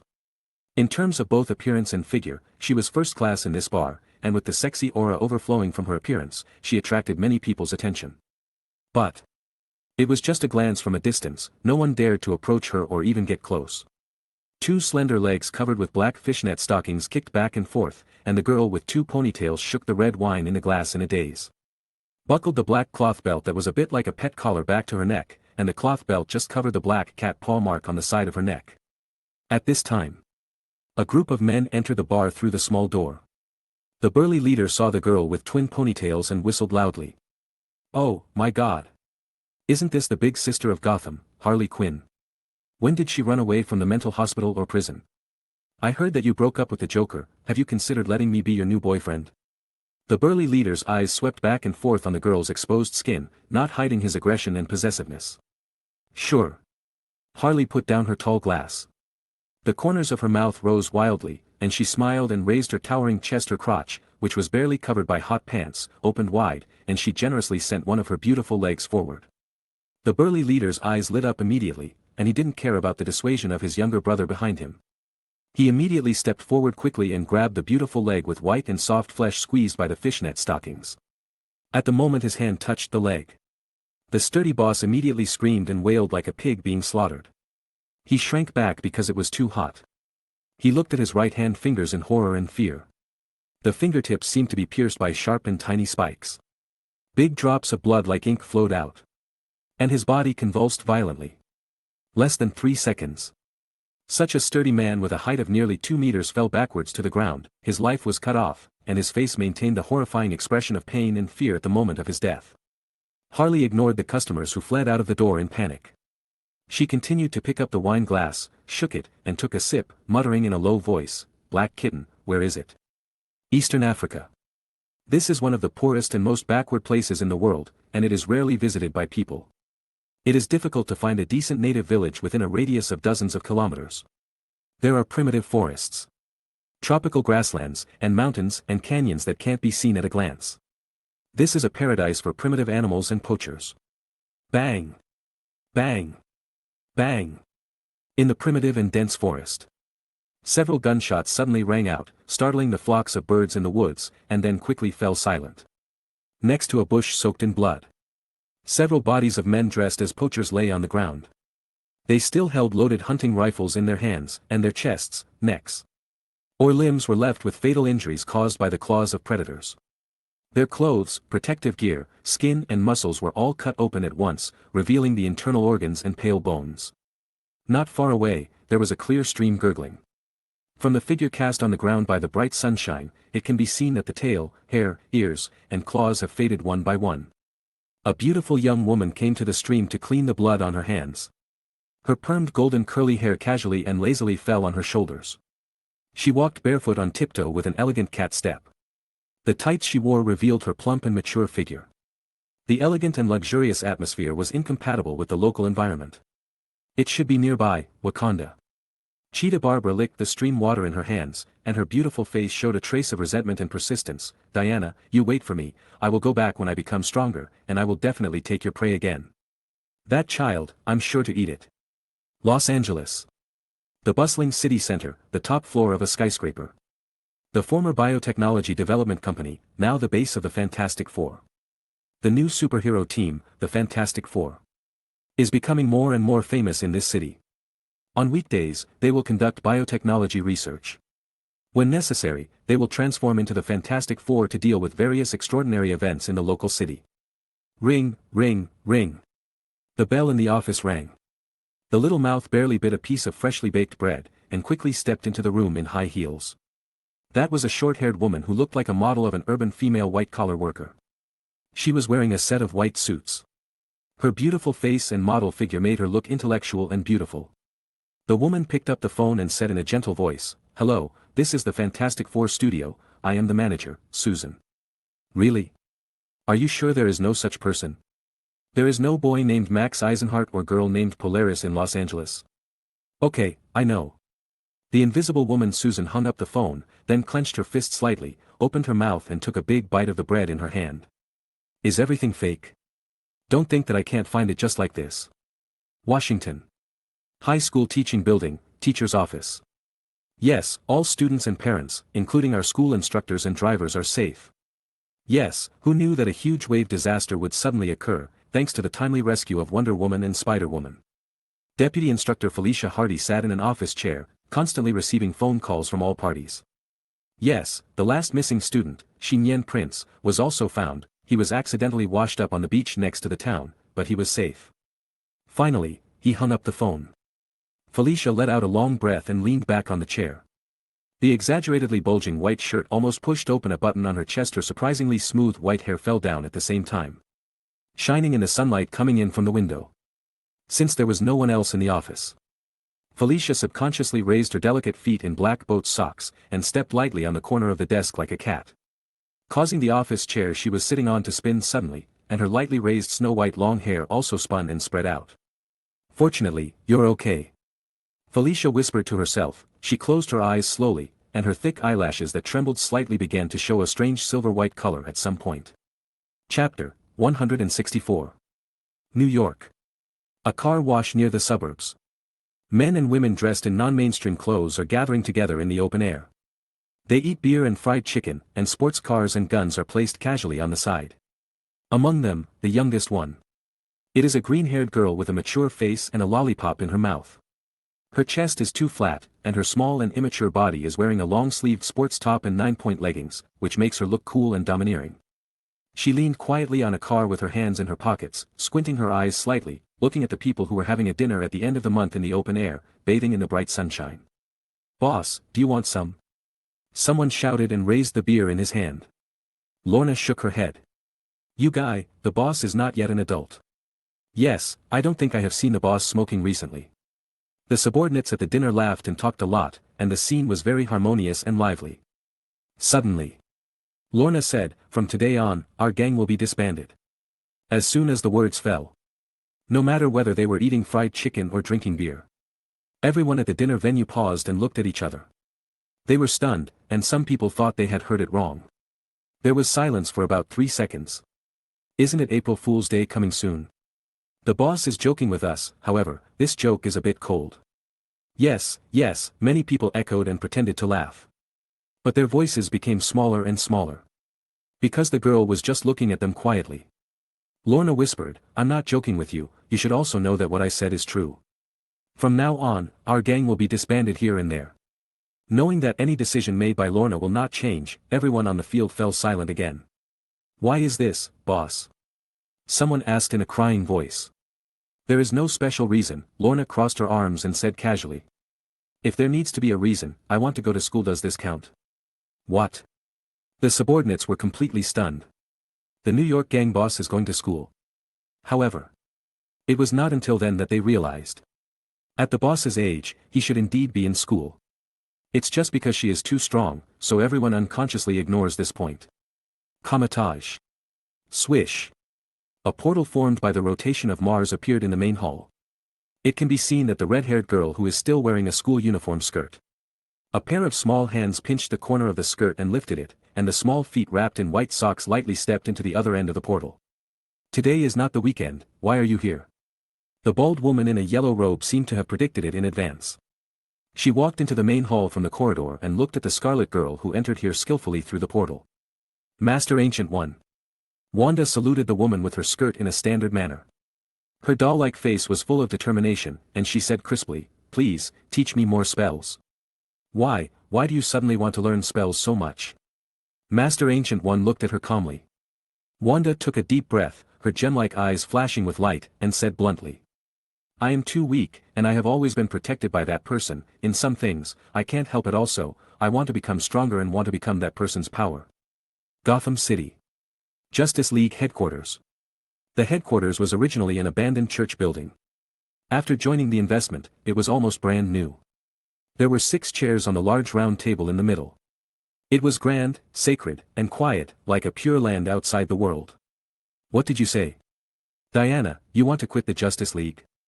Batman Wayne Bruce's eyes were full of disbelief, looking at the tall and beautiful black-haired woman standing in front of him. "The Justice League started with just you and me, then gradually found members, and worked together to save Superman and solve the Steppenwolf incident. Now that the headquarters has finally been built, you, as one of the oldest heroes, are going to quit?" "Not really quitting."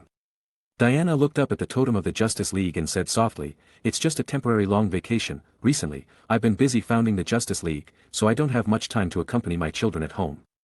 Bruce couldn't help but say, "Is it more important to accompany and take care of the children than to save the world?" "Who said that taking care of the children can't save the world at the same time?" Diana smiled and said. "Besides, aren't you watching over the Justice League in this world?" Bruce was speechless. 10,000 meters under the sea, Atlantis. The palace. As a female figure stepped up the holy long steps, the royal nobles of the 4 countries on both sides knelt down and saluted. Among them, Atlanta's mother and son. Just like the previous fantasy, the first part. Mara Wangao wore a golden crown with a top bead on her red hair, Her beautiful face was extremely cold, her graceful body was covered with gorgeous golden armor. And she held a golden trident weapon in her right hand, which gave off a dazzling light, waves and imperial momentum. Nian, we succeeded. Mira subconsciously spoke with her mind like she did the day before yesterday. But it happened very quickly. Mira reacted and realized that she was no longer in a symbiotic state. The human boy returned to the land world. She was the only one who continued to walk on the road ahead. Mira bit her lower lip lightly, and walked towards the throne in front of her with the glory and nobility of the underwater world. School, classroom. The black-haired boy fell asleep on his desk. He had a dream. A very long dream, in which he met many extraordinary opposite-sex beings. In a daze. Familiar calls from different girls came from both sides of his ears, one crisp and the other soft, like a blessing to both ears. Nian, school is over. Senior, go shopping for clothes. Nian slowly opened his sleepy eyes, looked up and saw two beautiful girls standing near his seat, bending down. It turns out that it's not a dream, Nian muttered to himself. Oh no, isn't this the sequelae of diving into the deep sea the day before yesterday? Gwen's face showed worry. She reached out and touched Nian and her forehead, muttering. No fever either. Senior sister, I've checked before, and Senior Nian's body is normal, Kara blinked and said. Also, don't you have a spider physique? How can your body temperature be the same as that of ordinary people? What? The truth. Okay, looking at the two people who started their daily bickering, Nian completely woke up. He yawned and got up quickly and said. Let's go, don't you still have to go to the clothing store to look at clothes? Yes. Kara and Gwen looked at each other and stopped talking at the same time, but their anger was still there, as if they had postponed the opportunity to fight. Obviously. Both of them had prepared their own offensives and were waiting for the weekend. Nian shuddered for no reason. It seems that it is not suitable to travel this weekend. Chapter 165. Washington. In a large clothing store not far from the school. After entering the store, Nian quietly found a rest chair in the corner in front of the dressing room and sat down. He yawned a little sleepily, holding his school bag and began to wait patiently. Coincidentally. At that moment, the screen built into the wall of one side of the clothing store began to play a news report on the huge waves that hit many coasts in the world a few days ago. This sudden, once-in-a-millennium sea wave disaster caused many local casualties, serious damage to buildings and the economy. The damage to some coastal towns was as high as 90, and the number of people directly affected was as high as 1 million. The mountains of marine garbage and ships were washed ashore by the waves. On the day of the incident, a high school in Washington happened to organize students to visit the Marine Museum in a coastal town. Fortunately, Wonder Woman and Spider Woman happened to pass by the scene and rescued all the students in time, creating the only miracle of 0 casualties in this natural disaster. It can be said that they were favored by God. It is worth mentioning that, a few months ago, during the New York War, this group of high school students were also at the scene and survived by chance. Now, let's interview the instructor who works in this school. He has personally experienced the New York War and the giant wave disaster, and has achieved the miracle of no casualties among the students. He is Roth Harrington. The macho man waved and appeared on the TV screen, and said nervously. Hello, everyone, I am Roth Harrington. Friends in front of the TV can call me Instructor Roth and Teacher Harrington. Here, I want to thank the superhero silver-haired goddess, who gave me courage and responsibility. In the special news, Nian's school was also interviewed and reported. Is it over? The corner of Nian's mouth twitched, he closed his eyes, and leaned back on the sofa in the clothing store. Today is already Thursday. It has been 2 days since the huge wave attack at the seaside and the dispute in the underwater world was resolved. 2 days later. Nian still felt a little tired and sleepy, so he accidentally fell asleep during class in the afternoon, and didn't even react in time after school. Suddenly, a familiar and pleasant female voice came from the side. Nian, classmate. Nian looked in the direction of the voice, and then said in surprise, Teacher. Isn't the person in front of him the deputy instructor Felicia? However, the other party changed into the clothes of the shopping guide in the clothing store at this time. The orange t-shirt with patterns on the employee's top was stretched three-dimensionally. And the long silver-white hair to the waist was tied into a single ponytail. It looked younger and more energetic than the usual teacher's dress, beautiful and capable like a female college student. By the way, Teacher Felicia, who is still in the internship stage, is a female college student. Teacher, why are you here? Nian, classmate, why are you here? Nian and Felicia said in unison. The atmosphere of the encounter was suddenly a little awkward. Felicia started to tidy up the top she had just put on, turned her face away slightly, and said casually, "This store belongs to my relative, it's time to go home after school, so I came to check it out for her." "So that's how it is," Nian nodded. "What about you?" Felicia looked at Nian curiously. "Come to the clothing store, of course, to buy clothes," Nian shrugged and said as a matter of course. "Buy clothes, are you sure?" Felicia's eyes became much weirder, and she reminded, "This store is a women's store, men are not allowed to enter easily." Nian quickly looked around and noticed that there were indeed only women's clothes in the store. "Teacher, listen to my explanation." Nian hadn't finished speaking. The door of a single room in the dressing room suddenly opened. "Nian, can you help me take a look, how about this swimsuit?" The short-haired girl opened the door with courage and asked quickly. So, she faced the sight of Nian and Felicia next to her. It can be seen that Mei Gwen changed into a sky blue swimsuit. The style of the swimsuit is too conservative. The tight top almost covers the upper body without revealing any skin. From the girl's neck to the lower abdomen, shoulders to wrists. It outlines a flexible, slender and well-developed body curve. Especially the two roundness is very eye-catching. If it weren't for the tight top, maybe it could compete with Felicia. My good brother has been growing better and better recently. Nian secretly sighed that in comparison, he has only grown 5 centimeters, and the change is not obvious. Continuing down is the matching sky blue swim skirt. The material is sparse and thin compared to the top. And you can faintly see the bottom of the swimsuit inside. Although I know it is a bottom, the looming sense of déjà vu still makes people want to like the design of this swimsuit. I understand it too much. Gwen's slender, evenly proportioned, white legs were fully exposed. Starting from her thighs, they were slightly crossed and overlapped, all the way to her small feet in sandals, which were shining with a bright arc-shaped luster. Not bad, Nian subconsciously praised, but he quickly realized that now was not the time to comment. "Teacher." Gwen saw Felicia next to Nian, and her exposed skin immediately turned pink, and there was a faint sign of heat coming out of her head. With a snap, she quickly closed the door. "So, you came here with your girlfriend to buy clothes. Well, after all, you are this age, and teachers also come this way, no need to explain, I can fully understand." Felicia said calmly to show her maturity as a teacher. "Teacher, I think you should listen to my explanation," Nian smiled bitterly. He hadn't finished speaking yet. With a snap, the door of another dressing room next to him opened. "Senior, do you like my style?" The blonde girl asked Nian outside the door sweetly and playfully. At this time, Kara also changed into a swimsuit, which was completely different from Gwen's conservative one. It was a black bikini. The dark golden hair in the room fell back in disorder. And the most important part of the girl was barely covered by the black cloth. What was exposed to the air was the white and tender skin. From the delicate and beautiful face to the delicate and tender feet, Nian sighed that this was indeed a masterpiece from Krypton. The girl in front of him was full of youthful beauty, and the black and white of the fabric and skin were clearly visible. It was undoubtedly a top visual enjoyment. Nian couldn't help but want to give a thumbs up. However, seeing Kara's eyes with a hint of cunning and playfulness, Nian suddenly realized that this guy must have walked out on purpose, otherwise with her super hearing and X-ray vision, there was no reason why she didn't notice the existence of other people outside. Noticing that Felicia reached out to touch the phone in her trouser pocket, Nian quickly closed the door of Kara's locker room and shouted. "Teacher, listen to my explanation." Chapter 166.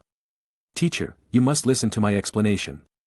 "Classmate Nian, you have explained it very clearly." But I just didn't say anything." "Teacher." After Nian chased Felicia out of the locker room area, the two doors to the locker room opened at the same time. Gwen covered her red face in shame, while Kara couldn't help covering her mouth and walked out with a smile. "Kara, this joke is a bit too much," Gwen said worriedly. "I believe that Senior Nian can handle it," Kara said inexplicably. "If he can't even handle this, then he will suffer even more in the future." "What do you mean?" Gwen glanced at her curiously. "Nothing," Kara shook her head, as if remembering something. "By the way, thank you." As she said that, she packed a bag of clothes and handed it to Gwen. "This is for you as a thank you gift." "Wait. What are you thanking me for?" Carla responded, "Thank you for giving me Saturday."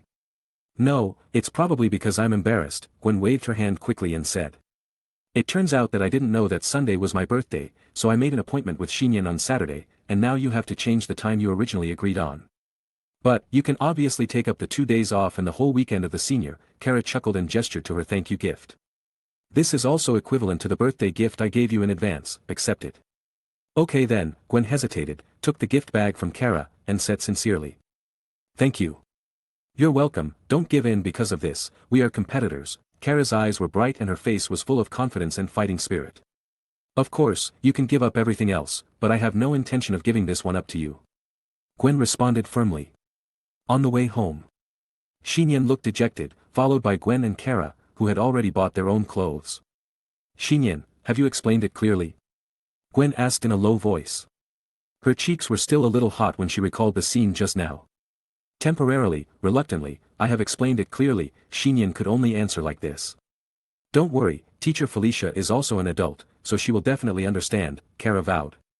What do you understand? It's not you. Nian turned back angrily and tapped Kara's smooth forehead with his finger.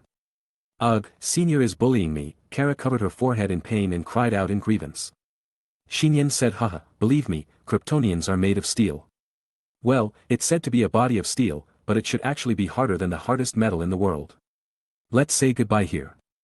The three people who returned home came to an intersection. Nian walked to a community directly in front, Gwen walked to the community next to the side, and Kara walked into an uninhabited alley next to it. After a while, there was a faint sound of breaking the sound barrier high in the city, and a figure as fast as an airplane and as tiny as a bullet moved away. Nian looked up at the broken clouds in the sky and suddenly recalled 2 days ago. When the symbiotic combination of Nian and Mera, the Black and Mera, drove Karasen to the Fisherman Kingdom to threaten them, the group of undersea nobles kept shouting. God's envoy. As if they wanted to call a powerful existence end of confrontation. Then, a girl wearing the usual Supergirl suit with a red cape on her shoulders walked out with a shark with arms and legs. Yes. Superwoman Kara and Shark King Nanawi accidentally broke into the underwater fisherman's country that day. Because Kara's punch created an abyss under the sea. And because of Nanawi's strange shark shape, they were regarded by the local country as beings like gods. In the end, it was the darkened Mera and Supergirl Kara who acted out a scene to deceive the nobles of the fisherman country. It was then that Kara performed what was called a physical examination on him, an X-ray. I'm back. Nian opened the door and yelled into the house out of habit. Unexpectedly, a sweet and gentle response came from the room, welcome back. Nian, who was standing at the door, was slightly startled and paused. Follow his gaze. The tall and beautiful female figure walked towards him. The black-haired woman took out the slippers from the shoe cabinet with great familiarity, squatted down slightly to show her graceful and mature figure. And once again drew a perfect line from the back of her neck to her lower buttocks. In an arc, he slowly placed the slippers on the carpet at the door in front of him.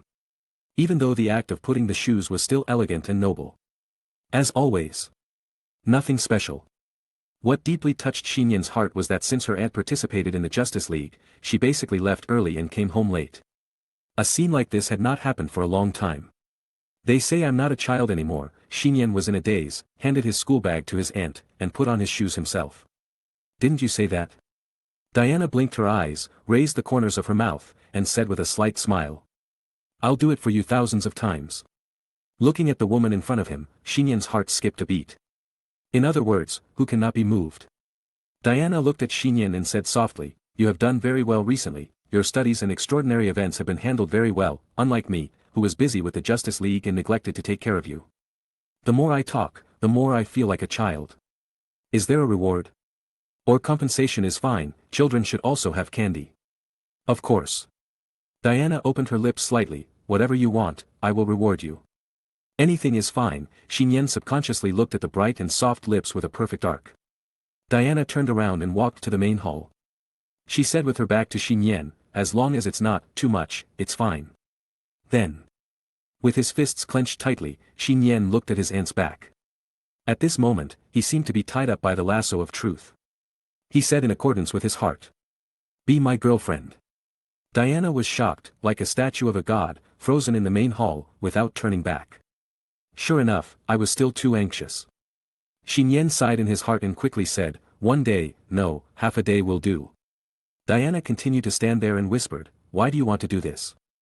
Nian thought for a while and said, I have never been in love, but I want to learn more about it recently, by the way, this is practice about love. Really? Since it is practice, there is no other way. Only half a day, time. Tomorrow, after school on Friday, Nian quickly followed up, fearing that Aunt Diana would suddenly regret it. That's it. Aunt, can you advance me some pocket money? 500 is enough. What to do? Diana asked instinctively and curiously. Invite your girlfriend to dinner tomorrow night. It's impossible to let your girlfriend pay for the first date. Nian smiled and walked past Diana, saying to himself, to be honest, I'm a little nervous. This is the first time I take the initiative to invite a girl on a date. Aunt, do you have any good suggestions? No. Diana's mouth corners rose quietly, and she warned with a slightly stern face, but, inviting a girl on a date, 500 is not enough, I'll give you 10,000. She paused and said, tomorrow night, do a good job. Chapter 167. The next day, Friday afternoon. The school bell rang. A large number of students came out of the main door of the teaching building, and the black-haired boy was the first to run out of the school. Nian's actions and speed were so fast that Gwen and Kara, who were superhumans, almost didn't react. Fortunately, Nian had told them in advance that he was going to buy gifts tonight, so he would not go home with them. Nian left the school and went to a normal clothing store first. Soon, he returned home with a bulging backpack. I'm back. Pushing the door and entering the house, Nian suppressed his excitement and shouted as usual. Welcome back. Diana had left work early and sat on the sofa in the living room waiting. Her shiny black hair was still neatly tied up. And she was wearing a fashionable white shirt and black trousers for work, and her two long and well-proportioned legs were leaning against each other. Although she responded to Nian, she did not go forward to take off her slippers and schoolbag as usual, but continued to sit on the sofa and read elegantly, revealing her exquisite and beautiful face against the light. Seeing Nian standing at the door, she was a little dazed. Diana's face was calm, and she said calmly, didn't you say yesterday that it would start after school? So you've already entered the role in advance, Aunt. Nian sighed, and he closed the door casually. When he stepped on the carpet to change into slippers, he couldn't help muttering, so, if it's a girlfriend, there is no service to welcome her home? I personally think that a girlfriend should give the man a chance to show off more. Diana flipped through the books and responded without raising her head, like before, it's more like what a wife would do after marriage. She seemed to have noticed something, and her words stopped abruptly, and then she covered the book as if nothing had happened, and asked in time to change the subject, didn't you say you were going out for dinner? When are you going out? Diana was quite calm and elegant in both expression and tone, as if she was not nervous at all. So natural. Nian had a moment, mistakenly thinking that Diana was really and always his girlfriend. Should I say she is worthy of being my aunt? No matter what she faces, she can deal with it calmly. Then he won't be polite. Before going out, Nian took a deep breath, strode towards Aunt Diana, and took out a shopping bag with clothes from her backpack. Please be sure to change into this. What is this? Diana looked at the shopping bag Nian handed over, and a hint of unexpected color flashed across her beautiful eyes. Aunt, have you changed your clothes? Nian stood at the door of Aunt Diana's room and knocked lightly. No response came from the room. If we don't go out, Wanda will be home later, Nian reminded warmly. The room was silent again for a few seconds, and then the door opened a little. Do you really want to wear that outfit? Diana used the door to cover her body, and her tone was far less calm than before.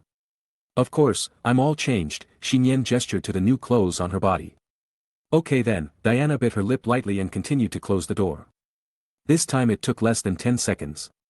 The door of the room was completely opened, and the demigod walked out a little unnaturally. Nian's eyes suddenly brightened. At this time, the aunt changed into the new clothes he bought. It can be seen that the top is a pure white t-shirt with a cartoon pattern of Mickey Mouse and Minnie printed on the front, and a pair of matching trousers with cuffs below. This outfit, together with the black t-shirt that Nian was wearing at this time, printed with a cartoon pattern of Mickey Mouse and Mickey, is like a couple's outfit.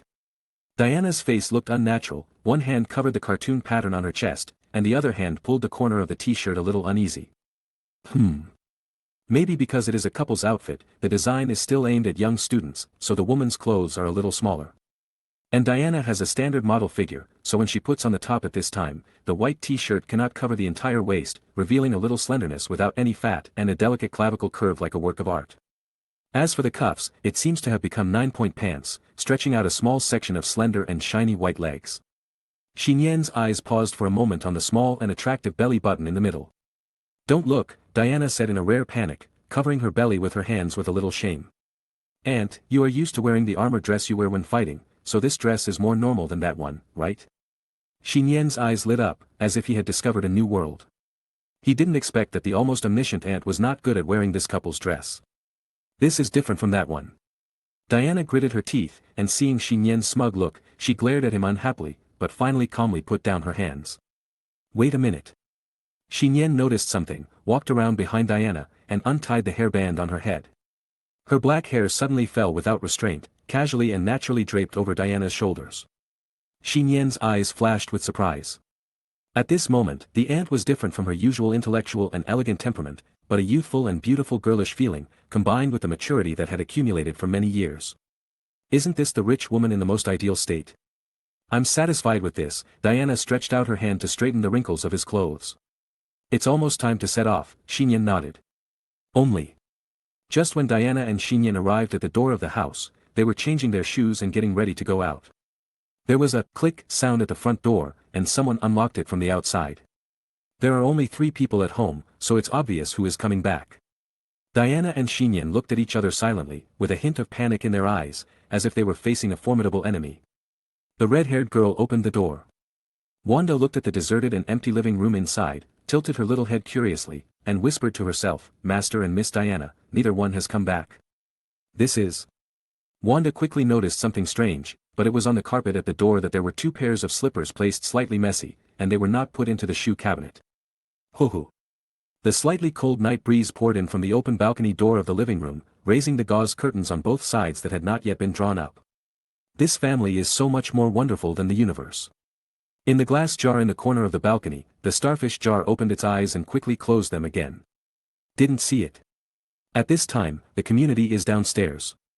At a corner of the street where there was no camera area, Diana appeared here with Xi Nian in her arms, and they all exhaled in shock. This is much scarier than dealing with Steppenwolf. After all, the 2 of them are wearing couple's clothes now. If Wanda opens the door and sees it, the consequences will be unimaginable. Everyone understands the truth. But why does it feel like an affair? Chapter 168. It's night. The bustling urban area of Washington is beginning to show its due vitality. The central pedestrian street is bustling with traffic, and colorful neon lights are shining everywhere. On the busy streets of Pedestrian Street, Xi Nian and Diana walked side by side. It's just that even though the 2 of them are wearing the same couple's clothes, when they walk together, there is still a subtle sense of incompatibility between them. One is that they are just a half-time couple and have not yet adjusted from their usual identities. And there's the difference in body shape. This is a point that cannot be reversed and ignored no matter how you overcome it psychologically. After all, even though Diana was wearing a white couple cartoon t-shirt, like a female college student who had just graduated, her tall and beautiful body and aura a few meters away could not be changed or concealed. Although Xi Nian's height has reached 175 meters in the past few months, which is no longer considered short for a teenager, he still lowers his head when walking with Diana, and he has the sunny temperament of a normal student. As if aware of Xi Nian's distress, Diana thought for a moment and suddenly asked softly, "What do lovers do?" "What will lovers do?" Xi Nian was stunned for a moment when he heard this, and then quickly came to his senses. Why worry about so many unnecessary things now? Just do what you like as a couple, right? Xi Nian stretched out his right hand and gently held the soft left hand of the woman next to him. Diana's thick eyelashes trembled slightly, but instead of resisting, she spread her slender, crystal-clear fingers and let the boy's slightly larger palm wrap and hold them. The fingers of both parties were clasped together, and each other's palms were filled with warmth. Just holding hands, the subtle sense of disharmony between the 2 immediately dissipated. "Let's have dinner first." A look of confidence returned to Xi Nian's face. He had done a lot of homework for tonight, and he had also searched for 100 things that couples should do and some dining etiquette. The 2 walked into a steakhouse. Xi Nian, who was a little unfamiliar, pulled out a chair for his aunt, tied a napkin, and after the steak was served, he cut the lady's portion first. The start was pretty normal. However, steak is harder to cut than expected. A thought quickly came to Xi Nian's mind. In the past, his aunt would help him cut it at home or outside. Her skillful and elegant movements seemed effortless. Right. I almost forgot, my aunt is Wonder Woman. The corner of Xi Nian's mouth twitched. Diana, who was sitting opposite, looked at Xi Nian who was clumsily cutting meat, and subconsciously handed over a plate of steak that she had cut at some point. Xi Nian looked at the 2 plates of steak that were too different and was speechless. Meal failure. The meal is over. After walking out of the steakhouse, Diana carefully reviewed and said, "Okay, my problem is, I forgot to give you more opportunities to show off." "It's okay, Nian looked unconcerned. If there is no chance, then create an opportunity. I learned a couples game from the internet, for example, Auntie, close your eyes and let me take you across the highway, this is a great test of trust. Nian stopped mid-sentence. He imagined it in his mind. If a car crashed into two people at high speed, he would probably be knocked out while the aunt was still standing there while the car flew away. Well, this game is very challenging, trust a ghost. Lost your studies. Game failed. It turns out, having a girlfriend who is too good and a god is sometimes not a good thing. Nian continued walking on the pedestrian street with his aunt in hand. Suddenly he heard music coming from somewhere in front of him, and it was a street performer playing the violin. Auntie, wait for me here. Nian trotted up to the street performer and took out $100 bill. The street performer looked confused at first, then nodded and accepted the money. Looking at Nian walking back, Diana asked curiously, what did you say to him? Nothing, I just ordered a song, Nian said. Then why is he confused? Diana was wondering, but soon she realized, because the violin music had started playing, and it was a melody and song that everyone knew. Christmas song. It's just that March is approaching now, more than half a year before Christmas. Pedestrians on the surrounding street stopped slightly, also showing doubts, and then quickly immersed themselves in the cheerful music of the violin. Let's go, Nian took Diana's hand and said. Diana smiled and nodded. No one knows. This song has another meaning for Nian and Diana, who met on Christmas night 17 years ago. Seeing someone buying vanilla ice cream on the pedestrian street, Nian bought one without hesitation. Wouldn't it be a good idea to buy one when you're out with a girl? Diana warned in a low voice, but she came to her senses again when she saw a couple next to her eating in a special way. You come and taste it first. Nian raised the vanilla ice cream in his hand and said. Facing his expectant gaze, Diana hesitated, then rolled up her hair with her hands and lowered her head little by little. She gently opened her red, soft and sexy lips. Stretched out her pink and small tongue, and licked the ice cream gently. The tip of her tongue hooked up a light milky white, and her movements looked elegant and sexy. The small tongue was retracted with that sweetness. Nian then ate the ice cream with a satisfied look on his face. Where did you learn it? Diana glared at him angrily. I won't tell you, Nian blinked his eyes and felt that he had won back a little. Sure enough. My aunt still has many unskilled areas, which need to be slowly developed. Diana was about to say something, but at this moment, a male voice came from behind. Miss Prince? Nian and Diana turned around at the first time. It was a middle-aged man in his 40s, wearing a suit and leather shoes, who looked like he had just got off work. Seeing Diana's face, the middle-aged man was surprised and happy and said, Miss Prince, I didn't expect it was really you. Mr. Upton, are you still working in the museum? Diana said, and said to Nian, he was a colleague of mine when I worked in the museum before. Upton said distressfully, yes, the museum is without Miss Diana, the human encyclopedia, and my workload has increased dramatically. By the way, who is this? As Upton said, his eyes fell on the boy next to Diana, and he also found the two holding hands together, with a curious look in his eyes. Nian's expression was a little stiff. This was just like the scene before when Diana took him back to Paradise Island and didn't know how to introduce herself. However, after all, he and his aunt were just pretending, just like a game of playing house, just a couple practice that lasted for half a day. So, there was nothing to hesitate about. In order to avoid future trouble, his current self-introduction should be. Hello, Mr. Upton, Nian took the initiative to extend his hand and said firmly. My name is Nian, and I am Diana's boyfriend. So it's, huh? What did you say? Is this your relative? What a joke. Diana shook her head, she took Nian's hand and put it on her waist, and said calmly and seriously. Upton, he is not joking, this is really my boyfriend. Chapter 169. It was late at night. Washington. Far away from the bustling downtown area, in the relatively quiet Riverview Park. Only some street lamps beside the sidewalks glowed with gentle white light, and many other places, such as the groves in different directions from the public entertainment facilities, were completely stained by the night and shrouded in darkness.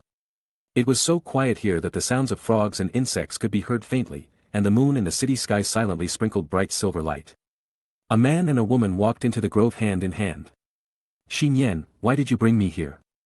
The black-haired woman's beautiful face, which was always calm and composed, finally showed some strangeness at this time, and her beautiful eyes looked at the boy next to her with suspicion. This child, wouldn't he be so bold? It's only been a few days since I noticed it, and he learned bad things so quickly. Why do you come here? Of course, we do what we like to do. Aren't we lovers? Diana frowned slightly, and her tone was a little colder. I told you not to do anything too extreme, and, after all, this is not good for your health. We're here. Nian suddenly shouted, and then let go of Diana's hand and walked forward. Diana was slightly stunned. It was obvious that Nian led her through the woods of the park and came to a huge tree in the middle. The tree was nearly 100 years old. The thick trunk was so big that 3 people could hug it. It grew lush branches and leaves like an umbrella upwards, and its roots were intertwined and deeply rooted in the ground. This is what I saw on the internet yesterday. Nian turned around and blinked, saying, couples can find an old tree, bury the secrets they want to tell each other at the bottom of the tree, and then come to the old tree together to take them out 10 years later.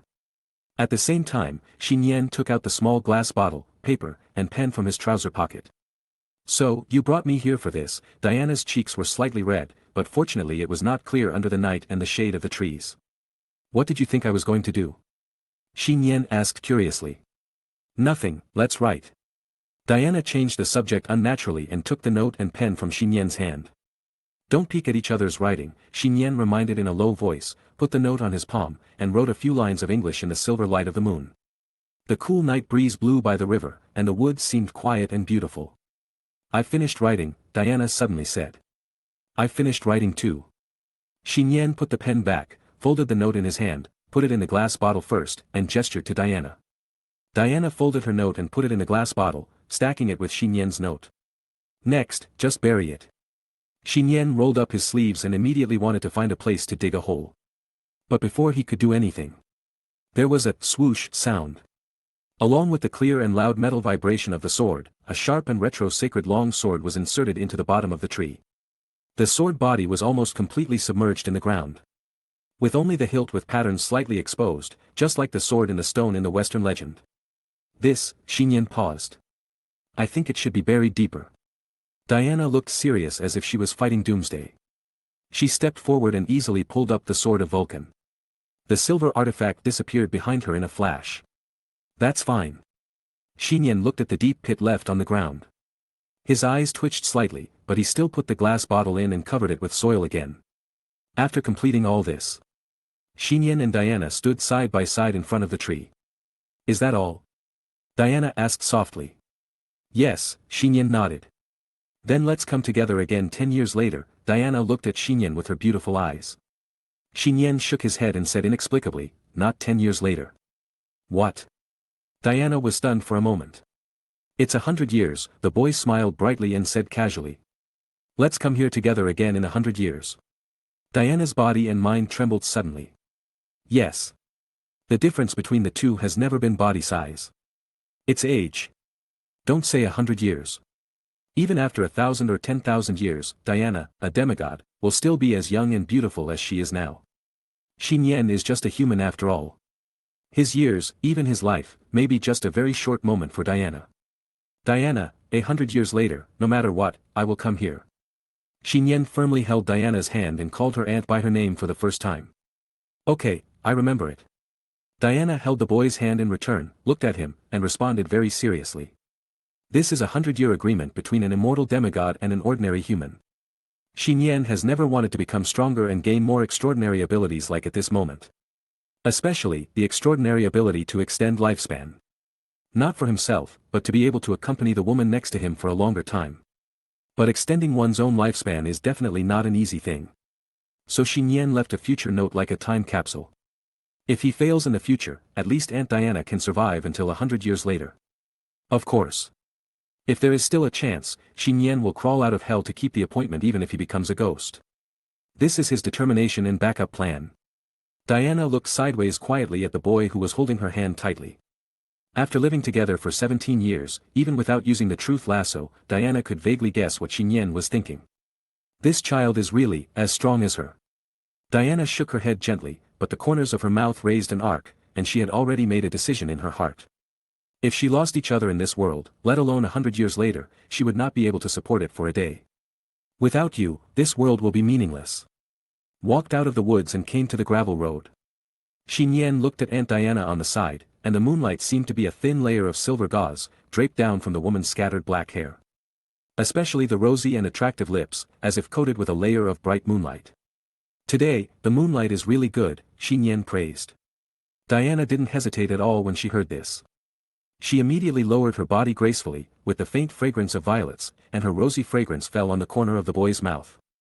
That's enough, if you go a little too far, you should transform. Diana's kiss was quick, and she withdrew her lips without changing her expression. I haven't said anything yet. Nian muttered, reached out and touched the corner of his mouth, but felt that it was not a loss. The two continued to walk out along the gravel road in the park.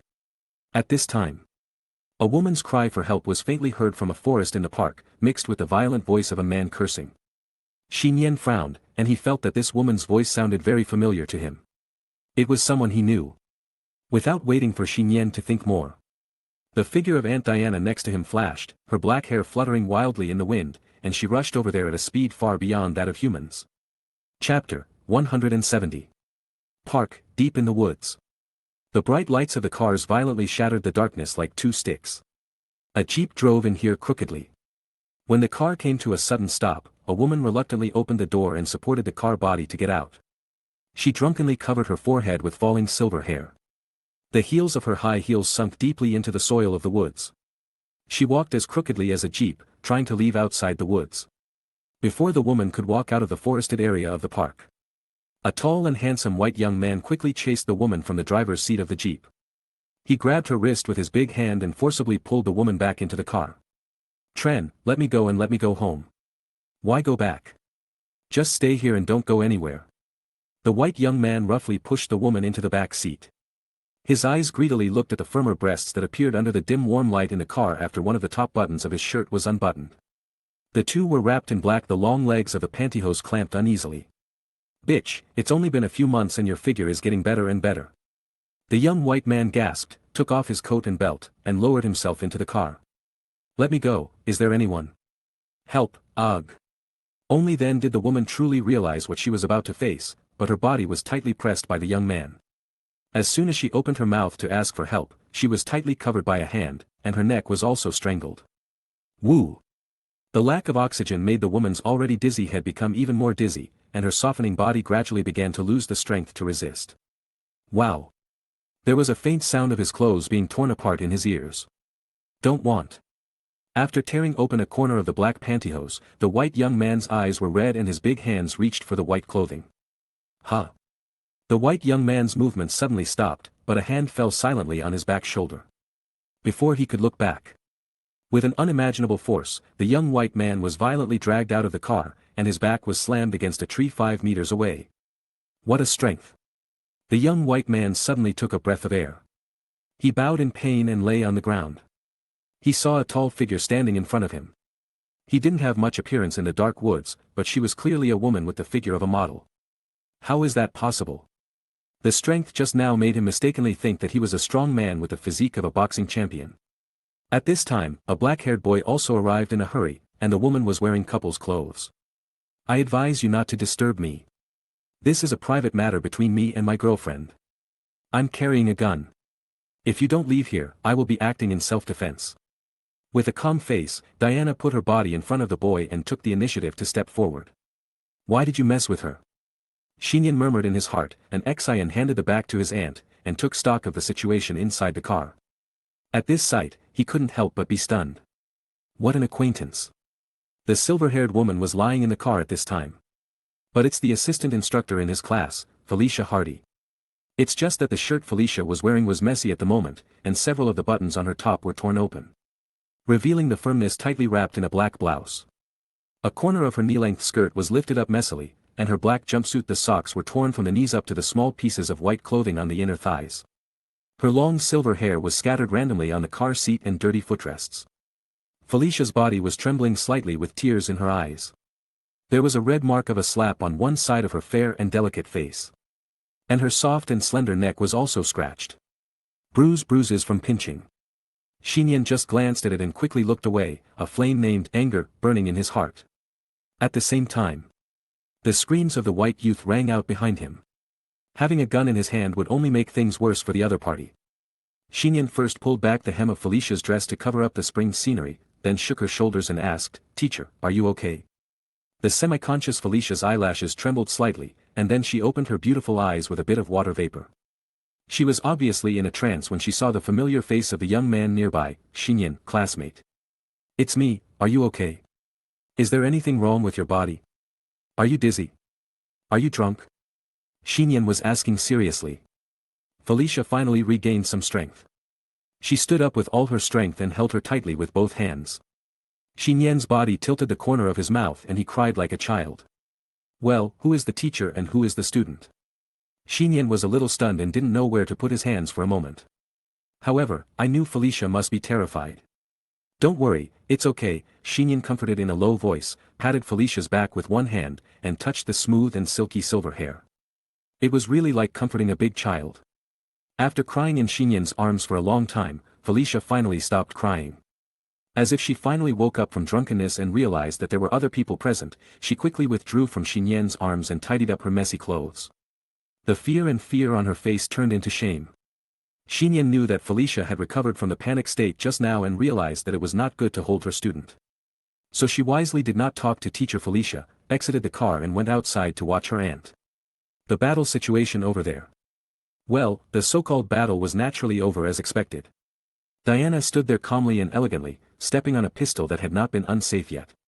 The white youth curled up on the ground in front of him, foaming at the mouth and already unconscious. Diana, are you okay?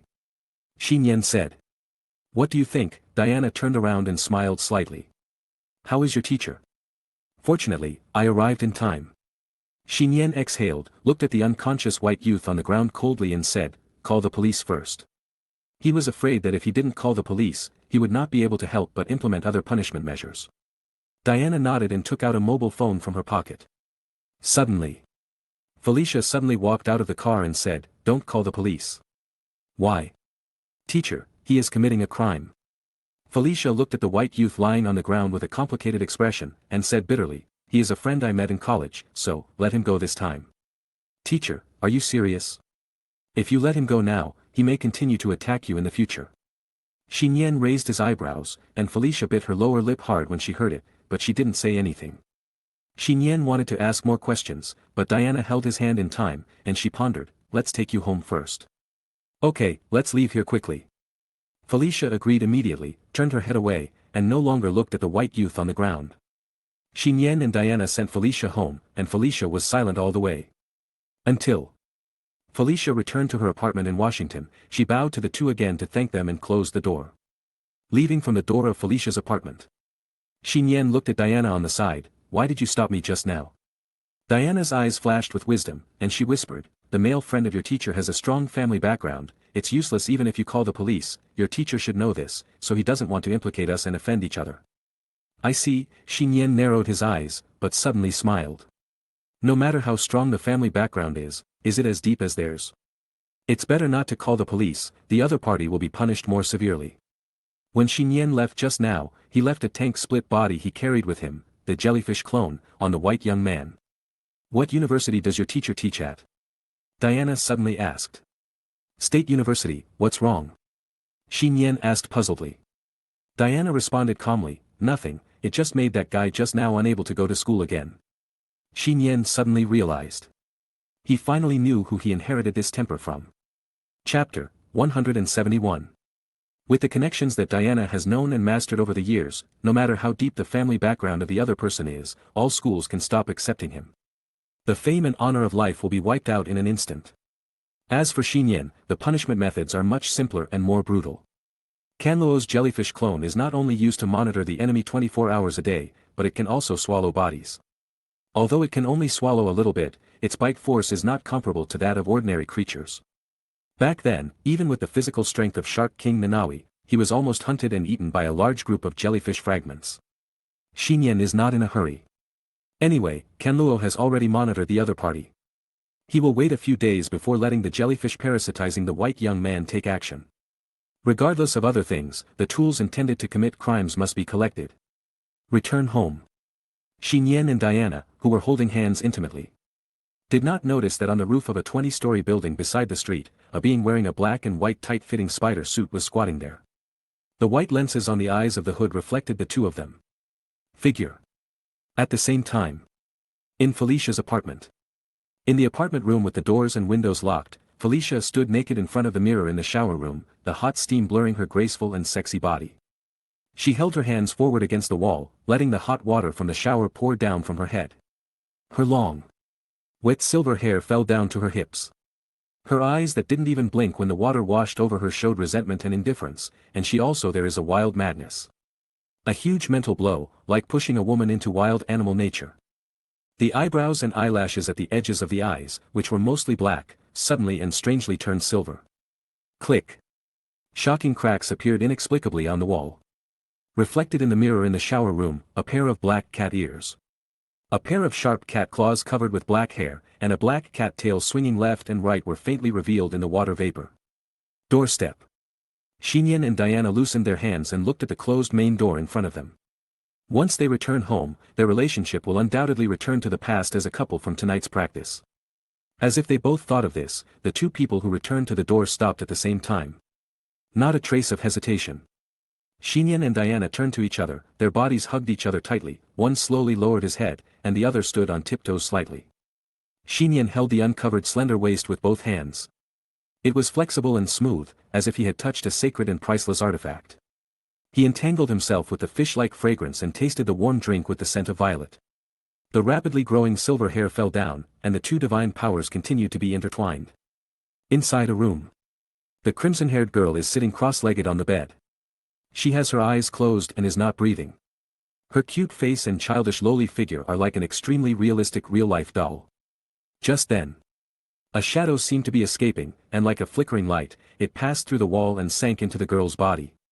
Wanda, who was sitting cross-legged on the bed, suddenly opened her eyes as bright as gems. She seemed to have suffered a huge impact and saw an unimaginable scene. Her mouth was gasping for air, her cheeks were as red as apples, and her heartbeat was beating like a rabbit. Master, Miss Diana, how could they? Wanda froze. This was too shocking for a 13-year-old girl. Hearing the sound of the door opening outside, Wanda in the room immediately patted her cheek and forced herself to calm down, otherwise she would be exposed. The next day, morning. I went to work. Be safe, Auntie. Nian and Diana say goodbye at home. Yes. The two have returned to their previous relationship, the relationship they have maintained for 17 years. What happened last night is like a dream, buried in the hearts of both parties as an exercise. Wanda, I'm going to my classmate's house as a guest at noon, so I won't be back for lunch, Nian said while sitting on a chair and eating breakfast. I know, Wanda was angry, as if she was sulking. Who made you angry? Someone from school. My classmates at school, how dare you mess with me, Wanda snorted. That's right, Nian nodded. After all, Wanda is a quasi-disciple of Master Gu Yi, and is usually much stronger than him. Then who messed with you? I won't tell you. Wanda was very unhappy. She opened her mouth and took a big bite of the sausage before handing it to Nian. Why are you eating my sausage? Looking at the sausage missing a bite on the plate, Nian was confused.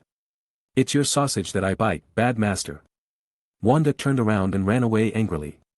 The corner of Nian's mouth twitched. So, has his title been upgraded from idiot to villain? This black-hearted little maid, it seems like she needs a spanking sometime. Saturday, 11 o'clock in the morning. It was estimated that it was the time agreed upon with Carla. Nian put the prepared gifts into his backpack, went out, and took the elevator directly to the top floor of the residential complex. Just as Nian came to the rooftop. Washington City skyline. The distant clouds were suddenly broken by a strange force, and a black dot came from far away. It was at the end of the field of vision the moment before, and it was already in the air above the head the next moment. The red cape fluttered, and Kara, wearing the Supergirl battle suit, landed lightly in front of Nian. As always, she wore the blue Supergirl tights, red skirt, and dark red combat boots, but today Kara did not wear black silk, revealing the absolute domain of a girl in the sun. Come on, senior, Kara smiled and stretched out her hand. Nian held it tightly, and a force that was like reality gently covered him. He knew that it was the biological force field exclusive to the Kryptonians. After a while, Supergirl Kara took Nian and flew into the sky, breaking the sound barrier in clouds again, and flew out of the city in a stream of light. In less than a minute, she flew over several modern cities, and the Superman version of the plane went directly to a suburb of the metropolis. This is a wooden hut surrounded by wheat fields. There are almost no other houses within a few miles. It is similar to the home of Kara's adoptive parents. So Superman's home must be equipped with a large farm. Kara put Nian in front of the hut and shouted, "Carl, I'm here." Coming. A deep and powerful male voice and the sound of footsteps soon came from the house. The door opened. A tall and strong man stood at the door. His shirt could not hide the bulging muscles underneath. The whole man standing at the door seemed to be a size smaller. He wore glasses but had an elegant and simple temperament. His real name is Carl L. His name on Earth is Clark, and he also has a name. Superman. Carl at the door and Nian outside the door looked at each other, and both sides were obviously silent for a while. This is their second meeting. Chapter 172. Manor Cabin. Living room on the first floor. Nian and Carl were sitting on the sofa. Nian was watching TV and Carl was reading a newspaper. The aroma of hot meat continued to overflow from the kitchen nearby. The female reporter I saw in the square last time, also the girlfriend of Superman Carl, Lois Lane, serves as the chef. After Supergirl Kara arrived here, she immediately went to the room on the second floor and changed her clothes into loose long-sleeved and casual cotton pants for home. Her dark blonde hair was also tied into a single ponytail, and she wore pink slippers. Clattering downstairs, the beautiful girl did not talk to Nian anymore, but went into the kitchen to help very skillfully. As a result, the two men sitting on the sofa were left alone, and the atmosphere seemed a bit awkward for a while. Nian felt like visiting his girlfriend's house for the first time again. The last time he felt like this, he went to visit Kara's adoptive parents' home. It should be said that the progress was faster than expected. During the two meetings, all of Kara's relatives were met. Well, except for the surprising sister whose life or death is uncertain and who is suspected of wandering in outer space. That young man last time, was you, right? Carl suddenly spoke, looking sideways at Nian, but did not use his X-ray ability to scan. Youth? Oh, beat Superman in super god mode. Nian hesitated, then nodded and admitted. If Superman Carl really wants to know, he can just ask Kara directly, so there is no point in not admitting it. Also, Nian doesn't think Superman Carl will hurt him unless he does something to Kara. What surprised Nian was that Carl calmly put down the newspaper, with a smile on his resolute and square face. That's really awesome. Compared to General Zod and Doomsday, it puts more pressure on me. By the way, you don't know who General Zod is, right? He is the leader of the Kryptonian battleships who came to Earth before. That was just a coincidence. Nian scratched his head. Could he really say it was a coincidence? The conditions for activating the super deified mode require the cooperation of at least 3 people, including Superman's cousin. Certainly. It is naturally impossible for Nian to tell the secret about his own abilities. Otherwise, Superman, who seems to be quite friendly at the moment, would probably get angry with him. Accident can't defeat me. Superman Carl stared at Nian with deep eyes, and asked thoughtfully, I want to know one thing, can you get that kind of power a second time? Nian glanced at the ponytailed girl in the kitchen and muttered, it should be no problem. That's good. Superman Carl's eyes flashed with light. At this moment, he thought of many things and couldn't help but murmur to himself. Mr. Carl. Nian always felt that something was not right about Superman Carl, or that he was planning something. With Superman's great power and the ceiling of a superhero's combat power, if he even needs to plan, it means that it must be unimaginable. Maybe it would be an event that requires a level of combat power like the super deified mode. You can just call me Carl, from now on, we may be a family, Carl smiled casually, and Nunu said straightforwardly. Kara is very good, she is also the only relative left in my hometown of Krypton, I know she has always liked you, as early as half a year ago Nian opened his eyes wide. Superman Carl hasn't finished speaking yet. With a panicked exclamation, Kara ran out of the kitchen. Her face was rarely red with embarrassment, and she hurriedly interrupted Carl's words and shouted, you two, get ready for lunch. Good. Carl responded quickly, stood up and patted Nian on the shoulder, as if to encourage him. Nian was speechless for a while. Are all younger brothers good at seeing off their sisters? Lunch time. Carl's adoptive mother Martha also returned home to have dinner together.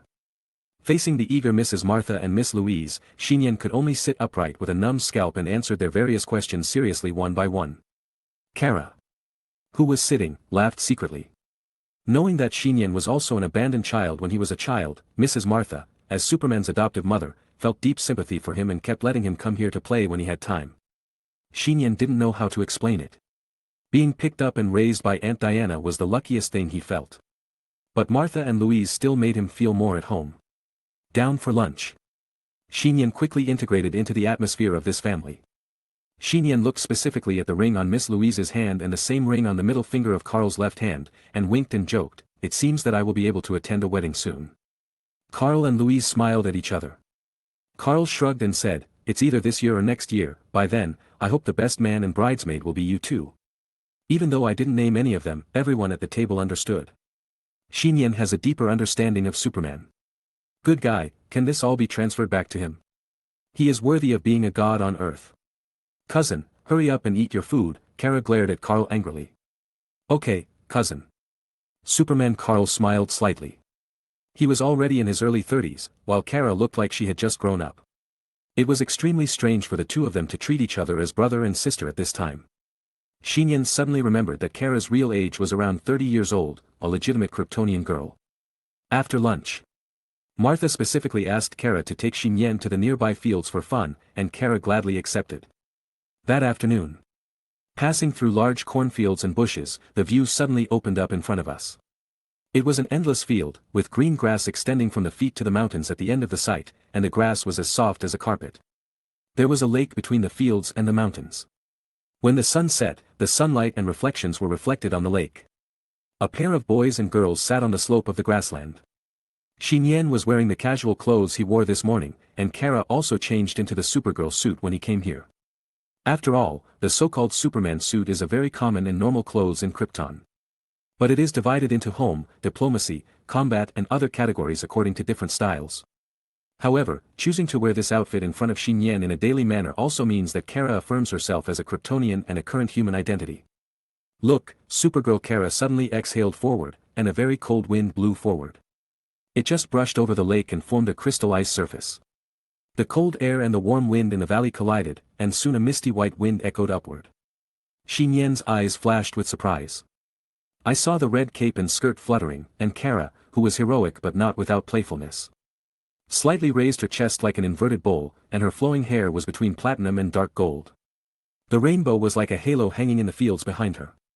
The strength and confidence of the Kryptonians, the kindness and gentleness of humans were undoubtedly revealed. At this moment, it should be the most beautiful time for Supergirl. Chapter 173. The faint red clouds and golden light seemed to be rendered under the mist.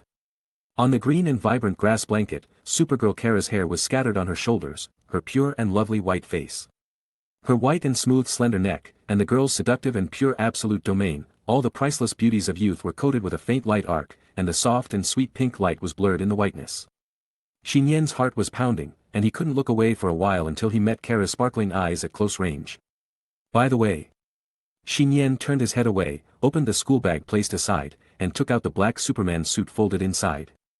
Last time, I forgot to give it back to you, you. Nian exclaimed, and the black Superman suit in his hand fell on the grass next to him. In the sun, the family totem of the Krypton lineage shone with sacred glory. It was the black-haired boy who was pushed down on the grass. Nian opened his eyes in astonishment, and saw Kara turned over and sat on him very boldly. One hand was wearing a dark red glove and rested on the ground beside his ear. The other hand had already bitten off the glove with his teeth, and the slender white index finger gently poked his left chest. Nian could intuitively feel a gentle but not negligible force, as if it passed through the clothes and the skin and tapped the heart. The numb static touch spread from the heart along the veins to the whole body. Kara, calm down. Nian took a deep breath, and his breathing became much more rapid instinctively. Maybe every extraordinary opposite sex he met was stronger than him. This posture was too familiar. I was shaking with anger. When would I be able to stand up? Whether he could stand up or not, Nian didn't know, but there was a place that stood up in advance. Nian, Sr., I'm very, very calm. Kara's perfectly shaped chest was obviously rising and falling, and the exposed skin became more and more pink, which was a color far more beautiful than nature, like being drunk, adding a touch of sexiness to the soft and sweet girl. Now I am calmer than ever, Kara whispered to herself. What Nian didn't know was that, as Luna said before, he was a walking jewel, something that the extraordinary opposite sex could not ignore. Passive ability of the master of the dependent. In addition to being able to make the strange opposite sex who master the extraordinary have a basic goodwill value for him, there is also a hidden feature. The stronger the extraordinary the opposite sex mastered, the more unable to resist his goodwill. And, after deepening physical contact and emotional communication on weekdays, the goodwill will increase more significantly than other people. A determined superhuman might be able to resist this temptation, but if the frequency of contact is deepened, emotions will overflow like a glass bottle filled with water. Let alone the fact that the superhuman power of Krypton is too strong, Kara's resistance to emotions is far less than that of Diana and Ancient One. For Supergirl Kara, the accumulated water has already cracked the glass bottle. Long before. When she first lent her Kryptonian power to Nian, Kara wanted to be the first to eat a bite of this cake, but the timing was not right at that time. And now, knowing that not only Gwen, but many people are eyeing this cake. How could Supergirl Kara miss this opportunity? Kara, this is just because the atmosphere is too good now, Nian tried to persuade, but he could no longer restrain himself. After all, he was a passionate teenager, and Kara's female Superman battle suit was a slightly short skirt style. Sitting astride like this, no one can bear it. But before Nian could speak, his mouth was blocked as Kara fell down. Compared with the previous dragonfly touching the water. This time, Nian could feel it more. The female Kryptonian with a body of steel, some places are so soft and delicious that I am afraid they will melt. This is the effect of the biological force field. The master of the followers, the ability is triggered. Nian opened his eyes wide, his hair did not change, but his biceps and abdominal muscles were presented like an assembly line, and his muscular body made of steel slightly lifted his shirt. A force that was tens of millions times stronger than that of an ordinary person awakened in his body, condensed like a force field with pressure surging outward. Just an unstable burst of grass annihilated the surrounding grass within 100 meters, and the aftermath spread and shook the mountains several miles away.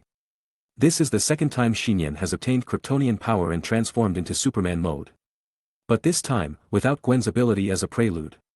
Amazing abilities awakened in the body one by one. Nian's superhuman senses were indiscriminately improved and amplified. His strength and energy were just like when he first got the power of demigod, and he was out of control and ran away. Nian, how could this happen? Kara was shocked and spoke, her own superhuman force field swept out, trying to calm down the out-of-control superhuman power. But at this time, she forgot that Nian also had a superhuman force field, which was a common feature with her. The barrier of the superhuman force field was just opened, and it was torn apart violently. Nian's eyes were slightly hot and red, and his body just trembled at a high frequency. His clothes and shoes were broken instantly, and countless cracks appeared on the hillside below him, and each crack spread out for more than 10 meters. Every move was destruction. This is the out-of-control Kryptonian power. Nian's hand subconsciously fell on the girl's slender waist under the indiscriminate magnification of Superman's senses. He could feel the perfect softness of the curve underneath the suit even through the tough female Superman suit.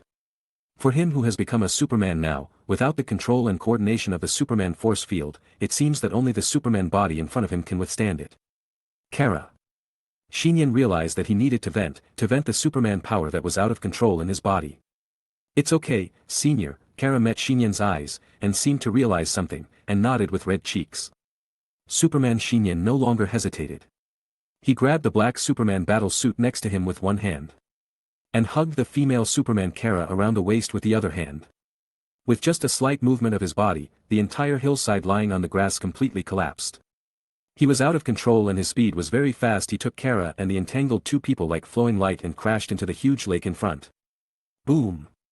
The thin and transparent white ice surface was broken. A large amount of lake water rushed up to the sky, and then fell like a rainstorm, drawing a rainbow in the air, and the bright red sunset afterglow fell on the lake. This is just the beginning. It was as if an ancient monster had awakened at the bottom of the lake. The water in the huge lake became boiling hot, gurgling and surging with whirlpools and waves, and a low roar from the deep throat came out from the center. Not only the lake, but also the ground next to it began to shake slightly, as if someone was hitting it with a huge hammer. A few kilometers away, inside the wooden house. Carl, what's going on? Louise was suspicious, looking at the water cup on the table, which kept surging with water circles. This is. As a person who has experienced it, Carl vaguely guessed something. He didn't know how to explain it for a while. In the end, he hugged his fiancée from behind, kissed her earlobe and said, "Don't worry about these details." Is this a detail? Louise didn't understand. Isn't this an earthquake? Chapter 174. The sun sank into the mountains, night fell, and the starry sky was bright. And the earthquake has not stopped. Since the afternoon, there have been minor earthquakes in the suburbs of the metropolis. Many local residents dare not stay at home and choose to sleep on the streets. The source of the earthquake center is a natural lake. The earthquake is more obvious in the area near here. Fortunately, there are fields and forests nearby, so no residents have noticed the abnormality of the lake. At this time, in the huge lake with a radius of 1 mile, the lake water really turned into warm water with hot steam, like a superlarge natural open-air hot spring. The ice on the lake's surface has long melted into water vapor. The lake water sometimes flows up like a waterfall, and sometimes flows like a whirlpool in the sea. The lake water can reach hundreds of meters high, and then it falls like a heavy rain. After nightfall, it continued for a while. The lake water suddenly broke into 2 halves, and a beast-like roar came from the bottom, accompanied by the angelic humming, and then the lake water completely burst up. 2 figures hugging each other flew out of the lake, with black and red capes fluttering. It was Nian wearing a super black battle suit. He hugged the slightly petite supergirl from the front. The two hugged each other tightly, like a human missile hitting the mountain diagonally. It was like a special battle. A battle between Kryptonians and Kryptonians. At the critical moment, Nian still managed to turn over and let his back hit the mountain. Boom! Countless gravel flew, and the top of the mountain was directly smashed by the two. The impact of the crushed mountain made the two hug each other tighter, with almost no gap. Their moving trajectory remained unchanged, and they continued to rush diagonally upwards towards the night sky, and their speed continued to soar. The sound barrier was easily broken in mid-air, and the clouds in the sky were also broken. In the first half-second, the two had just come out of the lake, and in the second half-second, they had already arrived outside the earth.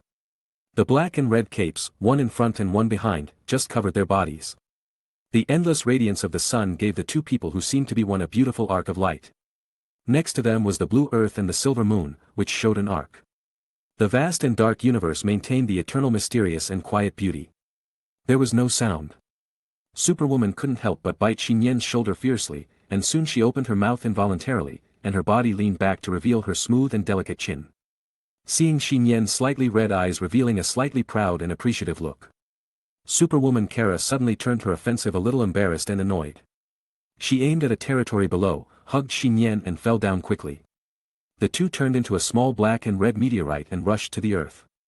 In the end, the small meteorite landed in the western United States, on a Weiwei snow mountain where the ice and snow had not yet melted.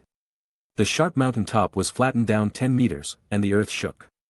The avalanche was like a volcanic eruption, rushing down to destroy everything, and the green grass and forests in the valley were all submerged.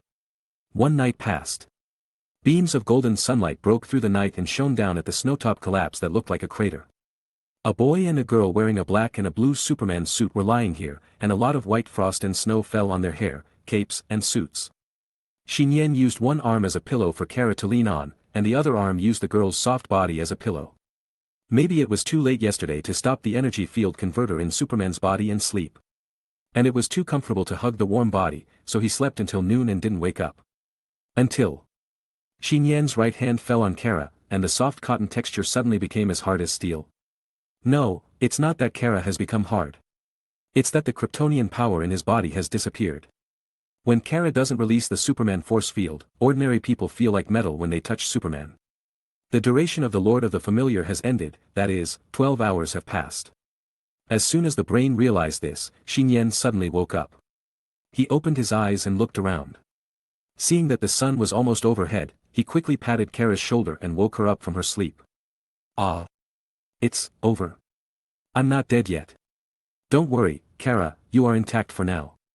Nian looked Kara up and down and helped her smooth out the wrinkled red skirt. However, Nian soon noticed something wrong. This wrongness came from himself. Nian didn't feel cold. You know. He has lost the power of Krypton now, and he is on the snowy top of a high mountain in the western wilderness. Even if the black super battle suit on his body can keep out the cold, there is no practical cold protection for his palms, neck, and head. Something's wrong. Nian lowered his head and touched his body. Although he had lost his temporary superhuman abilities, his body still looked tough and strong. His muscles, which looked like they were cast and forged by steel, were still there. Under the tight-fitting dark superhero suit, his body still showed a perfect curve like an assembly line. Nian tried to clench his fists, but he still had the same sense of strength as an ordinary human being. He stood on the top of the snow and looked into the distance. His vision could only extend to about 10 kilometers. Nothing has changed. In addition to his physical appearance, he also retains his superhuman appearance. What's the use? Bodybuilder? Nian frowned. He suddenly thought of something, reached out and slapped himself on the cheek. Snap! Supergirl Kara, who stood up at the side, saw this and said in a stunned voice, "Senior, what are you doing? It doesn't hurt." Nian did not respond to Kara. His eyes lit up slightly and he continued to slap himself with the palm of his right hand. This time, Nian used all his strength. Snap! On the top of the flat snow-capped mountain, the slap was extremely loud. "Nian, what's wrong with you?" Kara was obviously frightened, and quickly stepped forward to hold Nian's hand, fearing that he would continue to harm himself. "I'm fine, I should say, I'm fine. Very fine." A gleam of understanding flashed in Nian's eyes. He used his greatest strength to hit himself in the face without feeling any pain, and there was no numbness in his palms. He vaguely understood what changes had occurred in his body. "Kara, hit me." "Ah, what did you say?" "Hit me and you will know, use your fist and try with a little force first," Nian said seriously. "All right." Kara hesitated, feeling that Nian was serious, and then lightly touched his chest with her fist. Even though it is just a light touch to release water, in fact, it is several times more powerful than a human being. The inhuman force came, like a heavy blow. Nian couldn't help but take a few steps back, then stopped, but then he laughed out loud, "It doesn't hurt at all." Kara's eyes were filled with surprise. "Kara, use 50 of your power this time and give it a try." Nian's face was full of confidence, and he patted his chest with his hand. As soon as he finished speaking, a fist quickly landed on his chest. "Bring the hurricane." Boom! Nian immediately flew backwards. He was like a cannonball, caught in the strong wind and smashed into the opposite mountain peak. The human body sank directly into the rocks, triggering a mighty avalanche. Nian. Kara quickly flew over and dug him out of the deep mountain. Although Nian looked a little embarrassed, his body was as intact as the black super suit. "Your punch made me feel a little pain in my chest," Nian smiled after being pulled out by Kara. At the same time, there was an instinctive message in his mind. Subconsciously, the common-sense concepts of ordinary human beings' instinctive defenses such as being scalded by hot water, being frightened by the breath of poisonous snakes, and being alert when facing knives and guns are all modified one by one. That's right. Nian obtained Kara's Kryptonian bloodline, a special ability exclusive to Superman. Man of Steel. It will not disappear over time, but will last forever. No, it's not just a body of steel, in my opinion, the body is still as flexible as before, this is a body of steel with its own biological force field optimization, Nian was amazed. It's not easy. He finally got a permanent supernatural ability. Although only the defensive category of Man of Steel. But understand this. The abilities obtained by Nian will automatically optimize weaknesses. Therefore, even if his steel body faces kryptonite and the red sun, it will not be weakened or ineffective. A body of steel with no weaknesses, what does this mean? This means that Nian's survivability has increased by more than 1,000 times. Even if he was lying on the same spot, let alone modern humans, most extraordinary beings would not be able to hurt him in the slightest. To some extent, Nian's frontal defense index has exceeded that of the Super League. Of course, it's just physical defense. Everything else is still at the level of ordinary humans. All I can say is, it's tough to beat. Why do I feel that this ability is specially used to protect me from hatchets? Nian complained in his heart, but was still extremely excited. This allowed him to see another way, a way to truly become stronger. Turn out to be. Not only can the Lord of Dependence obtain all abilities in a timely manner, but he can also obtain some of the extraordinary abilities through other methods. Nian has a feeling in the dark. With his ability to be the master of the dependence, he might be able to permanently acquire all the physical abilities of extraordinary beings, but he has not yet found the harsh conditions that can trigger that situation. Yes, harsh. After all, just holding part of the ability permanently would have to be as good as last night. If he wants to obtain everything permanently, Nian really can't figure out how far he has to go. I couldn't think of it, so I simply stopped thinking about it. Perhaps one day, conditions will be achieved unexpectedly like today. Kara, have you felt any changes in yourself? Nian put away his thoughts and looked at the superwoman Kara aside. My body, changes? Kara tilted her head in confusion, suddenly covered her still slightly swollen belly, clamped her legs tightly and said angrily, it's about to come out, does this count? Nian.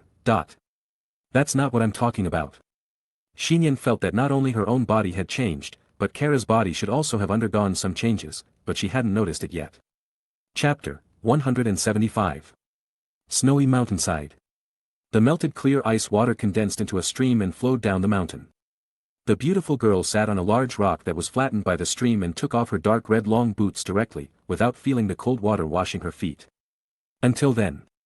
Standing aside, Nian recalled what he had done last night. He looked at Kara's youthful and beautiful face with a soft and sweet smile. The red cape that came with the Supergirl battle suit was as gorgeous as before. But there were more wrinkles and obvious handprints on it. Every strand of hair scattered on the shawl glowed with platinum luster, and more than half of the slender and even legs were submerged in the stream. The cold water was picked up by the little hands and sprinkled on the inside of the legs. The water immediately slid down the long legs that were as bright as ivory in an arc. The white and tender hands that had the power to smash the mountains made Nian feel a huge contrast when doing these light and gentle actions. And that's it. Although her appearance has not changed since yesterday morning, her temperament has become more mature and attractive. Especially when she saw Kara washing the things flowing down her legs with a distressed look on her face, Nian had an urge to continue. Who can resist this? It was okay if he had never tasted it before, but now that he has liberated his nature for the first time, he can't go back. However, Nian knew that if he touched Kara again, he would turn into the Superman state that lost control yesterday. Today is Sunday, almost noon, and he has to go to Qin Mei Gwen's house to attend the family dinner for the coming-of-age ceremony. Nian, it's not clean, Kara said helplessly, stepping on the water lightly with her feet, muttering. Let's go home and take a good bath. It was just such a simple sentence. It almost broke the psychological defense line that Nian had built with great difficulty. Nian took a deep breath and endured it. It's my fault, I should have taken protective measures yesterday. I brought it, but are protective measures useful? Kara took out 2 small square plastic bags from a hard-to-find pocket on the waist of her Superman suit, gestured, and put them back into the tiny built-in pocket. That's true, Nian suddenly realized. It seems that even if protective measures were taken, it would not be prevented in the state yesterday. Besides, if protective measures were really taken, wouldn't it be a waste? Kara gently covered her lower abdomen wrapped in a blue suit with her palm, and said frankly with inexplicable expectation. She came to school to experience human life and integrate into human society. So for Kara, if there is a chance to strengthen the Krypton family and raise the fruit of love, it will definitely take priority over academic studies in school. Kara, Nian looked at her seriously. If you continue like this, you can consider taking a leave tomorrow or the day after tomorrow. Ah, I was wrong. Kara stuck out her pink tongue, her eyes flickered cautiously, her small nose twitched obviously, revealing a lingering fear. Last night, at a certain moment, our Kryptonian daughter Kara really thought she was dead. At least, it was broken. For a short time. Kara didn't want to do it again. It was exciting, but you couldn't play with your life every day, right? Superwoman Kara took Nian and flew directly back to the rooftop of Nian's home. As soon as she put Nian down, Kara flew back to the suburbs of Washington in the direction of her adoptive parents' home with a sad face. Nian took the elevator downstairs, opened the door and returned home, and found that the house was empty. That's right. Although it was Sunday, Diana would still stay in the law firm where she was a shareholder at noon. Wanda will also go to school to study housekeeping education, or go to the Holy Land of Master Gu-Yi to learn magic. In the end, as the idle person in the family, there is always only Nian. No. There are 2 or 3 other guys. Xiao Huang, Xiao Du, you are more relaxed than me, lying down all day long at home.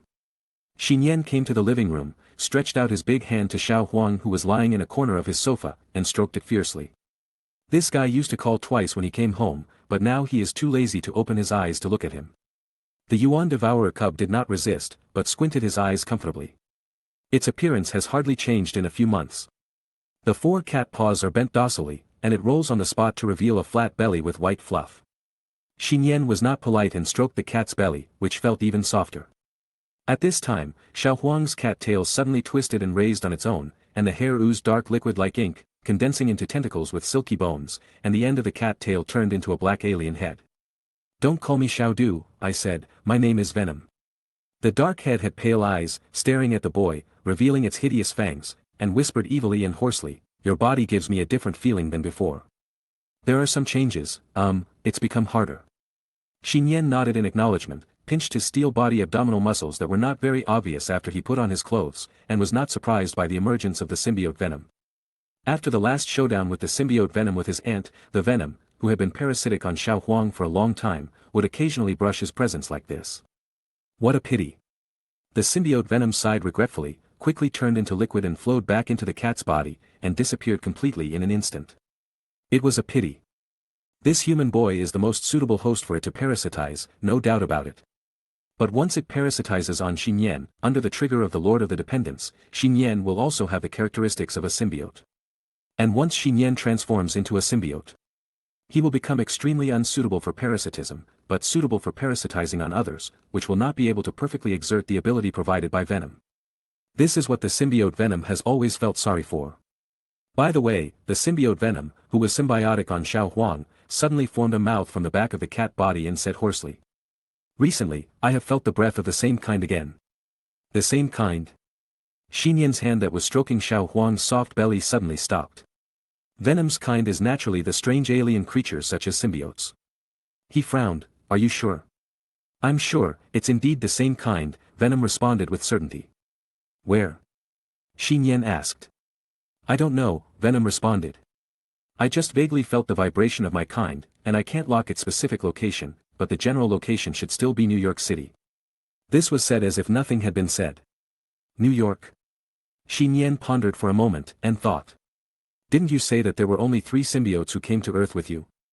Xinyan still remembers those 3 symbiotes very clearly. After all, it was the first time that the 3-in-1 body was solved by itself. 2 symbiotes were exiled into the space of the Devourer. There was no parasite for such a long time, and they died in it.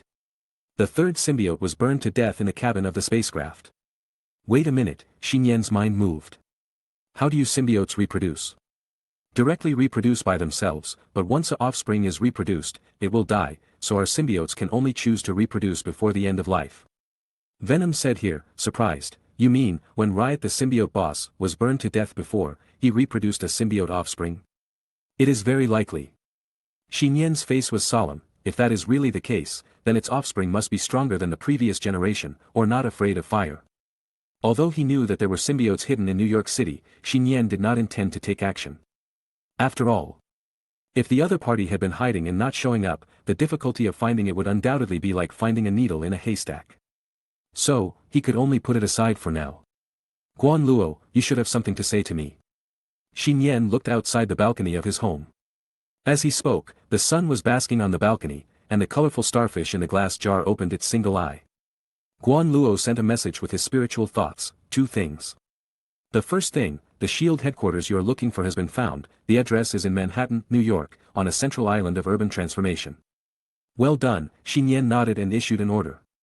Encircle the urban area around the headquarters, and then find a way to infiltrate the headquarters building to find out if there is a silver-haired boy around 13 years old inside. In addition, record any special things in the headquarters first.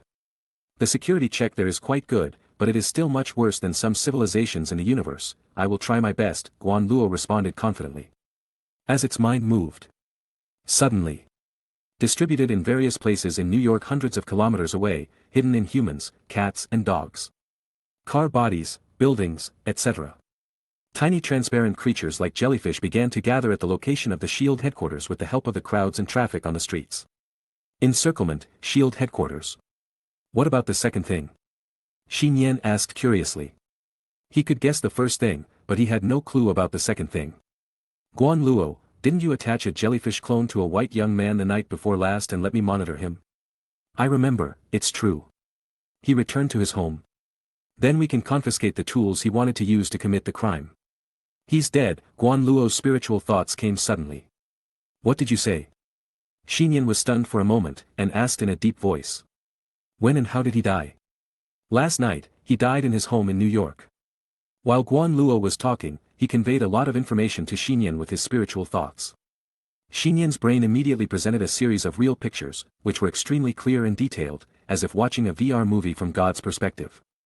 It can be seen that the scene is in a luxurious and large room, with doors and windows closed, and there is only a white young man inside. Isn't it the scum who wanted to force her to do something before? The white youth was wearing branded clothes. He was obviously drunk again. He kept pulling at the tie around his neck and breathing heavily. His handsome face was twisted with red anger, and his eyes were bloodshot and crazy. Thinking of what happened last night, the white youth could not control his emotions and kept smashing the furniture. You stinky bitch, you dare to resist. Next time, I will make you my plaything. You will close your eyes and call me master, suck me. And those 2 damn passers-by. Smashing the lamp worth tens of thousands of dollars to the ground, the white youth finally relieved some of his emotions. He exhaled and was about to let the female nanny outside come in to deal with the debris and use that plump big buttocks to vent. But at this time, there was a crash. The window of the room suddenly opened, and the night breeze rushed in. The silver and bright moonlight fell in from the window, and the moonlight cast a beautiful and weird graceful figure indoors, like the shadow of a cat's tail swaying slightly. Nian was shocked and confused. From God's perspective, he could see more clearly than the white young man. That's a woman. A woman who looks like a cat. The woman's silver hair, the same color as the moonlight, was flying wildly. She wore half a black mask on her face so that her appearance could not be seen clearly. Only her bright red and sexy lips were exposed, as well as a pair of extremely bright, cold eyes. She was wearing a one-piece black shiny leather jacket. When she was squatting on the window like a cat, her mature and graceful body outlined the uneven and moving curves. What's surprising is that the woman's hands are like animal-shaped cat paws that have become several times larger. The outstretched pointed claws shine with a cold light. A pair of cat ears and a cat tail also appear on the head and behind the back respectively. Like a grotesque and glamorous creature. Who are you? The white young man turned around in surprise. He looked at the black cat woman at the window, a look of astonishment appeared on his face, and his eyes flashed with instinctive lust. However, he didn't wait for him to finish speaking. The black cat woman jumped forward like a hunting cat, approaching with inhuman speed. She slashed the cat claw of her right hand towards the young man's throat, and several tragic streams of blood immediately burst out in the room. The moment he cuts the opponent's throat. The black cat woman touched the ground with her toes and moved sideways deftly, avoiding the splash of scarlet blood. The white young man's eyes widened with great fear. He covered his neck, where warm blood was gushing out, and opened his mouth to say something.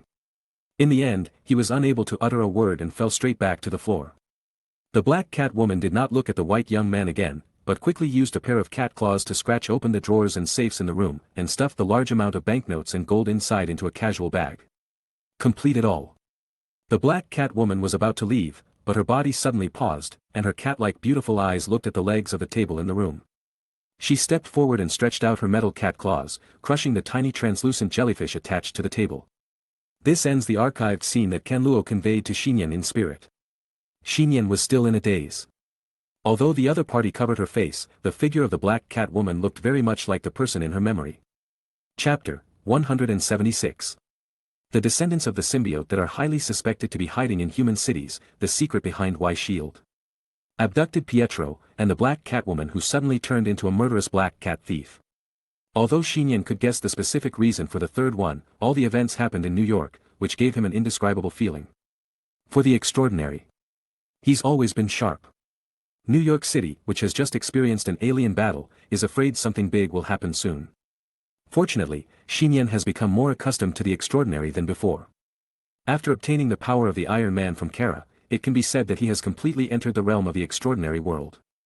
At this moment, Nian is extraordinary. It was already afternoon. Nian took off his black Superman suit, took a comfortable shower with the hottest hot water, and put on a more formal shirt and suit. The complete suit is almost brand new, not even a wrinkle or dust. This is because Diana and Wanda often take them out of the closet, wash, dry and iron them. Another reason is Nian wore too little. Such formal ceremonial clothes are rarely used 3 times a year, and she will buy at least 2 sets every year. Nian's clothes come about because they are comfortable. Whenever possible, he usually wears loose and fashionable casual clothes when going out. But tonight is Gwen's bar mitzvah dinner after all, so just wear whatever you want. For Gwen, Nian was still very happy. Fortunately, the Man of Steel did not make Nian physically bulky, and it still fit him very well. And because the shirt is properly held up, it slightly shows the appropriate muscle curves, making it look more sunny and stylish than before. Comb your messy hair and apply hair wax. A brand new Nian walks out of the house. Washington, outside the bustling downtown streets. Nian did not go to Gwen's house immediately. Taking advantage of the time before the dinner, he walked into a nearby famous brand jewelry store. There were several couples looking at the merchandise together in the store. Basically, the eyes of women were shining brightly, while the men accompanying them subconsciously touched their trouser pockets. I saw a young boy walking in. A white female clerk with a pretty face and plump figure immediately stepped forward in her hip-hugging skirt and high heels, smiled at Nian with a standard sweet smile and asked, "Sir, what kind do you want to buy? It's jewelry suitable for young girls, Nian pondered. Is she your girlfriend? No, they are good brothers. The female clerk looked obviously stunned. Fortunately, her good professionalism allowed her to withstand it. She asked with an unchanging smile. What's your budget? About 5,000. Nian thought for a while. There is still a lot of money left for the date given by my aunt last time. This way please. The female clerk's eyes suddenly lit up, she became more enthusiastic, and took Nian deeper into the store. That's it. In about 10 minutes, Nian carefully selected a suitable piece of jewelry and asked the female shop assistant to wrap it up. Okay, I'll pack it for you right away. The female clerk's smile became brighter and brighter. It's rare to see such a straightforward little customer now. However, her smile quickly froze. All I saw was the entrance of the jewelry store. Along with a sudden scream, several customers who wanted to leave the store were pushed back in by a masked man. Tap. At the same time, there were two other strong, masked black men who were traveling with him, holding AK firearms, and quickly broke in through the glass door next to them. It's over or not, Nian turned around and saw the situation, the corner of his mouth twitched slightly. Can you stop for a while? Robbery. If you don't want to die, everyone just squat where you are. When the leading masked man saw the customers and clerks running around in panic, he immediately took out a pistol from his waist and fired a shot at the ceiling inside the jewelry store. Bang! The glass lamp hanging high exploded with a loud sound, and countless pieces of glass fell to the ground with a clanking sound. The 6 customers and 4 female clerks in the store all looked pale and squatted down with their heads in their hands. The crotches of the pants of the 2 white-collar men were even more wet. Boy, you want to die, don't you? One of the strong, masked black men roared.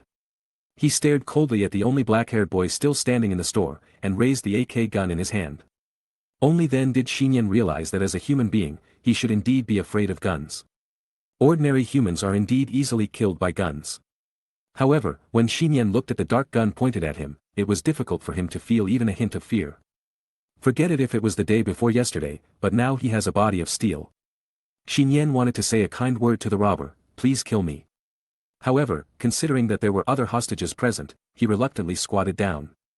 After intimidating all the customers and store clerks, one of the 3 robbers guarded them with a gun, while the other 2 began to smash the counter with a special hammer and put a large amount of jewelry into their backpacks. About 3 minutes. Before the robbers could put all the jewelry in the store into packages. Outside the store, a sharp and loud siren sounded, and several police cars with warning lights flashing on their roofs suddenly stopped on the road outside. Boss, the police are here. A masked black man shouted in surprise. Shut up. What are you afraid of? We have hostages. Pull them out and stand in front of them. The robber boss said angrily.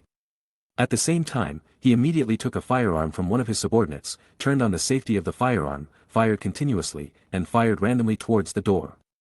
Ta-ta-ta. The muzzle of the gun sprayed a series of bullets wildly, and the glass door shattered, smashing the police car body outside the door into a sieve.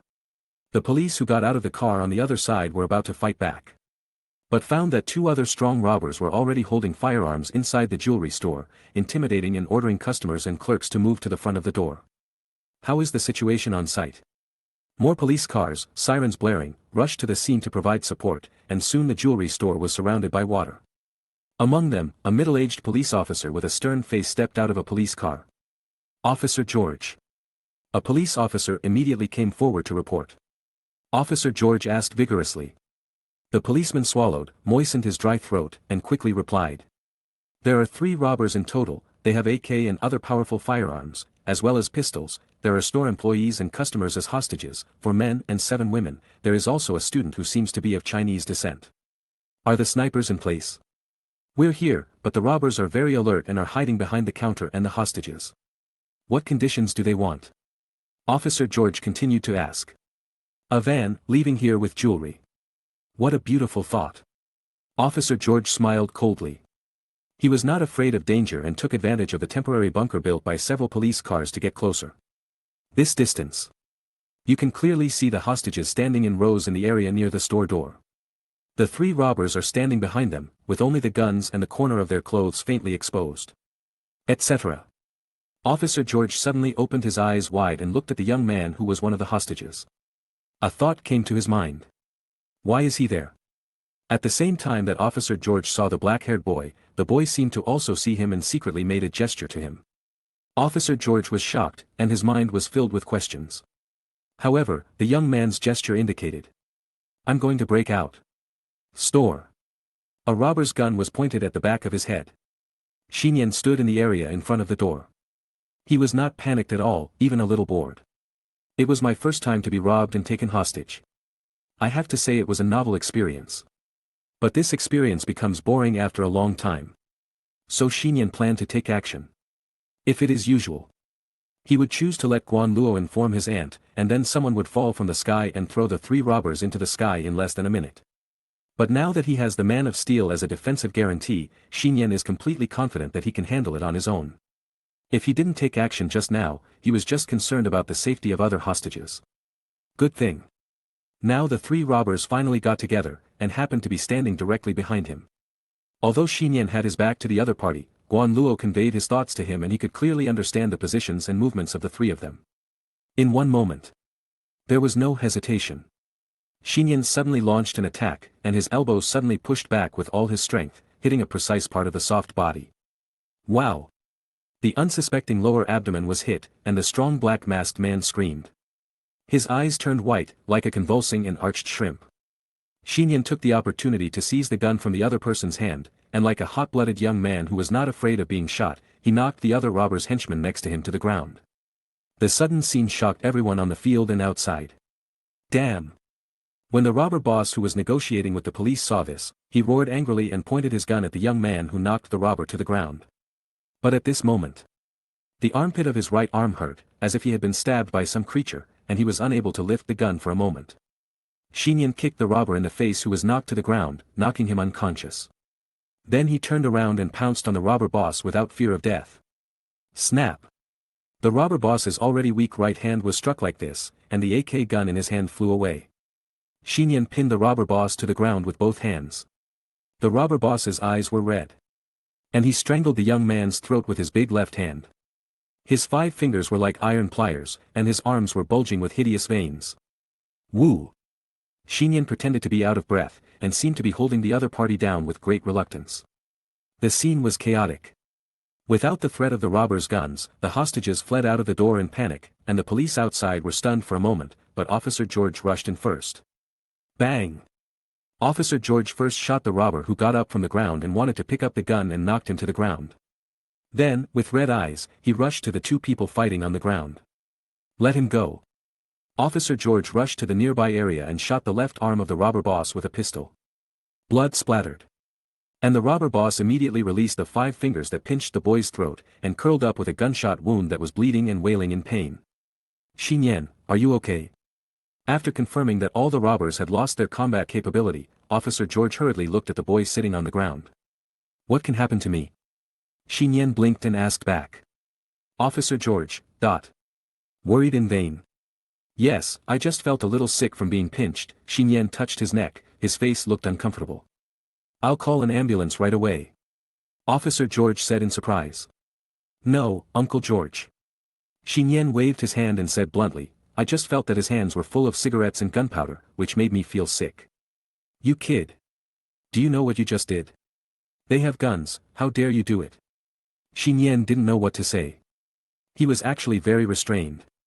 If he didn't want to expose the steel body too obviously, and there were other means such as the split body of the can, and considering the safety of other hostages at the scene, Nian could have chosen to face the other party's gun. At this time, more police rushed in and took the 3 injured robbers away. Nian stood up and patted the dust on his pants. As if remembering something, he went forward and picked up a wrapped gift box from the scattered jewelry on the ground. I bought this with my own money. Looking at the gift box in the boy's hand, Officer George was silent and could no longer speak questions. He knew why Nian was here. The police car was driving on the road at a constant speed. Outside the car window, the night had quietly arrived. Officer George drove the car back to his home, and Nian sat in the back seat. The 2 of them were silent. From childhood to adulthood, Nian and Officer George have never been alone together. There is always a proud and beautiful short-haired girl between them. Officer George treats her like a jewel in his palm. A playmate like a marble in Nian's hand. How dare you do that just now? It's too impulsive. Nian spread his hands and said, "It's already evening, I'm afraid if I delay any longer, I'll miss Gwen's coming-of-age dinner." That can't be the case.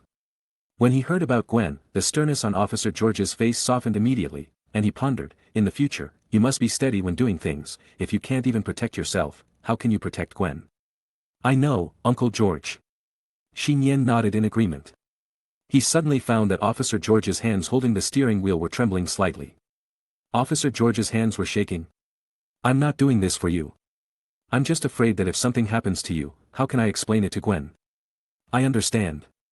Nian didn't care, he smiled, and suddenly said, for Gwen.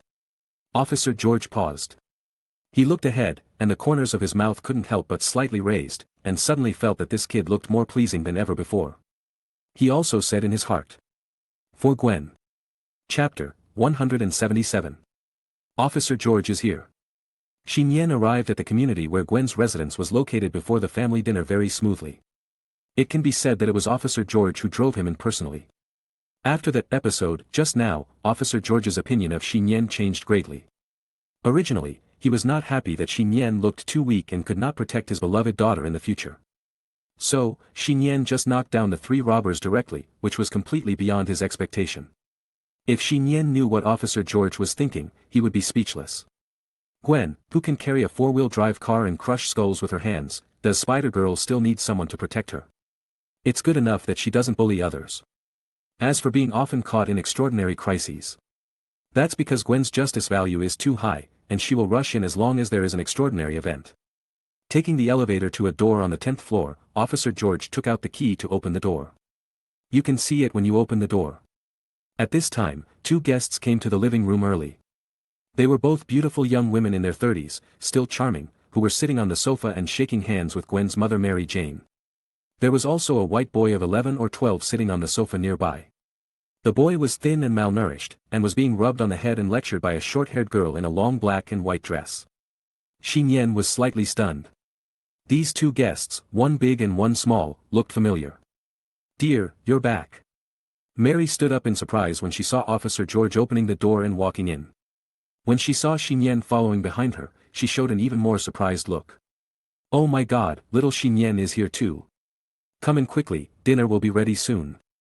The short-haired girl stood up, and a trace of doubt flashed across her gemstone-like eyes. Dad, why did you come in with him? When did the relationship between the 2 become so good? But she didn't ask out loud. The boy who entered the door and the girl who stood up met their eyes respectively. At this moment, they stood still as if they only had eyes for each other. Nian only felt that Qingmei was different today. The girl's shiny golden short hair was tilted to one side, revealing a white, tender, delicate and beautiful face. One of her small earlobes wore an earring of swaying silver. Her neck, with a graceful clavicle arc, continued downwards, and her body between youth and maturity was lightly wrapped in a dress. The upper part of the dress was a pure white background, which had already outlined a round and full attractive curve. The small waist that could be held in one hand was used as the dividing line. The lower part of the dress turned into a dark background. The slender and tight powder puff legs, set off by the black skirt that looked like blooming petals, were even whiter and brighter like white jade carvings. The small feet showed pearl-like tender toes from the front of the slippers. The original immaturity was removed, and the handsomeness turned into sexiness, while still maintaining the girlish feeling. Gwen, you are very beautiful today, more beautiful than usual. Nian wanted to say this, but when the words came to his lips, he suddenly couldn't say it. From childhood to adulthood, he has never said that Gwen is beautiful. After all, who would say that their brother is beautiful? Looking at Gwen, who was a little dazed, the little boy next to him suddenly said, Sister Gwen, that's your boyfriend. Gwen came back to her senses from her trance. The light in her eyes dimmed a lot. She lowered her head to avoid Nian's sight and gave the little boy a slap. No. Woo. The little boy hurriedly covered his head, his little face full of sorrow. Did he say it wrong? Mary hospitably stepped forward and took Nian's arm into the house. She looked at the girl who was still standing there curiously. Gwen, why don't you welcome your good friend? In the past, when Nian came to our house, you ran faster than a rabbit. Mom, those were all childhood things, Gwen muttered. She looked up at Nian, who was approaching, and said coldly. You are here. I am here. Nian nodded and took out a gift box from his pocket. This is your adult gift, Gwen, happy birthday to you. Gwen took the birthday gift box, glanced at the packaging on it, and said nonchalantly, "What, it's all covered with dust." "Gwen, that's because," Officer George wanted to help explain. "My problem, I didn't notice this just now." Nian interrupted George's words. He took back the gift box handed to Gwen, wiped it carefully with the sleeve of his right hand, and handed it over again. The gift box was spotless. However, the white sleeves of his brand new suit shirt were dirty. Gwen took it casually without saying much, which made the atmosphere seem a little frozen. "Gwen," Officer George's tone was a little angry. After all, in his opinion, his daughter was not very polite. Okay. Let me introduce you first." Mary seemed to have seen something. After all, in the past, no matter how arrogant and angry Gwen was, she would never treat Nian like this. She first introduced Nian to the couple in the house. "This is Nian Prince, a child living in the next community. He has known Gwen since childhood and is Gwen's best friend." "Right? Gwen?" Gwen was silent and then simply responded, "Yeah. This is my sister, May Jane. The other one is the child of my other deceased sister, named Peter Parker. He and Gwen are cousins." "Hello, Aunt May." Nian greeted politely, and Aunt May nodded happily. He then asked curiously, "Why didn't I know before that Gwen had a cousin?" "That's because her family has always lived in Queens, New York, and rarely comes to Washington," Mary smiled. "So that's it," Nian suddenly realized, looking at the young woman in front of him who nodded enthusiastically at him, and the little boy who made a face at him. This young woman and little boy, aren't they the mother and son he encountered when he first transformed into a 3-in-1 and hunted symbiotes in New York? This little brat named Peter was also parasitized by the second symbiote, but fortunately he was rescued in the end. Mary said, "Okay, take a seat first, dinner will start soon." "Okay, thank you," Nian nodded, and his eyes fell on the silent girl again. No matter how slow he was, he realized that Gwen was not right. She was angry, and the kind that was hard to coax. But Nian didn't know what he did wrong. "Gwen." Nian was just about to have a private conversation with Gwen, but Gwen took the gift box and went straight into her room. Inside the room, closed the door. Gwen gritted her teeth, her gem-like eyes tried to hold back tears, and deliberately threw the gift box in her hand to the corner of the floor of the room. In less than a second, before the gift box fell to the ground, a white spider silk shot forward and pulled the gift box back in the low air. Gwen retracted the spider silk and put the gift box tightly in her arms, angry, wronged and helpless. Or, she couldn't bear to get it dirty. Chapter 178. Gwen's house. On the dining table, the lights were dim. The table is filled with roasted chicken, steak, and the tempting aroma of steaming hot food. There are also delicious desserts such as cheesecake and pudding. The sumptuous food will make people want to eat. "Here, everyone, put your hands together and put them on the table." Under the guidance of Mrs. Mary, several people sitting at the dining table held the hands of a person beside them. Nian held Gwen's little hand in one hand, and the other hand held a kid named Peter Parker. "Wait until everyone holds hands and puts them on the table." Mary closed her eyes and muttered with a peaceful face, "Thank you Lord for giving us such a sumptuous dinner. Tonight is my daughter Gwen Stacy's birthday dinner, and it is also her coming-of-age ceremony. I wish her all the best in her studies and love in the future. I also hope that everyone on our court can have a happy life." After finishing speaking, Mary smiled and nodded, "Okay, please start enjoying." "Yeah. Peter Parker is very innocent and lively." Gwen pulled her little hand away from Nian's hand as if nothing had happened. Nian sighed secretly. He picked up the cutlery in front of him, and suddenly felt that no matter how rich the dinner was, he had no desire to eat it. Strange. Finished dinner. Celebrate birthday with cake. Everyone on the scene seemed to be enjoying their meal, except for Nian and Gwen herself, who was celebrating her birthday. "I'm stuffed."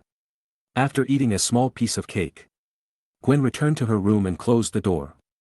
Mary came to the door of the room, knocked gently, and persuaded, "Gwen, the guests are still outside, and Nian is also there." No sound came from the room. "What's wrong with Gwen? I always feel like she's not very happy on her birthday tonight. What do you think?" Officer George and Peter Parker seemed to be aware of it, and both focused their attention on the boy sitting on the chair. The corners of Nian's eyes twitched. "Is it possible that you have made her angry recently?" "Absolutely impossible," Peter Parker said confidently. "I can only be angry with her. How could I dare to make her angry? This is very reasonable.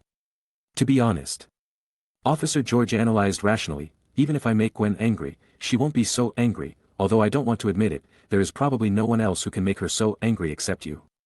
Yes, a reasonable guest. Tell me, what did you do to Gwen? Officer George's eyes turned cold, and he looked at Nian with the same expression he used to look at criminals. Although he has changed his mind about Nian just now, he will always stand on the side of his beloved daughter. Nian, did you make her angry at school? Mrs. Mary also walked forward with a sad look on her face. Faced with the collective gaze of the four people, Nian felt for a moment that he was unpardonable and had committed a terrible act. Brother, if you really did something sorry for Sister Gwen, I can't forgive you. Peter Parker said righteously, and he was about to take down Nian. This kid must have been bitten by a spider, and he has the ability to awaken a super spider in his body. This may also be the source of his confidence. Save your strength. Nian unceremoniously stretched out his hand to rub Peter Parker's dog head just like Gwen just now. He stood up from the chair and asked Mrs. Mary and Officer George for their opinions. I want to go into the room and see her, is that okay? Lady Mary and Officer George looked at each other. Go quickly, girl, but you have to be coaxed, Mary nodded, not forgetting her education. Officer George hesitated for a moment, then finally nodded and said, okay, but not for too long, I only give you 10 minutes. Nian then walked towards a door, knocked on the door and asked, Gwen, can I come in? Still no response from the room. Nian took a deep breath, held the door handle, and luckily the door was unlocked, so he opened the door smoothly. Close the door behind you. Nian looked forward and could see that the window of the room was open, and the night wind was blowing up the curtains and the girl's golden hair. Gwen sat quietly on a chair in front of the window, flipping through a commemorative photo album. The moonlight fell on her black and white dress, and her profile was as beautiful as if it had been carefully carved. Nian knew it without looking. The commemorative photo album was full of photos of him and Gwen. From 5 years ago, 10 years ago, or even more. From two young children who could not tell the difference between male and female in appearance, they grew up together and now they are beginning to mature. Gwen, I was wrong, Nian said simply. Why are you wrong? Gwen was still looking at the photo album and kept facing Nian sideways. Nian shrugged and responded sincerely, because you have always given in to me since I was a kid, so, if there is really a conflict, it must be my fault. You're not wrong. Gwen shook her head and said bitterly, I was wrong. My mistake was that I got to know you too early. Gwen whispered inexplicably, her face showed sadness, and she said in one breath. I came to see you on Friday night, originally. I wanted to ask you what style of clothes you should wear on your birthday. I originally wanted to ask on the phone, but it seems that I just have an excuse to see you and invite you to go out for a ride on the swing. Friday night? Nian was stunned for a moment and then said clearly, have you seen everything? Yeah, Gwen nodded. Well, I think I can explain it. Nian hadn't finished speaking yet. Just listen to the girl continue, you still have the smell of Kara. Nian paused. There's really no way to explain this. After the girl said it, her delicate body in the dress trembled slightly, and a few drops of water fell on the commemorative photo album, making a ticking sound. Gwen cried. Nian seemed to have been hit. This was the second time he had seen Gwen cry since he was a child. The first time was in kindergarten, which was also the day the two met. Gwen was almost abducted by bad guys, but Nian stepped forward and was almost abducted herself.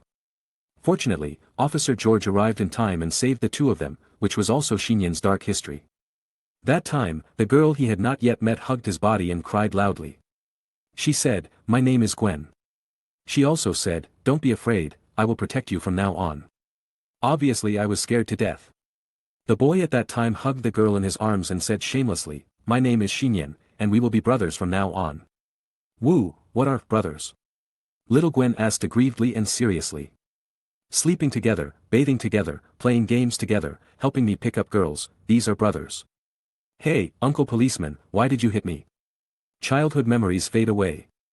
Nian looked at the girl who was aggrieved and crying, and couldn't help but stepped forward, but was soon stopped by the girl. Stop, don't come over.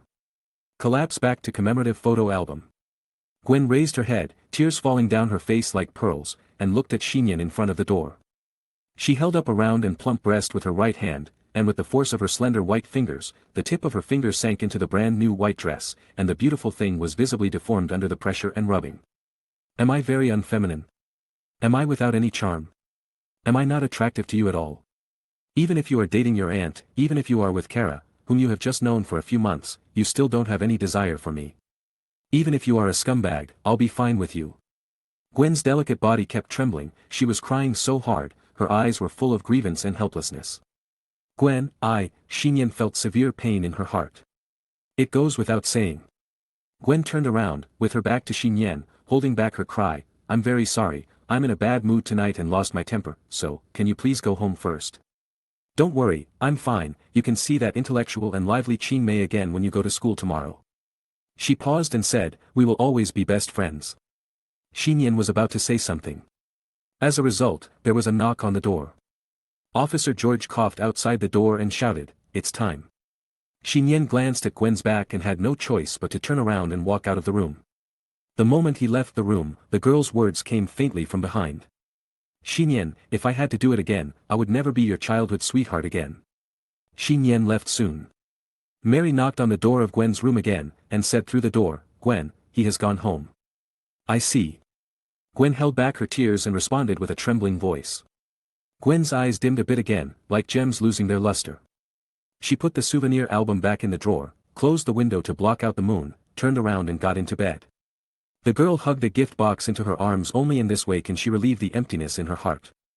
Nian, Wanda is right, you are really a bastard and a bad guy.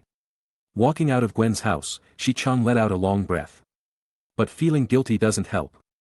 At this point, how to coax Gwen into a good relationship is the top priority. But now Mrs. Mary and Officer George will definitely not let him enter Gwen's room again. Nian glanced at the closed door of the house, and soon moved his eyes to the window outside the corridor. To die is to die. By the way, it would be quite difficult for him to die. Nian rolled up his sleeves, unbuttoned the top button of his collar, and walked toward the window. Late at night. Mary sent Aunt May and Peter Parker away again. However, when he walked out of Gwen's house, Peter Parker glanced outside the corridor as if he was aware of it. Parker, what's wrong? Aunt May asked. It's nothing, just an illusion. Peter Parker shook his head and walked to the elevator with Aunt May. In Gwen's room, the lights were turned off and it was very quiet inside. The girl lay curled up on the bed, as if asleep. Just then, the silence was suddenly broken by a knocking sound. Dad, Mom. The quilt was lifted, and Gwen, who was still wearing a dress, looked towards the door with red eyes. With her spider sense, she quickly realized that the knocking sound did not come from the door of the room, but room window. Gwen walked off the floor barefoot. She took a breath, opened the window with both hands, and her eyes were suddenly illuminated by the moonlight. The boy's figure came into view together with the moonlight. Hi Gwen, good evening. Nian leaned half of his body on the window, waving one hand to greet her, but only one hand was left holding the window sill, almost causing him to fall from the 10th floor. Nian, what are you doing? Gwen was stunned at first, and she instinctively fired spider silk to pull Nian in. Bang! Nian crashed into Gwen's arms, and the two rolled to the ground together, with white spider silk and silver moonlight intertwined. Are you okay? Gwen was about to get up to check, but was suddenly hugged tightly by Nian. This feeling was just like the boy who hugged the crying girl more than 10 years ago. Nian looked into her eyes closely and said seriously. Gwen, I'm here to scum you. Chapter 179. It's quiet at night. The lights in the room had long been turned off, the window was wide open, and the bright moonlight fell on the young girl. 2 strands of white spider silk fluttered and fell silently on the table and floor. Nian hugged Gwen tightly with both hands, smelled the familiar faint fragrance on her body, and lay on the girl with her own cushion. For a while, neither of them spoke, they just hugged each other quietly, feeling each other's beating heartbeats. What did you just say? Gwen did not push Nian away, but turned her face away, showed her small profile in front of Nian, and asked slightly coldly. I said, you are really a fool. Nian looked at her and smiled. Gwen couldn't help but glance at him sideways. What she just said was clearly not this. Listen, Gwen, I called you a fool for a reason. Nian blinked, looked at her, and said seriously, although I have always regarded you as my brother, which is indeed my fault, you do underestimate your own charm. Gwen was slightly startled. Nian said helplessly, have you forgotten? Since you were 14 years old, that is, when we were in middle school, I have not hooked up with you as casually as before. Because you were so cute at that time that people thought crime, I was afraid that I would bully you without knowing anything, so I deliberately stayed away from you. But you were too clingy to me at that time, so I could only continue to treat you as a brother, use your identity as a brother to restrain yourself. Over the past few years, whenever I am tempted by you, I can only treat you as a brother and best friend. But it is not an option if you continue like this, because you grow up too fast. As time goes by, I can only instinctively ignore some of your physical details. Only in this way can I resist the temptation and continue to be your friend and brother. It is said that girls mature earlier than boys. But Nian matured much earlier than Gwen, and matured prematurely for a full 16 years. Now, do you understand? Nian looked at Gwen, who looked a little stunned and confused, and said sincerely, "It's not that you don't have temptation, it's that you became attractive too early, so I can only use other identities to restrain myself." "How is it possible? Are you lying to me, trying to trick me? So, I am the bad guy and you are the fool?" Nian smiled and said, "How could you not be attractive? You underestimate yourself too much, you know, you are recognized as the no one in our school. Actually, every time you send me personal photos, I secretly collect them, well, especially the swimsuit and pajama series photos." "Hey," Gwen's cheeks were slightly red and she muttered. "But, you didn't reply every time. How do you evaluate it? Did I tell you that I really want to have sex with you? I'm afraid Officer George will kill me." Gwen's face was red and she didn't dare to speak. Nian worked hard and said everything he wanted to say. "Every time I go out with you or when you play sports, I sometimes peek at your collar. After all, it grows so fast, like a little cheese bread that grows into a cute white rabbit all of a sudden. So I will accompany you to the clothing store once a month, and even if you forget, I will remind you. Also, your legs are really great, aren't they? Flexible, elastic, even and slender. Even the best swan dance dancer in the world dreams of having such a pair of perfect legs, especially the petite feet. The feet are like works of art, white, tender and delicate, the soft soles are beautifully pink and very sensitive. Every time I look at them, I want to put them in my hands and play with them. Your little mouth is also amazing. It's so flexible and soft that it seems to have built-in resistance and resistance. On the contrary, it makes people want to bully harder, and if they are not careful, they will be fascinated and fall into it. So last time in the locker room, that's why your lips are so red and swollen." Listening to Nian's half-confessed and half-angry words, Gwen's apple-like face became increasingly red with embarrassment, her short blonde hair spread out, and steam rose from the girl's head. "Now, you believe that you are very attractive," Nian shrugged. "Nian, you turn out to be such a pervert." Gwen snorted softly. The previous coldness no longer existed, as if it was back to the time when the two of them were bickering. "So you should know how hard it was for me to endure it before," Nian responded seriously without refuting. "Is it wrong for a man to be a little perverted?" "I don't believe it," Gwen looked at him directly. "Unless you kiss me." Nian's heart jumped as he looked at Gwen Wenk's charming little face and her soft lips with light lipstick in the distance. "Do you know what you are talking about?" "Gwen, I'm trying to slander you." Nian's breathing became a little faster and he said seriously, "If you think about it from the perspective of a brother, I suggest you give me a kick and send me out of the room, or ask your father to come in and give me a bunch of bullets." "Don't talk nonsense, you owe me this," Gwen said bitterly, looking at the girl with a stubborn and insistent face. Nian no longer hesitated, he held Gwen's little face and gently covered it. Due to being exposed to the night wind just now, Nian's mouth seemed a little dry, but now it was quickly moistened by the moist warmth. Nian sucked on the girl's familiar and sweet medium. The lord of the familiar triggers, and the body begins to awaken the physical ability of the super spider. The spider's sense of the same nature makes the two people's senses more delicate and sharp when they are in close contact with each other. As for the physiques of the same spiders, once they come into contact with each other in this way, they are out of control. The sound of rapid breathing and water from both sides sounded quietly in the dark room. But at this moment, boom, boom, boom. "Gwen, what happened? I seem to hear something just now." Inside the door, in darkness. The short-haired girl's eyes were hazy, her mouth was exhaling hot air, and she pretended to be calm and responded, "No, it's nothing, it's just that the wind was too strong and blew the window open. I'll close the window now, ugh." "What's wrong?" Officer George continued to ask. "It's okay, I accidentally kicked the chair," Gwen responded calmly, suppressing the sound in her throat. But it was Nian who turned his attention to the fair and small earlobes. Hearing the sound of biting that was amplified countless times, and the hot breath hitting the side of his face, Gwen's body was so limp that she couldn't muster any strength. Gwen bit her lip and shouted outside, "Dad, I have to go to class tomorrow, so I'm going to bed early." "Okay, let's go to bed early." Officer George paused and said in a deep voice through the door, "That boy Nian, he doesn't know how good you are, you will definitely meet someone better than him in the future, he will definitely regret it then." When Nian heard this, he paused. He really wanted to say something. "Gwen is awesome." "I know," Gwen opened her mouth and almost sobbed. Until I heard the footsteps fading away in the corridor outside the door. Gwen stared at the boy lying on her body. She said she was afraid of her father just now. Is she so bold this time? Nian was about to say something, but suddenly froze. Under the spider sense he possesses, he can subtly sense a strange and powerful energy, which is gathering with Gwen as the center. Brush. This moment. The lights in the entire bustling Washington city went out at the same time, as if there was a power outage. Gwen. Nian was stunned. All the bright lights in the city were extinguished. Only the floor where Gwen was lying suddenly glowed with bright and gorgeous energy, as if it had turned into a colorful screen or a mask. Dimensional barriers. Nian. Gwen was also slightly startled, and then her body sank into the floor where the mysterious accident occurred, leaving no room for escape. Nian immediately hugged Gwen's body, and then he also fell in. The floor that had undergone qualitative changes due to the strange energy originally excluded Nian's entry, but as if it sensed that he also possessed the gene of a super spider, it quickly allowed him and Gwen to fall in together. In less than a second, Nian and Gwen disappeared into the room. The colorful and cool energy light flashed for a moment, then quickly extinguished, returning to the original dark and cold floor. Outside the window, the city seemed to have restored power, and the city was shining with neon lights, as bright as day. Not long after the two disappeared in Nian.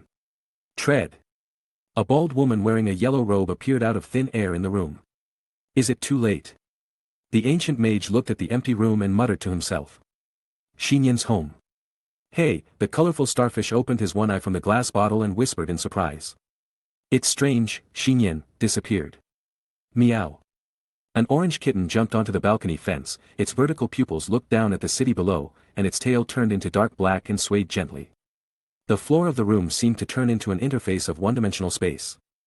Nian and Gwen hugged each other regardless of each other and passed through the strange and gorgeous mysterious passage.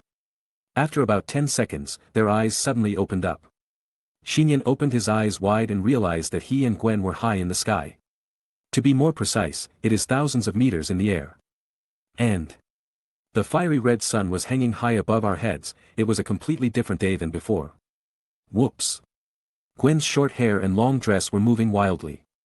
The strong wind was freezing, and the two people hugging each other began to fall. Nian, look below. Gwen, who also looked shocked, shouted. Nian immediately looked down. It can be seen that after falling for a certain distance, their bodies passed through a layer of white clouds, and a modern city came into view below. It's New York City. Wrong. It's different from the New York City I remember. Nian felt a strong sense of violation. By the way, he soon realized. The city doesn't have that architectural landmark that should exist, the former Stark Industries headquarters, now the Avengers headquarters. Nian seemed to have guessed something. However, let's deal with the current situation of falling from high altitude first. Despite falling thousands of meters down, neither Nian nor Gwen panicked at all. After all, there is a city below. A city with high-rise buildings is Spider-Man's paradise. Call. It fell freely until it reached a height of about 300 meters, with some tall buildings in sight. Nian and Gwen raised their wrists at the same time. And two white spider threads shot out and adhered to the outer wall of a tall building not far away. The two of them slightly slowed down the inertia of their fall and waited until the second shot. The spider silk then adjusted its direction of movement and swayed high. Nian held one hand tightly around Gwen's waist, while Gwen seemed to be sitting on Nian's lap, her beautiful legs held together by the hem of the black skirt, and they swayed together in a relatively low building. Building rooftop. This time, a local news report happened to be playing on the large screen of a commercial building across the street.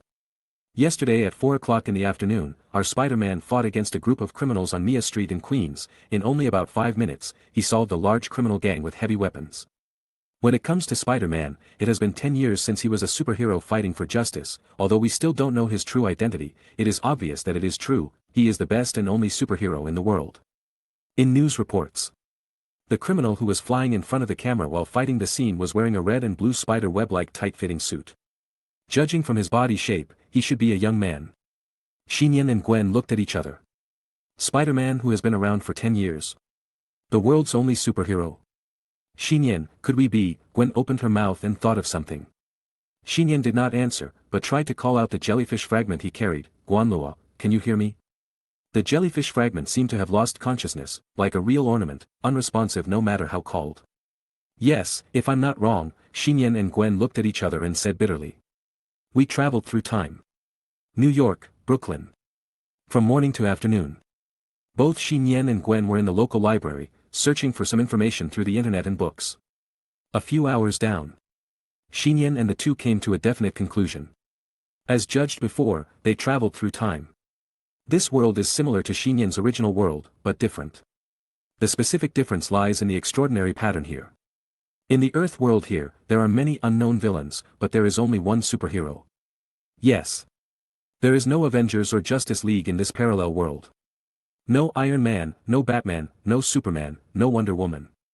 There is only one superhero, Spider-Man. Just now. The one that Nian and Gwen saw on TV, the Spider-Man wearing a tight-fitting blue and red web spider suit.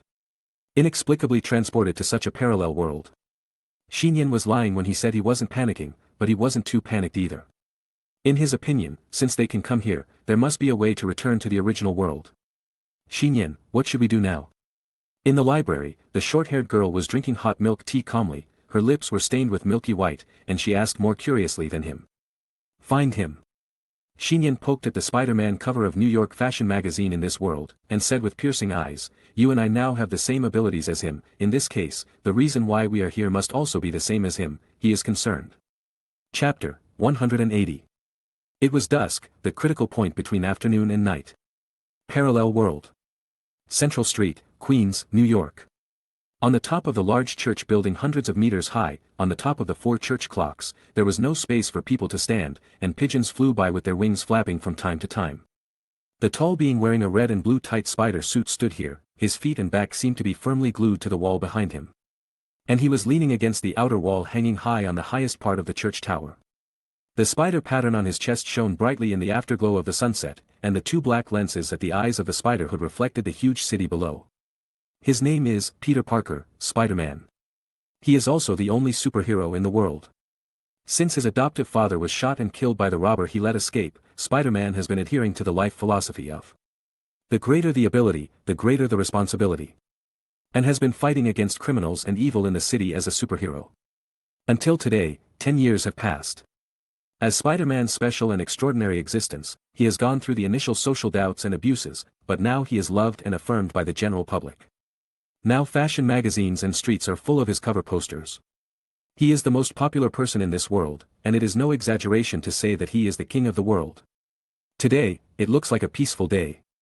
Spider-Man smacked his lips, whistled softly, looked at the prosperous city below, touched his chin and thought, it's better to go back for dinner early, otherwise MJ will scold me again. Married people in their 30s can no longer be romantic. Spider-Man shrugged his shoulders and raised his hand to prepare to launch Spider Silk to return home. But at this moment, from the highway of the city street not far below, a burst of rapid and loud sirens sounded. The police are out. Oh yeah, it seems like I'm back to work. Looking at the police cars on the road below with dazzling lights flashing and driving at high speed, Spider-Man's eye lenses light up slightly. And the muscles under his spider tights can't help but bulge, and his originally lazy and strong body seems to be rejuvenated. Going home early will naturally make you go to bed early to pay your taxes. The body won't be able to bear it. Instead of going back so early, Spider-Man would rather have a hearty battle with the supervillain and rush back home later. As the saying goes, heroes never return. The sun has not yet set. Neon lights have been lit up everywhere in New York City, and the streets are as bright as day, like a city that never sleeps. Queens, a prosperous and lively pedestrian street. A large jewelry store located in a prime location on the street. Even at night, there are still few customers here. But most of them are rich people driving luxury cars and wearing expensive brand names. The female shop assistants are also fair-skinned and beautiful. When they see the customers coming in, they immediately greet them with a smile. There are often several times more shop assistants than customers. At this time. Welcome.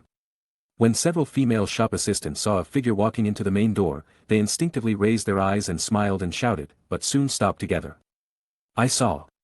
The other party was wearing a white shirt and trousers, and a plastic mask of Spider-Man on his face. Although his face could not be seen clearly, from his figure, he was obviously a young student. The masked boy was holding a common fruit knife in his hand. He glanced at the store through the eyes of the mask, coughed lightly, and shouted in a deep voice, robbery. After the words fell, the store was quiet. The clerks and customers in the jewelry store were stunned for a moment, looking at the spider mask boy standing at the door. The huge and luxurious store continued to be silent for a few seconds, and then burst into laughter at the same time. Hey! Boy, you should go home and drink milk. Haha, at least take a gun. It appeared, the funniest robbery this year. The clerk also laughed so hard that he leaned forward and backward, and his mouth couldn't close. Sister has milk, do you want to drink it? Don't tease me, don't you see that others are embarrassed? Although she is not old, she has a good figure, she is the type I like. You are a fool. Facing the people who laughed and commented, the spider mask boy took a deep breath. He simply threw the fruit knife directly on the ground, raised his right foot slightly, and then stepped heavily on the ground. Step. The floor of the jewelry store hall cracked open with a sound. And there were spiderweb-like vertical and horizontal cracks. Countless tile fragments within 1 meter splashed and flew upwards. The explosion of several tons of force shook the whole store slightly. On the field, everyone's expression froze, and no one could laugh. Excuse me, can we rob now? The masked boy asked seriously. Woohoo! A police car stopped at the door of the jewelry store with a sudden brake. The 3 policemen in the car pulled out their pistols and got out of the car, looking into the store and shouting to the pager. I have arrived at the scene. The current situation at the scene is, not bad. Inside the jewelry store, the customers in the store were allowed to leave first, leaving only a group of female clerks. The masked boy sat on the chair with his legs crossed, and did not forget to ask the clerk to make him a cup of hot coffee, add sugar, and some milk. Well, the jewelry is ready, Mr. Robber, are you not leaving? The female owner came forward with a bag of jewelry and asked hesitantly. Leave it alone for now, there's no rush. The masked boy was about to take a sip of coffee as he spoke, but found that he was wearing a mask. He immediately frowned, waved and shouted, another straw, please. Okay. The female shop assistants immediately scrambled to find straws. Outside the store, leaning behind the police car, the waiting police officers had thick black lines all over their foreheads. I've seen robberies before, but never anything like this. Captain, let's just rush in. A policeman suggested. The captain was hesitating when he heard another policeman shout, Captain, the robbers are out. What? Under the suspicious gazes of the 3 policemen, the masked boy seemed to have finally noticed their presence, and raised his eyes to glance outside the store door. Nian put down the coffee cup and slowly walked out of the store with empty hands. Stop. If you don't stop, we're going to shoot. The policemen raised their pistols in alarm, used the police car as a cover, and shouted at the masked boy who came forward. The masked boy didn't seem to hear this, and walked forward on his own. The police captain couldn't help but pull the trigger and shoot. But he saw the masked boy turning sideways sharply at the same time, as if he had predicted the trajectory of the bullet, and like it was the bullets that shuttled with him and missed. Not a single bullet fell on Nian. Under the spider sense, Nian can make evasive actions in advance through the standard angle of the gun muzzle and the timing of pulling the trigger. How is this possible? The police were shocked when they saw this. Before they could think too much, Nian had already arrived near the police car. The masked boy bent down and lowered his body. His palms fell on the bottom of the police car. As the muscles of his arms bulged, the police car was lifted directly above his head. Shrouded by the large shadow cast by the police car, the 3 police officers' minds suddenly went blank. For a moment, they thought they were dead. Tap. The masked boy let go of his raised hands, and the police car fell back to its original position. The car windows made a groaning sound, and the ground also shook. Now you understand, you can't deal with me, just stay outside and don't disturb me, the masked boy said this and turned back to the jewelry store. The straws over there were ready. The 3 policemen looked at each other. Crazy, this robber is so crazy. The captain gritted his teeth and said, request reinforcements from the army and notify the snipers to be in position. No. Hurry, go get Spider-Man. After a while, a large spider-pattern cursor, in the form of light and shadow projection, was imprinted on the New York City dome in the night sky that had just fallen. 3 more minutes later, several police cars rushed here for support. Above the pedestrian street, a muscular male figure was like a spider, flying quickly from the corner at the end of the street, and the light fell on him. Seeing the person wearing a red and blue spider suit appear, the onlookers on the street, including the police, suddenly burst into cheers. Spider-Man is here. I'd be embarrassed if you were so enthusiastic. I'm not a big star, I'm just your friendly neighbor next door, hee hee. Spider-Man responded casually and swung his webbing towards the jewelry store surrounded by police cars. Inside the store. It's finally here. Nian, who was dressed as a masked boy, murmured to himself. He handed the finished coffee cup and the straw back to the female shopkeeper. Thank you for the milk, ahem, thank you for the coffee. Is Mr. Robber going to escape? The charming female shopkeeper blinked her beautiful eyes with tear stains, but she was still a little reluctant. Yeah, bye. Nian did not pick up the jewelry bag on the ground next to him. The moment he stood up from the chair, he ran towards the back door of the jewelry store and left. Then. Bang dang. Spider-Man broke into the door. He glanced at the female clerks in the jewelry store, blinked and said, "Where's the robber? Run out the back door." A clerk pointed towards the open back door of the store. You've already come, and you still want to run away? Spider-Man didn't hesitate and immediately chased out resolutely. The boy in the spider mask and Spider-Man were extremely fast. One of them sprinted and the other flew. One after another, they moved away from the bustling city before and soon came to a relatively quiet urban area. The masked boy suddenly turned into a deserted street and alley. Spider-Man landed lightly from the air at the entrance of the alley. He smiled into the darkness and said, "You kid, you are going to the wrong place, this alley is a dead end." The masked boy who rushed deep into the alley stopped suddenly. There was a wall in front of him. It was really a dead end with no way to escape. You're the one who went the wrong way. Nian turned back and said inexplicably to Spider-Man who was walking into the alley. What? Spider-Man continued to take a step forward in confusion, approaching 10 meters away from the masked boy, and instantly felt a feeling like static electricity rushing into his heart. The body's spider sense is triggered autonomously like never before. Who are you? Spider-Man was shocked and stared at the masked boy in front of him. This person is, the same kind. Not just the same kind of extraordinary beings, but the same kind with the same spider physique. Gwen, do it. Nian suddenly shouted. Spider-Man was startled. There was a whirring sound of spider silk behind him. He turned around and found that the alley was blocked by densely interwoven spider webs. Another wonderful feeling of static electricity glowed in his heart. Not just one person, but two, both with spider physique. Not good. With many years of experience in fighting extraordinary people, Spider-Man suddenly jumped up. His hands and feet landed on the outer wall of the alley 10 meters above, and his limbs crawled quickly, and he was about to escape to the top of the alley that had not been blocked. As he was about to climb out of the alley from the top of the tall building next to him, Spider-Man suddenly felt that his right foot was much heavier. He looked down and saw that the spider mask boy had firmly grasped his ankle. Spider-Man's left foot reacted very quickly and kicked the opponent's head, but he only felt that his foot kicked on a piece of steel plate made of fine steel and without flesh. This is Nian's steel body. A steel body with biological force field coordination. When facing non-aggressive touch or contact, the body will be as flexible and warm as an ordinary person. But once it is judged as an offensive attack, the body will be as cold and hard as steel. It would be better if Spider-Man didn't kick, but this time it was like kicking on an iron plate, causing his left foot to hurt.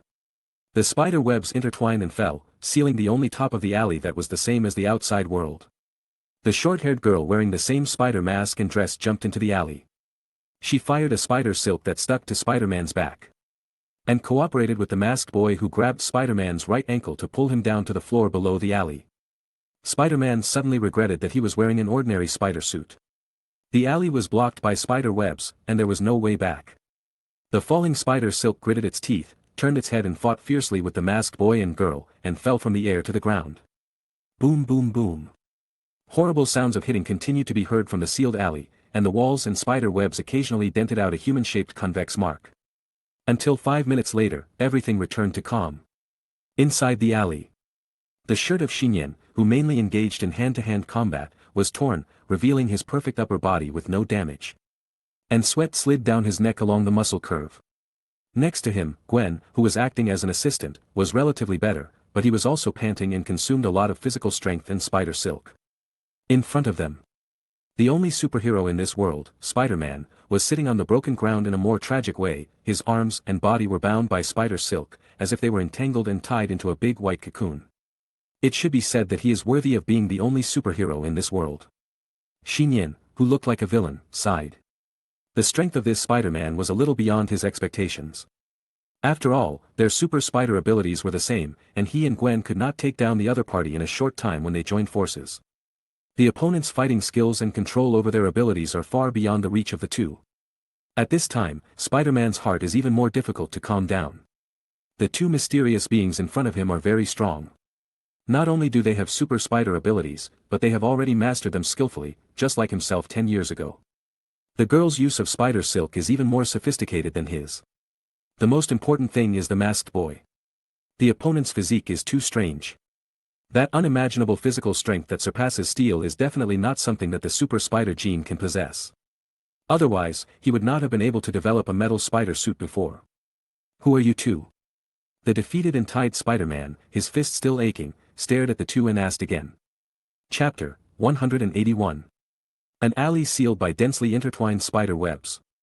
If the scene inside was known to the outside world, they would be shocked and speechless. The world's only superhero, Spider-Man, is now tied up in spider silk. Who are you?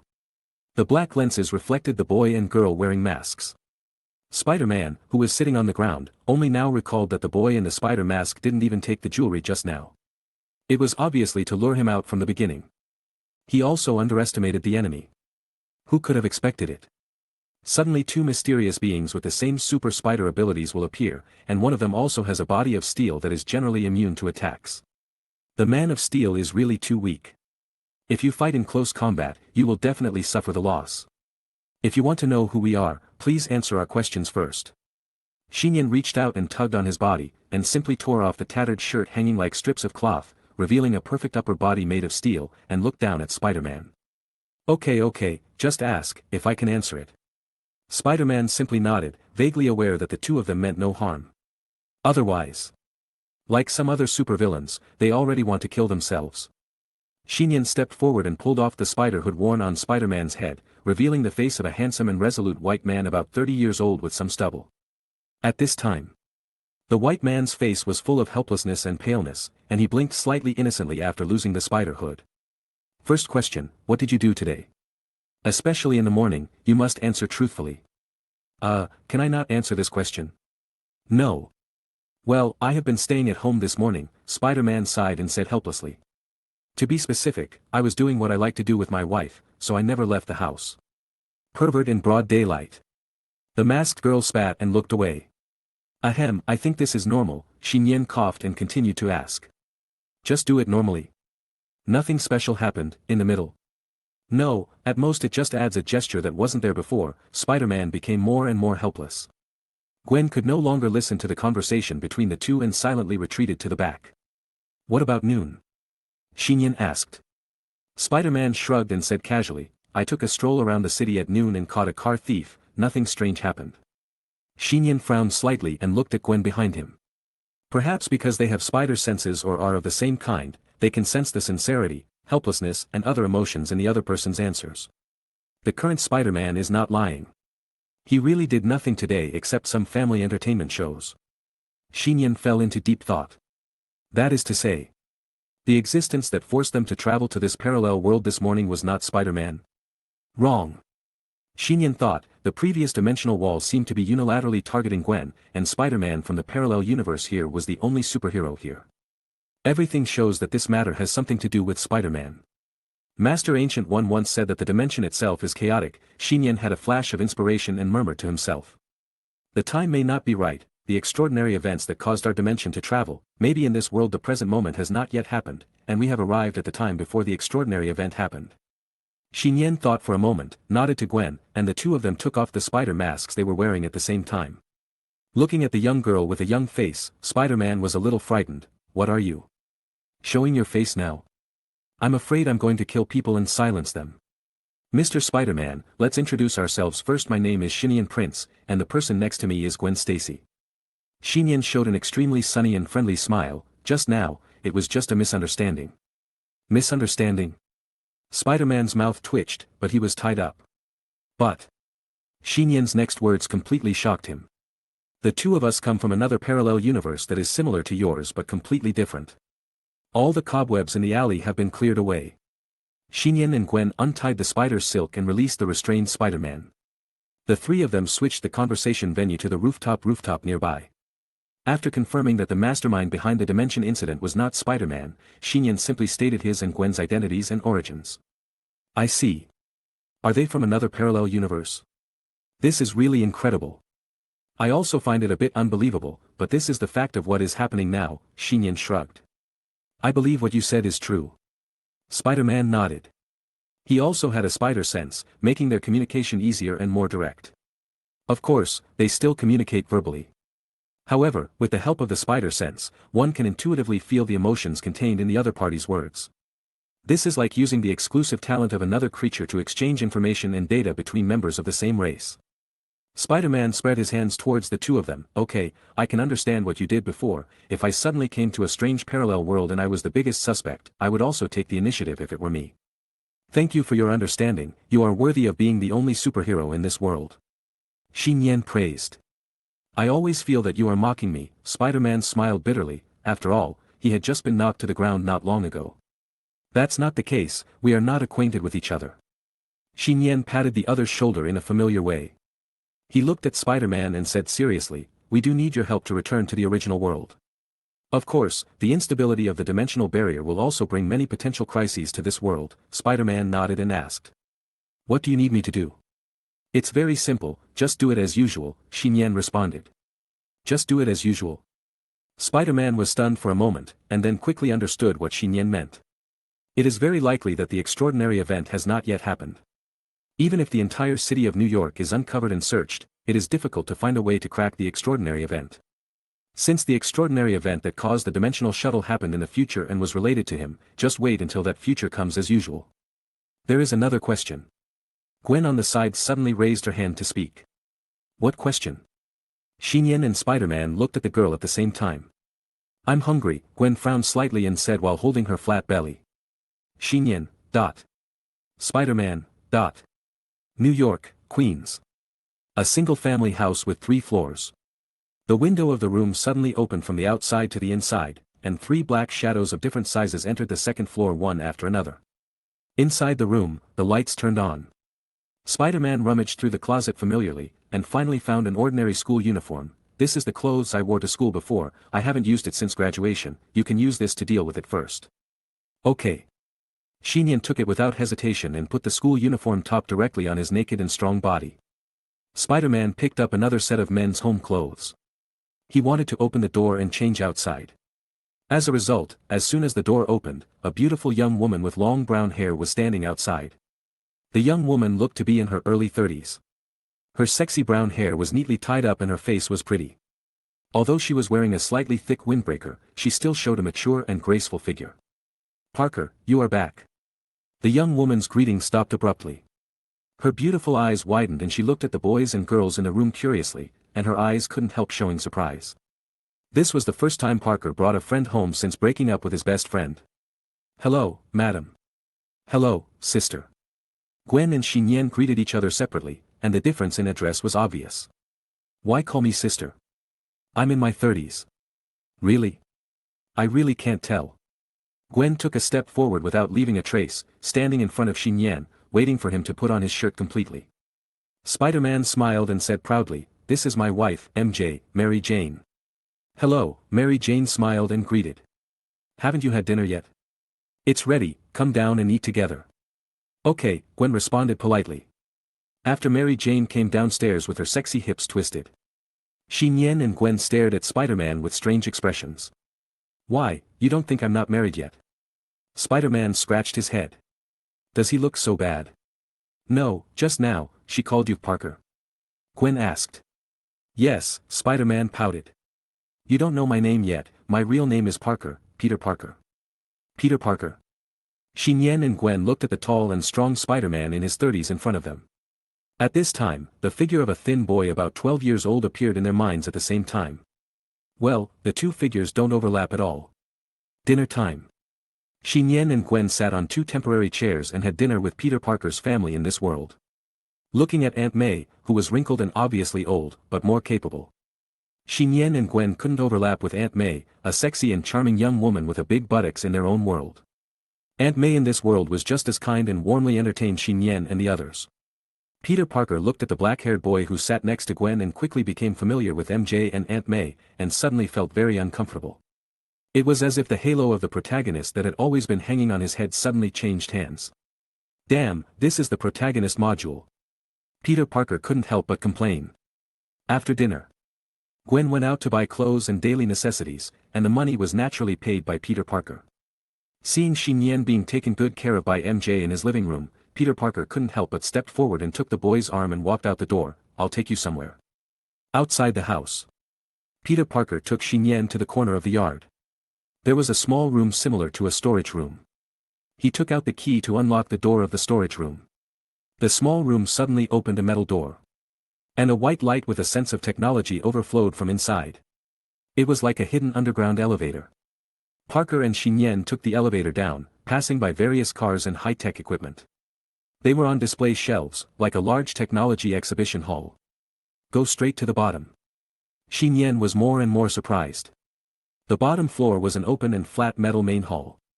The glass closet on one side displayed Spider-Man suits, all of which were completely different styles. At a glance, there were 12 styles.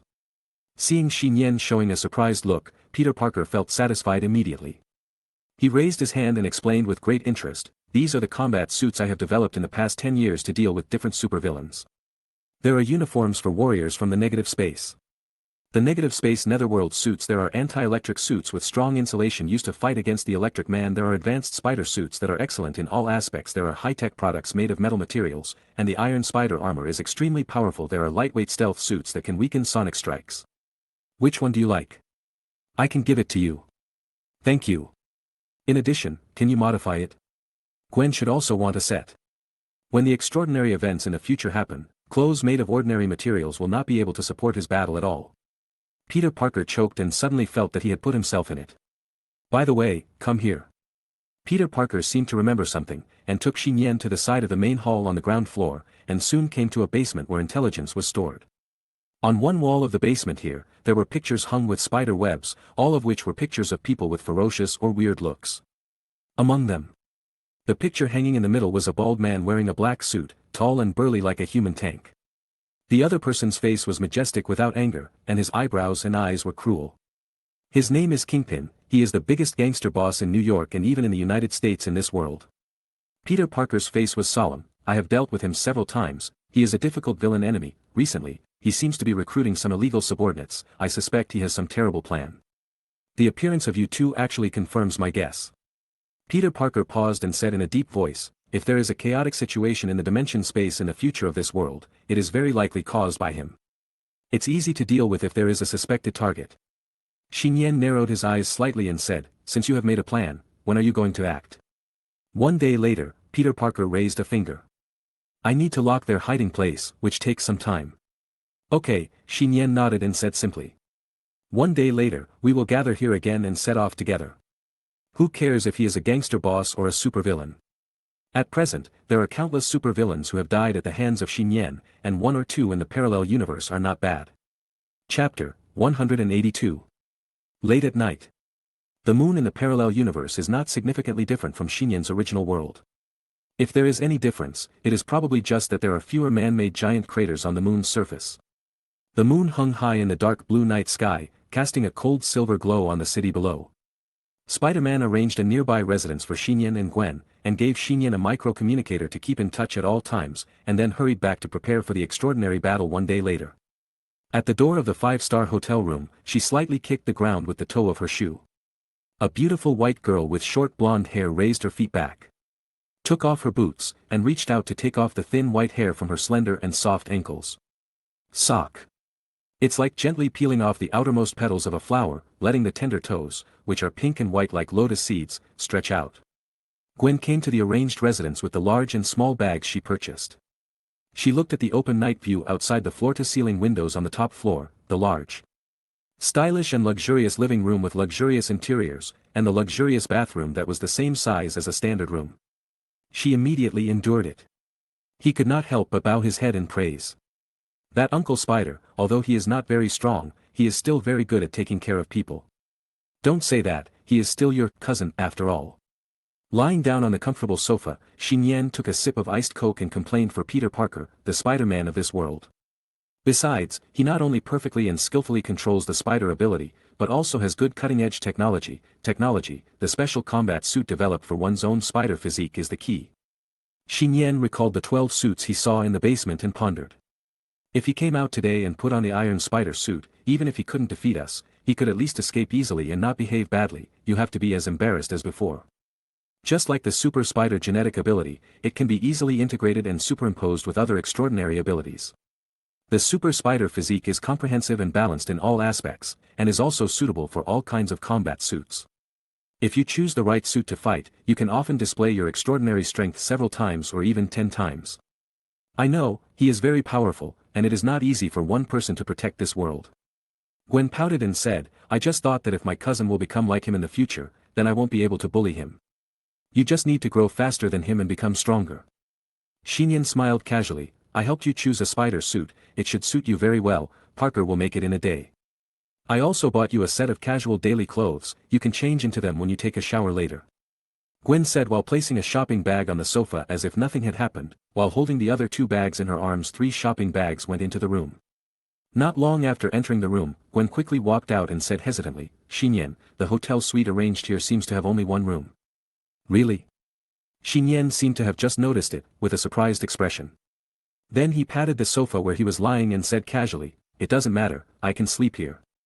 Gwen looked at Nian without saying anything. She returned to the room and walked into the shower room holding a set of clothes. Listening to the sound of gurgling water in the shower room, the glass door reflected the steaming water vapor and the girl's small figure. Nian breathed a sigh of relief and couldn't help but give a thumbs up to the Peter Parker of this world. This cousin knows so much. 10 minutes later. The girl wiped her short hair with a new towel and walked out of the shower room. I wonder if it was because of the hot bath, but her small and delicate beautiful face was stained with a faint blush. She glanced at the sofa in the living room and found Nian lying on the sofa with her eyes closed, as if she was asleep. The hall was so quiet that you could hear a needle drop. The 2 spider senses collided silently and then merged together. The girl didn't pay much attention to the boy. She walked directly to the room. At the end of stepping into the door, she suddenly reminded in a low voice, take a good bath before you come in. Oh. The boy on the sofa still had his eyes closed and responded calmly. Until Gwen entered the room and closed the door. Only then did the black-haired boy open his eyes. His heart was beating very fast. He quickly stood up from the sofa, took a deep breath to calm down, then picked up the new clothes on the sofa and stepped into the steam-overflowing shower room. The night is getting deeper and deeper. The New York City in the parallel universe also seems to be falling asleep. I'm in, Gwen. After taking a shower and drying her hair, Nian opened the door and saw that all the curtains in the room were closed. Only the lamp on the bedside table was on, giving off a faint, non-dazzling yellow light. The blonde girl lay on her side on the huge luxurious bed, with her back to the door. The slightly thin quilt covering her body outlined her youthful and charming petite curves. Are you asleep? Nian muttered to himself and closed the door. He also lay down on the bed and pulled up the quilt, as if there was a 38-point line between him and the girl. He lay flat on his back as if he was really going to sleep like this. The room was even quieter and darker than the living room just now. Neither Nian nor Gwen spoke or made any move, and the atmosphere in the room was a bit weird. Having been good friends and brothers for so long, it seems like I can't adjust to it all of a sudden. Nian hesitated for a moment, but his body instinctively made him turn over, and his arms just hugged the girl's flexible and petite body beside him. Gwen's body trembled slightly, but she didn't resist. After feeling each other's body temperature, Gwen suddenly sat up from the bed with a slightly red face when she felt something hard coming from behind her buttocks. Nian, do you remember when we were little? Every time before taking a nap at school, I had to drag you to play games together.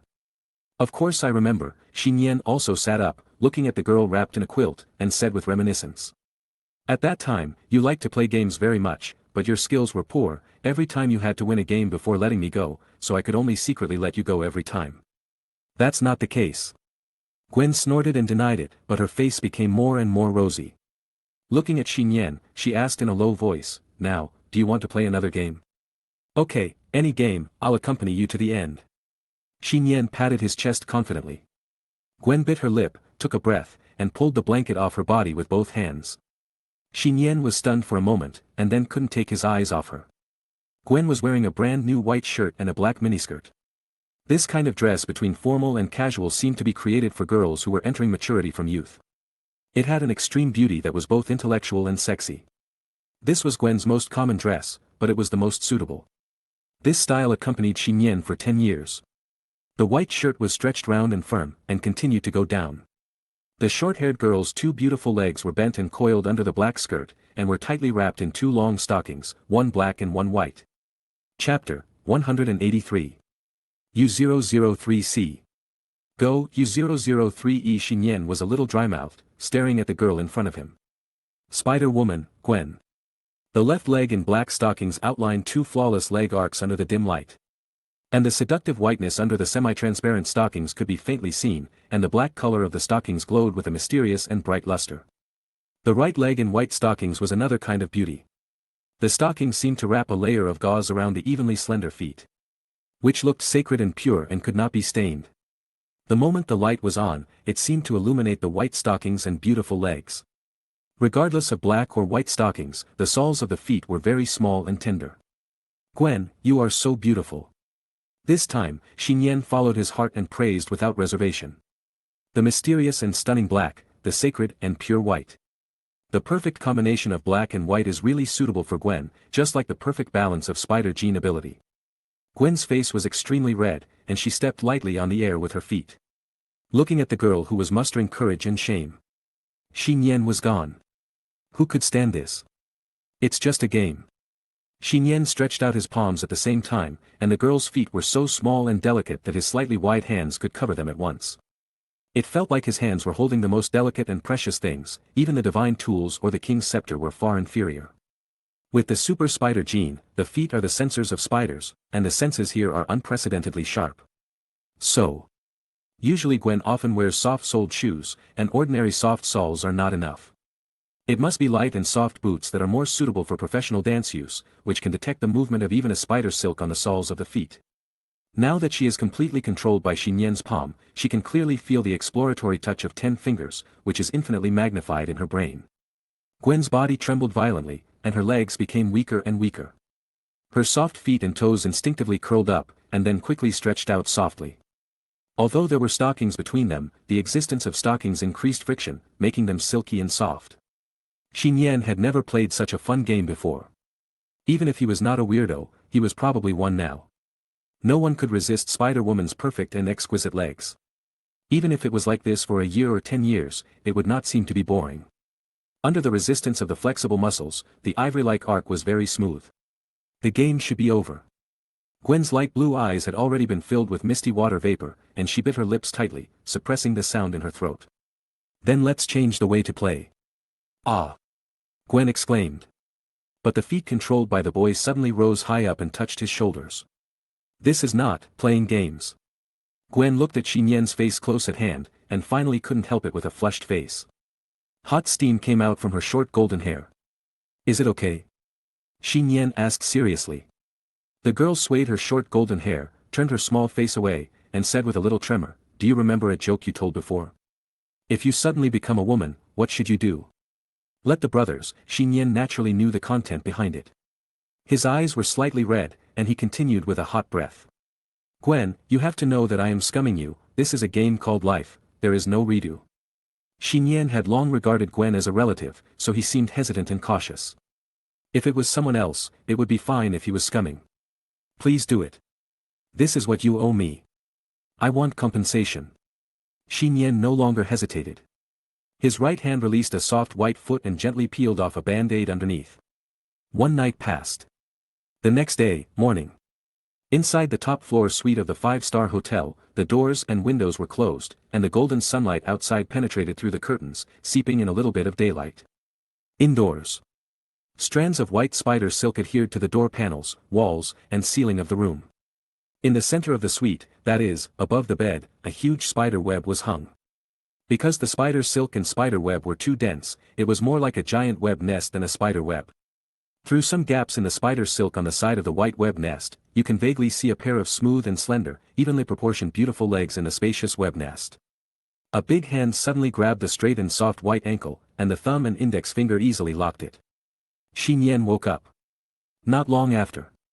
The white web nest began to swing slightly, and the swing amplitude became more and more obvious, making the dense spider silk around it tremble and tighten.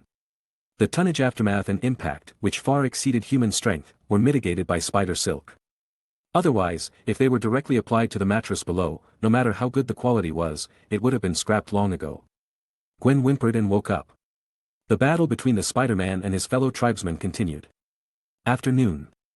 The black-haired boy finally broke out of the white web nest, and the daylight beams that penetrated into the room fell on his shirt that was gloriously sacrificed again. The clothes were like strips of cloth hanging on the body, as if they were scratched by fine nails, but the steel body was still intact. The genetic ability of the super spider has been renewed. The increased metabolism and the recovery of the extraordinary physique quickly made Nian regain his energy. He stepped forward and opened a corner of the curtain in the room, letting the sunlight shine into the bright room.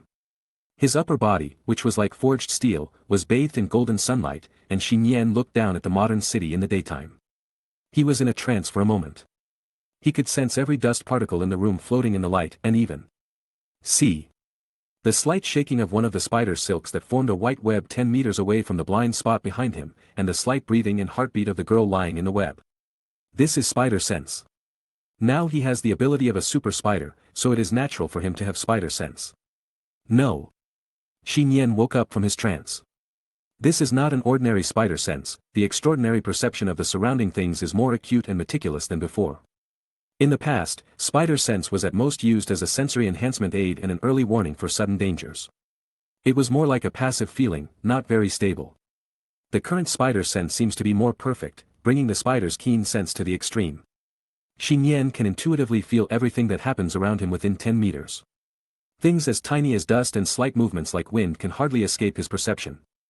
Stable and perfect spider sense. This is the second permanent ability of the Lord of the Followers, Nian, after the iron body with no obvious weaknesses.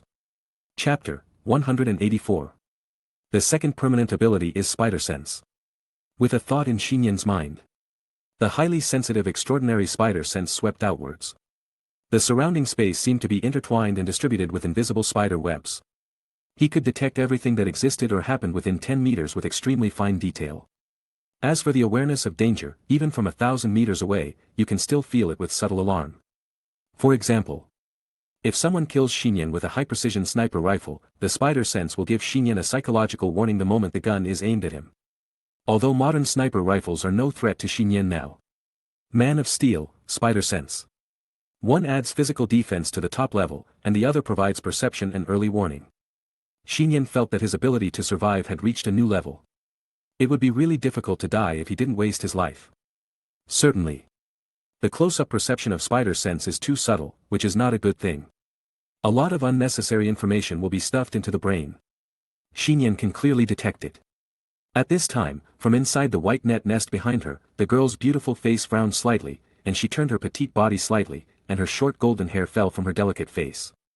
It was round and huge out of proportion to its body, and it pressed against the spider web to form a web-like outline. Golden light scattered on it, giving it a crystal-clear luster. Get up at noon.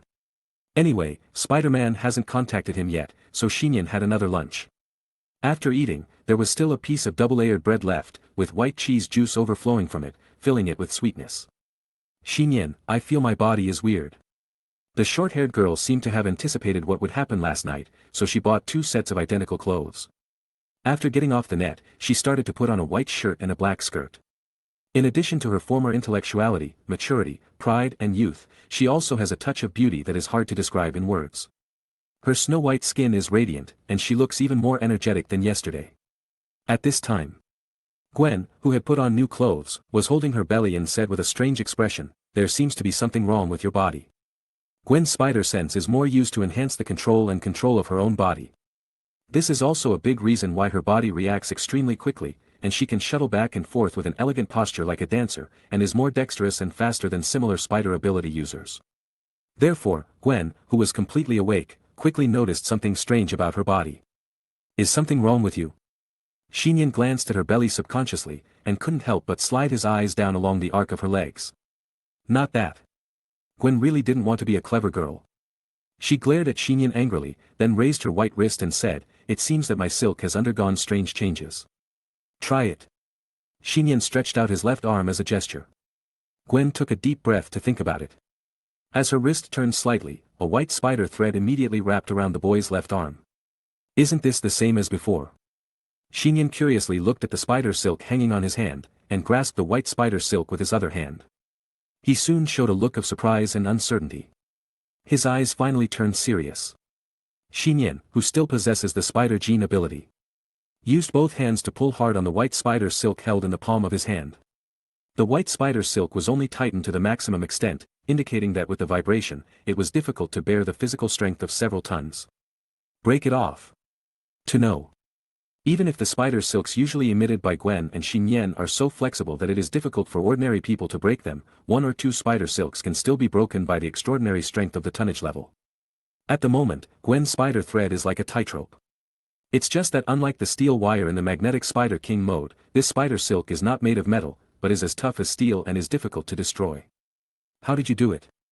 Nian asked curiously. If Gwen's silk could reach this level of toughness before, Abomination might not be able to break free from the dense spider web. The spider silk seems to have been upgraded, becoming more perfect. I don't know either. Gwen shook her head blankly, and instinctively touched her belly with her little hand, muttering. You can do it when you wake up. Not only that, I can also make the manipulation spider silk thinner and sharper, so that it can cut off objects. Gwen tugged on the white spider silk held by her little hand, and the spider silk really became thin and sharp. There was a soft chirping sound on Nian's steel arm. Naturally, it cannot cause damage to the steel body of the Kryptonian, but the strength of the body of other creatures might not be possible. Could it be that? A hint of enlightenment flashed in Nian's eyes. While he acquires permanent extraordinary abilities, Gwen's own abilities will also be optimized towards perfection. Last time, Nian had an illusion. He felt that there were some changes in Supergirl's body. Looking back now, that should be true, but Kara didn't notice it at the time. Lord of the Familiar, how come the application of this ability is a bit like double? Nian held it back for a while and finally didn't say it. However, one thing is certain. Not only has Nian become stronger permanently, but the other person who is with him can also get his own abilities perfectly optimized. 5-star hotel, luxury suites. Nian and Gwen stood side by side on the open-air balcony, leaning against the handrail of the fence, with the prosperous and lively modern city in front of them.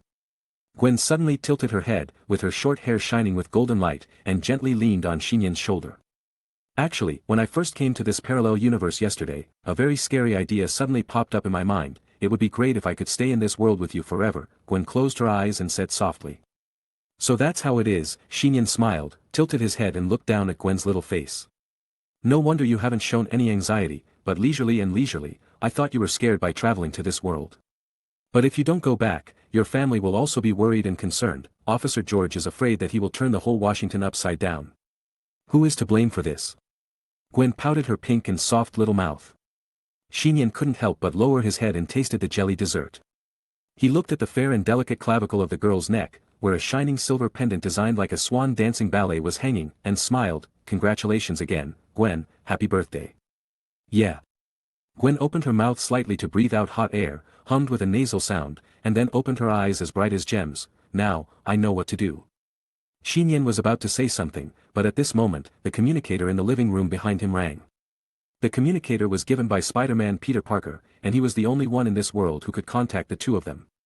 Nian and Gwen looked at each other, and their hands against each other's bodies were held together at the same time, with their fingers intertwined like tightly entangled spider silk. Nian, let's go, we must go back. Gwen smiled. Okay, let's go back to the original world together. Nian nodded in response. Chapter 185. Parallel Universe. Spider-Man's Secret Basement. You are here. Peter Parker, who had already put on a high-end spider suit, raised his eyes and looked at the young girl who dropped from the suspended elevator to the main hall at the bottom. Are you all ready? Nian got straight to the point. Follow me. Spider-Man took the two of them to the intelligence room, where a detailed large map of Brooklyn, New York, had been posted on one side of the wall. After half a day of investigation, I found gold and built a secret base here, in a subway station that has been abandoned for many years. Spider-Man launched a small spider web, used a coin as a mark, and stuck it on the map. And, I have confirmed it. Spider-Man has not yet put on the spider hood, with a solemn expression on his face.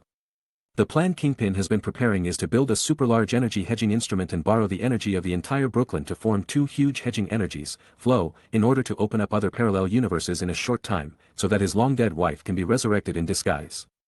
His plan should be implemented within the next day or two. So, we will travel to this parallel universe, and it was created by them in the future? Gwen asked in surprise. Nian's eyes were thoughtful. The energy is strong enough to open up space and even affect dimensions. He knows this. Not only Master Gu Yi explained it. When Nian once held the Trinity mode, the wisdom of the apocalypse, the body of Krypton, the power of demigods, and the fusion of spider genes, it felt like a punch punching through the space dimension. It's definitely true. Spider-Man nodded and took out an object that looked like a USB flash drive to indicate, there is a self-destruction virus programmed in it. As long as we can enter Kingpin's secret base and insert this USB flash drive into the central host, we can completely destroy it. Destroy their data and equipment. Then what are you waiting for? Can't we just break in together? Whoever stops him will die. I agree, Gwen smiled slightly, as if she didn't know what a terrible thing she had agreed to. Looking at the young girl who was far more violent and terrifying than himself, Spider-Man silently mourned for Kingpin, his old enemy, and then took out a few photos from the drawer and reminded. The enemy is not just Kingpin, he has recruited a lot of supervillains. These are the villains' information, you can learn a little bit about them. Hey, this is... Nian picked up a photo from which the unusually familiar mechanical octopus claws surprised Gwen. Spider-Man took a look and explained, that is MS Octopus, her real name is Caroline Trainer, she has 4 intelligent mechanical claws, she is a very troublesome and ruthless character. It turns out that in this world, is Dr. Octopus a woman? Nian and Gwen were surprised and continued to listen to Spider-Man's explanation of several supervillains. As the only superhero in this world, he knows supervillains very well. Of course, the reverse is also true, the supervillain must also know him very well.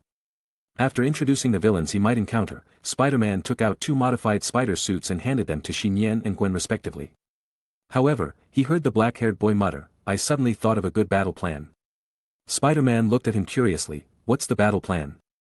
The key point of this combat plan is you. Nian pondered. Spider-Man suddenly felt an ominous feeling in his heart. After nightfall. New York, Brooklyn, an underground subway station somewhere. A subway train stopped at the station. A black boy carrying a schoolbag and wearing canvas shoes walked down. His face was a little pale and haggard, but fortunately his dark face helped hide this. His name is Miles Morales. He was just an ordinary high school student at first. Unexpectedly, last night, after he was accidentally bitten by a colorful spider, his body began to appear abnormal. He can detect subtle sounds and movements that he couldn't hear before. And he can also walk directly on the wall that is tilted at 90 degrees. His hands are stuck to his clothes as if they are coated with a layer of glue and it is difficult to break free. We have to find that spider, Miles gritted his teeth, and while no one was paying attention, he got into a tunnel in the underground subway station. This tunnel has long been abandoned. Following the tunnel until there was light, Miles soon found the colorful spider lying dead on the ground. He was about to reach out to grab it, but found that the strange twist of the spider disappeared, as if it had fallen into another dimension. At the same time, there was a loud noise next to the abandoned station, which was also mixed with a monster-like roar. Miles stepped forward in surprise, and his eyes suddenly became clear. The original abandoned station was completely unrecognizable. It was turned into a very large hollow area, which was filled with energy panels similar to electrode tubes. 2 super-large scientific instruments similar to buildings were located on both sides of the hollow area. With a radius of more than 10 meters. The holes of the instrument face each other, which is like hundreds of times magnification of a particle collision instrument. Inside the hollow area. At this time, 2 figures, one big and one small, were fighting fiercely. The former is green all over like a small moving meat mountain, with 2 horns like the devil from hell on his head. A hideous and ugly face like a beast, and a body that is even stronger and bigger than a beast. Behind him is a pair of green wings and a tail, flashing violent and cold red pupils. It is a supervillain, the Green Devil. As for the one fighting with it, it is wearing a spider web-style red and blue tights. Who else is it but Spider-Man? Kingpin, stop it. If you do that, you will destroy the whole New York.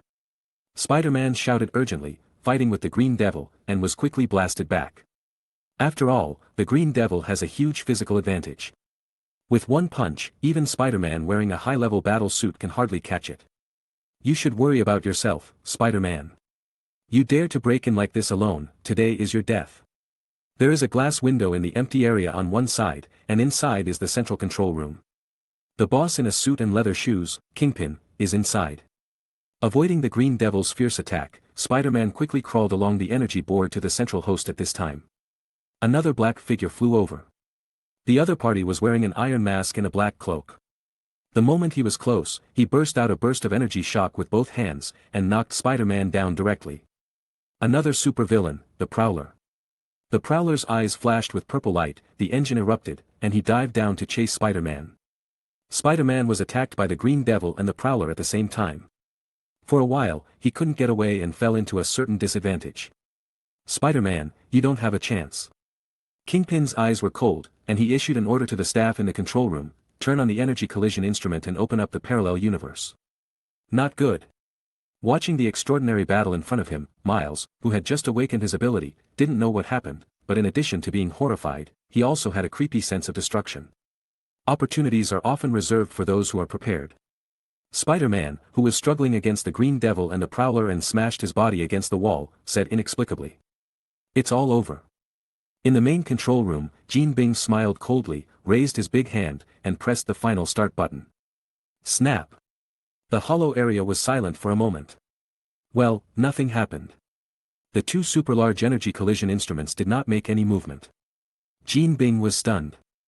The energy collision instrument should have seized the energy of the city of New York, and blasted the high-intensity energy columns together to open up the parallel universe. Well done, Nian, you are my Superman. Spider-Man, who was fighting with the Green Goblin and the Prowler, was no longer embarrassed and desperate, and suddenly laughed. Jean Bing looked up in surprise, and saw that in the middle of the ceiling of the hollow area, at the central host, a black figure of a teenager appeared at some point. On the central host, a USB flash drive was plugged in. Chapter 186. The battle begins. The beginning and the end. In Brooklyn, New York, under the abandoned subway station, there is a huge hollow area, where the central host of the dome is located. The young man wearing a dark black tight-fitting spider suit hung upside down. His feet flat on the ceiling covered with energy plates. The spider patterns on his goggles and chest shone with a cold green light. No one except Spider-Man knew who he was. When did it appear? Not only did it successfully sneak in, but it also reached the most important place. Isn't it just Nian? It's just that this time he put on Spider-Man's modified stealth suit. The stealth suit is also known as the Great Era suit. This is a suit created by Spider-Man to resist sonic attacks. It uses materials that can distort sound waves and light waves, can weaken sonic attacks, and has certain camouflage capabilities. This is also Nian's choice. For Nian, his body of steel is the strongest defense in the world. So there is no need to choose a metal suit that strengthens defense at the expense of flexibility. A stealth suit that is lightweight and has a practical camouflage function is just right for him. His ability to arrive here unnoticed was also a major contribution to this stealth suit. Damn! In the main cab, Kingpin couldn't hide his anger as he looked at Nian hanging above the hollow area, and Spider-Man fighting against the Green Goblin and Prowler below. At this time, he finally reacted. Spider-Man did not break into this place alone, he just made himself the target on the surface. Attracting everyone's attention and hatred, and lured away the Prowler who was guarding the central host, allowing other secret companions to destroy the host. This is actually the battle plan that Nian mentioned before. If Nian and Gwen hadn't traveled over, the original Spider-Man would have come here to stop it all by himself, leading to the failure of the dimension's collapse. Therefore, Nian simply let the future of this parallel universe history repeat itself. Let Spider-Man show up to stop it alone, and Nian, who shouldn't exist in this world, takes the opportunity to destroy the instrument host. Ms. Octopus, what are you doing? Kingpin was so angry that he was shaking all over. It was not only the Prowler who guarded the central host, but also the Octopus lady who was in the dark. At this time, there is an underground tunnel on one side of the cavity area. A blonde woman wearing sunglasses and a white collar shirt stood here, with 4 mechanical tentacle claws that resembled octopus tentacles on her back. Her beautiful face was staring at the darkness ahead with a solemn look. You are who? I saw another petite and graceful girl figure there. You can call me Spider-Woman. The girl winked playfully. She was wearing a tight-fitting spider suit with a black and white background. The material of the spider suit seemed to be made of special metal. It covered her petite body like a layer of metal coating. The spider lines were like electronic streamers flowing along graceful arcs. Smooth. The appearance of the brand new suit shone with a cold metallic sheen. That's right. The spider suit that Nian chose for Gwen was the Iron Spider suit. This is naturally due to defensive considerations. Although Spider-Man not only has this suit made of metal materials, but also has more intelligent and armed Spider Armor Mark I and Spider Armor Mark II. The defense strength is enough to withstand the bombing of ordinary artillery shells and missiles, but because it is relatively heavy it will greatly slow down the user's speed and agility. The Iron Spider armor has done a very good job in this regard, while it has sufficient defense strength to be bulletproof. Due to the extremely malleable and lightweight metal materials used, it is as light and comfortable to wear as the leather spider armor. Big difference. Well, another reason why Nian chose this armor for Gwen is Gwen's pair of white rabbits were too big. It's not a smart metal suit like the Iron Spider suit, which automatically fits the user and covers the body. Spider-Man really can't improvise it. Ms. Octopus noticed the movement in the hollow area, and was about to rush there desperately, but was suddenly blocked by a spider silk. Spider-Woman held the other end of the spider silk in her little hand. I won't let you the past, huh? Spider-Woman Gwen was suddenly stunned for a moment. She could see that her body, including the Iron Spider armor she was wearing, had a burst of colorful and unreal colors. This color luster is just like the dimensional barrier that appeared on the floor of the room before. A strange subtle feeling emerged from my mind. Nian, have you succeeded? Spider-Woman murmured to herself. I'm going back soon, back to my original world. Nian, great, we succeeded, I knew you could do it. Spider-Man's excited words stopped abruptly. He was also shocked to notice that Nian was hanging upside down from the ceiling above. After inserting the USB flash drive into the host, a burst of colorful light shone slightly, and the young man's body was between reality and fiction. The fluctuations in space escape outward.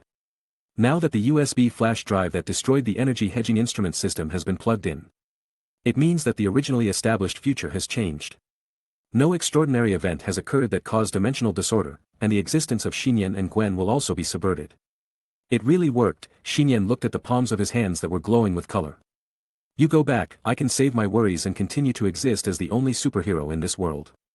Spider-Man panted heavily. He smiled and waved his hand, suddenly remembered something, took out another USB flash drive from the waist of his suit and threw it upwards. Nian, who was hanging upside down on the ceiling, reacted very quickly to catch it, and looked down at the black USB flash drive with the spider mark in his hand. Spider-Man said nonchalantly, just think of it as my farewell gift to you. I hope you can also be a great superhero in your own world. Who wants to be a superhero? Nian shrugged and put the USB flash drive into the built-in pocket of the stealth suit. Spider-Man below was already talking to him flawlessly. The empty area trembled, a hurricane blew, and the huge green devil like a hill flew towards him. Bang! At this time, a figure with dazzling colorful light fell from top to bottom, heavily stepped on the top of the green devil's head, and smashed its entire head into the floor below. Spider-Man, who was about to fight, was stunned, watching the boy who turned over and landed lightly in front of him. You should leave quickly. Nian said casually, before I am dragged back to the original world, I will stop them for a while. Spider-Man smiled bitterly, do you know everything? I guessed it. Nian turned his back to him, looking at the green demon, and said with certainty, according to the original future, you will most likely die here. In the future of this world, Spider-Man is doomed. Chapter 187. Spider-Man was silent and did not refute.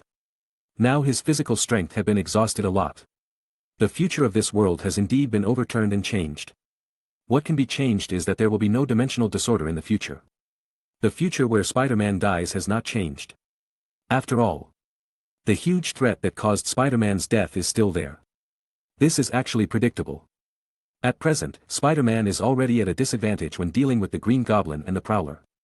And there are too many supervillains gathered here. Once Kingpin and Octopus Lady join the battle, Spider-Man without the assistance of Nian and Gwen, obviously there is only a dead end. This is someone else's underground base, and it's difficult to escape even if you want to. I am the captain of this temporary team, listen to me. Get out of here quickly. If you die, our battle plan will be considered a failure. The colorful light on Nian's body kept flickering, and his body was half solid and half empty. He didn't know how long he could exist here. Maybe it will be 5 minutes, maybe it will be 1 minute, or it may even be dragged back to the original world by the modified future in the next second. I see. Spider-Man took a deep look at Nian's back, and immediately fired the spider silk without any hesitation, and quickly flew towards the underground entrance under the pull of the spider silk. Zitsy! Upon seeing this, the Prowler immediately activated the energy engine on his body, and the dark cloak he was wearing made a sound. He turned into a dark and cool stream of light, trying to stop Spider-Man who was fleeing the scene. But we were only halfway through the flight. The Prowler's body suddenly stopped in mid-air in the hollow area. He quickly looked back and saw that a white spider thread was wrapped around his ankle. The taut white spider silk stretched downwards and was firmly held by the young man wearing the stealth suit. Nian pressed hard on the green devil's head on the ground with one hand, and fired spider silk with the second hand to catch the Prowler in the air. While you still have some time, stay and play with me, the villains of this world. Nian smiled slightly. Boy, you are still a lot more mature. The prowler seemed to be completely irritated, turning back and swooping down towards Nian. The green devil also raised its butt, and its giant tail carried strong wind and slapped Nian. The two of them decided to deal with this desperate spider boy first. Spider-Man, don't even think about escaping from here. With the sound of a crisp explosion, the glass window of the main control room was directly smashed. Kingpin in a suit and leather jacket was like a human tank, with countless flying glass shards, jumping straight towards Spider-Man flying by. Spider-Man flipped his body dexterously in the air and adjusted the flying angle with the second web of spider silk, barely avoiding the impact of Kingpin's flesh bullet. Jean Bin, see you next time. Spider-Man was not willing to fight either. Knowing that Nian and Gwen were trying to buy him time to escape, he quickly came to the exit of an underground tunnel with his spider silk. Half of his feet were already on the tunnel exit. But at this moment, a hoarse voice came from a hollow area behind him. Spider-Man, look what this is. Spider-Man looked back. After the Green Goblin, Prowler, Octopus Lady, and Kingpin, the fifth supervillain who has always been hiding in the shadows finally appears. It was a humanoid with the upper body of a bald man, starting from the waist, and the lower body of a ferocious and cold mechanical scorpion. Supervillain, Cyborg, Scorpion King. At this time, the Scorpion King's mechanized left-hand claw was pulling on the collar of a black boy, lifting the man's struggling and shaking body off the ground. The tip of the mechanical scorpion tail extending from the back was hanging directly above the black boy's head. I just found a kid, I thought he was your teammate, I didn't expect him to be so weak. The Scorpion King glanced at the black boy fiercely with one eye, and then looked at Spider-Man standing at the exit of the underground tunnel. You are going to abandon this innocent man, did the poor little guy run away alone? This feeling is. Staring at the black boy, Spider-Man was stunned for a moment, then turned around with gritted teeth and rushed towards the Scorpion King. Let him go. Okay. The Scorpion King actually threw the black boy to Spider-Man. However, just before Spider-Man reached out to catch the boy, the tip of the mechanical scorpion tail suddenly thrust forward and easily penetrated the black boy's body. The target seemed to be Spider-Man in front of him. He wants a 2 in a row.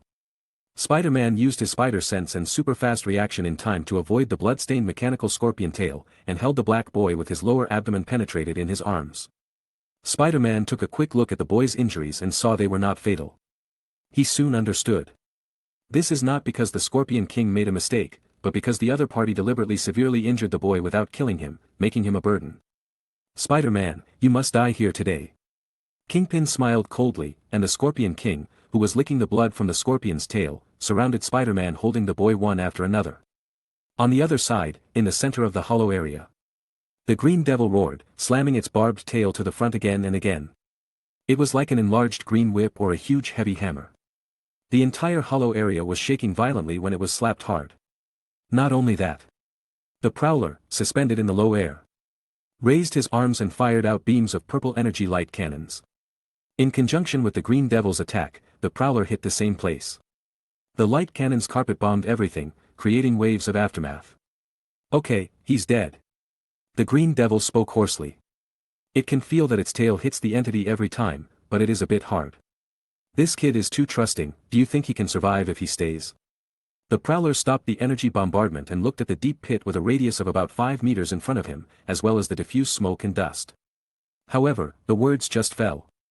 2 white spider threads suddenly shot out from the deep pit and landed on the Green Devil's throat. The smoke and dust broke open from the inside to the outside. A black figure quickly flew through the air and landed on the Green Devil in a half circle. On the back of the neck. How is this possible? The Prowler had an expression of disbelief. He looked at the young man whose only hood in the stealth suit was a little tattered, revealing half of his handsome face. He actually withstood the previous attack. Your attack, how should I put it, it's not painful or itchy. Nian touched his chin and commented. Get down here. The Green Devil's face turned green with anger, and he slapped Nian on the back of his neck with his tail diagonally again. Nian narrowed his eyes and stood motionless on it, making no dodge movements. Green Devil, stop it. The Prowler screamed strangely, but suddenly noticed that Nian tied the 2 spider threads wrapped around the Green Devil's neck around his waist like a bundle. And the spider silk looked much smaller and sharper than before, like steel wire. Unfortunately, his reminder was still a little late. The moment the Green Devil's giant tail slapped him diagonally, Nian continued to shoot 2 spider silks in the direction where he was about to be slapped away and suddenly pulled them with both hands. The violent power of the Green Devil's giant tail and the power of both hands of Nian's spider ability worked together on Nian's steel body, making him fly out at extremely high speeds like a cannonball. The 2 spider threads instantly tightened to their maximum limit. Then, poof! Blood splashed, and a huge head with 2 horns flew high into the air. Green Goblin, die.